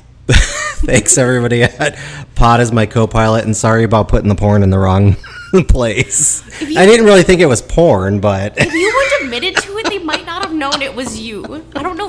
This is literally, you just like full on showed you were guilty. Well, oh well. Clearly I don't care. you have never... Well, my name is obvious, too. Well, that's great, but you are attacked. We are... No, they know us now. You did it. So... Tiff gets blamed for everything. Yeah, that's why I was like, no, for once, I'm not taking the blame for this. This is all you. Joe's just on his phone over there probably playing tennis or something. You've been smart. You would just blame me because I've never been here before, so I could have easily fucked it up. I mean, okay, we now have a Patsy. Thank you, Joe, for joining us this evening. Cheers to that. Cheers, We're all yes. drinking cocktails, so... You act like this is new. Hopefully everybody else is drinking cocktails. Well, I'm just excited to do this again. Like, last year, we, like, planned for this as soon as we found out we were going to do it. We had, like, papers upon papers, and we were, like, having 100 ideas written down, and then we started recording last year, and I don't even know what happened. Like, we did so good within, like, the first 10 minutes, and then we just crashed. Yeah. And then this year... Kirk was like, hey, we got another show coming up. We're going to do another live hour. And I was super pumped about it. And I was like, oh, what are we going to talk about this year? And Kirk was like, I have no idea. We did not have a plan. So, yeah. So now this year, apparently he put me in charge for once, which is a terrible idea. So, Joe, if it's a shit show, I'm happy you get to be here with us today. I'm glad to experience such a shit show. It's always a shit show. Every day. I'm just saying. The only thing I did to prepare is I left work on time to be here, and I took a gummy. And I'm waiting for that shit to kick in. Then I'll be ready. Great. So in about 10 minutes, when he just yells Daisy for no reason. I don't do that when I'm high. You lie. High and drunk, maybe, but... He doesn't drink sex. Who's Daisy? Who's That's Daisy? what I said. How would you know? What? No, I don't No one know. knows who Joe is. Oh. Do you realize how long that actually took to click? You dork. Like, my brain was like, what? What? What?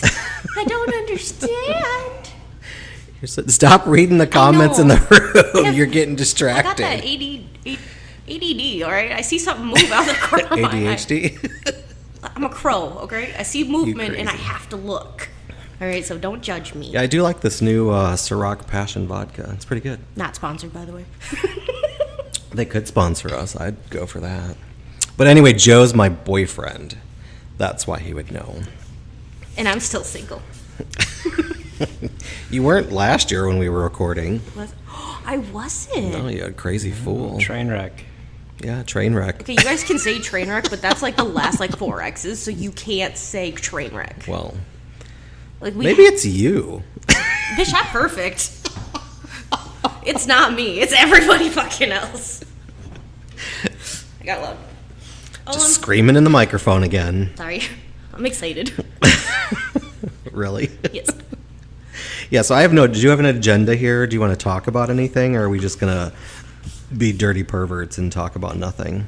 I mean, on a daily basis, we're just dirty perverts talking about nothing. I don't see why we should change now. I mean, when we record, it works out great. So, actually, you know what? I do want to jump on something. I know we've talked about this on our actual show. Yeah, you want to jump on I just something. noticed in the fucking comments somebody said Metamucil again. What is Metamucil? It's a fiber drink. Oh my god. I'm not that old. Oh, damn. that's funny. Oh, passion fruit sour. Squirrel. That's me. Squirrel? Yeah, you know when your attention span goes somewhere else real quick? That's me. Squirrel, yeah. Daily basis. Nice. Daily. Daily. Not even daily. It's like every 5 minutes. All right, so what did you have something you wanted to talk about on our show? That's Why live. did you just talk like that? I don't know. That was scary for me, and I'm across the table from you. No, I was just gonna bring up so beans. Never do tequila with Slim Fast. That is disgusting. I would try it. Makes it. me want to throw up right I'd try now. it. I'd try it once. I don't think so. Mm-mm. I'd try it once. Well, after we're done recording, you can go get some and try it. Some Slim Fast. You got tequila? I do have tequila upstairs. All right, I'll go pick up what the don't Slim I Fast. have upstairs in booze? I know. I don't even have to go to the bar anymore. I just walk over here. If I can get into your Nutritious and delicious. All together. I mean, anybody got any good drink recipes? I mean, we're already pros, so we might We as were well. out of mixers. Oh my god, that is fucking hilarious. So I you love chose it. Slim Fast? I fucking love it. That's hilarious. I think the worst thing, when I've been drinking and you run out of a mixer, what we did was we had half a bottle of UV Blue left, and we took a pack of grape Kool-Aid. Yeah. And mixed it into that. No sugar, no nothing, just the packet. Ew. Yeah. If all I Wow. had was UV blue, I would just take the bottle and hit myself with it in the head. Well, this was back in the day when I was drinking in a cornfield, passing out randomly, and White girl wasted stuff. Oh. yeah. But this is. Well, I didn't realize you were in a cornfield. Yeah. Then it's all right. Hey, look, this Children is of the Corn reenactment. straight up Drunk. hick white girl wasted bullshit out in the middle of nowhere. You start at one farm and you wake up fucking 3 counties away. All right, that's what those kind of nights were. Did you have to take a tractor between farms? I don't know how I got to the cornfield. I don't have answers for these questions. Jesus Christ. And I want to say I don't do that anymore, but I can't. Oh my god, I'm say like, that. what? I said I You? don't want to. I'd be lying. Don't be lying, girl. I'm not lying. All I'm saying is I don't do that as often. That used to be an every weekend thing. Nice. Now it's only once a month. Someone's got some spiced bourbon. That sounds yummy. You want to bring it over, bud? No? Okay. Then don't tease. All right, so you had an agenda. What are we talking about? You keep saying agenda, and I don't have one. You said you had something we wanted to talk about. Don't forget, there's a show after us. It's calling Throwing Down. It's calling Throwing Down? Oh my God, what is wrong with me? How much alcohol have you had? It's called Throwing. That's my first fucking drink. I was just checking. I haven't been here all day. And there's no way the gummy is kicked in, so that ain't happening. Mm-hmm. Anyway, so, all right. What's the show called? Throwing Down. Okay. At 10 o'clock, right? Yes. Okay. Well, I'm just... Eastern time. Don't do that again, all right? I got confused when you did that. Well, I confused myself earlier. I had to message someone in the message board to find out what time zone it was. I panicked. I'm like, oh my God, I'm going to be late. Well, when you're like Eastern time, I don't know what the fuck that means. Is that our town or not? I had to work until 8, so I was like, holy shit, is it 8 o'clock? And I panicked. No, all I know is... Look, I can barely keep track of what time it is here. Olive juice, pickle juice. I love that you just keep... Okay, how come you can read the messages and squirrel it out, but I'm not allowed to? You're supposed to keep talking while I do it. Well, but I have a worse attention span than you. All right, I'll stop reading. Because every time you go to I'll just read, try you and keep lean an eye across on the it. table, and it confuses me. I'm like, why are you coming at me? Okay, all now, right. do you want me to try to go in my agenda? Sure. Because we've jumped subjects like 3-4 times already. All right, yeah, go We're for so it. good at this. Do it. So, I decided to get back on Tinder. Oh, Jesus. Wow. How's that going for you? I've had some... Dick pic every day? No, actually. You can't send pics over Tinder, which is nice, because I feel like every guy would be Oh, like... really? Oh, that's right. Yeah, because I feel like every time I would, like, match with someone, Mhm. I'd be like, hey, and it'd be like, dick pic. Like, well, that's not what I said, but okay. Nice. But, so one guy I was talking to, he looked like someone I went to high school with. Same name, and I was like, you know, I've had this happen. So, Yeah. matched with the dude, and I was like, hey, did you go to this high school? And he goes, yeah. And he goes, hi, Tiffany. I was like, oh, God, it was you. You dork. Well, I didn't know it was him. Like, it looked like him, but it's been Probably a like couple rude years. bitch. Doesn't even know who I am. You ain't that fucking old that you've been out of school that long. I've been out of It'd be school different 10 if I years, said motherfucker. that. I won't even say. I've only been out of school 8 years. Ask me what I did last week. 5. Did you just say 8 years? Yes. And you said 5? Liar. He went back to school. Oh, if you want to get technical, then it's only been 4 years. College. But, so we chat a little bit, and I was like, wow, I don't actually remember talking to you ever in my life, and I kind of forgot you were a douchebag back then, and you clearly have not grown out of it. You're doing great, sir. I hope life ends up well for you. I don't think douchebaggery has an age limit. No, it does not. I have noticed that. Like, It doesn't have an age limit. It doesn't have a gender. It doesn't have a race. It is void of everything, and anybody and everybody is a douchebag sometimes. You know what I should have worn tonight for you? Your douchebag. Oh my God. Douchebag shirt? Yeah. And your I love when somebody finally told us what those were called. I told you what they were called. Because you were No, like, we got that message You had where a they said whole it's, podcast it's a on douchebag shirt. Yeah, a douchebag shirt. Yeah. can you? Oh, you good? Usually I'm the one good. that's like not I know. able to handle. Yeah, but I worked. That's my problem. I've gotten 3 hours of sleep Use that since as an Thursday excuse. night. Okay. I think I've hit that point where like my brain is not functioning and I'm just on like Yeah. autopilot. It's been great. Thanks for asking. So what else with the Tinder? Oh. Did you hook up with anybody yet? No, I haven't had. I can honestly say I've not had sex in almost a year now. Well, you can't say that for your poor toys. I- I'm sure you abuse them and go through cases of batteries. Actually, I've Or are decided. they rechargeable? I've decided to help the environment and get rechargeable ones now. She My- just hooks it up to the car battery. I only do that on the weekends, Joe. Get off my back. She only does it when she's camping. I was wondering what Oh my the God. long cord in the parking lot was. Oh, Kirk, Well, I forgot to tell she you. left a big extension cord in the back of my shop here. It was winter. It was cold. There was nothing else to do. I was getting creative. Well, I guess you have to. You do kind of in the Midwest in the winter. Yeah. Got to get creative. Fucking 6 feet of snow outside. What do you want me to do? Go sledding? Do nice things? You're squirreling and I want to look at the screen so bad. I'm not scrolling. I'm just looking. Squirreling. Oh, squirreling. Oh my God. Joe. So, Joe, got any interesting stories? Joe used to be a drag queen. I did. Sexy bitch. Any fun stories that make someone laugh? How long were you a Or drag are they queen boring? for? I was well. The last time I did it was about 5 years ago, for a fundraiser. But back in the 90s, when I started doing it, He's much older than I am. Yeah. If he's gonna throw out fucking years, I'm gonna throw out comments. So. Well, I don't. It was. If you go back to when I started doing it, it was '94 when I won Entertainer of the Year, I which was one.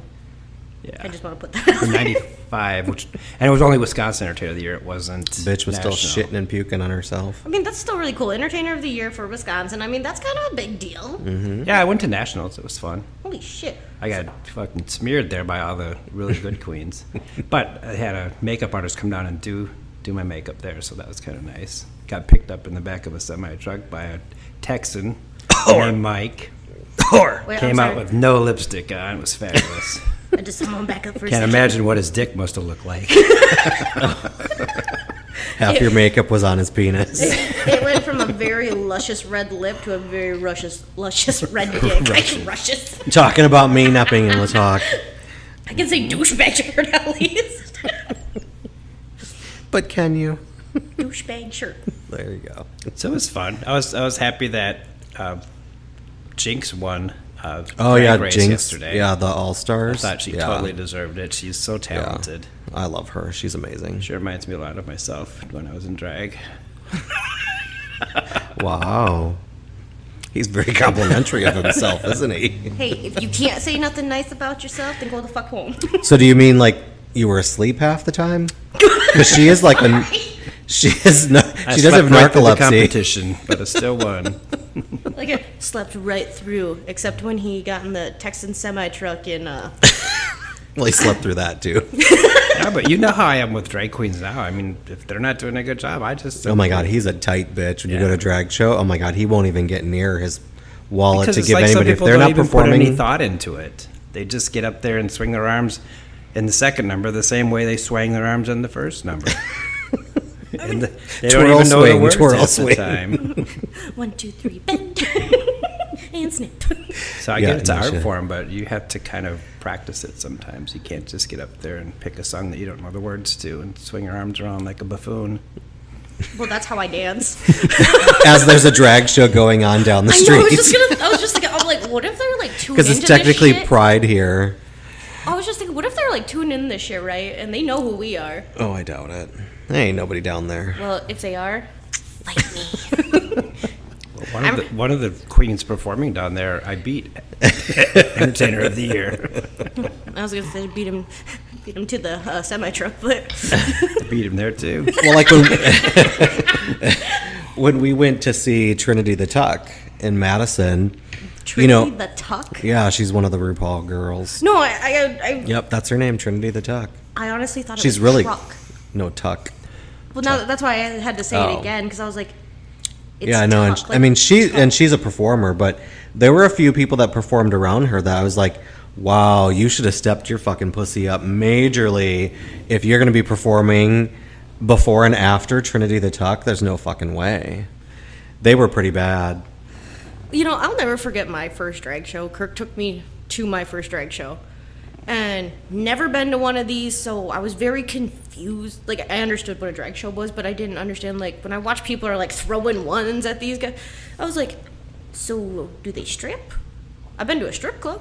I know what that does. Yeah, Like, because what you want to see is me naked with a wig on. Now that you say it, I kind of do. Like, honestly,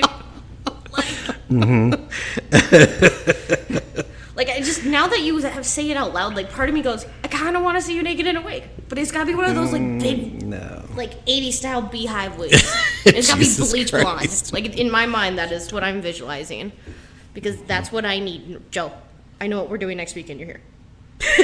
What are we doing? I'm going to get you an 80s style beehive wig, the really big ones. We're going to put a little Binky? pink, what are those bands? What are those? Headbands? I fucking don't want to. My hair's not long enough. How the fuck would I know? Look at my hair. You know more shit than I do. Anyways, we're gonna get one of those little plastic things that go on your head to hold your hair back. I don't know what the fuck it's called. A wig cap? No, Oh, it goes in your hair. Girls use them. They push their hair back with it. It's plastic. Oh, like one of the, I don't know what the fuck you call those stupid headbands. We're gonna call it a headband. We're gonna get a pink one of those, okay? Because I just feel like it's gonna go great with the blonde wig. We're gonna get you nice underwear. I don't want to see all of you naked, all right? I just not prepared mentally to handle that. Like, we're close, but I don't think we're that close yet. You couldn't pay me enough money to get naked in front of most people. If you would have won the Powerball, I bet you would have. Well, so when I won Entertainer of the Year, I went down with my sponsor, who at the time was Simply Divine here in Madison. Yep. And we, for the Chicago Pride Parade, we were in the Pride Parade, and this was 94, 95, whatever. I'd only been doing drag for like 6 months when I won Entertainer of the Year. Oh. So that was kind of the push to go to, I was going to be representing the state when we went to nationals or whatever. Yeah. And we woke up late, so I was putting my makeup on in the car, driving down fucking 94 at 115 miles an hour or whatever. Jesus Christ. And we get there, and of course it's Chicago Pride. There's millions of people, so there's no parking on the street. So the guy that gave me a ride down there got me as close to the parade route as he could. And then I'm in my dress with two wigs and a tiara on my, well, I didn't have the tiara on my head yet. So I had two wigs on my head because there was a wig, and then there was a wig on top of the wig to make it super big. Oh, yeah. And I had my pumps in one hand and my tiara in the other hand, and I'm running down Halstead Street sprinting to try to get to the start of the parade. Is anyone getting runaway bride vibes from this? It was That's fantastic. hilarious. By the time I got there, half my makeup had like sweated into my tits. It was terrible. I bet you looked amazing. Someone said that they remember us from last year, but that can we please refresh them about ourselves? So, go ahead, Tiff. Why do you keep doing that? You act like I'm supposed to run this shit show. Well, I'm Tiffany. That's Kirk. That You're can't supposed see. to tell about yourself. Yeah, I know. Grew up in a super small town compared to a lot of people. Growing up here my whole life, I am the meanest little hick you'll ever meet. I have violent anger issues that I refuse to work through, so my life is great. And she's a gay man trapped in a woman's body. And it fucking sucks. I got big dick energy for someone who's only 5 foot. But it's in your boobs. It is. Like, if I had a dick, I swear to The God. ample bosoms that are on her chest. Yeah, that's why that's the problem. If I had real balls, they'd be too big to sit between my legs. That's why they're up here now. I mean, when you spit it in that chair, I keep thinking they're going to hit the microphone. Yeah, if you hear a thump, it's not my head. Yes, I am a gay man trapped in a woman's body. I am the worst female you will ever meet. I am that girl that, some guy would look at me wrong, and I'd be like, fuck you looking at, motherfucker, Yep. man voice down. I'm that girl, too. Yeah, but you're more intimidating looking than I am. Okay, your turn. I don't know what else to say. My turn. Well, yeah, obviously I'm Kirk, but we are in we technically live in a small town outside of Madison, Wisconsin. So we're in Wisconsin and Madison, basically. Wisconsin. I don't talk that way, but I'm from Chicago originally. From Chicago. Yeah, and I'm just a very young gay man looking for his next hookup. Yeah, I'm jumping in all half of that. That's all I got tonight. No, I'm jumping in. I mean, I think you're pushing it when you say young, but... I wasn't going to word it like that. I was just going to say that age is in the mind of the beholder. Isn't that the saying? Yeah, sure. Oh, no, it's beauty. Yeah, I'm done fucking talking, Joe. What's up with you? Just slide away from me. Beauty is in the eye of the beholder. What's about age then? You're only as young as you feel. Fuck. This is this is our heaviest shit show ever, and I see loving Whitney it. Houston on there. I did Whitney Houston. I mean, not literally. I have questions. Whitney Houston. Okay, I just just making sure I was thinking of the right person. Well, and Joe's just a tired old retired drag, or I'm sorry, a retired drag queen who grew up in Wisconsin. Okay, so you said old, and then you backtracked, and then he put on his reading glasses to see the computer. So Well, I wanted to make sure. I just recognized the hair. I thought it was Whitney, and it is. It is Whitney, yeah. You were right. That's why I nodded when he said it. I knew he could barely fucking see that. This is the first time we've had like a third person with us, like when we're We've never podcasted with a third person. No, and so it's kind of nice though to have like an extra person though, because like there's been times we've done our own when we're doing our own show, and we'll just sit there for like 10 minutes in pure silence and stare at each other, looking like those two people are like, who's gonna make the next move? Yeah, no shit. I know Joe's here, and Joe's keeping us alive, keeping our little shit show boat afloat. His drag stories, his story of drag. It's kind of nice though, like I knew you did drag and everything, but I didn't realize like you won a national for Wisconsin. That's because you were never interested enough to ask him. Or maybe You're just a bitch. Maybe. No. I know, but that's not the point. Entertainer of the Year was actually the second pageant. The first one I ran was the Miss Southern Wisconsin, and I won that. That was back when they had. It's just so boastful over here. Well, that's when they had Maneuvers, the bar in Madison. Oh, yeah. I used to work there, but then they had I did it just before. Well, Entertainer of the Year was just before Hotel Washington burned down. So that was part of my interview or whatever I had, or the presentation. I had a building around me of the hotel. Yeah. So and I Nice. did too. This used to be my playground from Madonna. It was fantastic. I had to think who Madonna was. Like my brain is not functioning at full capacity. Who Madonna? No, I is? had to like picture her face. Did you say was? She's still alive. Did I say was? Is. Oh my Oh. God, Madonna, don't come at me, bitch. I didn't want to fight no one. The else. headline says Madonna dies tomorrow. We know why. I didn't do it. I was here. Prove it. Prove it was me. No, we never really get to sit down and hang out because when you guys are down here, you're working. Mm-hmm. And he's working most of the time, and I'm usually not home, so we just never. Your ass never comes out to Madison, so. You watched On the me weekend. try to drive in that other big town. All right, I had freaking panic attacks going through a stoplight. You want me to try to drive up there?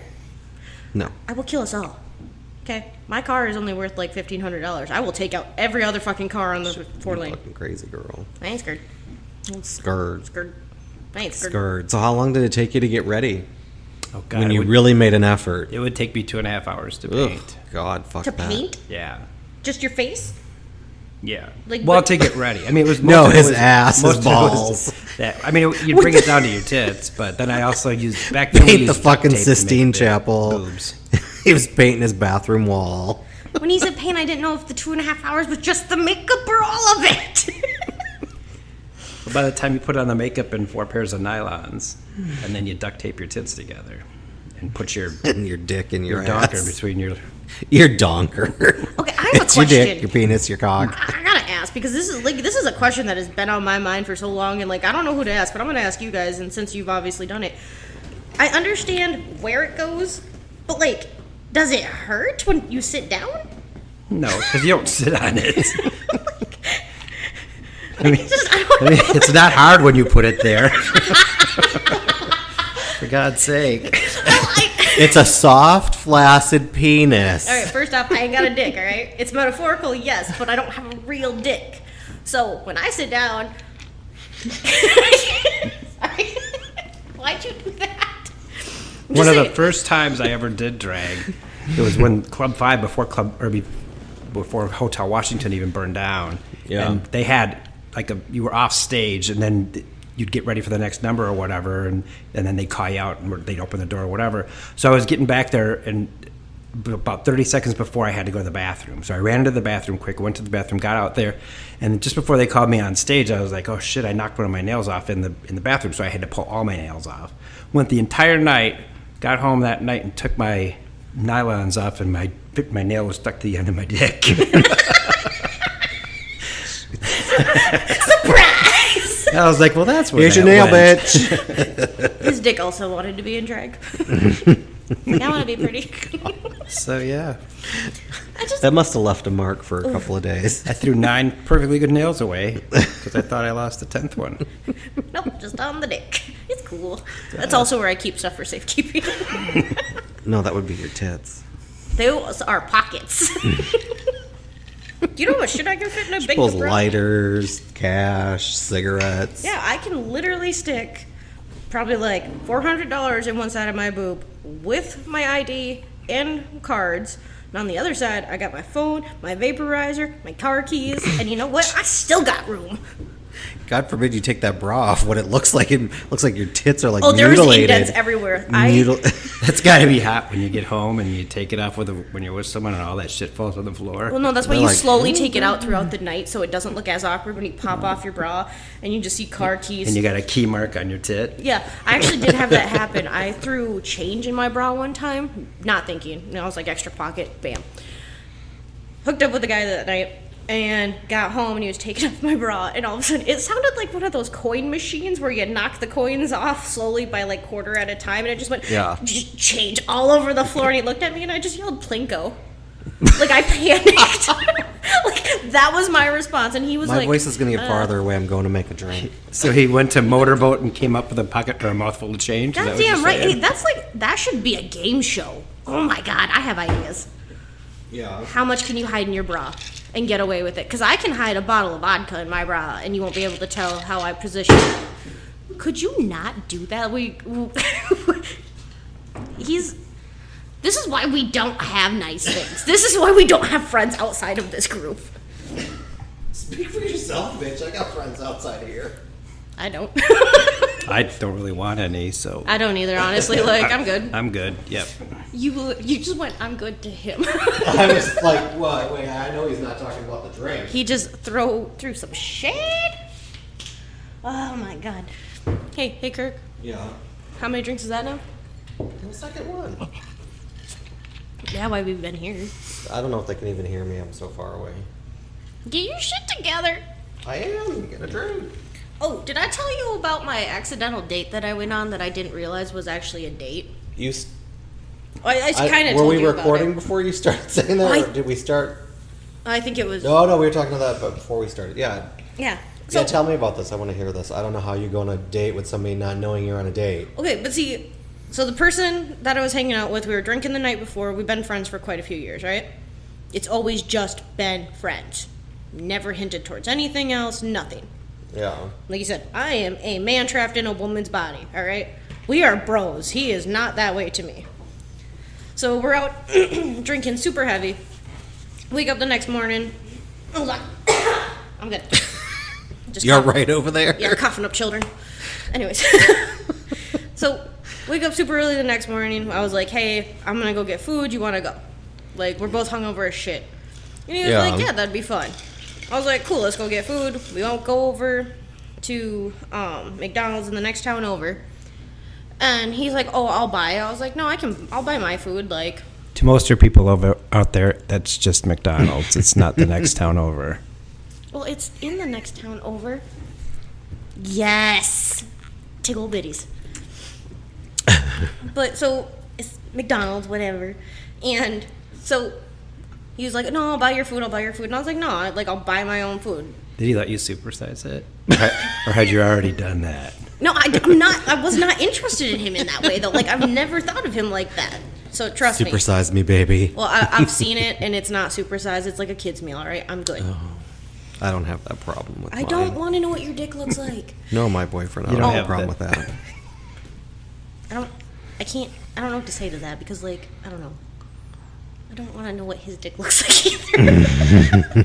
Sorry, I don't want to know what either one of your dicks look like. Stirring my cocktail. Okay. But so we're getting food. He buys my food for me. We're sitting there. We're talking. And drive back, drops me off, and say our goodbyes, whatever. Later, he goes, I had a lot of fun today. And I was like, yeah, I did too. I was like, it's cool to hang out. And he's like, well, thanks for letting me vent out my shit. And I was like, yeah, that's what friends do. And he goes, oh. Oh? I was like, oh? Question mark? He goes, I thought that was a date. And I was like, McDonald's for a date. I don't care, honestly. Like, even if some dude did take me to McDonald's. Still. I'm not an expensive person. No, I would not prefer our first date to be to a McDonald's. But, whatever. But I was like, what did you think this was? And he's like, well, I thought you asked me to get food for a date. And I was like, and anywhere in our messages, did you see the word date? Do you want to go on a date with me? Yeah, and like and get some dinner. Well, I panicked and like scrolled back. I was like, did I accidentally use that word somewhere? Nope, didn't see anything. And he goes, well, I figured that's why you asked. And I was like, no, we're friends, and we both were super hung. I'm trying to be fucking nice. Hadn't you guys like gone to McDonald's in the past? Not to McDonald's, but we've like grabbed food other places in the past. Yeah. So why would this time be any different? We went to McDonald's for prom, but it was like so long ago that's back when like McDonald's was a Gordon Ramsay restaurant. Oh damn, fancy. Yeah. They had like Brontosaurus. That was when they didn't need a dollar menu because the prices were in the dollar. Yeah, dollars. it was only 75 cents for a hamburger. That was some good food. But it was just like, and then he won't talk to me now. But I think it's funny because I was like, I didn't take it as a date. I didn't want it to be a date. I've never shown that kind of interest in you. Mm-hmm. And I was like, and the one time you did try to take me on a date, I shut you down, said no, like I'm not interested in you.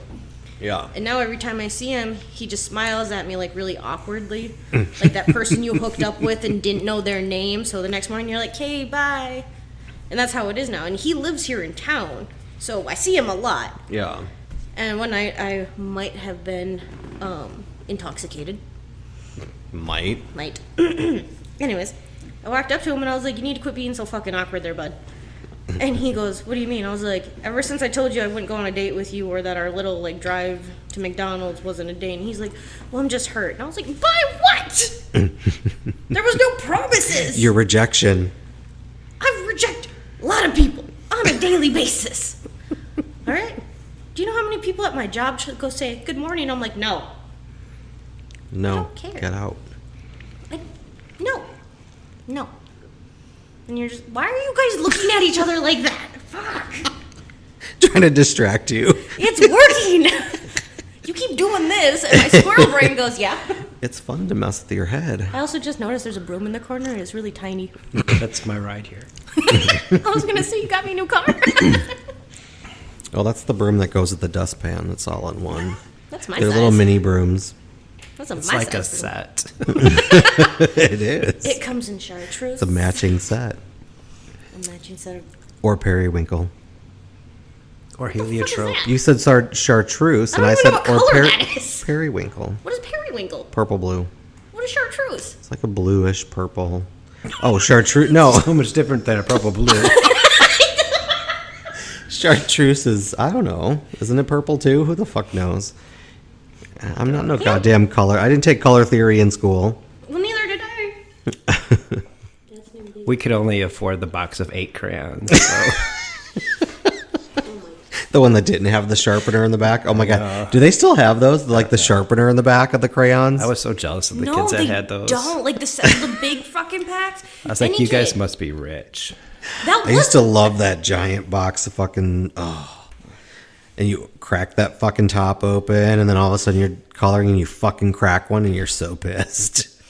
You know, I do agree with Joe, though. Like, those big box of crayons, anytime I seen a kid in school, I was like, damn, their parents got money. I Oh, my know. God, it's this little 4-pack. Oh, And we you weren't allowed to bring those to Whip out school. your fucking ketchup sandwich for lunch and just be like, yay.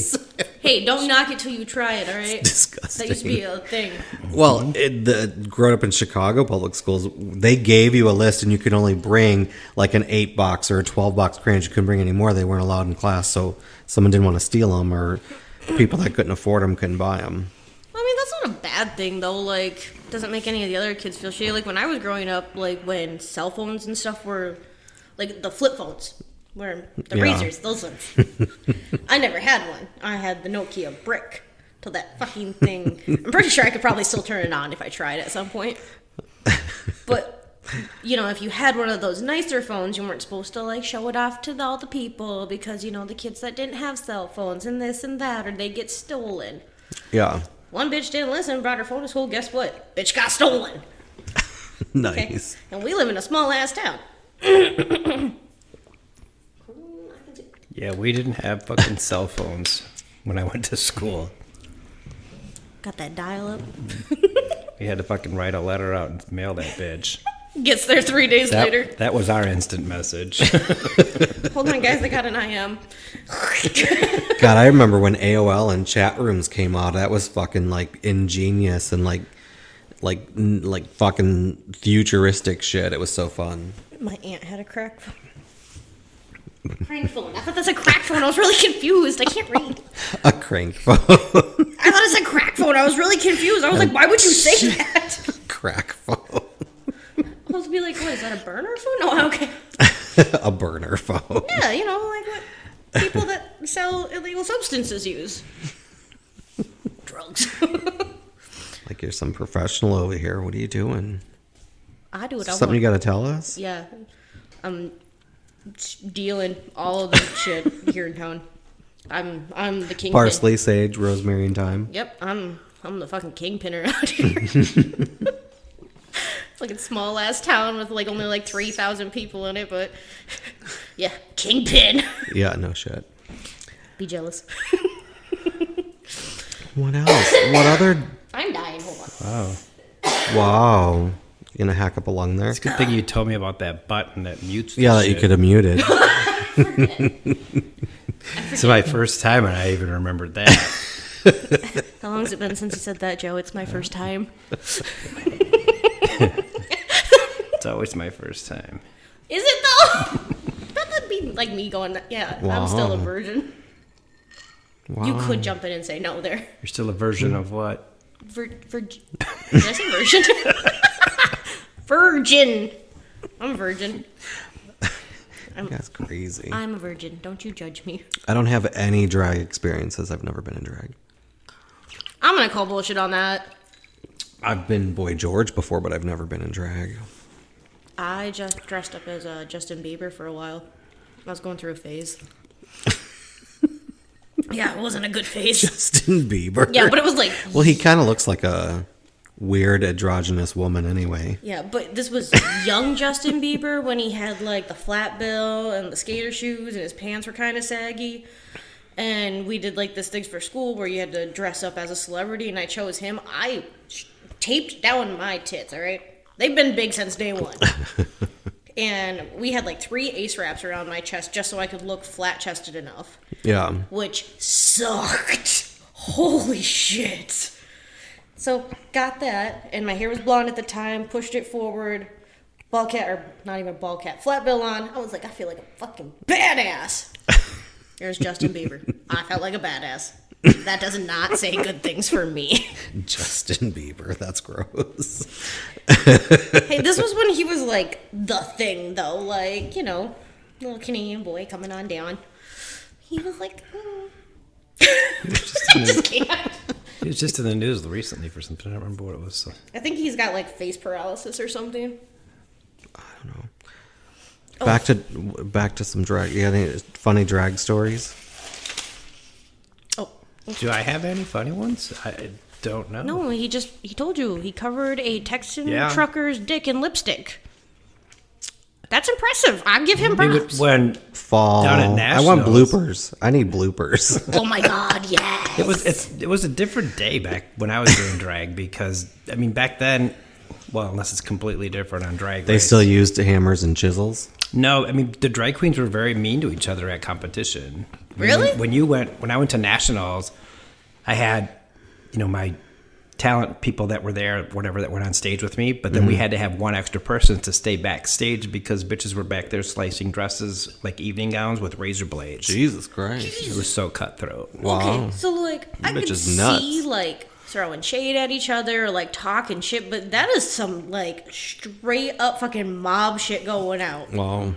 So like, did they have like different competitions like they did in like Miss America, like evening gowns and Yeah. swimsuits? So it was on stage interview and then presentation and talent. They didn't ever have to do swimsuit because you didn't want to see all this shit. What was your For talent? those of you that can't see, I would be a bigger boned girl. So Hey, you don't judge those big bone girls. We're here. I wasn't I know. big back then, but I mean, I think that the smallest dress I was in was a 10. Well, but something was. Stop talking about his dick. I can't. I don't think that's changed sizes over the years. I can't do that. I can't say anything when you talk about his dick because I can't jump in on that conversation. I can't be like, yeah, totally agree with you because no, first off. She's trying to beg to see it. Is what she's doing. I did not. I said I want to see him naked in a wig. That's different. I don't know how it's different, but it's So when different. COVID started, I did drag just painted because I couldn't go anywhere. But I was just practicing By my yourself in painting. the house. In the bathroom, yeah. And then I did That's a funny. number, and I did it was a gosh, what was it? So yeah, I was gonna try to do something and put a video online just because that's what everybody was doing because there was nothing you could do because you were sequestered. You couldn't go anywhere fucking where. Oh, the birth of TikTok. But I couldn't figure out how to mash the two together on my computer, so because I wanted to put pictures in it and everything, and it had like a slide. I just have this visual of like him in drag makeup in his house, and like in the They just house. said their first time in drag was 1975. My mom was born that year. I was 3 years old. I wonder. That's the thing too. I don't think. Well, maybe there are some documentaries about it. I just haven't looked them up, like the evolution of drag from where it started to where it is now. Because now it's like Hollywood now. Drag never was glammed out like Hollywood. Now they have world renowned makeup artists doing makeup for the queens and stuff. And I can barely put freaking eyeliner on without having to redo it like 3 times. But okay, I'm supposed to be good at it. I'm not. Yeah, I don't like stuff on my face. So even when I did Boy George, I had some light makeup on. I was an hour into it, and I took it off. I'm like, fuck it, nope. Yeah, it's tough to get used to. My hardest part of putting makeup on was around my eyes. My eyes would always water. Yeah. So I have to be very careful, and it was almost impossible to let somebody else do them. Oh. So. Yeah. Yeah, I just couldn't have people that close to my eye because I don't, I just don't trust people with a fucking pen coming at your eye. I mean, I've literally been driving down the road doing my eyeliner in my rear view as I'm driving. So. Yeah, mine is so meticulous and. But I mean, I still think it's cool. So I cannot do like girly makeup, like blended out eyeshadows and shit like that. You want some Halloween makeup done though? Show up at my door. Oh yeah, she did my scars on my face last year. Did you ever watch the Drew Carey show? Mimi. Yeah, with Mimi. Mm-mm. So that was who when I first started. I will pull it up on the internet while you're talking. When it first started, that's how my makeup was like that. I mean, I had this huge eyeshadow above my eyes, and it was always blue. Oh God! But then when I started to compete, yeah, so like that. That is Yeah. Well, that was total drag. Probably from the, I don't know, somebody out there. Somebody just said they started drag in '75. So This is 80s was drag. makeup drag like 80s that in the 90s. 80s, Yeah. 90s? Okay. Yeah. Okay. Well, first off, where'd the eyebrows? Where'd they But back go? then, you didn't really have artists like Raven and stuff like that. Right. You didn't have because Well, it and wasn't so mainstream as it is now. I mean, now everybody's doing drag. I'm sure makeup has evolved too over the years. That has gotten better, and there's better tools and stuff to actually create those illusions, and then you learn techniques if that's your interest. And Yeah, like I said, I've tried to do pretty girl makeup. I mean, I never knew there was so much stuff. We started watching Painted with Raven, and they give like 7 people challenges, and they have to come back, the next day with this done on their face. One of them was a paper challenge, but Yeah. they have to incorporate paper into their face, colored paper and stuff like that, but into their face or their. And it had to blend into the makeup and look like it was part of it. So it's kind of an interesting world of that type of pretty makeup, and then you have like special effects makeup. See, and I could do special Yeah. effects. I got that, and I got some cheap shit I bought from Walmart, and I Yeah. can make it work. Yep. But if someone was like, "Can you just give me a smoky eye?" No, I can't. I'm gonna put black eyeshadow. Smoke in your eye. Yeah, I can put some black eyeshadow on there and rub it out till it looks like it's smoky. But besides that, I can make you look like a freaking dead person. I got you covered there. But in competition, it was nice because when you're doing competition, they always give you you have to write an article about yourself or whatever, a little introduction to yourself, and then the judges review it, and then they ask their question based on whatever you write in this. And So I had in there that the military experience, and then I played softball, and then I went drag. So that's a big gamut that you're talking about there. You're going from actually one end of the spectrum to the other, and then they ask you a question based on that. Like when I was at Nationals, so they asked me, how would I incorporate my being in the military and my time in the military with doing drag? Yeah. So I mean, that's kind of like I knew you were in the military, but I don't think about it. But yeah, you're right. Like that is two separate sides of a spectrum. Yeah, that was right when we had the whole don't ask, don't tell bullshit. Yeah.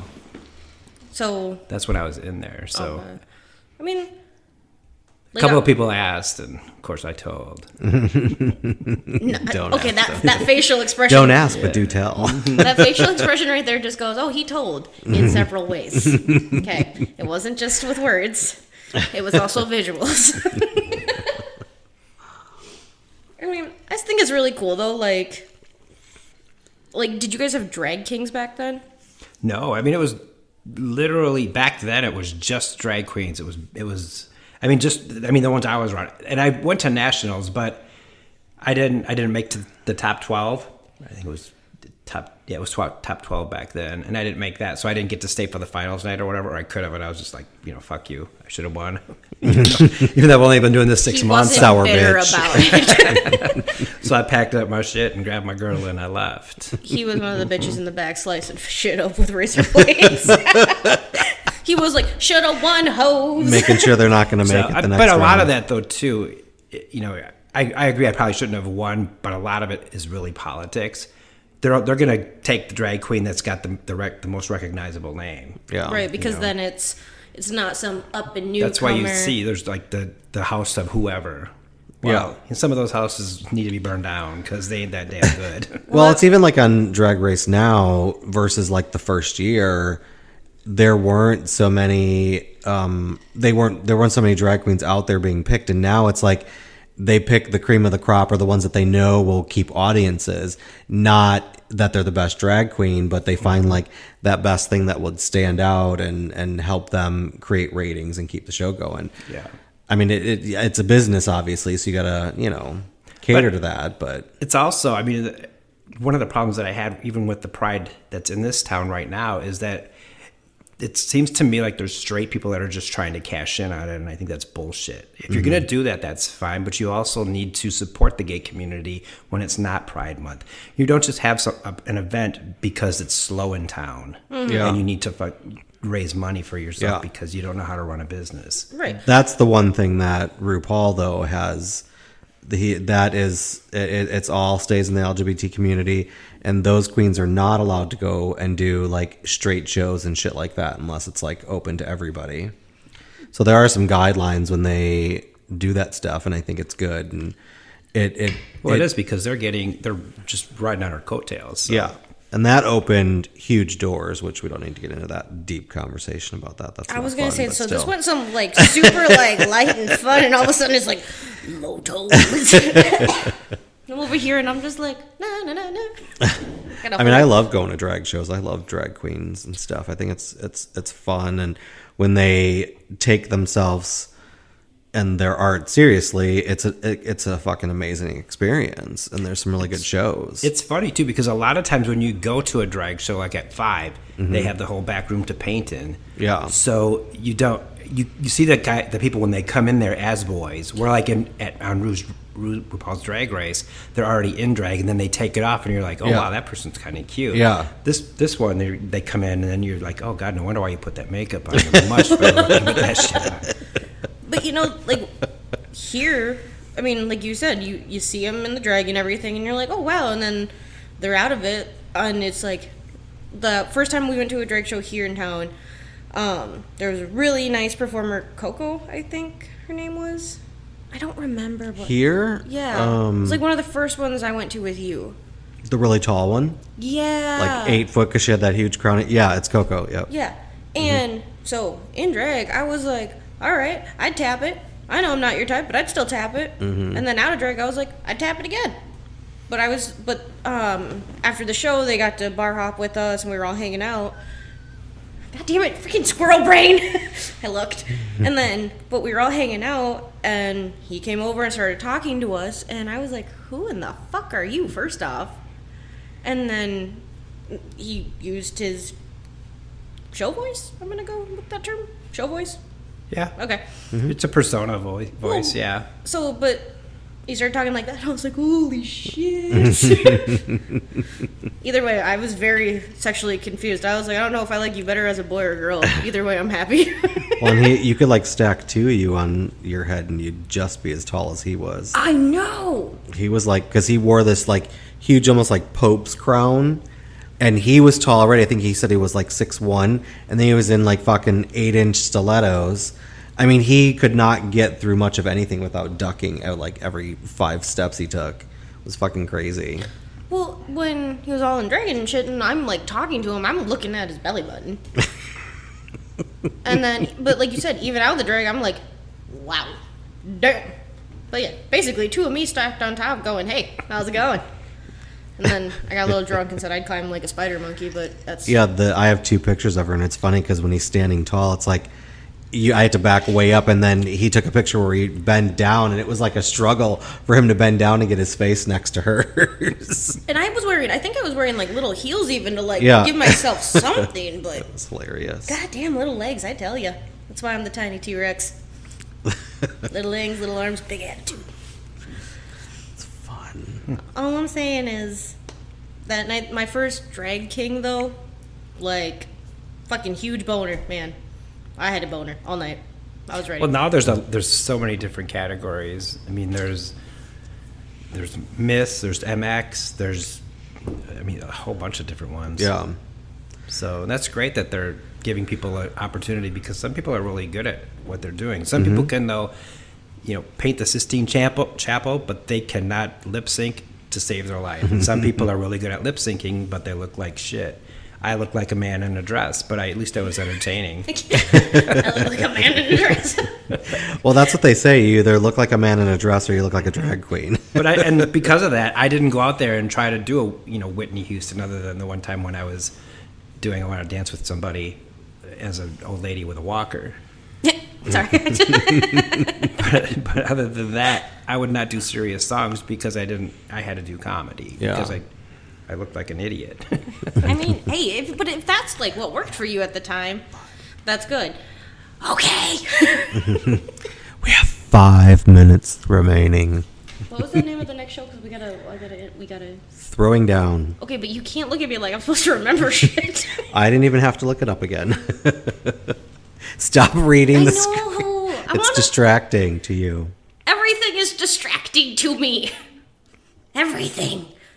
Why is there a can of paint on the floor? A what?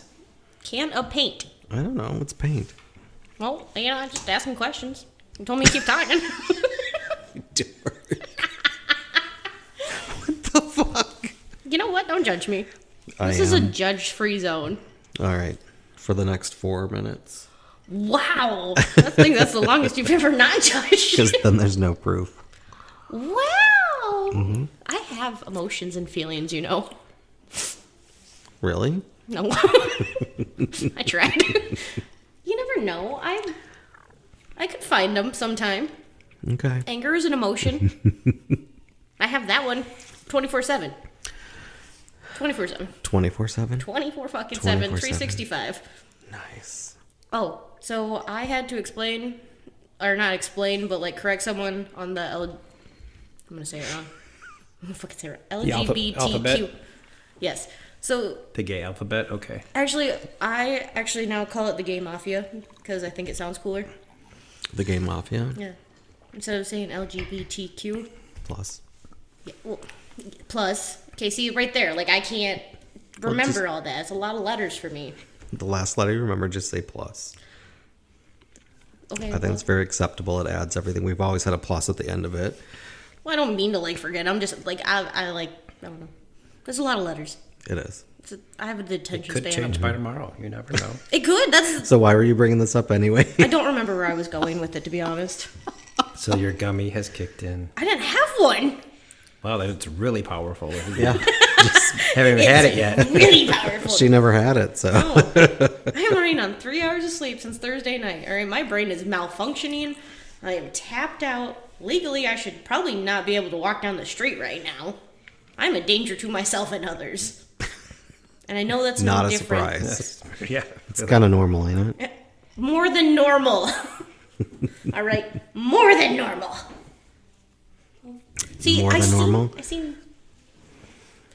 What was We have 2 minutes remaining, so if you have any final closing thoughts. staring at me like I'm supposed to Dead say silence. something. No, this is fun again. It just, I don't know, we talk shit. Who the hell knows if anybody's even still listening? Probably not. They hung up on us. They probably muted us or we're over our time. I have no idea. But anyway. They cut us off. They were like, I don't even know what Like, the you fuck these people guys are fucking going put us out. to sleep. We're done with your asses. Yeah, they were like, we don't even know what the fuck you guys are talking about. You're not coming back next year. Fuck off. I mean, even though we talk shit, I usually get something good out of our conversation, learn new shit. Something like that. Somebody but just asked, Wisconsin not 420 legal yet? Let me answer that question. No. No, it is No. not. It's not what? 420 legal. No. And it's not fair, god damn It it. totally is not. I mean, when we say gummies, we're talking about the Flintstone vitamin chewable gummies. Yeah, the new chewable vitamins. Yeah. Yeah. I am sticking to the chair. The ones that make you high. I like the Barney Rubble one. I like the Dino ones. Barney Rub Dino. Dino was my favorite. I wanted to ride that purple dragon. Pebbles. Bam, bam, bam, bam. All right, we got a minute.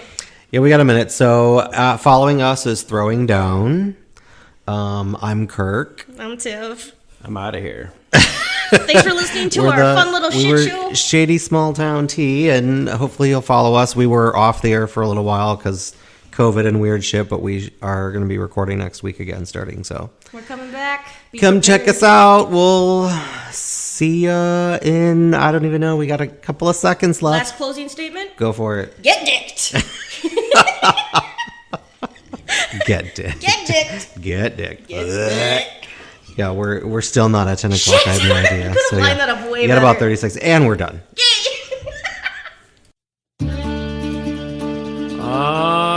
Yeah.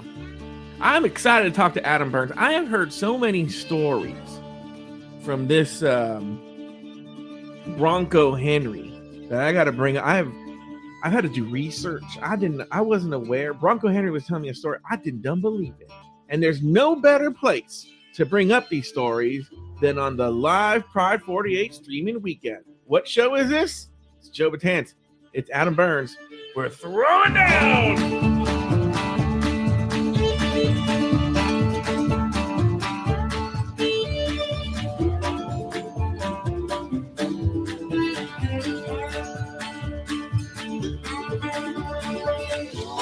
Like I said at the top of the show, my name is Joe Batant, and I am the host of a show called Throwing Down. But I'm not the only host. I have a very important co-host. This show would not exist without my other half. He's the mouth of the South, the big cock from Little Rock, the frown turned upside down from Taunty Town. It's the one, the only Mr. Adam Burns. Hello, Adam Burns. Hey, Joe, how's it going? It's going very, very well. We're capping off. We're not the final show, but we're here the wee small hours of the morning here. Nope, of the evening of the big successful Pride 48 live streaming weekend, which you are one of the co-founders of. I am one. Yeah, I'm one of the multitudes of co-founders. Yeah, well, there's only been two co-founders of this, right? Yeah. Anyway, have you been happy so far with what you've been, the little baby you produced? Yeah. You mean this weekend or just in general? Yeah, this weekend. Yeah. Yeah. I mean, as we talked about before, I think every year the numbers are getting a little bit lower as far as shows that want to participate because people, we're all getting older as podcasters. So people are dying, pod fading, other various things that happen. And so, but yeah, I feel like the lineup that we had is, or that we've had so far and that we're going to have continuing tonight and tomorrow has been fantastic. And yeah, I'm going to tell actually, you some of my favorite shows. Can I tell you some of my favorite shows from please. this weekend? I really like this Big Fatty Online. That was really good. I really like Blime Time. That was really Yeah. good. I really like this Go Big or Go Home. Yeah. Mm-hmm. Wow, you were reaching way back in your memory for that one. That was a long time ago. Yeah. Live It Up. And not only Live It Up, but also Took and Beanie. Oh, Took and Beanie, yeah. I'm a big fan of Took and Beanie. Princess Hana, I love her. I love listening to her. Well, I will say Blime Time and Took and Beanie and Live It Up. Yeah. The hosts for those shows were on the Archer Gangbang last night. Oh, were they? Well, Turnip Head was not, but Wes Stone was there, and what's his name? From Blime Time, Baron Frosty. Baron Frosty, the rich Baron Frosty. Yeah. So, but Adam Burns, this is not a show about. I mean, it's not a show about your successful Pride 48 week, which this is the penultimate one, right? Yeah, it is. So, we just, because it's so easy to do live streaming, you can do it in Discord like you do for Afterthought. You can do Facebook Live. You can do YouTube, all those things. It's been, people, if they want to do live streaming, there are ways to do it. And it's been, it's harder to get shows and everything like that for this weekend. But I said, hey, we're on year 14. Yeah. Let's make it a nice round number and do 15. So we are going to do one next year. Yeah. And that doesn't mean the Pride 48 website's going away. It doesn't necessarily mean the in-person stuff like in New Orleans or Las Vegas is going away. But this particular weekend, we're going to retire after next year's. So. Oh, wow. Now, why am I hearing myself somewhere? Do you hear that? No. All right. Well, I'll believe you. I'll take your word for it. I'm sure you'll get a text message from Daniel Brewer in about 10 seconds if you do hear a little bit of me. But you know what? Let me ask you this, Adam Burns. Are you going to try and get back some of these old shows, for the final? No, I hate to do this but this is what I've told people because they've been asking me, oh my God, next year's going to be the last one. I don't believe these two as far as I can throw them. Let me tell you why. You remember like 4 or 5 years ago, you guys were like, this is the last in-person, event. You better come. And we went 2 years later. You had another in-person event. I don't think we ever said it was the last forever. Like we would never do another one again. Well, maybe if we did, I don't remember. But let me tell you, are you saying this is kind of like a going out of business sale at the furniture store down the road? Yeah. Hey, y'all come back. We're going out of business. We're selling those couches. Yeah, but here's the thing. What I'm hearing from you is all these reasons that you are saying that you are going to leave the live Pride 48 streaming weekend behind. To me, sounds like a reason why you'd have it more often. It's so easy to stream now. Why not bring the community together and have them, is that Daniel texting you? I don't know. It is Daniel. Oh my God. I don't need tech support. It is Daniel texting me. I know what the problem is, but I really don't want to fix it. I'm hoping Joe can just live with it. Oh, I don't care. It's not going on. You're getting a channel that's not mixed minus. It's only going to you. And although you are recording this, so I guess you're getting an echo of yourself. No one cares. Anyway, I know what the problem is, but if I try to fix it midstream, I'm not good at live technical stuff. I get flustered.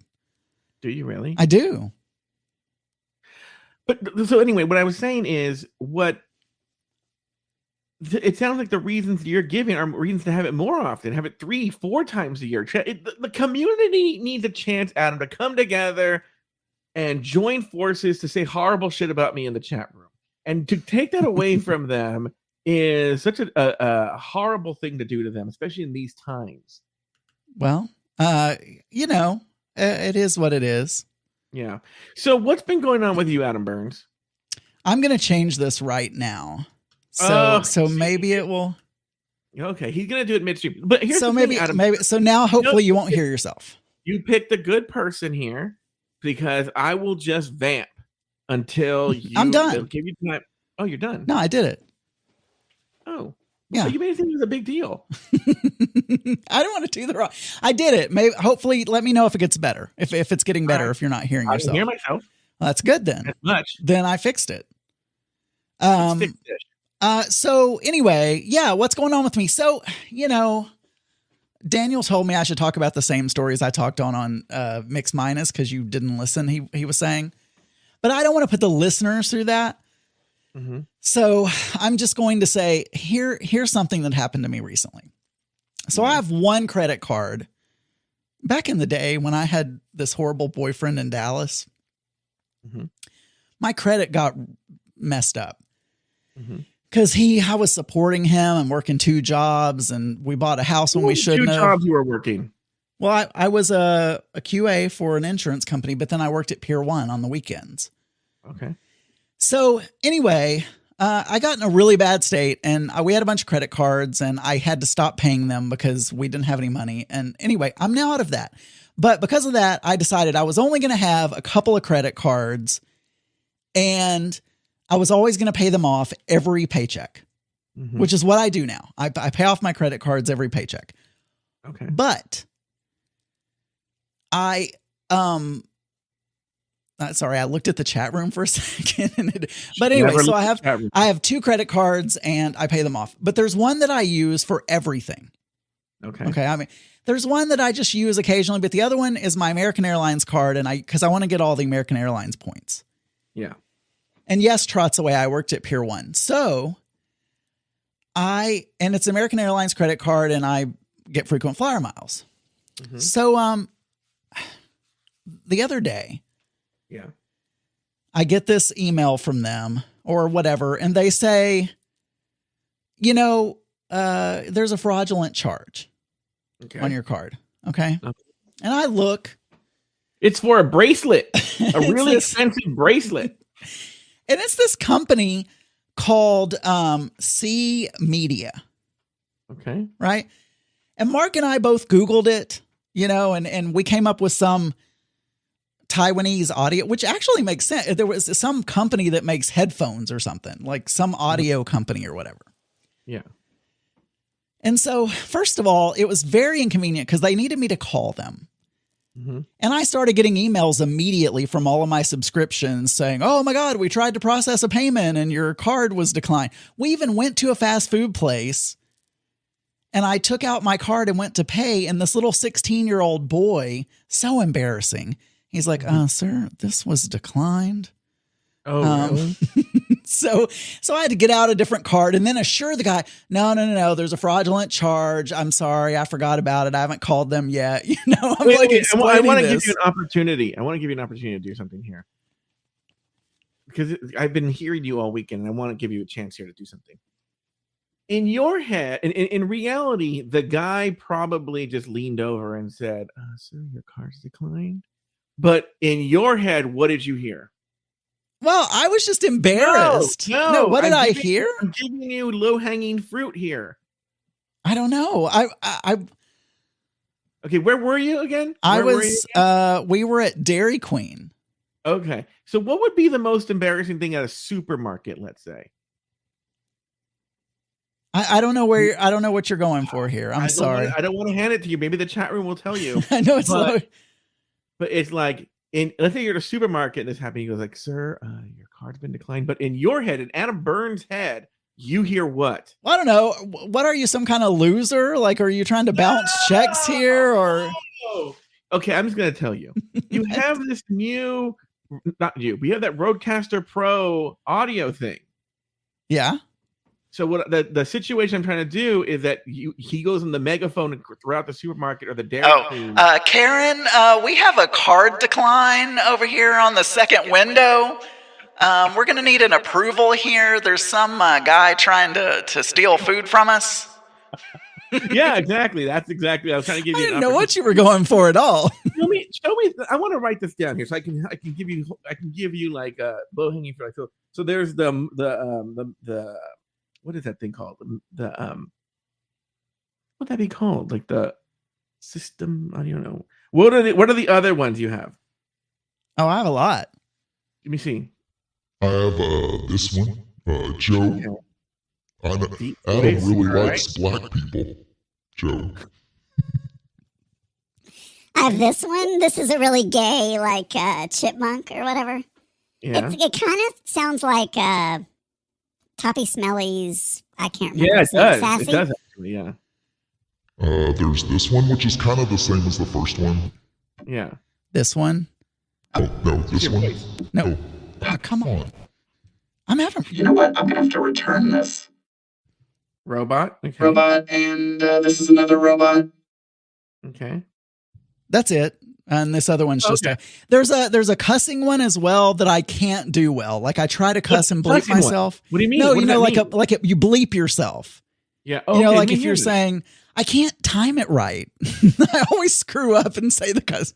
Like if I'm going to say, I'm a big bad fucking, you know, it's hard for me to time the beep. Right place. Oh shit. I may have to return this thing. This sound pad is doing bad things, Joe. The Mix Minus, it started playing random sound effects during Mix Minus. I wasn't even touching Let me it. ask you this question: in your head, what would if the soundboard has just heard you say that? What would the soundboard say back to you?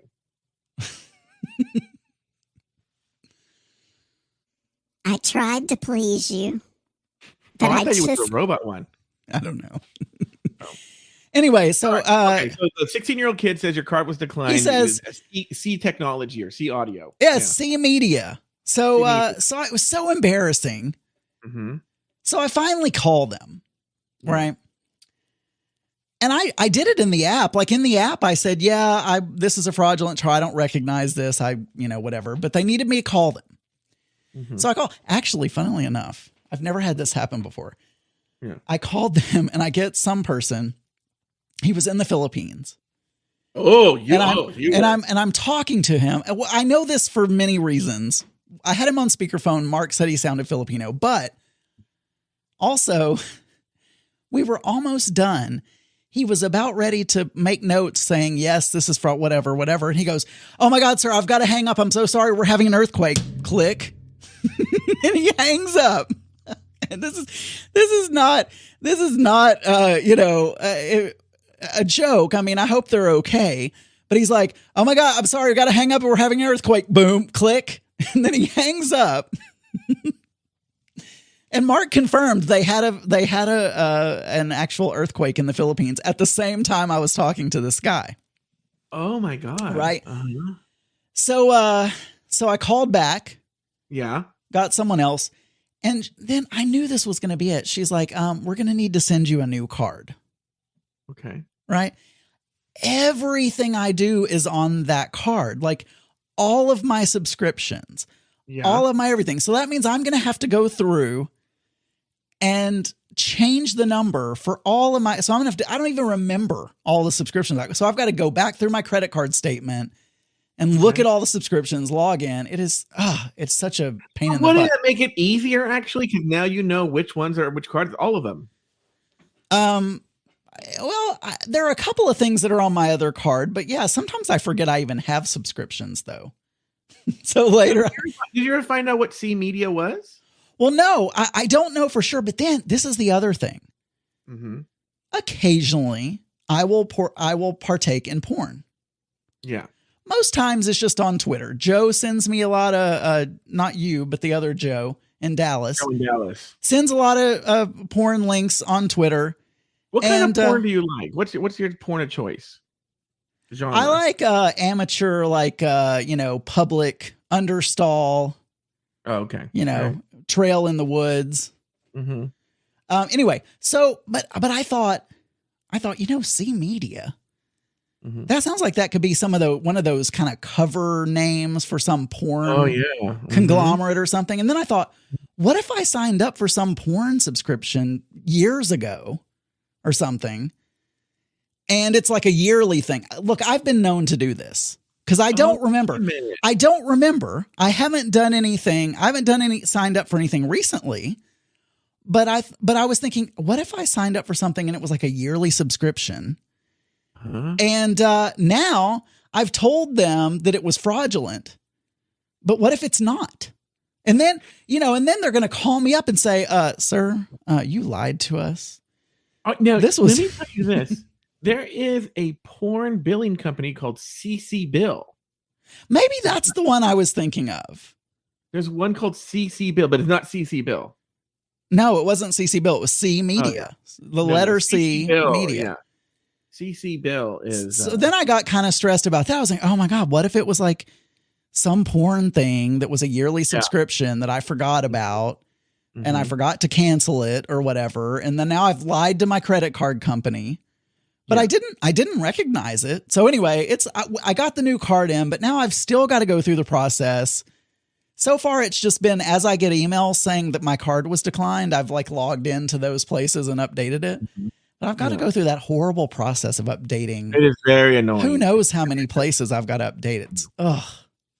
I used to have a card. I can tell you this now because I no longer have this card, but I had a card that had like the best credit card number, right?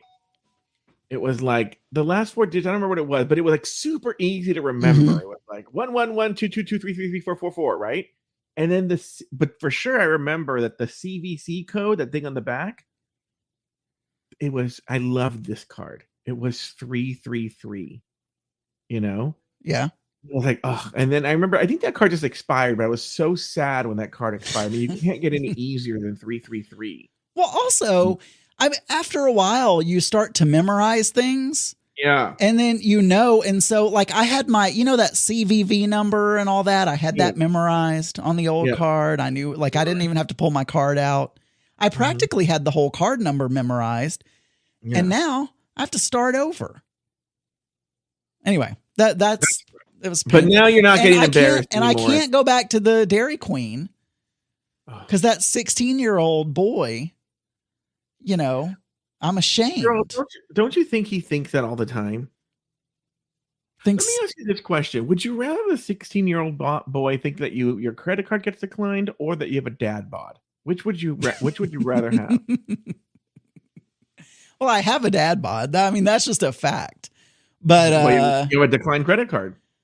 I do kind of wonder because I don't feel old in my body. You know what I'm saying? Sure. Or when I'm just walking around, I feel the same as I felt when I was in my early 20s, just walking around, whatever, Yeah. But when I pull up to drive-thrus and there is a child in the drive-thru, I think to myself, what do they think?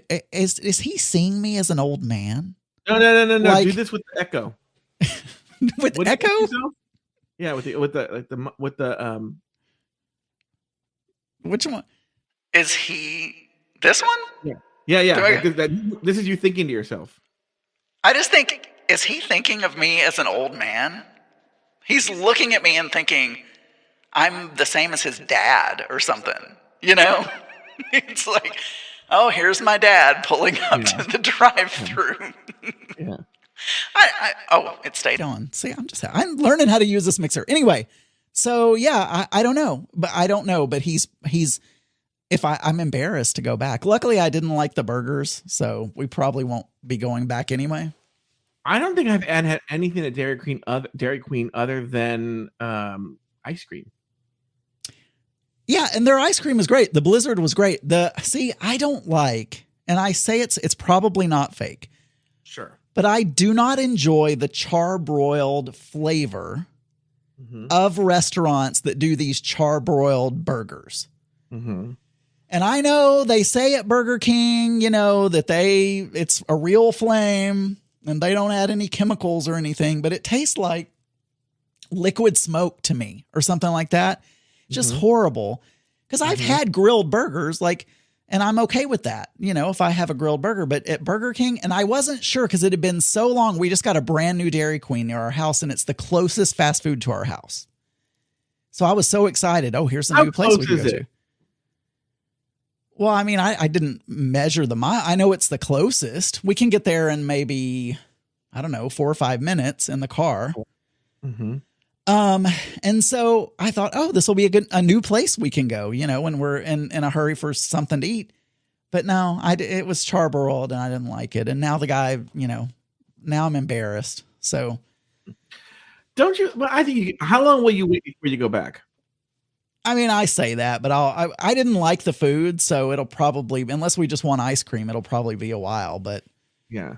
But no, I'm not that embarrassed. Would you be embarrassed if you went though, like in a year, and he's still there, right? No, now I'll admit something. Yeah.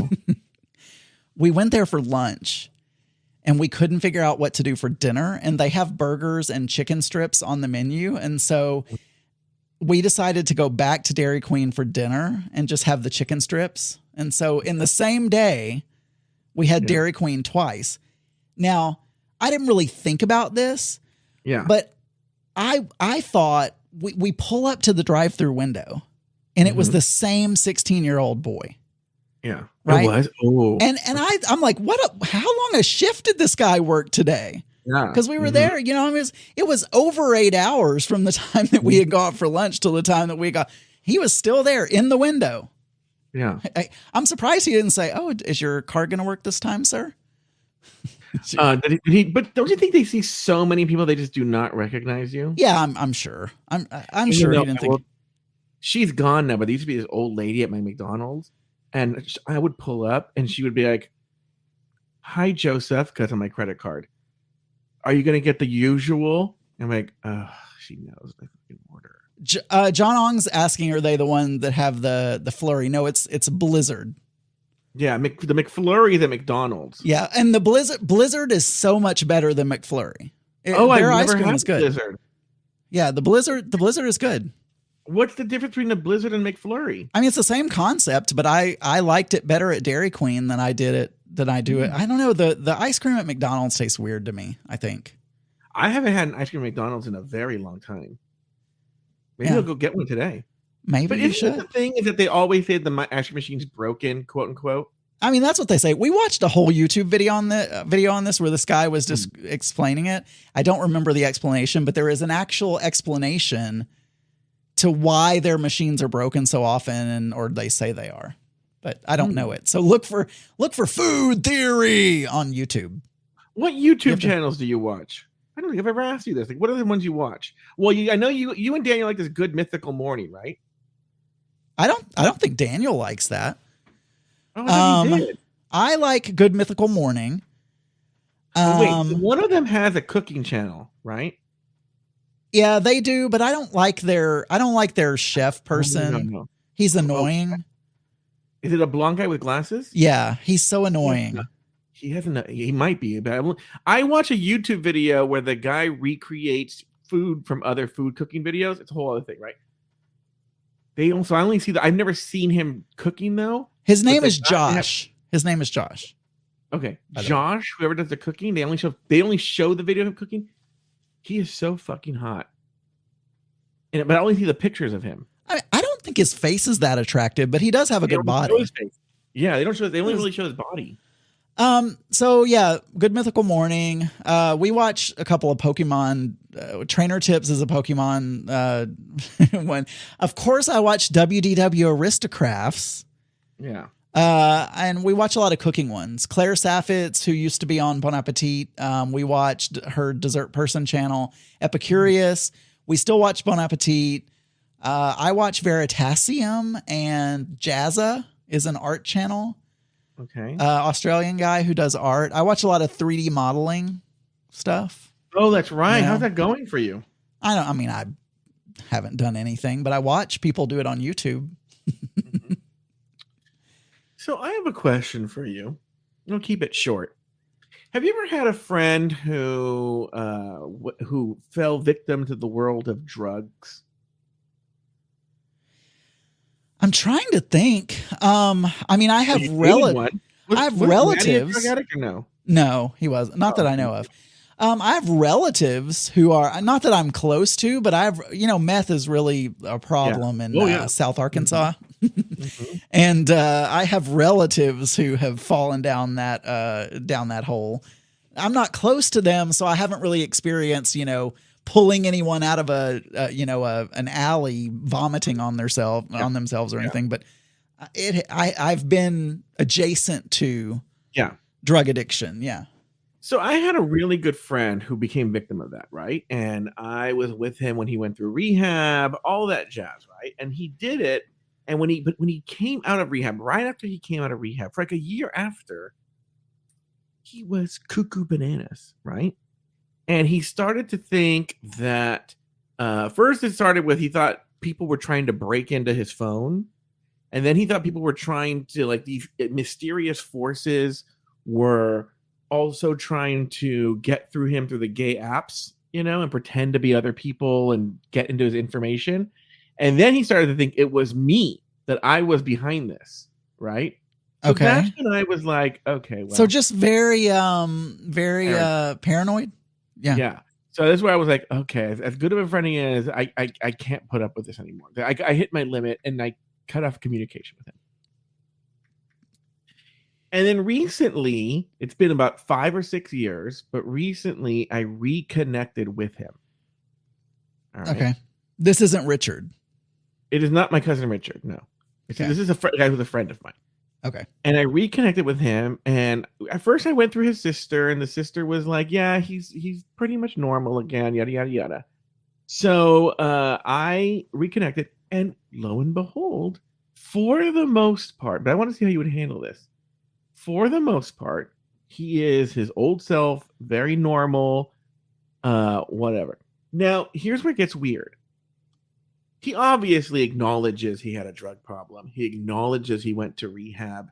He knows there was an issue, blah, blah, blah, blah. But when anything has come up about why we stopped talking or any of that, he denies that it ever happened. He straight up says that never happened. Because I said, can we talk about like why we stopped talking? I can't remember what his version of events is for why we stopped talking. But I guess I'm curious. Do you feel like you need some sort of apology, or because if it were me, okay, but we all know I'm non-confrontational. I don't, I ignore things. I let things slide. But if it were me and it was a friend and I liked that person and we got along well and we had a bump in the road, then I would just think, you know what? If he doesn't want to talk about it, I will just move on. Yeah. And we will just carry on and that was a bad time in his life. And that's how I feel. That's how I feel. When I was asking about it, it wasn't because I wanted an apology. I just wanted to make sure he doesn't still think people are trying to break into his phone. His denying it ever happened was early on in our reconnection. I have since talked to him multiple times, and we agreed not to bring it up. And I can tell you, I'm pretty sure he does not think people are trying to break into his phone. But at the time, I didn't know. But I do think it's funny that he just denies that he ever accused me of it. He denies that he ever thought people were trying to break into his phone. What I personally think is that he does know he did this, but he's so embarrassed that he would rather just pretend like he's in denial. But it didn't happen. It could be. So you have said, what about blah, blah, blah? And he goes, I don't know what you're talking about. Not even that. He'll say that never happened. He legit. It only happened one time. I said, hey, can we talk about this? He goes, well, what's your version of events? And I said, well, you said that you thought people were trying to break into your phone. And then at one point you said I was trying to break into your phone. He said, that never happened. And I go, yes, it did. And he goes, prove it. Well, how would I prove it? You can't. No. I mean, I guess you just have to figure out how much that bothers you. And it doesn't. If I'm being honest, I was just like, what am I going to talk about throwing down today? But it is something that but I do feel, I will say he's totally normal, 100%. But I do feel like I'm still kind of wearing like another shoe is going to drop. Like it's going to be one day I'm going to wake up and it's going to be like, you did this and da da da da da. Like he's going to have a relapse or something. I don't know. Well, on that note, Adam Burns, it is now time for the cooking segment. This is so as people know who they don't listen to Throwing Down regularly, Adam Burns and I cook something every episode. Now we've skipped a couple of episodes because people have been on vacation and whatnot, or busy. But we decided for Pride 48, we would come back with a very special edition of our cooking segment. Now, for those of you who are longtime listeners of Throwing Down or Catching Up or Pod is My Co-Pilot or Mix Minus or Dubious Intent, a lot of these shows with myself, Adam Burns, Daniel Brewer, Taylor the Latte Boy especially, you would know that years ago, I was talking to Taylor the Latte Boy, okay, and he said to me, Joe Batance, is Taylor in the chat room, Adam? I mean, I don't think he is. He's showing away. Yeah. He's there, but he's showing away. Yeah. So I don't know. He says to me, he goes, listen, Batance, if you ever come out to where I live in Florida, I found the restaurant I'm going to take you to. It is a gourmet restaurant. All right. And they make gourmet food. And they have this gourmet burger. It's going to blow your mind. It's a blueberry brie and bacon burger. And I just, first of all, it sounded fake. But also, I just made fun of him because I'm all like, I love how Taylor the Latte Boy, to Taylor the Latte Boy from Florida, that is just like the chef's kiss pinnacle Top Chef award-winning dish. I will say, and I know you've made fun of him a lot for this, but I will say I am a fan of a burger where they do something different, you know? So I do like a peanut butter, where they'll put peanut butter on there, or, I like, when they try to do different ingredients. Normally, I'm just going to go get a plain fast food burger with ketchup, mustard, cheese, whatever. Yeah. But I mean, when you go to a restaurant, I like experimentation. I'm not disagreeing with you. This is what I sort of feel. And actually, it's funny that you say that, because a friend of mine, he was agreeing with me, and his example was he went somewhere and they had a PB&J burger. Mm-hmm. I feel like Taylor says he's here. Okay. By the way, I need to get something out of my fridge. Keep going. Okay, you go to the center of your fridge. But what I'm going to say is, in the history of these kinds of burgers, there was a boom. I don't know what started this. In like the teens, I don't know if it's the teens or the between like 2010 and 2000 and the pandemic, there was this boom of people opening like gastropubs, and I almost feel like there was some sort of central warehouse of everything you need to start a gastropub, like the kind of stools, the kind of tables, the kind of furniture, the kind of wall decor, the kind of menus, what you cook. Like it was almost like you could go to a central casting of gastropubs. And I feel with this onslaught of gastropubs and microbreweries that serve food, there were a lot of places that made crazy burgers, like the PB&J burger or like an apple pie burger. The one thing I will say that this burger does not do, because I feel a lot of these gastropubs do this, is then they finish it off with a fucking handful of arugula, which thank God this one did it. But so Taylor had this, speaking of good mythical morning, this mythic proportion burger, a burger of mythic proportions called the Blueberry Bacon and Brie Burger.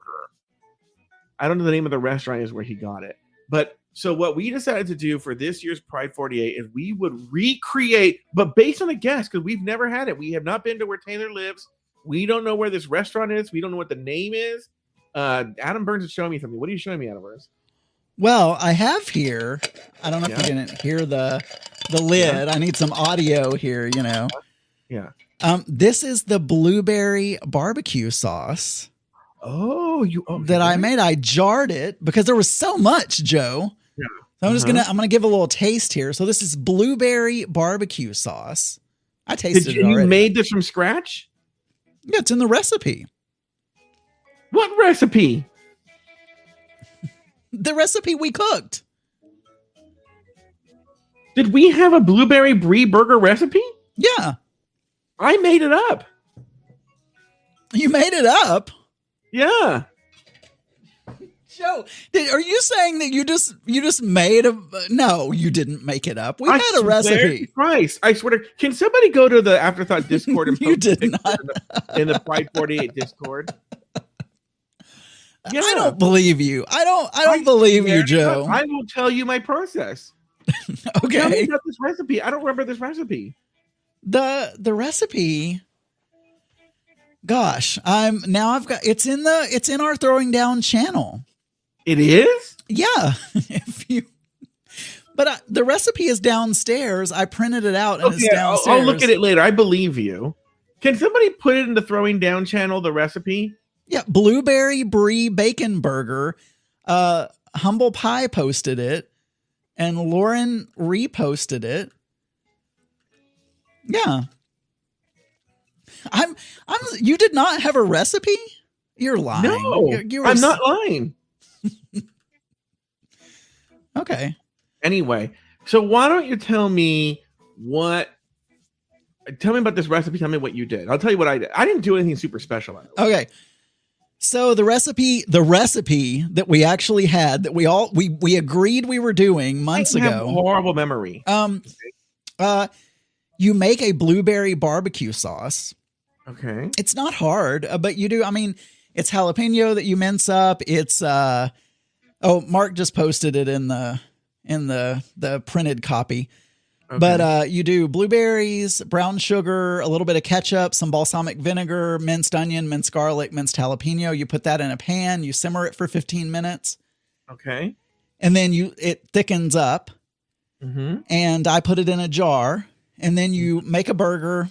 There's a few ingredients in the burger. You put minced garlic and some other things, and then you put brie in the middle. And you make a patty around the brie, and then you put brie on top. You cook some bacon. You caramelize some onions and get some arugula. Put it on a brioche bun, and there you go. They really put arugula? Those motherfuckers. Arugula, yeah. I could only find spring mix at my local. Yeah, okay. But I did not know this. In fact, I forgot we were supposed to cook the burger. So I text messaged Taylor the Latte Boy, and I think, do you remember what the ingredients are for this recipe? He goes, you know what? The restaurant has the ingredients on the menu item. So he sends me a picture and sends me the ingredients, right? Which is just, beef, brie, bacon, blueberry jam. And so this is what I did. So I went to a local butcher and I got an Angus burger. I just put salt and pepper and some garlic powder, right? First I cooked the bacon. I cooked 2 slices of thick sliced bacon. Then in that residual fat, I then cooked the burger. Okay, an 8-ounce Angus burger. Okay. Now, what I was worried about is that a lot of these sounded really heavy not in terms of heavy, yes, but also just in terms of mouthfeel and just everything. So I wanted some sort of acid to cut through it. So I mixed a little bit of lemon juice and some mayonnaise to make it a little bit tartar. Okay. So then after I did that, and then all I did was once the burger was done, is then I toasted the brioche bun in the fat from the burger and the bacon. Then I took the bottom part out, spread that mayonnaise lemon on it, put the bacon. No. Then I put the burger, then I put the bacon, then I put the brie. Then I took a spoonful of blueberry jam and put it on top. Topped it with the bun. Did someone post a picture in the Discord? Taylor, apparently it's a huckleberry burger. Taylor just posted a picture of the menu, and it's a huckleberry burger. The one Taylor sent me said blueberry jam. Oh, I don't know. He posted a picture and circled huckleberry, thick cut peppered bacon. Oh, blueberry jam. Why is it? Oh, okay. It is blueberry jam. Yep. Yeah. It's called the huckleberry. I guess there is no berry called a huckleberry. Called the huckleberry. I guess there is no blue or berry called huckleberry. Is there? Now I don't even know. I don't know. So I can't believe you. So was it good? Did you enjoy it? So but I want to hear about what was your experience eating this burger? Well, as with a lot of recipes, I felt like it was a lot of prep work and a lot of work because, there was minced garlic in the sauce. There was minced garlic in the burger itself. All this pre-work. I spent an hour, I'm slow. I'm a slow cook. Mm-hmm. So I spent a long time just prepping everything. I think the barbecue sauce actually is good. I really liked the blueberry barbecue sauce. Mm-hmm. The bun that I got was too large, and I've never, all these chefs on Food Network or anywhere, they're always like, oh, you want to make sure your bread to meat ratio is good when you're making a sandwich or a burger or anything like that. I've always thought I love bread, like any kind of bread, give me more bread. I'll tell you what, my bun was too big. There was too much bun is what I'm saying. And so it was good though. I enjoyed it. I don't see the point of putting cheese inside a burger.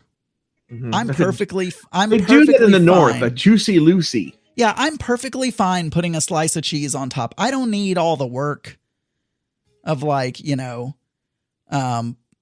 balling up the, and it comes out the sides and stuff because you don't seal it well enough. Yeah. So mine was not difficult to assemble, right? But what I will say is, and I'm gonna sort of eat my words along with the burger.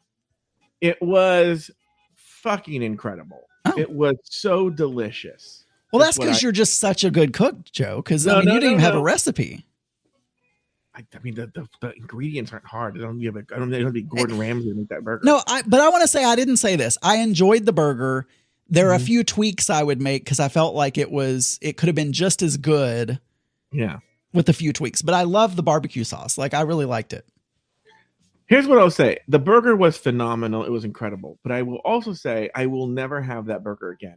I felt with every bite that I could feel 5 minutes tick off of my life with every bite, So I will. It was delicious. I mean, I loved it. But I mean, it's not much different than any other burgers. I mean, most burgers have cheese. There are a lot of bacon burgers out there. So the only addition is like the blueberries and Adam, I don't think you really got what I was saying here.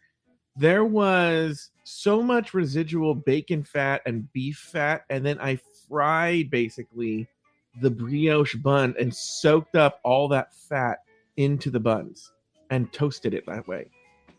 Almost like a French toast of bacon fat. Oh. Okay. But you just decided to do that. That wasn't Yeah, I didn't want to clean the pan. I don't think I would toast bread and bacon. I mean, that would give me, the poops. Too much grease. I can't eat. Did you say Judas Priest? No, I don't know what I said. I was saying it gives me the poops. Oh.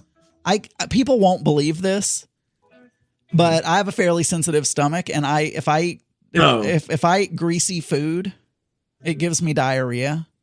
Oh, no, that doesn't happen to me. And so I don't eat sausage generally because it just gives me the, everyone go cook this recipe. Yeah. No, I would say if you're going to die, cook this recipe. At least the one I did. I enjoyed it. I'd like it with a smaller bun, and I don't need the brie on the inside. So I may try it again with a smaller bun. I'm not telling you, try the one that I made. You have all the ingredients. I could. Well, there's no recipe, Joe. I'll send it to you. You don't have to fry the bread in the bacon fat though. Okay. All right. Why don't we call it a day there on the cooking segment? We already have next episode's recipe. It's the zucchini slice, which some Australians. Do you know about the controversy about this? The zucchini slice? Yeah. No, I didn't know there was. I didn't know there was. Half of our Australian listeners and subscribers claim that they've never heard of this. Well, the other half, like, what are you talking about? I had never. Oh, because it's an Australian dish. Is that what you're saying? It's an Australian dish. Because I had never heard of it either. I had never heard of it. Like one half of Australia is like, "What are you talking about? This is so fucking famous. It's like the most famous Australian thing." And the other people are like, "I've never heard of it," and they're all Australian.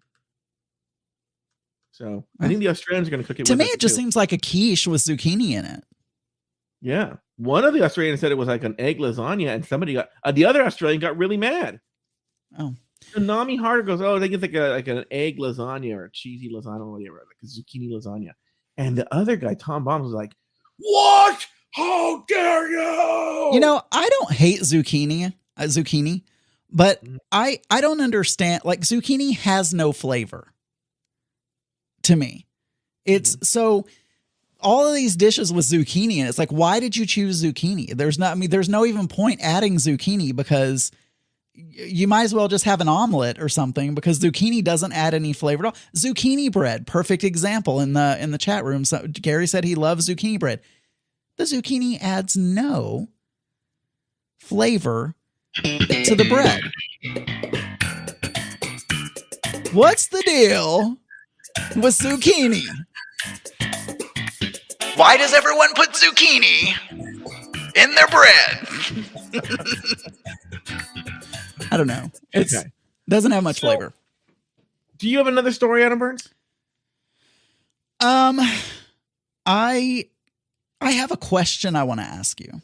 Yeah, sure. I don't go have a ahead. I'm answering story. questions. I'm taking questions. Yes, man in the front row. Well, so I listened to a couple of things actually related to RuPaul's Drag Race and recap.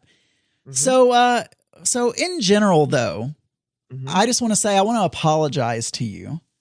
Okay. Because I thought you sexualized me on this show, you know, and that you try to ask me all these sexual questions and stuff, and just to me. But I listened to RuPaul's Drag Race recap earlier, and it seems you do the same thing to your other co-hosts. So I was wrong about that. But this Nathan person, his name is Nathan, right? Yes. He sounds cute. Is he cute? I can introduce. I'll tell you this. As you know, he has a big schlong, right? Well, that's what you said. Nope. Yeah. That's the word. And then two is we have another co-host on the network. I don't think have you ever? Oh no, you talked to Adam Salandra, right? They did an episode together, and you should go listen to that episode.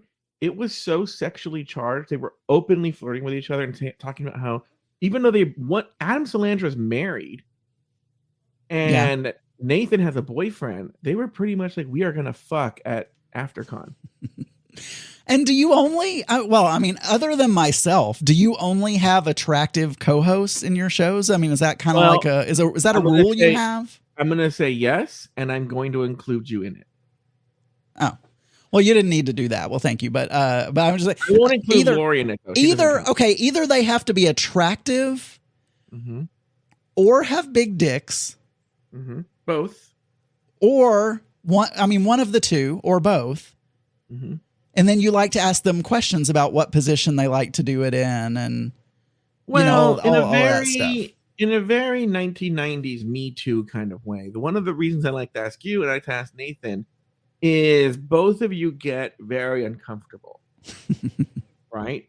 If Nathan were like, yeah, I don't care. Then it wouldn't be fun. It's a total change for me too, because back in the day, nothing bothered me at all. Once again, I will say, even though you deny this, I remember Pride48 at the pajama or the underwear party used to always get nude. I think I did once. Oh, there were some bad decisions made though. Somebody had a picture of me in this thong in this. I don't even know what to call it. This what's the guy, the comedian guy, who wore this thong thing in a movie and Borat. Or I was wearing this Borat. I was like, that was a bad decision. Okay, last question. This is actually RuPaul Drag Race related. I'm sure you guys talked about it, but I don't pay. Yeah. I mean, I don't get the. But the 3 stars in the penultimate episode. Yeah, I thought that was so unfair. And that the queens who got that, it was unfair for them to be in the top 4 because it was just one competition. And all of a sudden RuPaul's like, oh, you're getting 3 stars. I mean, what was the thought about that? Well, first of all, I want to correct something you said.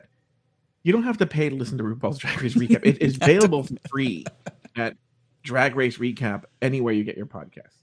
1. 2. Everyone feels this, Adam, but everyone knew this was going to happen. Everyone was predicting something like this, and they thought something like this was going to happen. 4, it was a way for them to show this season's been very manipulative, and it was a way for them to get the people they wanted to boost them up into the top 4. And that's the top 4 they wanted. But you're trying to kill time, and you're taking away time from something that's really important. Oh, I really wanted to ask you that on the show. That I'm not trying to kill time. That was really on my mind. So you're taking away time from something really important. Okay. And actually it's related to what we were just talking about. So, there was an accusation levied against me that I don't listen to Mixed Minus. 1, I didn't listen to Mixed Minus today because I had just done a show before that. So I needed to talk to people during the beginning of your show, and then I had phone calls and stuff to return. I'm a mogul, Adam Burns. Okay. Yeah. Were any of those folks from Spotify? No, I don't have. I have my next Spotify meeting on Tuesday. Okay. But I want to talk about not this episode of Mixed Minds before, but the one from the previous week. I want to talk about that. Okay. because I feel you made a revelation that was glossed over. And I've pulled that clip. Can we listen to it? It's like, so I don't like those, but I don't know where to go and find good underwear. Oh, look, don't ask me that because I'll admit something that I don't think I've ever admitted. Okay, first of all, I want to ask Daniel, because Daniel is a veteran podcaster. I mean, he is OG, founded a network. You're going to hear, this clip's only about a minute long, and we're 11 seconds in. How Daniel just let this slip by, I don't know. Yes. What the underwear that I wear, yes, right, is the Walmart house brand yeah. of string bikini. Oh. So every piece of underwear you wear is string bikini underwear? It is, yeah. That's what I'm wearing right now. I'll let you describe it more because I have questions. Here we go. Yeah. It's not the G string with like the, Right. it's got a full butt. Yeah. But it's just got like a little, elastic on the side. For women? And so it's not for women, as you say, but how does that work? So first of all, I want to know why, because actually I would think knowing you that you would wear like Andrew Christian or some that kind of. Oh no, here's the thing. Mm-hmm. Even when I was skinny, mm-hmm. I always have felt like I have love handles and a little bit of a gut, no matter how much weight I would lose. Mm-hmm. And all of those CK and Andrew Christian and all that bullshit, they have these like 1 and 2 and 3 inch elastic bands that cinch everything and like cause your gut or your love handles to poke out over the sides. It's not an attractive look. Mm-hmm. Those big, huge waistbands. These string bikinis, it's a very tiny, a small elastic band that goes around that's, covered with cloth, obviously. And it doesn't do the same thing. And it sits much lower as well. It's like a low-rise jean. It's like is Mark listening right now? Yeah, he's in the chat room. Okay, Mark, I don't know if Mark's willing to do this because you're on the air right now. Will he run up to you right now, one of your pair of underwear? I want to see what this looks like. Okay, we'll see what he said. Actually, I need to buy some new ones because they're getting a little frayed as well. The elastic's starting to show. And so now I have other underwear and like when I used to go to underwear parties and stuff like that, that's not obviously what I would wear there, but just my daily driver, just my daily driver You're underwear. wearing it right now. I'm wearing it right now. Okay. Just like, let's finish this. And it is men's. Uh-huh. It is not, and I've worn those. You could pair that with some Spanx, and I've worn those since I was in my, 20s probably. Really? And so I don't even think there's any new information after that. So are they in different weird colors? Are they like in lime green or? Yeah, they just come in like a plastic tube, and they're. You get 4 or 5 or 6 in a package, and they're just various colors. Black. They have solids, and then they have striped ones as well. Do you have striped ones too? I have striped and solid. I have both. And So it's when not. you I mean, it's not literally. It doesn't say Walmart, but it's like the house. It's like the house what brand. holds your or whatever. package together? Well, the string is only on the side. I mean, it's a pouch. It's a full pouch. You know what? Maybe because I know Mark's not going to bring it up. Send me the Walmart link to the underwear. Okay, and I'm sure they have it at Target. I'm sure they have it at other places as well. I mean, they may even. But yeah, the reason I started wearing it is because one of my cousins, when I was younger. Okay, I'm looking at it right now. Oh, how interesting! That's it. That's it right there. That's exactly it that Auntie Scott posted, and that's what I wear all the time. You're kidding. All the time. I have some other underwear, but I only ever wear those. Now, one of the great things about, conventional male underwear is that flap where you can pull your schwanz out and drain the hose. Well, how do you pee? I just pull them down. I mean, not all the way down, just in the front. Have you ever seen someone pee and they literally pull their pants all the way down and then stand at the urinal? A child, but no. But here's my question too.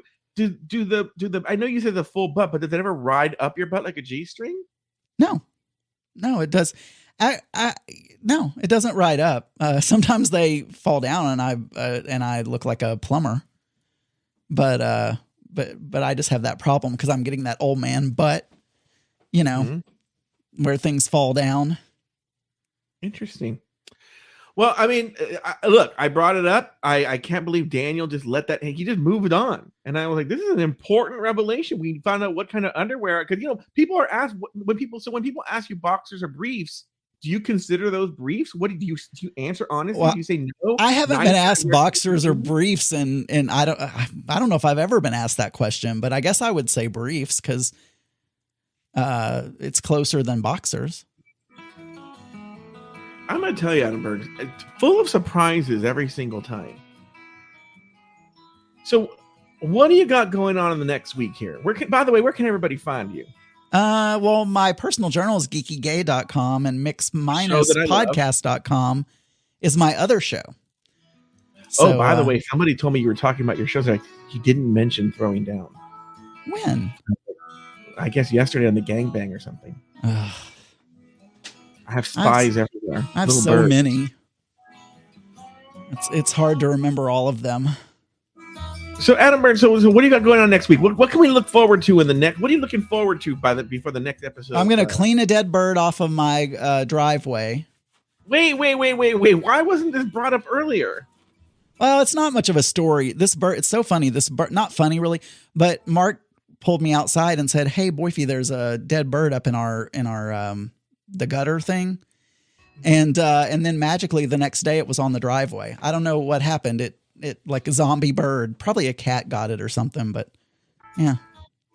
You should bury it in like little tiny bird bikini underwear. Okay. Are you gonna bury it? Are you gonna give it like a Christian burial or anything? I don't know what I'm gonna do. Because it's gonna stink if I put it in the trash can, so I'm not really sure. But I need to get rid of it. There's just like this dead. Looks like we're doing some sacrifice or something.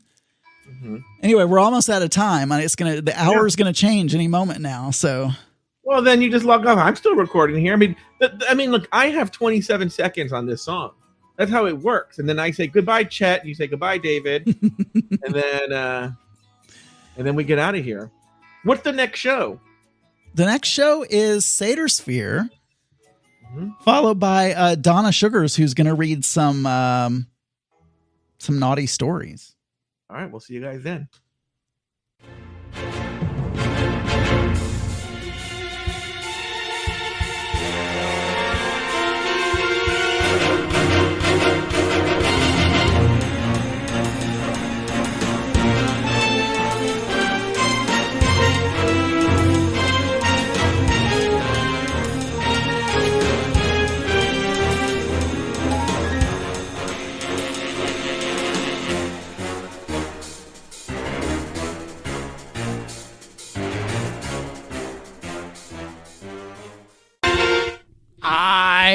Hi.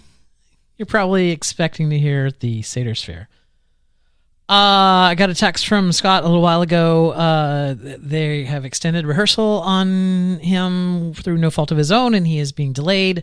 So he is not going to be able to make this time slot. I don't know why I said time slot in such a weird way. That feels like... I don't know. It just feels weird. Let me see if I can grab my partner in crime here to join me on this. And let's see who's around right now that maybe I can pick on and talk to here. I feel like I'm out of stories. No, there was a whole dead bird thing that was. Isn't that exciting? I didn't put that on any story list because. All right. First of all, turn on your original audio. Secondly, I feel that I feel like the credit card story was way better than the selling the mixer story. So you do like throwing down better than That's not true. Mix Minus. You saved the best story. Mix Minus and only one story on throwing down. Yeah, but it's the best story. Had intrigue and it had an arc. It had a story arc to it. Yeah. So what would you like to do to fill this time? So wait, can we tell the chat room, because I don't even know what's going on? Like, well, you weren't listening because you were busy doing the other thing. Little Scotty Battler wants to know what the fuck is original audio. You know what? That sounds like a great technology question that we'll get to in just a minute. But first, let's bring Adam up to speed at what's going on. I got a text from Seder during your show, early on in your show, that said they're extending our rehearsal by 2 hours tonight. This is a last minute change. I'm trying to get out of it, but it doesn't look like it will happen. So I'm not going to be able to make the midnight slot. And so I said, okay, cool. I'll go fill in for you whenever you're done. Whenever you're, however late your thing runs, whatever, just you can do your show then, right? It's like when I figured, so we'll just kill some time here. Donna can still do her 1 a.m. thing. I think he was going to stream for her, so I'll just stream for her, and she can do her midnight thing. And then whenever Seder comes in, he can do the Seder Sphere, right? Yeah, I mean, we've got all night, so it doesn't. And I'm sure the chat room would I don't know if they want to hear you and I talk anymore, but yeah. Actually, John Ong is in the chat room. I wonder if he would be interested in joining us. I don't know how to add people on Zoom without like their email address. What do I have to do he's just John Ong at johnong.com or something, I think. You can go to I don't want to volunteer you, John Ong, but I know you've got the whole setup and everything, and the CNN backdrop and no one's going to see all that kind of stuff going on. No one's going to see the video. I found it very interesting that John will not share his microphone with anyone. Like, what do you mean? And he tell pushes, them what it is? You didn't hear his show because you were doing other things. But yeah, he has his own microphone that he travels with that he won't let anyone else use. Oh yeah, I did hear that. You mean? Oh yeah. There's some John Ong fan con going on in Malaysia or something, and yeah, exactly. Yeah, it's a John Ong fan. It's the Ong con, and he's singing. I mean, I did hear that he's singing or something. They're gonna get him to do. I don't know. Actually, he needs to tell me about. I mean, I know no one wants to hear this. I sent him an invite to his Discord, private Discord. So just look on your private messages there, John. You have a link for the Zoom. I want to know if he had any issues with his Rodecaster podcaster too, because you mean is it playing phantom noises in the middle of the playing phantom sound effects and also turning off the mix minus? Let me tell you, that was brutal. No. Joe, as you know, yeah, Joe uses Google Hangout. Yeah, Google Meet. Yeah, Google Meet now. Yeah. I had set Zoom with all the correct mix minus settings with you. Yes. Yesterday. The Google Meet had the wrong microphone selected.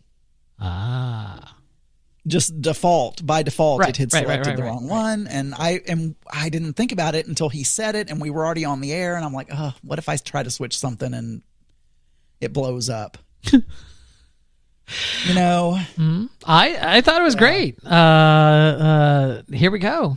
John Ong has just arrived. I see a picture of him. Yeah, we can neither see nor hear him, but he's here in spirit with us. I'm here. Oh my God, I can see his aura. Oh no, it's just lights. It's just lights. My gay aura. That's right. Your Were rainbow you in bed? aura. I mean, you look like you're wearing your pajamas or whatever. I am wearing my pajamas. I'm not in bed though. I was doing some website update. Anyway. We all want to know what the secret was. What was the secret that you told DeBelle that you just left all of you left all of us hanging? No, it's I need her consent to share the story, and she does. Does it involve Cheese Bell? I laughed out loud when she said Cheese Bell, but I was walking around my neighborhood with AirPods in, so it's like any casual observer, it's just some old man walking down the street suddenly going like it's like no, we had a great time. We went to dinner, like a delicious dinner, right after the show. and we had a great time. I came back, I think we spent probably 4 hours, more than 4 hours, dinner, and then went out for coffee. I haven't had it's usually just with the baby Belle also, but she arranged for a babysitter for this Pride 48 thing, the Belle. So we Baby Belle is delicious, by the way. Yeah, So Adam was decided to make good use of the babysitting. Adam took your show as an opportunity to get some things done because to eat lunch. I do the same thing. It's like when you're having to babysit the entire weekend. As soon as someone comes on that knows what they're doing, you're like, oh, good, I can use this time. Yeah. I don't have to worry about the stream crashing or something during this time. Otherwise, you always want to be like a couple of steps away from your computer so that you can fix something. So. I mean, because the moment all I'm trying to say is Adam doesn't know what Baby Belle is, John. So. Well, no. You it's didn't? her baby. No, it's her baby. But you didn't hear Ding the Bell today, so you don't know the things that happen. I heard some of it, but not all of it. I wasn't as fully tuned in. How come you're softer? Sorry, going technical. How come you're softer, Adam? Huh? How come you're softer? Maybe you're just not close to your mic. How come I'm Move soft? it. Don't you? His volume is always a little low, and then he bitches at me when we put up. He's like, "You always set my volume low." It's like, no, I get your audio comes through low. Wait, is your mic top address, top side address or top? It's top. Oh, Top. What? It's top. Is it top address or bottom? It is top. welcome to Microphone Talk with John Ong.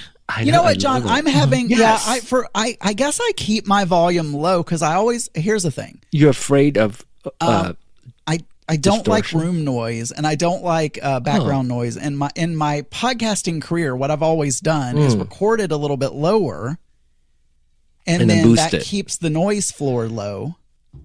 You right? can. Yeah, I know. Okay. But noise removal, when you start talking, then you hear, No, let us listen. Let us listen to your room tone.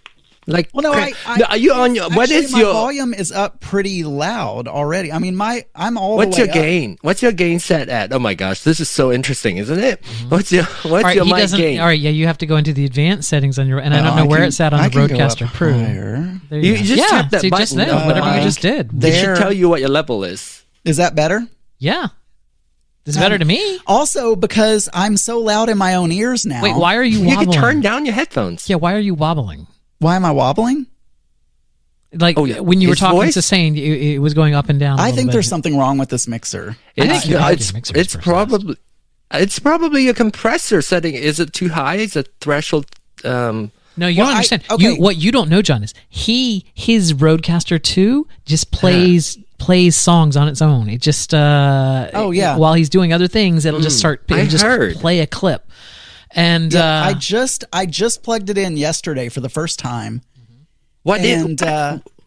What?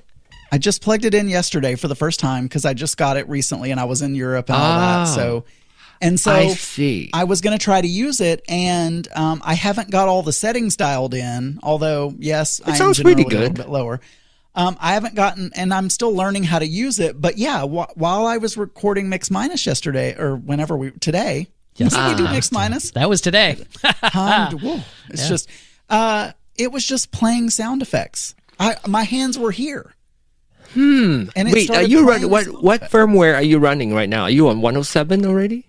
You know what? I'm not sure how to check that off the top of my head. You tap on the gear icon on the top right. This is fascinating. This is going to be fascinating for people listening now. Information. Remember, kids. It's a replacement show anyway. 1.0.7. Yeah. Oh yeah, that's the latest. Yeah. Everybody knows that. It's playing random sound effects. When I was on the the spooky one. It's the Archer Gangbang. Did he do that? People would be like, somebody would talk and I would hear you in one ear and then someone else in the other ear, and like weird and distorting was happening and all this stuff. Maybe it's like factory reset it and try again. Yeah, I might have to do that. Anyway, like I probably shouldn't have. But talk to me. I'm happy to. I mean, so not that I know a lot, but I use it every single day, and we do a Clubhouse room for Rodecaster Pro every single week. So I've been dealing with a lot of questions and all sorts of weirdness. So definitely let me know. See, Okay. not that I can help, but I won't go to the 2 because I use all of my sliders and I can't go down to 6 sliders. Hey, but did you know the USB? Well, anyway, if you never mind. Yeah, Never well, mind. I tried to tell. So here's the thing that I do because I'm on because I have audio hijack and loopback on my Mac, and so if I want to play like something when we're recording Mix Minus, and I want to play something on let's say YouTube or something like that, Daniel couldn't hear it because the Rodecaster Pro Mix Minus that channel, right? Yeah. So what I love about the 2 is that one USB connection has 2. That's right. It has Main 4. and chat. It has 2 inputs and 2 outputs. Correct. And so I can now send Daniel the other way around. But anyway, I can do it where I can do things like that I YouTube couldn't coming do. from the main, and then use chat for Zoom or Right. whatever chat software you're using. Yeah. And so now I can, I mean, again, I'm sure this is boring everyone, but yeah, I have noticed a few weird Too things. late. A few weird things that are going on that I like Phantom, but I really like the sound, the voice changing stuff. Me Daniel hates too. it. Clean up on aisle 5. Absolutely hates it. Why do you mean? What do you mean? I hate it. You always go, oh. No, I have to say this. It is definitely not stable yet. Because this is a completely different device. It is a Linux-based device now, so there's definitely flaws, but I like the possibility of what the software-based version of RCP2 is capable of doing. So it's not quite there yet. I think maybe version. There you go. I'll upgrade when we get to version. Right now, I'm perfectly happy with my Gen 1. If it does what you want to do, there's no point of adding that. But I really like the ability to essentially set the routing. Essentially, I can whatever sound goes where. Yeah, I have mine set the way it's set. Right, it's like my computer sounds come through the Bluetooth connection, so that way I'm not suffering anything like that. The USB is Mix Minus. That's how I talk to everyone through Zoom or whatever. And then I use an additional Bluetooth connection to the hardwired channel from my iPad to do sound effects and stuff. So it's like because or you can use the TRRS to connect to your computer to get sound too, and then that will be on a separate channel. Right, exactly. But the problem there is that you have the ground looping sometimes where you'll get a loop phantom isolator. buzz. Yeah, I know. Then you have to have a loop isolator plug, and it's just like then it's just easier to do it with the. But you remember? All right, Daniel, now we truly have bored people. But what do I remember? Do I remember? No, do you remember when I first got my the original Rodecaster Pro? I didn't know how to use it. I know you were I was like, what the hell are you people doing? Yeah, I didn't know how to use it, but then I got into it. I'm very into it, and I started a club on Clubhouse talking just about Rodecaster Pro. It's been over a year now. By the way, anyone who had 15 minutes before he said Clubhouse, take a shot or whatever. He said Clubhouse, I am on Clubhouse all the time. Ding! Do you Maybe I work should have for the sound Clubhouse effects. company or no, that's Twitter, right? Is it a Twitter feature? I don't even remember. Oh wait, it's almost exactly the same sound. Was that your sound? That was mine. Wow, do it again. Mine is this. They're slightly different. Yeah. Mine's more resonant. And what was your question, Adam? Is Clubhouse a Twitter thing or is it No, Clubhouse. So Twitter Spaces is like a copy of Clubhouse. Clubhouse is essentially this. It's Zoom, right? But it's audio only, and it's like a social room you get into, and you talk to people, but with your real voice. Instead of text. Yeah, I mean, I knew that. I just couldn't remember whether it was its own company or whether it was like. It's that. Yeah, Clubhouse is its own company. Okay. Yeah. I know you're on there all the time. I am. I did know that, but I enjoy it. I feel like it was a mistake for them not to sell out when they were offered because they were like, no, they were offered an insane amount of money to be bought out.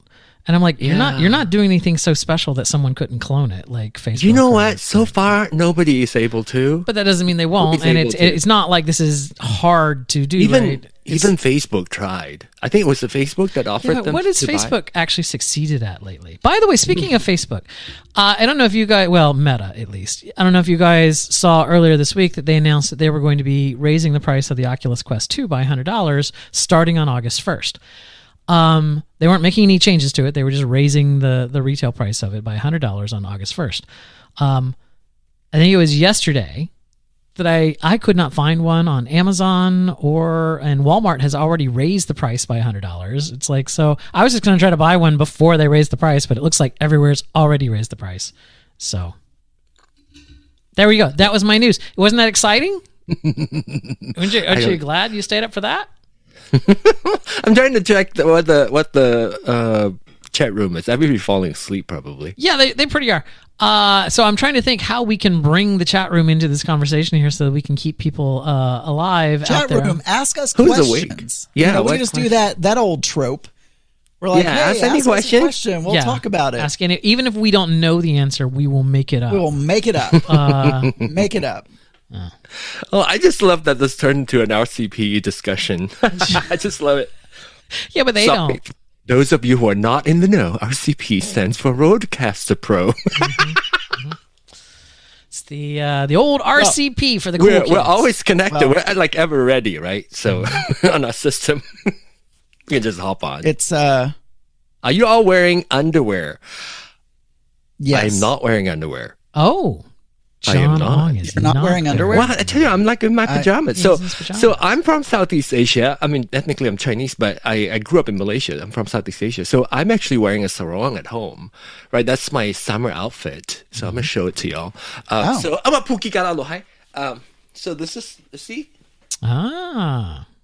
Got his sarong Wait, on. is it like a dress sort of situation, or It's a tube. It's a tube of fabric, and then you just wrap around like you. Okay. You wrap it. So there's no split. There's no split. No like there would split. be No in- split. okay. It's a tube, right? It's a long tube, and you It's a just tube. Okay. got yourself in there and then tied up. All right, Gayish Kyle has asked, tell us your worst hookup story.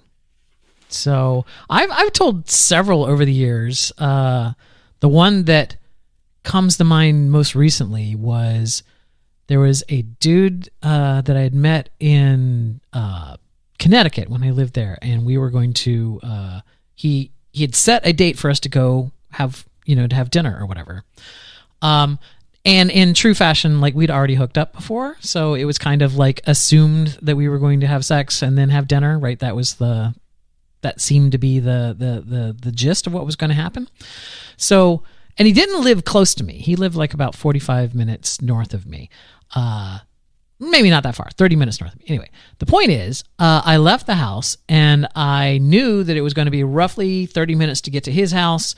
And then, we would be busy doing some activities for a while, right, before we ate dinner. And then I came home. So I'm like, this is a great opportunity. I'll have an edible, but, and then that, it'll last for several hours and, then I don't have to drink as much. So about halfway through the drive, I take the edible because edibles take 15, 30 minutes to get to you. And I got to right as I got to his house, I was even thinking in my head, it was like I'm so clever because it had just started to hit. Like right when I got to the house, it had just started to hit. I was feeling good, and I'm like, oh, this is great. So we go. He greets me at the door. Hi, how you doing? We end up doing our activities. And then I was just like, oh, so where were you thinking about eating? And he's like, oh, no, I already ate. So now I'm too high to drive, but clearly this was just a booty call now that I needed to exit, right? I needed to, okay, no problem. It was great, say, anytime, call me again, whatever. And so I had to leave. So I went and got in my car and just drove like 2 blocks away and parked under a tree and slept in the car for an hour or two before I drove back home. I don't, thank God he didn't have dogs. Like if he was out walking his dog and like, wait, hey, what are you doing asleep in your car there? It's just like, whatever. Yeah, that was a bad hookup story. How long did you stay? How long did you nap for? A couple hours. Oh, wow. Wow, that must be scary.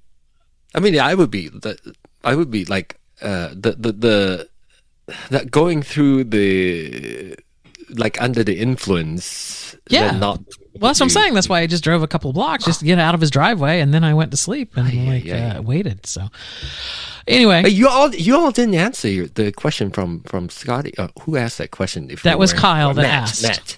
Wait, no, that Kyle asked That his was first. his answer. Tell us your worst hookup story. So now, what do you have a The a underwear. worst- Okay, then the underwear. We all answered the underwear. Yes, You did? Yes, both of us are wearing underwear. You're not. Oh, I'm sorry. In my last show, I answered that question. That's true. We all know that Adam is wearing Walmart brand. Oh, that's right. Yes, that's right. I heard that too. Right. The strings. Right. So, what is your worst hookup story, John Ong? Yeah, I don't have that. All of your hookups have been great. No. They've all been stellar. You gave them 5 stars. You know, John I am doesn't very hook up. That's yeah. Here's the thing. Like, Bruce is my first. So my husband is my first boyfriend, and I'm a bit of a germaphobe, and so I don't do that. Okay. So no, all right. Well, no. fine. Then, Adam, what's your worst hookup story? I mean, I don't know. I can see like a directory flip through his eyes. This is my go-to. It's not. And it's not. Are you going to talk bad. about your uncle? It's not. I've never hooked up with my uncle. How dare you? He only asked me if he could kiss me one time. Right. Exactly. Yeah. And, there was nothing. Normal. Nothing happened. Right. And you know, so anyway, I guess back when I was in college, this guy, and I don't remember a lot of details, so I'm filling in details here that I don't remember, but I believe it was this guy that I used to hang out, air quotes, with occasionally, and he came over, and I had my dorm room to myself or whatever. And we were playing around, and I had my finger inserted somewhere, right? Mm-hmm. Yes, because we were doing, you know, that, and I went to pull it out, I had to pull my finger out, and he farted, and it smelled so bad. I mean, so bad. It was a horrible smell. And I am really affected by smells when it comes to being turned on or not. Mm-hmm. And any sort of like fart, those smells immediately just like turn me off. Shut down. Yeah, I'm just like, you know, down. And I don't remember what else happened. I tried to go on, but like so there were not. Like, there's no residue on your finger. I don't remember that. Okay, that's good. You would have remembered. I don't think there was. I mean, it was a fart. It wasn't. He didn't poo on my finger. It was like. If it's a stinky fart, it's probably in there somewhere. Well, I guess so, but it will. Yeah, you just didn't go far enough. So bad. All right, I don't see any other questions in the chat room. So, John didn't have one. That's right. Yeah, I didn't have one. I'm boring. John's worst hookup was the guy that he ended up marrying. Yes. So wait, are you? And it's fine if it is. I'm not shaming you at all. But is he the only person you've ever had sex with? No. Okay. No. Okay. See, notice how we're asking no follow up. I have with no a weird follow-up grin questions. on your face. That's right. Like you're like. But okay, we're also like questions. really. I mean, we've been together for so long. Yeah. It's we've done things together, but just not like individually hooking up. Plus, I'm very paranoid about. I don't share my microphones. I know that you travel with your own microphone, and that's the reason, because of germophobia or whatever. What are you going to get from using a? What do you mean? Oh yeah, the What are microphone. you going to get from using a microphone that someone else? Somebody spit on your microphone. I cannot use the mic. What's that going to do to you? I just don't like the idea of something that you put so close to your mouth with all your spit going into it. It's then being used by other people spitting more spit in it, and then I have to use it again. I cannot. So I have another microphone that the Bell was using. Now, when you come to Pride 48, I've seen you use the I mean, I didn't want to make a microphones. scene. Oh, well, now we know. Now we know what a diva you are. I was not a diva. That's why I didn't want to say anything. His little purse that he was carrying actually just was full of Purell. It actually, frankly, he would just dip in and get Purell out of this purse every time. It was actually made worse, but I was like, it's tolerable. I can. It's fine. If I perform in it, because I use my microphone differently when I'm singing, right? So when I perform with it, I don't like performing with other people's microphone, but I used to do it. But I think the pandemic made it worse. The pandemic so made I'm hypersensitive. Yeah, made everything worse. So what? Oh shit! What was I going to say? I was going to say along There's a question. along those same lines. We've all been podcasting for a long time. I'm trying to think how to phrase this question, but we've all been podcasting for a long time. What did you think podcasting was going to become, and is what it has become now what you thought it would? Oh, good question. That's the for you've been around the block. Was that yours or somebody else's? No, You that was, reading no, something? that was Oh, mine. I was doing very it. I was doing it on my own there. So what was the first question? How long we've been? You've been doing it for a long time. What did you think when you first started podcasting? What did you think it was going to end up being? Like, oh, I'm in on the ground floor of doing this. It's going to be like X. Like what? I didn't expect it to take this. I didn't expect how long it took for it to become, like, what's it called? Popular, mainstream. Mainstream. Yes. I did not expect, obviously when iTunes started supporting podcasts, it became more popular, but it is not until, what is that podcast with like the crime scene, true crime. Yeah, Serial. Serial. Serial. The podcast that it became mainstream.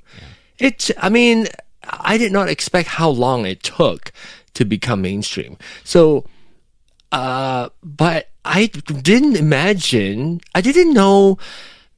really know what it was. Like when I first started, I didn't know what it was. It was just fun. It's something techie, and I already have the audio equipment that I had back then in 2004. So and then I'm a horrible writer. And so I started blogging back then in 2004, and I didn't like it because I don't express myself the same way when I write and when I'm speaking. So when I found this medium, I thought, oh, this is perfect, right? People can hear me in my accent in Hokkien, for instance.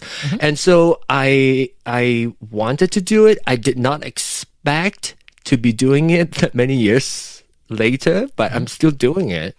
Well, all right. So what do you think of what podcasting has become?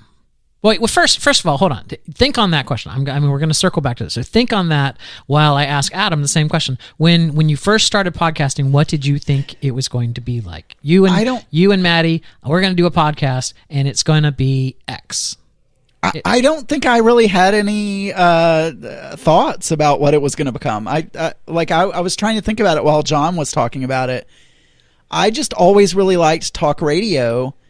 And I thought it was really cool that I could do the same thing, but I never had an aspiration to necessarily make that my career or anything. It was just a hobby. No. I didn't even mean that. I was just like, so when I started, right, I also liked talk radio, and that was my thought, was like, oh, this could be like being on a local AM station. Like I may get, several hundred people to listen to me or something. Not a huge number of people, but something that, that you could bounce ideas off people and whatever, right? I started with a political podcast, but but I believe now what podcasting has become, like I'm shocked by, like how Joe Rogan kind of flipped the script now, and now more people think of a podcast as being something that you record on YouTube than they do of, I need to use a podcatcher and download it to my. It's like, like our Disney podcast does way better on YouTube than it does on its hosting service. Like as an audio podcast, it doesn't do as well as it does on YouTube, right? So anything recorded audio available on the internet is now everybody calls it a podcast. Yeah, exactly. Which, to me, like old school, I'm still thinking if you talk about podcasts and you talk about like RSS feed and all that, they don't care. Just recorded audio is podcast now. Yeah. So no, yeah, that it truly became that. But when Adam was talking, it reminded me of like you said, what do you want it to be and all that. I just thought for me particularly, the liberation of having nobody control what voice I'm going to bring to the discussion is big for me, because I'm my own boss. As long as I have a hosting service that I can host my file, a place I can put my RSS feed, they don't have to worry about whether or not somebody's going to listen to this Asian gay guy who they have no idea. It's like there's no market for it. Yeah. So I felt liberated. I felt like, oh my gosh, my voice, like a voice of a minority finally get to be available out there. Even though I don't have a lot of listeners, but it's out there. But I will agree with you. I didn't think it would take as long. Like I was, by 2009, I had everything set so that I was listening to podcast in my car, and like I had the Bluetooth connection in the car, whatever. It's like, so that I did everything so that my source of entertainment could be podcast, right? No matter where I was at. And I think I thought for sure it's going to be 5 years and everyone will be doing this. And it took a long time for me to it took a long time for them to come along. You know what I'm saying? People are still like listening to satellite radio and stuff. I'm like, what? I listen to podcast. Like, why would you ever want to go to a terrestrial or a satellite radio station where they're controlling the playlist or whatever, when you literally can just do everything, from your phone, podcast, music, whatever you want, Well, do it on plus if you want talk, it's very hard to find that nowadays on the radio, like FM talk, because AM talk is all like conservative, Rush Limbaugh, whatever. We don't want to listen to that, and so, and if you want like FM talk, I don't know if music is just easier and cheaper and maybe they can sell the same ads or whatever. But even a lot of the talk radio shows that I used to like, they keep shortening them more and more and putting more music. The talk part, because it's cheap. You don't have to have human being. Yeah. And so, you can't really find it. And so I would, I don't listen to any radio anymore because all I want to hear is talk. Most so radio, I just download whoever most FM stations now, especially the music ones, everything is fed, right? It's like the songs that are going to play are already programmed by somebody else. They get a script at the beginning of their shift. They can record all of it in one sitting. It's like and then that gets inserted into the play on the computer, and it basically just at every break plays what they've pre-recorded. There's no soul. They don't need to be there. They can be going out doing appearances, which they make more money for the station doing that than they do sitting in the thing. Yeah. So preempt Clubhouse. Clubhouse is podcast. Well, it's talk radio with live call in, so anybody can participate in the conversation, which is what I like about it. There's soul still in there. So Clubhouse. Or Twitter Spaces, right? Isn't that the new? Or Twitter Spaces, you can do Twitter Spaces. The reason why I don't like Twitter Spaces is I'm very particular with the audio. Twitter Spaces audio is horrible, and so I don't go there as often. But I do frequent. I do listen to. I don't create rooms or spaces there as much as I do Clubhouse. Yeah, we don't do Clubhouse, mainly because I don't know. Well, I do know, but I don't know. In order to talk to someone on a podcast, in order to use Clubhouse or Twitter Spaces on a podcast as a way for people to call in and we can put them up on stage and then we can control it instead of like a Zoom meeting where everyone has access to a microphone and you can't control it. In Clubhouse, we could do that. The only problem with it is I would need to have multiple mix minuses at that point because I would need to RCP2. I would need for those folks to be able to hear the minus of RCP2 of the main feed minus them. Because you have 2 now. Well, now you actually have 3 connections on. So what I do is there are 2 USB, sorry, back to RCP discussion. There are 2 USB connections on the back of RCP2. The USB 2, the second one, the secondary, is what I have connected to my phone. So that's how I connected to Clubhouse. And then I use the chat USB on USB 1 to be connected to Zoom or Google Meet. Okay. And that's how I have everybody connected that way. I see. Mm-hmm. But I was doing that already though with the RCP one. Yeah. I just have additional hardware. Well, now since Adam has an RCP2, then maybe we could start doing the mix on Clubhouse, Adam, on Friday. Hey, that would be fun. Maybe he's excited about it. You know what? It's doing a.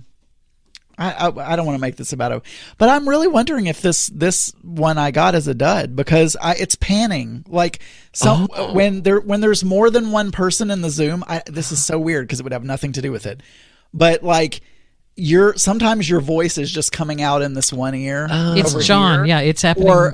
But it was happening in the gangbang last night as well with John. Yeah, it's all been. You're hearing it too? Yeah, I hear it. Like just then, you split for a second into. Are you hearing that too? Maybe it's mine. No, but I thought it was my. No, I'm not hearing it from your mic ever. It's only coming from. Oh, so it's John. It's John. I think I know what. I think I know what it is. I thought it was the Wait, hold on. roadcaster. I can solve this. I think so. John, you are using. Because I have stereo on. You're using original sound, right?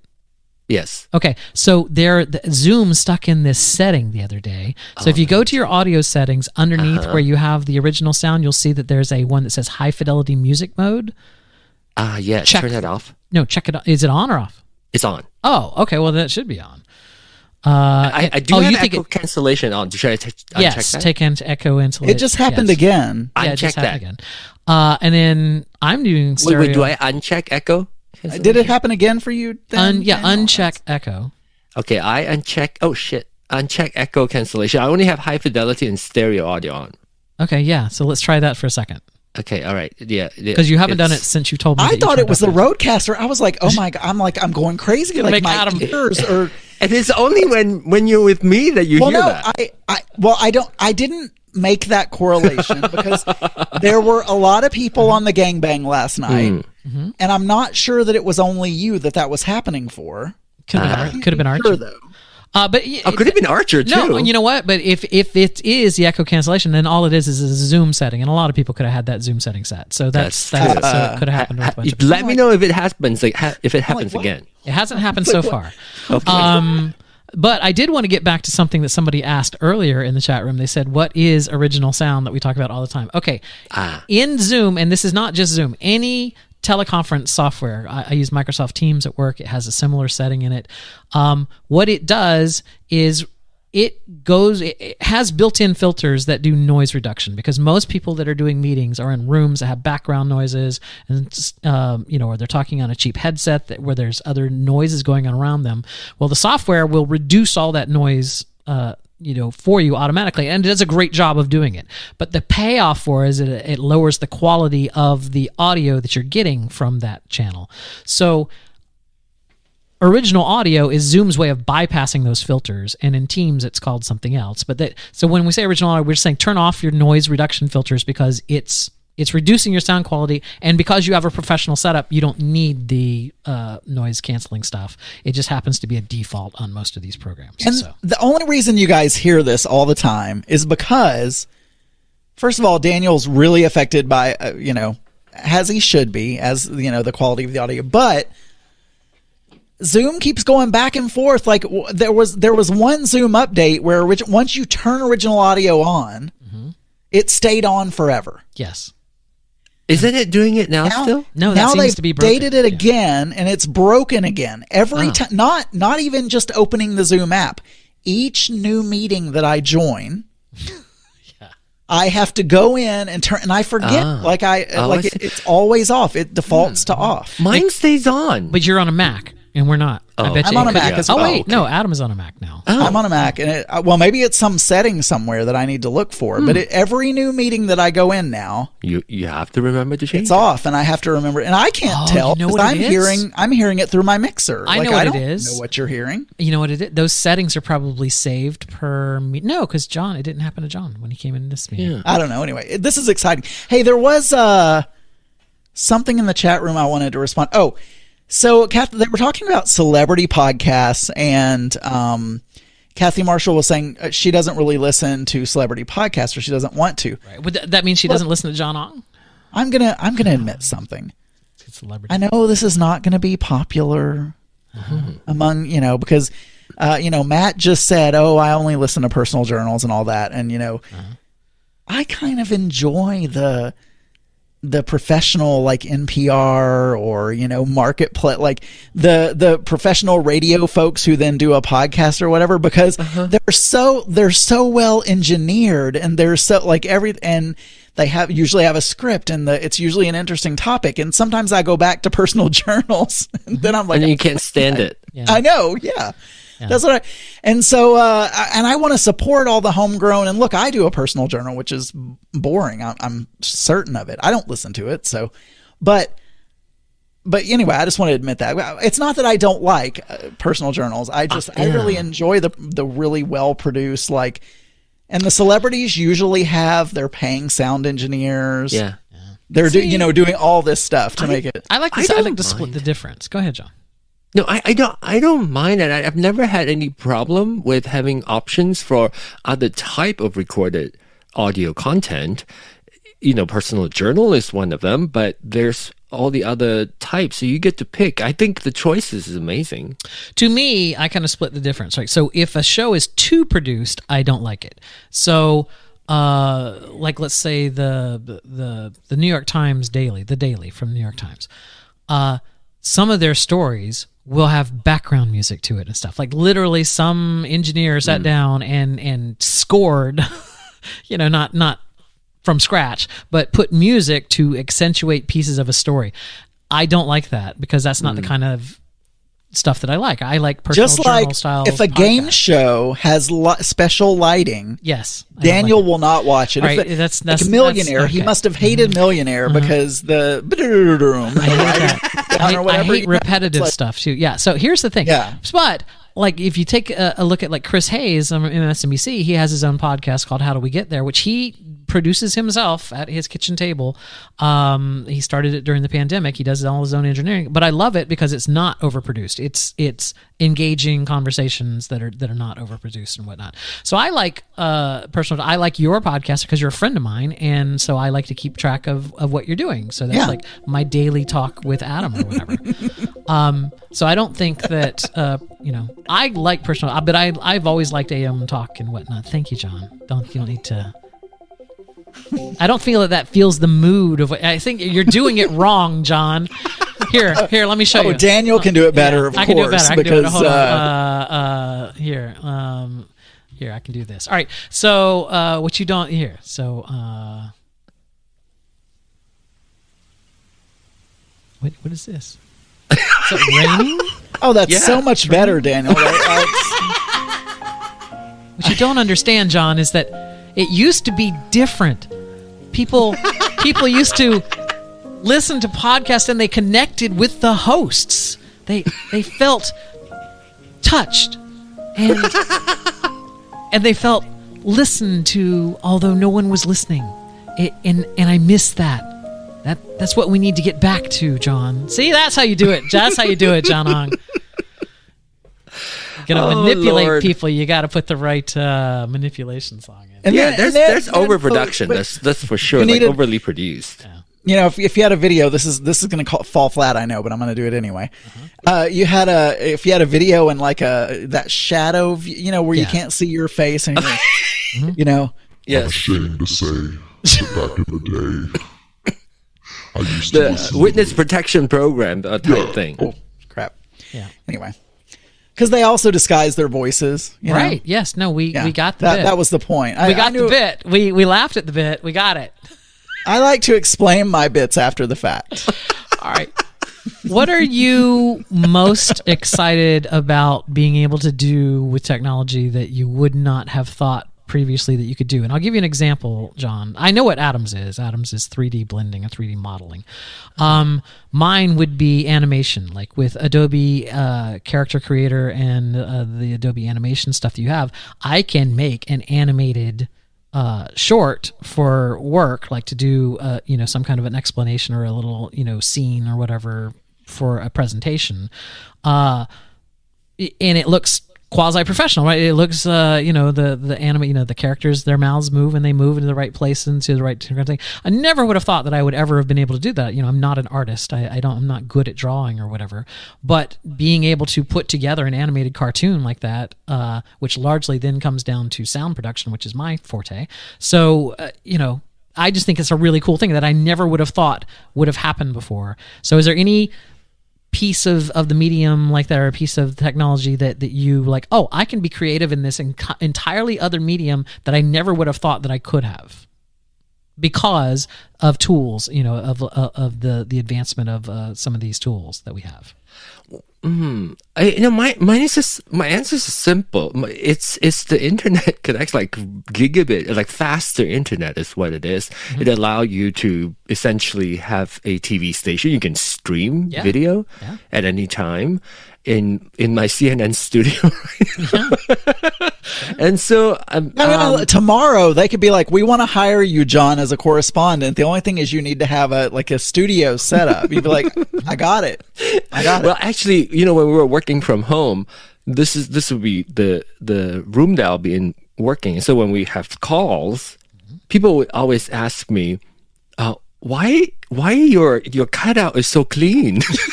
And I would lean over and grab the plant on the back for them because they always tease me. I don't have nearly what you have, but even with just the little minimal stuff I've got with like the shelf and the audio treatment behind me and stuff, I get that at work. They're like, why do you have like a studio? Like, what are you? And they're always like, oh, we love because I used to have lighting, but my lights died. And so I'm going to have to buy some new lights. But like your LED lights, I used to have those back there. And so I would have blue and all these other colors. And my coworkers are like, what do you do? Like, why do you have all that stuff? Did you just do that for work? And then I'm like, I have a podcast. Oh, what's the name of your podcast? And then I don't want to say. You don't want to listen to that. It's horrible. I'm just mine is easy. I always tell them, it's in a different language. Oh, that would be, they wouldn't believe me. Yeah. I barely speak English, so. But I use HomeKit to control, like Siri to control my lighting. I have like a hair light up there. And this is my, this is my clubhouse setting, which is like really dark. Mm-hmm. And I usually don't even have the back light turned on. It's just for you all so you can see me. Why did you? Okay, because I don't follow every single thing that you do. So do you do anything video at all? I know you do some stuff for work or whatever. Do you do? Well, because I'm just wondering why you have such a professional video setup. Oh, I'm obsessed. Okay, so professionally, that's what I do. I used to do more directing. Now I do like post production. I edit and shoot some, and so I do video professionally. And so I would do things I like for my own appearance. Actually, I wasn't paying attention that much until one day Bruce got me the backdrop and for my birthday, because it was used to be just my shelf, because nobody cares about production when I record Penang Hokkien. So he just got a shelf for me, or not shelf, but the backdrop for me, and then he got me that light, the LED light, and I really like it. So he got me another one, and he's got the shelf and everything set up. And I thought, you know what, things are looking better, so I'm gonna get a new camera. So I got a mirrorless camera to connect to, and I think that's the main thing. The lens is very expensive because I don't have a lot of distance, so I have to get like something really wide. And plus, it's also micro four thirds, so I need to have a very wide lens. So I have a mirrorless camera as well. You can use it to connect to it. I am. That's it. Oh, you get a lens. I'm using a Logitech C370 or whatever it is. I've been trying to get Archer. I mean, what do you call him? Do we call him Paul? Archer? I can't remember. Yeah, Archer. Sure. So I've been trying to get him to use his camera to like his nicer lens for his setup. He's just too lazy. He's always drunk. I mean, I have other lenses. I have other. That's the kit lens that came with it. But try something faster, so that you can have the blurrier background and something wider. I think I could do. I could get that effect. I just don't try. But I could. I have lenses out my butt. Yeah, do it. I thought I was going to get into photography, and then it's not a lot of work, but I have the equipment. It does really. There's nothing special about my setup. It's just the lens. But so you have a little. Yeah, you do have a little bokeh. I can. Yeah, and that makes a huge difference. I see a little bit. Yeah. Mm-hmm. When we went on this Alaskan cruise, so Adam, my partner and I went on a cruise. Adam went with us, in his own room or whatever. But Adam had just purchased this ridiculous camera lens.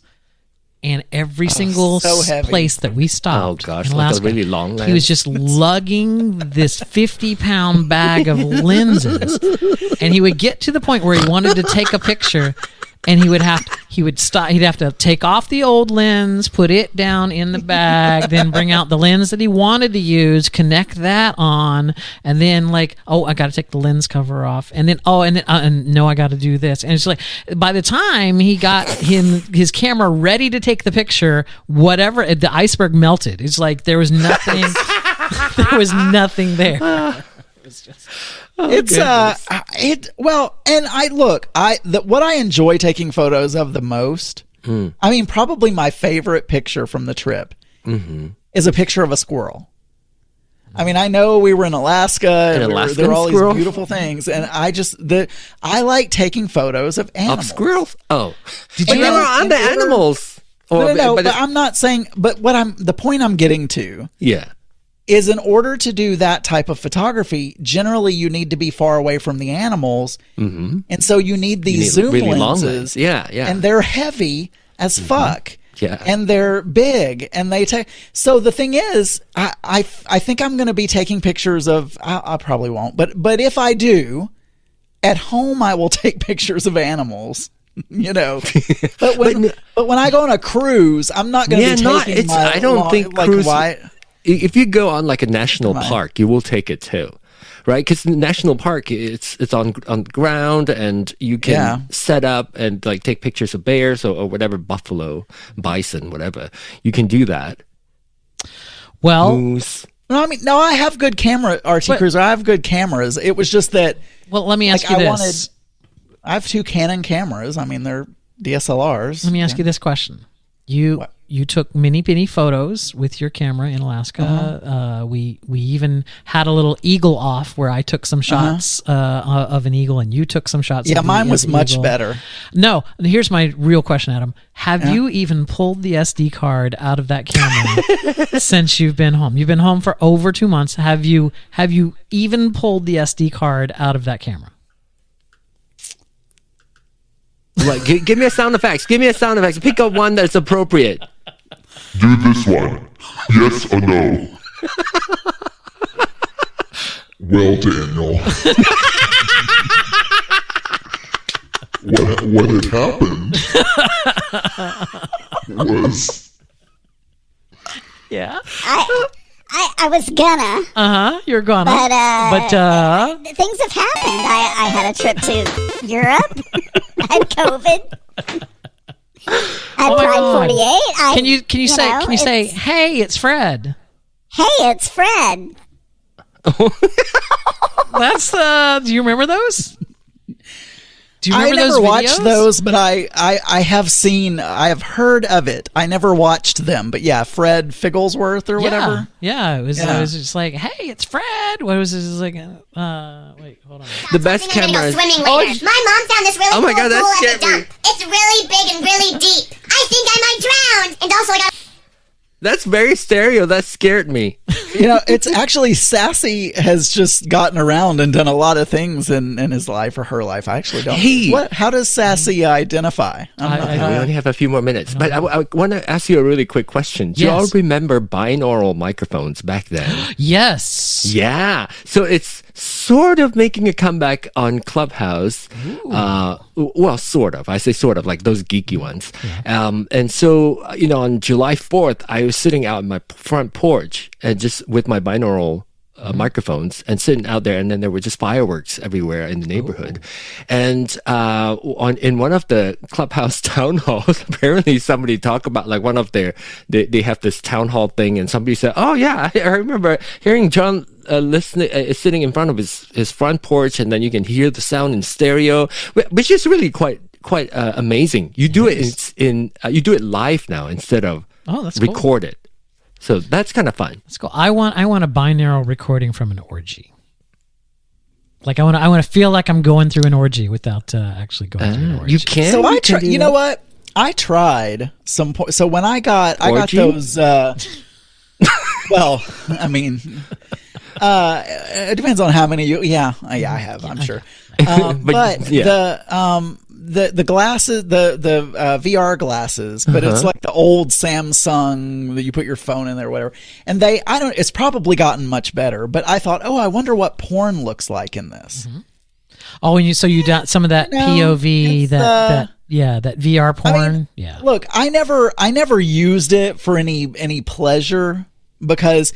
I don't know, having to get out VR glasses, they're heavy, like all this kind of stuff. We're not Congress. You don't have to I derive no pleasure from this. We're not judging you, Adam. It's fine. At the time, you're free to watch. You're an adult. You can look at porn if you want. It was clunky. No, I mean, I looked at one, but I mean, it was, but I didn't. It wasn't very good at all. But Adam, remember earlier they were asking you about what type of porn was it? No, it was the last show with Joe Batanz.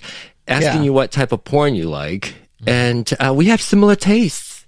Oh yeah, cool. I like public. Yeah, me too. And also an amateurish, not amateurish for sure, like a real amateur. Yes, I do like it. We need to exchange sites. Well, I don't know. I always go to the same site. Why don't we do that when we're done? Because we're almost done here. All that is left for me to do is to thank you guys for sticking around as we filled in for Seder on Seder Sphere. John Ong, where can people find you if they wanted to find you? Oh, on Clubhouse. Just go ask. Just go to Clubhouse and say... Go download Clubhouse, look for John Ong, and I'm there. John Ong. Do you still have johnong.com? I still do. Nice. johnong.com. You can find all my podcasts there. There you go. Adam, where can people find you? The only show that I do is Throwing Down. And it's behind a paywall, so I don't know. So you don't know. No. There you go. So well, I can tell you this: you can hear Adam and I tomorrow evening on the closing show, 7 p.m. tomorrow night. Until then, coming up next. Oh crap! I forgot to actually bring Donna. I'm streaming for Donna, so I meant to bring her on so that I could seamlessly do this. I don't want to do that. Someone. Does she know? Yeah. She knows. Oh, okay. I gotta find. Well, I should have done Seder Sphere theme song because I did that. I sang that. Oh, you could have. Yeah. Do you have the back track or whatever, the backing vocals there? I forgot. I don't. Donna, know. I sent you the link in. Oh, she's probably not even hearing, but I sent her the link in Discord, so she should be able to do this. You'll see. I want to close chat right there. I want to make sure that Donna gets on here. Anyway, thank you so much, John Ong and Adam. Yeah, thanks for joining. I know I just threw you under the bus, but I love it. No, I enjoy it. Thank you for having me. Yeah. We did. Good night, John. So let's wait for Donna to show up. I want to look at Donna. Oh, you've never seen Donna? Oh, well, he didn't show his camera last night. Wouldn't that be creepy if we all just sat there and watched him while he did his show? That would be so creepy. It would be. I'll keep my mouth shut. I might mute my mic now. No, now is he expecting me to call him? Oh, there he is. All right, here he's arrived. He's arrived.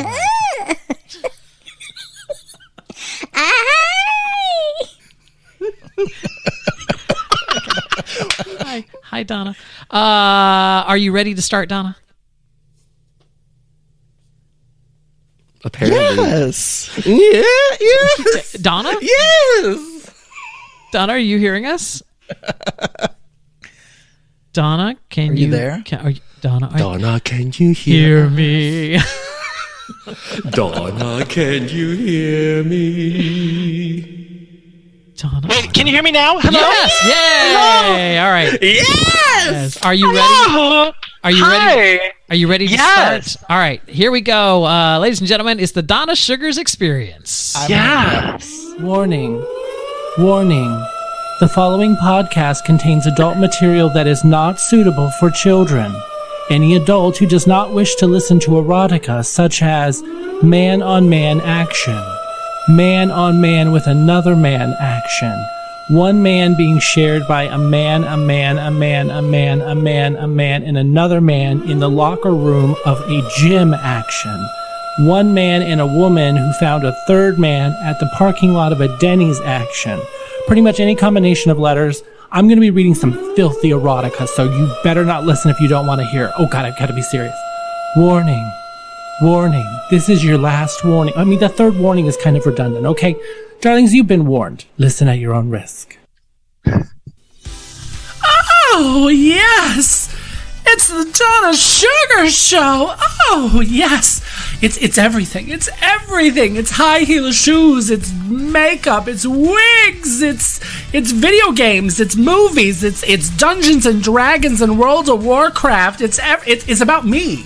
The podcast is about me. You should know this. You downloaded the Donna Sugar Show. Yes. Oh God, this voice. I sound like B. Arthur. Yes. Oh, I need a nap. I love that intro. Hi, everybody.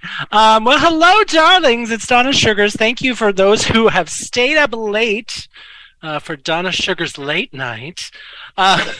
This wasn't something that was really officially planned because I am here in California, and I was not planning on being here as long as I was, so I brought no sound equipment with me. But luckily, Daniel and Scott, who was originally supposed to host my show for me, is stuck in a rehearsal for his upcoming show, but Daniel agreed to come in and hold the fort for me. Hi, everybody in the chat room, those of you who stuck it out. We're gonna have some fun. I always want to play this one intro because I have a lot of people who love it and a lot of people who call for it. My mother, when I told her I was doing a podcast, she's like, "Oh, well, I'll come and listen." Oh yeah, Mom, I'm gonna be reading hardcore erotic fan fiction, and she's like, okay, maybe not. So I'm going to play this. Daniel, would you please play this? This is the final warning about the smut we're going to listen to. Mom, don't listen. Mom, don't listen. Mom, don't listen. I'm talking about dicks. Yeah, dicks. You've been warned. I love that. I made it as a placeholder, and someone's like, I love this. Don't ever move it. So I have some stories. Some of them I have read before in years past, but I love them so much that I'm going to reshare them. But I'm putting this warning out now. I've given you all tons of warnings. This is the filthiest story I have ever read, and it is a delight. And I will tell you exactly where I can find these if you ever want to find them yourselves. This one is called More Than He Can Handle. Anyone who knows me a little bit knows that I kind of have a thing for glory holes. So I have a lot of really good, wonderful glory hole stories. So I'm going to read for you this wonderful glory hole story. I hope you enjoy it. If you don't, sorry. Sucks to be you. But this one, More Than You Can Handle by Striker J. So Kevin had spent lunch with some of his old friends from college. He still lived in the big city where he had spent his college years. Having gotten to know the city well, Kevin had brought himself to a large loft apartment right in the heart of the town. The lads had been drinking hard over lunch, and he had not seen each other for a while. It was a real catch-up with the rest of his close-knit group. Well, he left, he said his goodbyes, and he slowly, drunkenly was heading down the street towards his apartment, realizing that he had to piss like wicked racehorse. Oh, God. Okay, that wasn't written well. Kevin urgently needed to piss like a wicked racehorse. Oh, well, that tells you what city we're in. Wicked? Who says wicked anymore? Okay. Between you and me, Kevin was hung like one, too. He was right near the entrance to one of those underground public restrooms. Usually, Kevin would not have gone down there. The stories that you hear about a place that would make your hairs on the back of your neck stand on end. One would only go down there to score some dope, buy an illicit weapon, or get roughly gangbanged. Oh, foreshadowing. Kevin was a wholesome guy. Absolutely not someone to piss in his own pants, no matter what. Besides that, it was the middle of the day. Nothing terrible would happen then. Families with their children were still out shopping. These things only occur at night when there's no one else, just dudes.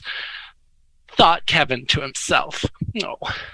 And Kevin was convinced that he could handle anything as long as he kept his mind on his job at hand, promptly draining the lizard and getting the hell out. The men's room was even grubbier than the stories had foretold. The stairs were filthy. As he goes down the stairs, he sees a man in a business suit with a briefcase, lewdly sucking on the pecker of a thuggish man street whore. And the one had a 12-inch knife in his other hand. So he scurried past the two of them and he grudgingly entered the restroom. Once inside, Kevin was a little surprised by the large crowd of men. The smell of piss and sweat, weed and semen was the second thing that hit him. It made Kevin retch a little bit. It took Kevin a little while to get to his bearings of the place. To the left was 6 or 7 cubicles along one wall. Opposite of that were some sinks and mirrors above them. All were too dirty to be used, stained brown and partially broken, full of debris and paper towels. At the cubicles right across the entrance door were long piss troughs. A skater boy and his young friend were standing at the trough. Both had their tracksuit pants around their knees. Now, obviously, the other men at the bog were oogling them. Bog? The hell's a bog? Were oogling them. Out of the cubicle to the skater's right stuck a full erect black monster dick through the rough-cut glory hole, twitching rudely up and down, already dripping pre-cum onto the stained floor. The wall of the cubicle wore the unmistakable signs of cum stains below the hole. It had enough phone numbers to make up a phone book. "Suck this," read one of the graffiti texts with arrows pointing at the glory hole, pointing to where the enormous black horsecock had poked its head through. Up against the opposite wall of the trough were a few guys casually leaning against the wall, as if they were waiting in line. One of them getting a blowjob from a grubby punk with a wide mohawk, wearing nothing but a yellowish rubber shirt, dingy piss-stained yellow jocks, and a leather dog collar with 3-inch spikes. His bleached skinhead jeans lay in the trough, getting soaked with all kinds of manly fluids. And although this was not Kevin's scene, he sort of got turned on by the debauchery of the things that he was seeing happening. Now, Kevin had walked up to the cubicle, thinking that would be more safe for him to use the restroom and leave. It was right next to the one where the black dick was poking at them, and all of a sudden, the door to the men's room was roughly kicked open. Kevin turned around, fearing some kind of police raid. 2 burly men dressed in leather jeans and camo gear rushed in. They were tall and muscular, cropped hair and stubby beards and sunglasses. When one of them saw the skater in his pants already around his knees, he pulled off his codpiece in one go. A thick cock sprung forward out of the leather chaps, and he took 2 large steps towards his victim. Kicking the boy's legs apart, he spread him into the piss trough, pulling his ass up, nearly lifting the skater off of his feet, slamming his man meat into the boy's private area in one go. The skater screamed his head off.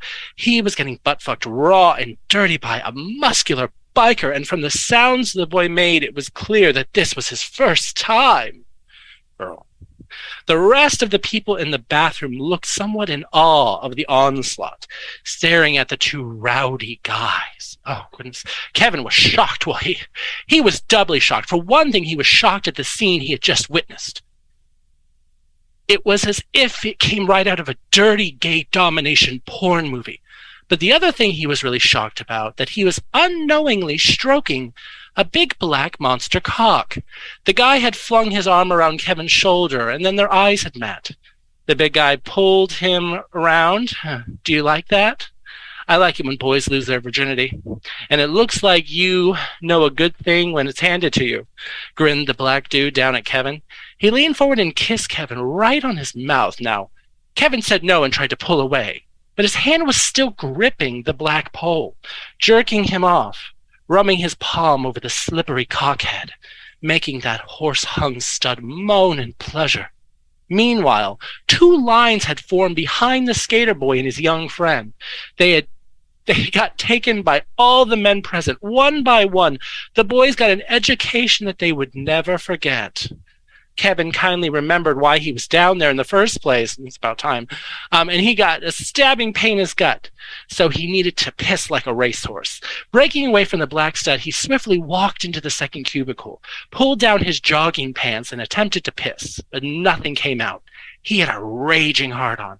Impressive, came a dark voice in awe from cubicle 1. You're as big as me. Come here, dude. Let me help you out. Stick that white monster through the wall. Now, Kevin's concentration was broken. He wasn't gay. He came here to piss, nothing else. His dick's tension was released a little, and he could finally drain the lake.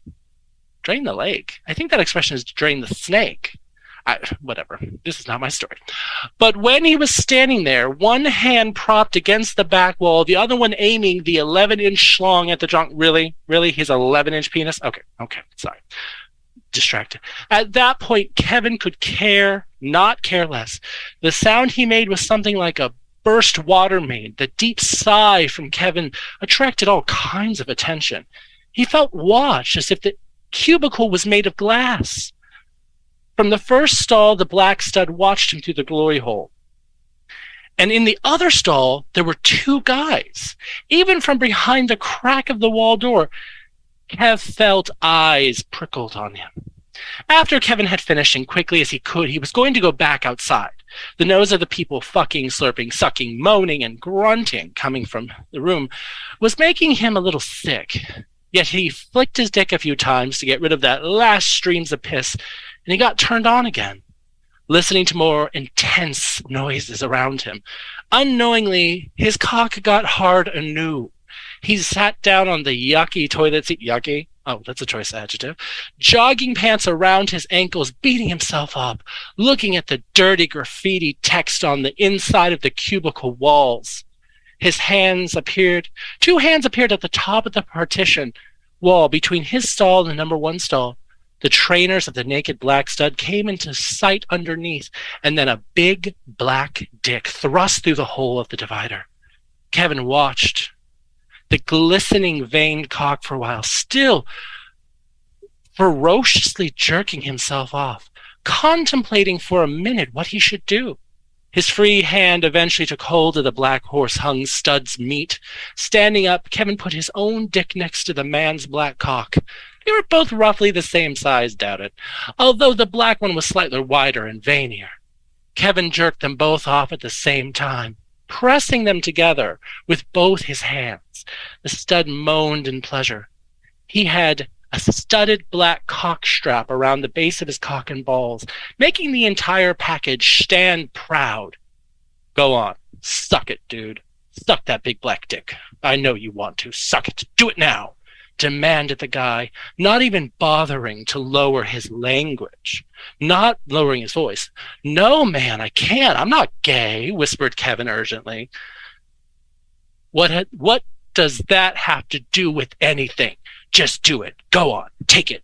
It won't bite. Suck me, repeated the stud. Kevin dropped to his knees. Well, that was quick. And for the first time in his life, he took a cock in his mouth. First, he ran his tongue over the cockhead, tasting the guy, twirling the tongue around the base of his cockhead for a while. The black stud twitched a little. Then he groaned as Kevin licked the shaft from tip all the way down to his juicy, hairless balls. That's it. You're doing fine. Now suck on my balls, boy. Take them into your mouth and suck them, said the man as he was given a spectacular blow-by-blow commentary. With great difficulty, Kev took the black nuts in his mouth, lustfully licking around them, the massive dick resting against his forehead and the partition wall. Kevin wondered what it would be like sucking that big dick off. He had so far only socked off by women himself, but he had secretly wondered what it would be like. Kevin took the balls out of his mouth with a satisfying plop, took the base of the cock in his hand, and opened wide, taking the monster into his mouth, stroking it over his tongue and resting it on the top of his mouth before closing his lips around it, slowly increasing the suction. There was apparently exactly what the stud was hoping for. He started to moan and grunt darkly. Slowly, Kev bobbed up and down on his member, sucking a guy off and fucking loving the feeling. This wasn't bad. This was actually nice. A hot, throbbing cock in your mouth. Kevin placed 2 hands on the side of the glory hole, changing his position from his knees to a squat, letting himself rock as deep over the cock as he managed, making sure he lubed the big shaft with plenty of spit. Kevin took him deeper, as he had ever dreamed he would be able to do, sometimes even carefully gagging himself on the black monster. The slurping sound Kev now made egged the stud on as well. His breathing got a lot faster, his grunts a lot hotter, and without any warning, and just when the black cock head was wedged deep down Kevin's throat, the cock swelled and trembled. The stallion exploded into Kevin with dirty, loud, growling moans, dumping stream after stream of thick juicy sperm into Kevin's mouth and throat. Flabbergasted, Kevin took it. Not wanting his clothes to get stained, he kept the cum dump in his mouth, swallowing as much as he could. The rest he let dribble over the black balls and dick. Kevin watched the last twitches of the black cum-stained dick in awe, and when the black stud did not withdraw the dick from the glory hole, Kevin started to lick the rest of the cum off instinctively, licking every last drop up, cleaning the man properly and sucking him dry. Now, without being aware of it, Kevin had stood up and turned around. He grabbed the black cock, sliding his ass over it. Kevin wanted to know what it would feel like. The pain was intense, but as soon as the dripping wet dick had passed the ring, it felt sort of doable. Very slowly, he pushed a little deeper over the 11-incher. The stud moaned in surprise. "Do you want some lube?" He must have felt the tightness of Kevin's virgin butthole gripping on his still rock-hard cock. Kevin grunted yes under his breath, and as he let the monster slide out, leaving a painful burning twinge in the ass behind. The stud squirted a lot of lube over his shaft and handed the bottle to Kevin, who worked some into his asshole. Returning the bottle back underneath the partition wall, pressing his hole to the partition, he felt a lubed finger enter his ring. "Brace yourself, I'm going in deep," grunted the man hornily. Hornily? Is that a word? "You're going to be fucked, boy. Take that black cock deep. That's it. Let me in, boy. Fuck, you're so tight. I love it. Open that hole and let me in." Kevin stood bent over between the partition wall of the stall, braced himself with both hands on the opposite wall, pressing his ass against the wall where the black bull was sliding his cock in and out. Nothing too aggressive, but still, the length and the girth of that horse-hung cock were no joke.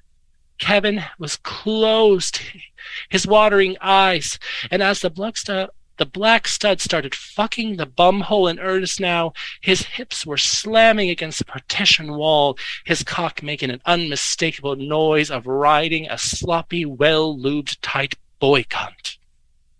When Kevin relaxed a little, he looked up and opened his eyes, and saw a nice, hairy cock poking inches away from his mouth from stall number 3. That guy was clearly not even alone in there. There were 4 boots visible underneath the partition wall. From the movement of the cock, Kevin could make out that the guy was getting fucked as well. Kevin stretched out a little more, taking the 8-incher into his mouth, while his ass was being rammed considerably faster and rougher now. Who could have known this? Wondered Kevin. Never been fucked before, and now I'm being spit roasted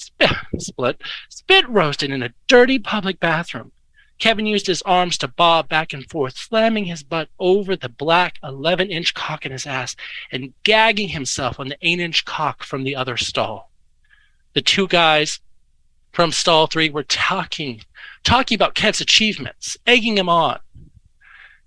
It did not take long before Kevin had swallowed a second load of cum. It had come moments after the guy fucking him in stall 3 had rammed his seed into that other guy. His orgasm was loud enough for everyone in the public bathroom to hear. All the men laughed and cheered, no doubt wishing they were in the stall. The black bull from cubicle number 1 was also aroused by the sounds. He viciously rammed forward, pounding his cum in deep, grunting like a wild bear, loudly cursing as he pumped Kevin's ass full of sperm. Kevin let him ride out his waves of ecstasy, letting the black stallion pump his hole for a while, churning that cum into a froth. Oh. When he finally pulled out after a few minutes, Kevin sat down on the dingy toilet seat, feeling the cum drip out of his ass. Kevin was out of breath. It took him a while before he was even able to think again. He pressed some of the cum out of his ass, letting it fart as he did so.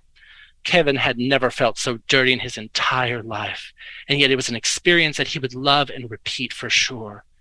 The only thing missing from his release being used was one thing, but now he wanted to be just like those burly bikers had. He wanted to fuck a guy, breed some anonymous asshole, love them and leave them.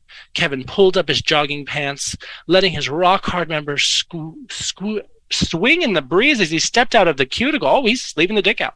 He walked over to the piss trough, took one look, picked out an asshole he wanted, and he plunged forward. It was one of his friends from college, Tom.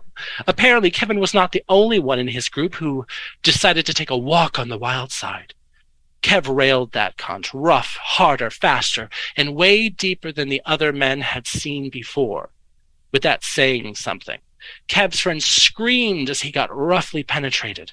When Kevin pulled his head up by the fistful of hair, the two daunting dirty as they saw each other in the mirror for the first time, he let Kevin nail him, use him, abuse him, grope him, squeeze him, slap him, hurt him, and breed him until he could stand no more. Kevin pulled out with a dirty plop, his cum and Tom's ass juices dripping onto the bathroom floor. Kev's friend dropped in a pile on the floor at his feet. The other men in the public bathroom stood in a circle around the two guys, not knowing what was going on, fearing the worst. Kevin pulled the tormented guy up gently. He hugged him and kissed him intently. And as the other men started to applaud the two friends, the one said, "Want to come to my place so I can get back at you?" "I'd love to, Kev." That was something else, wasn't it? Fuck, thought Kev to himself. How long have I been down here? They walked into the light, and it was dark outside. No matter. It was fun. And tonight, we're going to do it all over again, and again, and again. Oh, well, that was a delight. Oh, I swear, sometimes it is the dirtiest one. I found it by accident. Well, not by accident. I was searching for good stories. I love a good glory hole story. This one was the filthiest one I ever read. I did cut out a few paragraphs where they got into a little more detail with what the bikers had done to these young men, because it's a little much for me. I mean, it's a little. There are some lines that I'm afraid to cross, but what a delight! Oh, Scott has finally made it. Oh, poor Scott. Now, I want to read a story that I have read before. It is one of my all-time favorite stories. Now, I used to work at an amusement park. I will not say which one, but anyone who knows me knows. So this one is one that I'm obsessed with. It's called Amusement Park. Real original name. So it's one of my favorite stories. I've read it before. If you've heard it before, bear with me. It's still an amazing story. And this one's a little shorter than the first one. So let's get into it. Here I was doing the obligatory family thing. It was hot as hell, so when someone suggested we ride one of the water rides, I was all for it. We had to wait in line like everyone else had the same idea that we did. After a few turns and drops, it was official. I was absolutely stoked, but cooled off nonetheless. I grabbed my things from the center of the ride and started to exit. I stepped onto the walk and noticed this guy getting out of the row behind me with his family. He was pretty good looking. But hell, something about wet, sweaty guys always piqued my interest. As I exited the line, I tripped and the guy caught me. He looked at him and said, "Guess I don't have my land legs back yet." I laughed. My family paused to tell me that where they were going next. I explained that I had to go and at least wring out my clothes first. Turning around, I spotted a restroom and headed in that direction, and I would meet up with my family later. As I entered the restroom, turning the corner, there was the guy from earlier in just his t-shirt and boxer briefs in his hand while he was trying to dry his shorts, holding them under the hand dryer. And he wasn't going to get them dry. I stopped, catching myself checking him out. He had a beautiful body. It was apparent that he worked out, and I couldn't help but stare. He had noticed, too. I was embarrassed, so I looked away, trying to find a stall to dive into.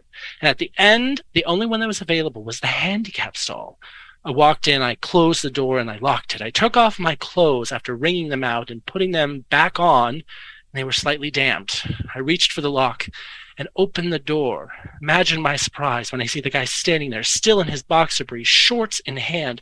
My chin dropped slightly as he put his hand on my chest, pushed me back into the stall, putting his finger to my lips and saying, "Shh." I started to protest when he leaned in close. "Look, dude, I saw how you looked at me. I don't have much time. My wife and kids are waiting on me." He shoved the front of his boxer briefs down, causing his hard cock to spring free. He whispered into my ear, "Get on your knees and suck it." He put his hands on my shoulders and he pushed me down. I guess it was no use. He knew I was going to fucking suck it. I mean, how was I going to refuse? I had a big 8-inch dick staring at me in the face. God damn, was this guy fucking hot. His command made me all the more hot. Excuse me. Oh, I need a drink. Oh, sorry. Once on my knees, I grabbed his cock. My lips wrapped around his head and slid down the shaft. I cupped his balls as I felt his head hit the back of my throat. He replied with a soft, "Oh, yeah." I pulled back, grabbed his shaft with my hand. He stopped me. He leaned over and hissed, "I can give myself a hand job. I want your fucking throat." It was obviously where this was going. And who was I to stop it? I took a deep breath, I placed my hands at my side, and I sinked his cock back down my throat. I took his big dick as deep as I could. We were in public restroom, so the normal noises associated with deep-throating sexual pleasure were prohibited. I continued to suck on the guy's dick in earnest, letting him use my throat for all intended purposes. I had really polished his knob with my spit when he finally grabbed the back of my hair and pulled me off his cock. Gripping me under the arms, he made me stand up. I was confused. I thought he was enjoying my skills. He grabs my shorts and he shoves them down and tosses them aside. I was standing there with only my tank top on and he spun me around. "Bend over and grab the bar," he directed. He had my ass in his clutches, nudging me forward against the rail. Bending over, taking hold of the bar, I could hear him spit on his hand. I had a feeling this motherfucker was going to be rough, but on the contrary, that handful of spit was meant for me. He rubbed his hand up and down my ass, making me jump. He put a couple of fingers in my hole before working his dick into me. All that was going through my mind was, this can't be happening. Seriously? I felt the first couple of inches sink into my ass. I closed my eyes and I gasped. I felt the last inch of his cock enter my ass, holding onto my hips the whole time he pushed me forward against the stall wall. He set a pace right away as he began to pound my ass. He reached down and I could feel his muscular chest pressed against my back. "Put your leg on the bar," he whispered, lifting my right leg up and put it on the bar so that he could get at my ass better. I was not going to tell him no. This seemed to be all the encouragement he needed as he drove his dick deeper into my ass. This was the perfect position for him to be in.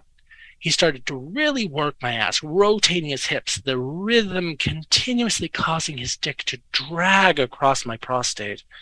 I don't know how much more of this I can stand. And I started to shake my head. No, in pure bliss, I gripped the bar so hard my knuckles were turning white. Son of a bitch, could this guy fuck? He was driving all of his big dick deep into my ass, and I was absolutely fucking loving it. It was obvious how much I was loving it. As he pushed me over the edge, spitting in his hand, he reached under and grabbed my cock, and he started stroking it. My eyes flew open as I shoved his hand down to stop him. I want you to come, man, he whispered in my ear. I whispered back, yeah, in like 2 seconds, dude, if you don't stop. This was his purpose, as he stroked my cock, raking his wet hands across the head of my dick. I couldn't fucking stand it. I turned and dug my head. I dug my mouth onto my shoulder so no one could hear me moaning. This dude continued to stroke my cock as his dick rubbed against my prostate. It wasn't long before I felt my orgasm hit.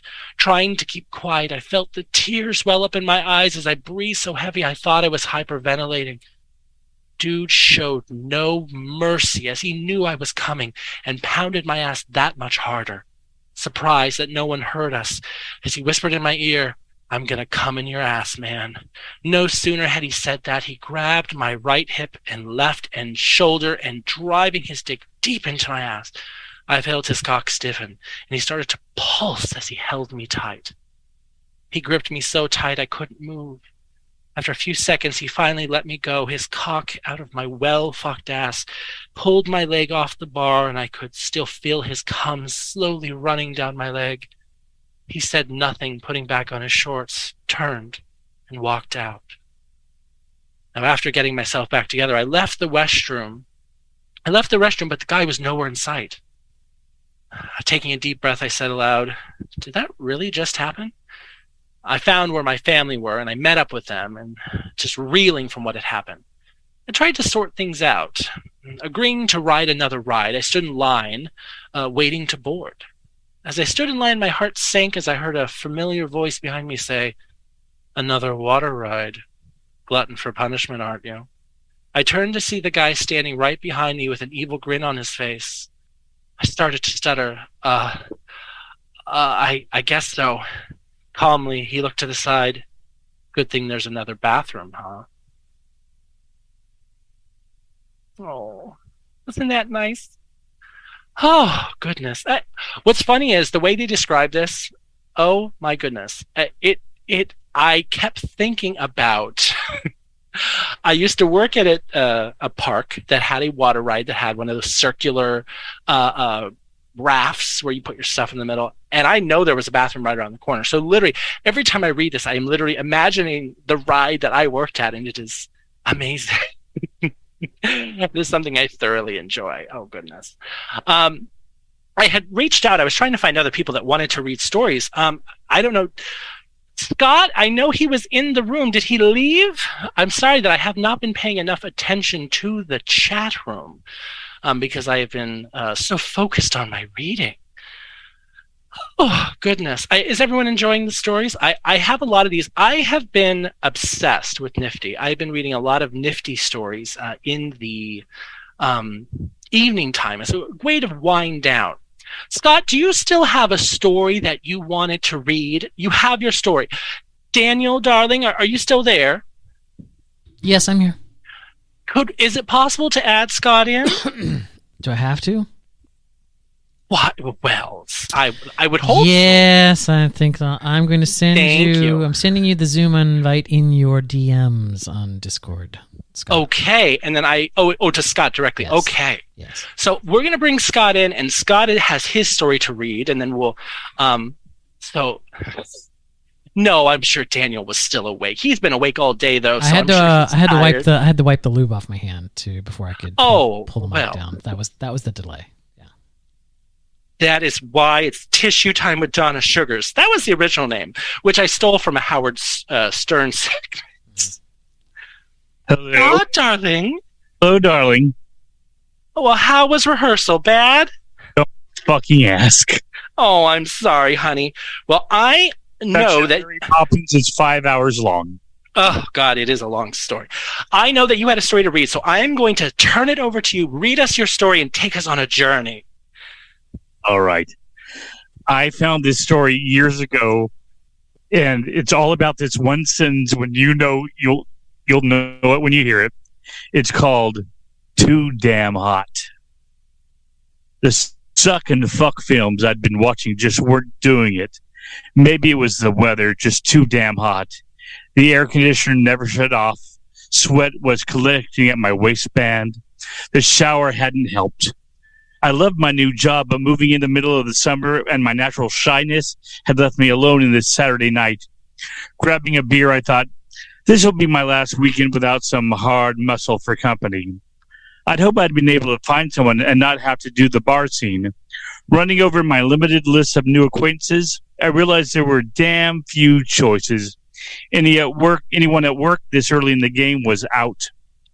Besides, I believed in the old adage, don't shit where you eat.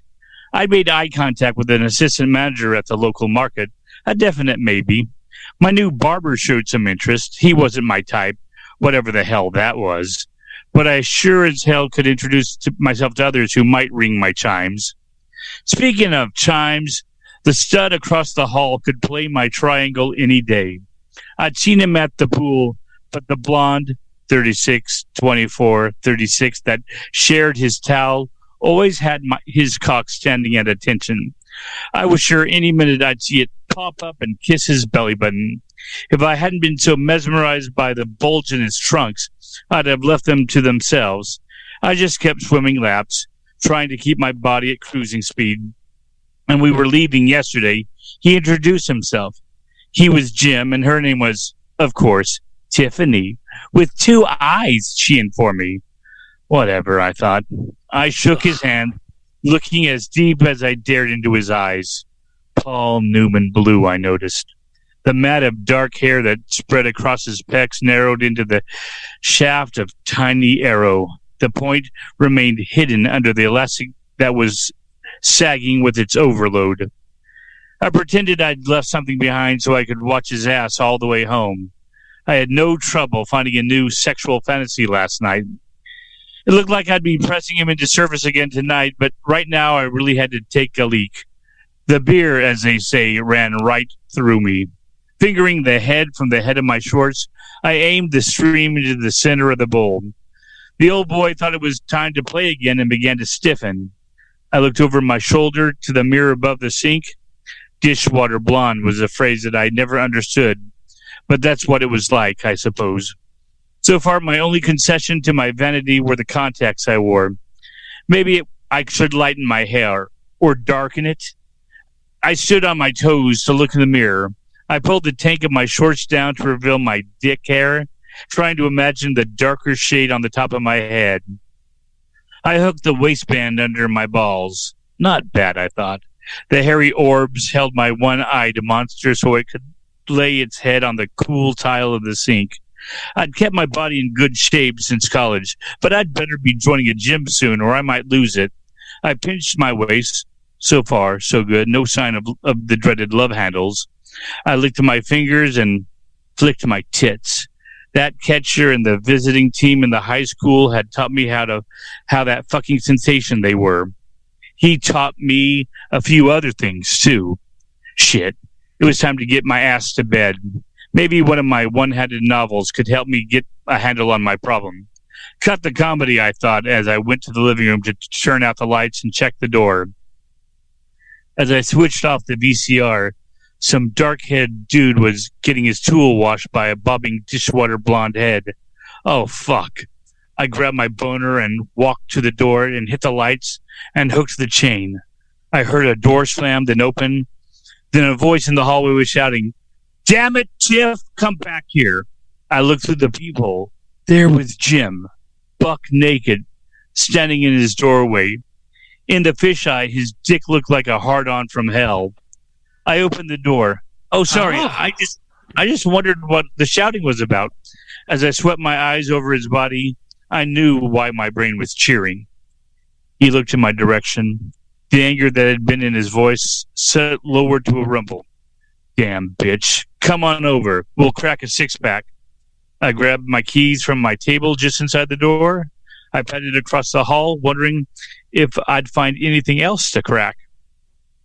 That ass I coveted just yesterday ambled to the sofa and plopped itself down. His feet up on the coffee table, he bent his knees up to hide his tree as it fell into the underbrush. Jesus Christ. The uncut crown rested against his thigh. He held up a pair of ribbed shorts, looking at them in disgust. He threw them at me. The brews are in the box. Throw these motherfuckers in the trash. I carried them to the kitchen with me, giving them a whiff before I tossed them into the paper bag I assumed was the trash. Reaching into the fridge, I retrieved a couple beers, pulled the tabs, and walked to the living room. He started talking as I rounded the corner. Fucking bitch. She tore them off me when she thought I was going to dick her. When I told her that I wanted a blowjob first, she got pissed and left. I handed him the beer and sat on the coffee table facing him.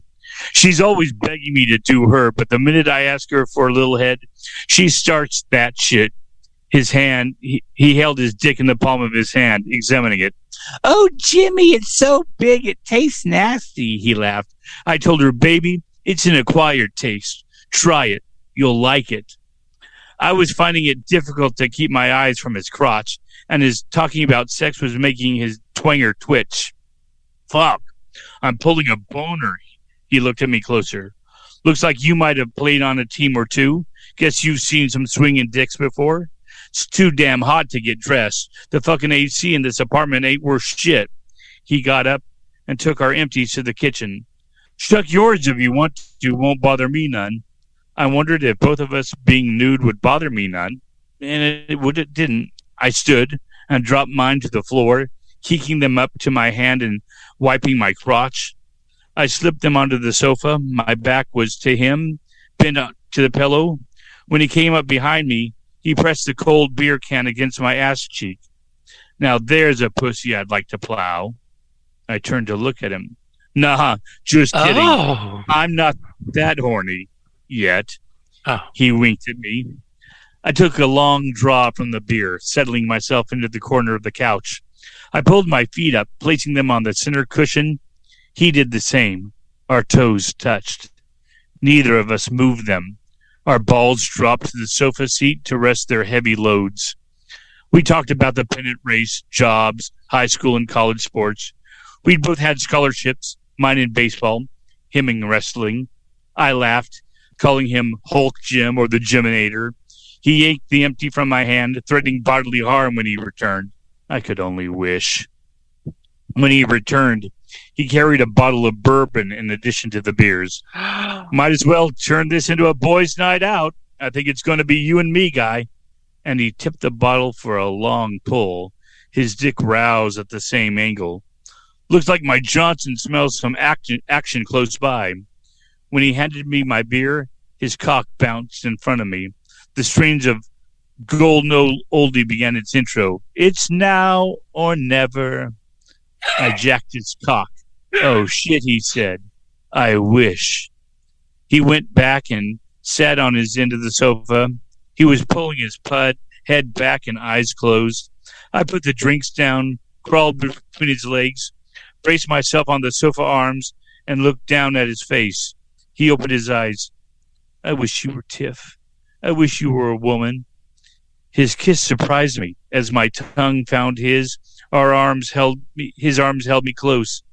I felt our dicks begging for release. He stared into my eyes. Jason, I never done this before. I've wanted to, but shh, I whispered. Damn, I had brought my condoms, and breaking that moment would end it for both of us. As if reading my mind, he said, I've got some rubbers in my wallet on the end table. I mean, if you're going to, you know. I reached behind his head and dumped 3 or 4 of them from their hiding place. I tore one open. You bet your ass I'm gonna, you know. I suckled his tits before I worked his dick, getting it ready for the latex hood. His moans and sex talk turned me on even more. I love movement and gutter talk during sex. It drove me to heights I never achieved with some guy, just relaxed and enjoyed it. Keeping my fingers pinching at his nibs, I lowered the rubber onto his dick and swallowed the rod to the root. Oh shit, Jason. What the fuck are you doing? Fuck, You've got the whole thing in your mouth. Shit, motherfucker. Nobody's ever had my whole cock in their mouth. I let my lips nibble their way down to the rim of his flared head. My tongue licking the underside of his hungry prick beat its own rhythm on the roof of my mouth. His hands tried to push my sucking hole back to the base of his pulsing rod. Fuck, Jason. Fuck. Shit. Eat it, baby. Eat it. Oh, God. Yes. Please, Jason, suck the cum out of my dick. Come on, please eat it all. Make me come, Jace. Fucking shit. Make me come. I dropped my mouth to his balls, trying to finger them over my lips. I even found in their excited state I couldn't even get them both in my mouth at the same time. Oh, fuck, Jason. Not my nuts. You ain't no fucking squirrel. Oh, shit. Maybe you are. Don't stop. My balls. Oh, fuck. He's sucking my balls. I could feel myself sucking damp spots on the sofa. I felt him moving across my head and his fingers digging into my ass cheeks. I've got a rubber, he panted. Turn over. I want to try to suck you too. We moved into a classic 69. Unfurling the safe down upon my rod, he rasped, oh shit, and he began to kiss my cock. It beat a little pattern against his nose. He ran his tongue up its length, gasping at the head. He began thinking he was a dog with a bone. He looked at me. You got yourself a virgin here, Jason. Tell me what to do. I laughed. Suck, baby. Suck. Blow is just an expression. Our break in the action did nothing to lessen the passion that now overtook us. Of course, with both our mouths now stuffed with hard cock, unintelligible conversation was limited.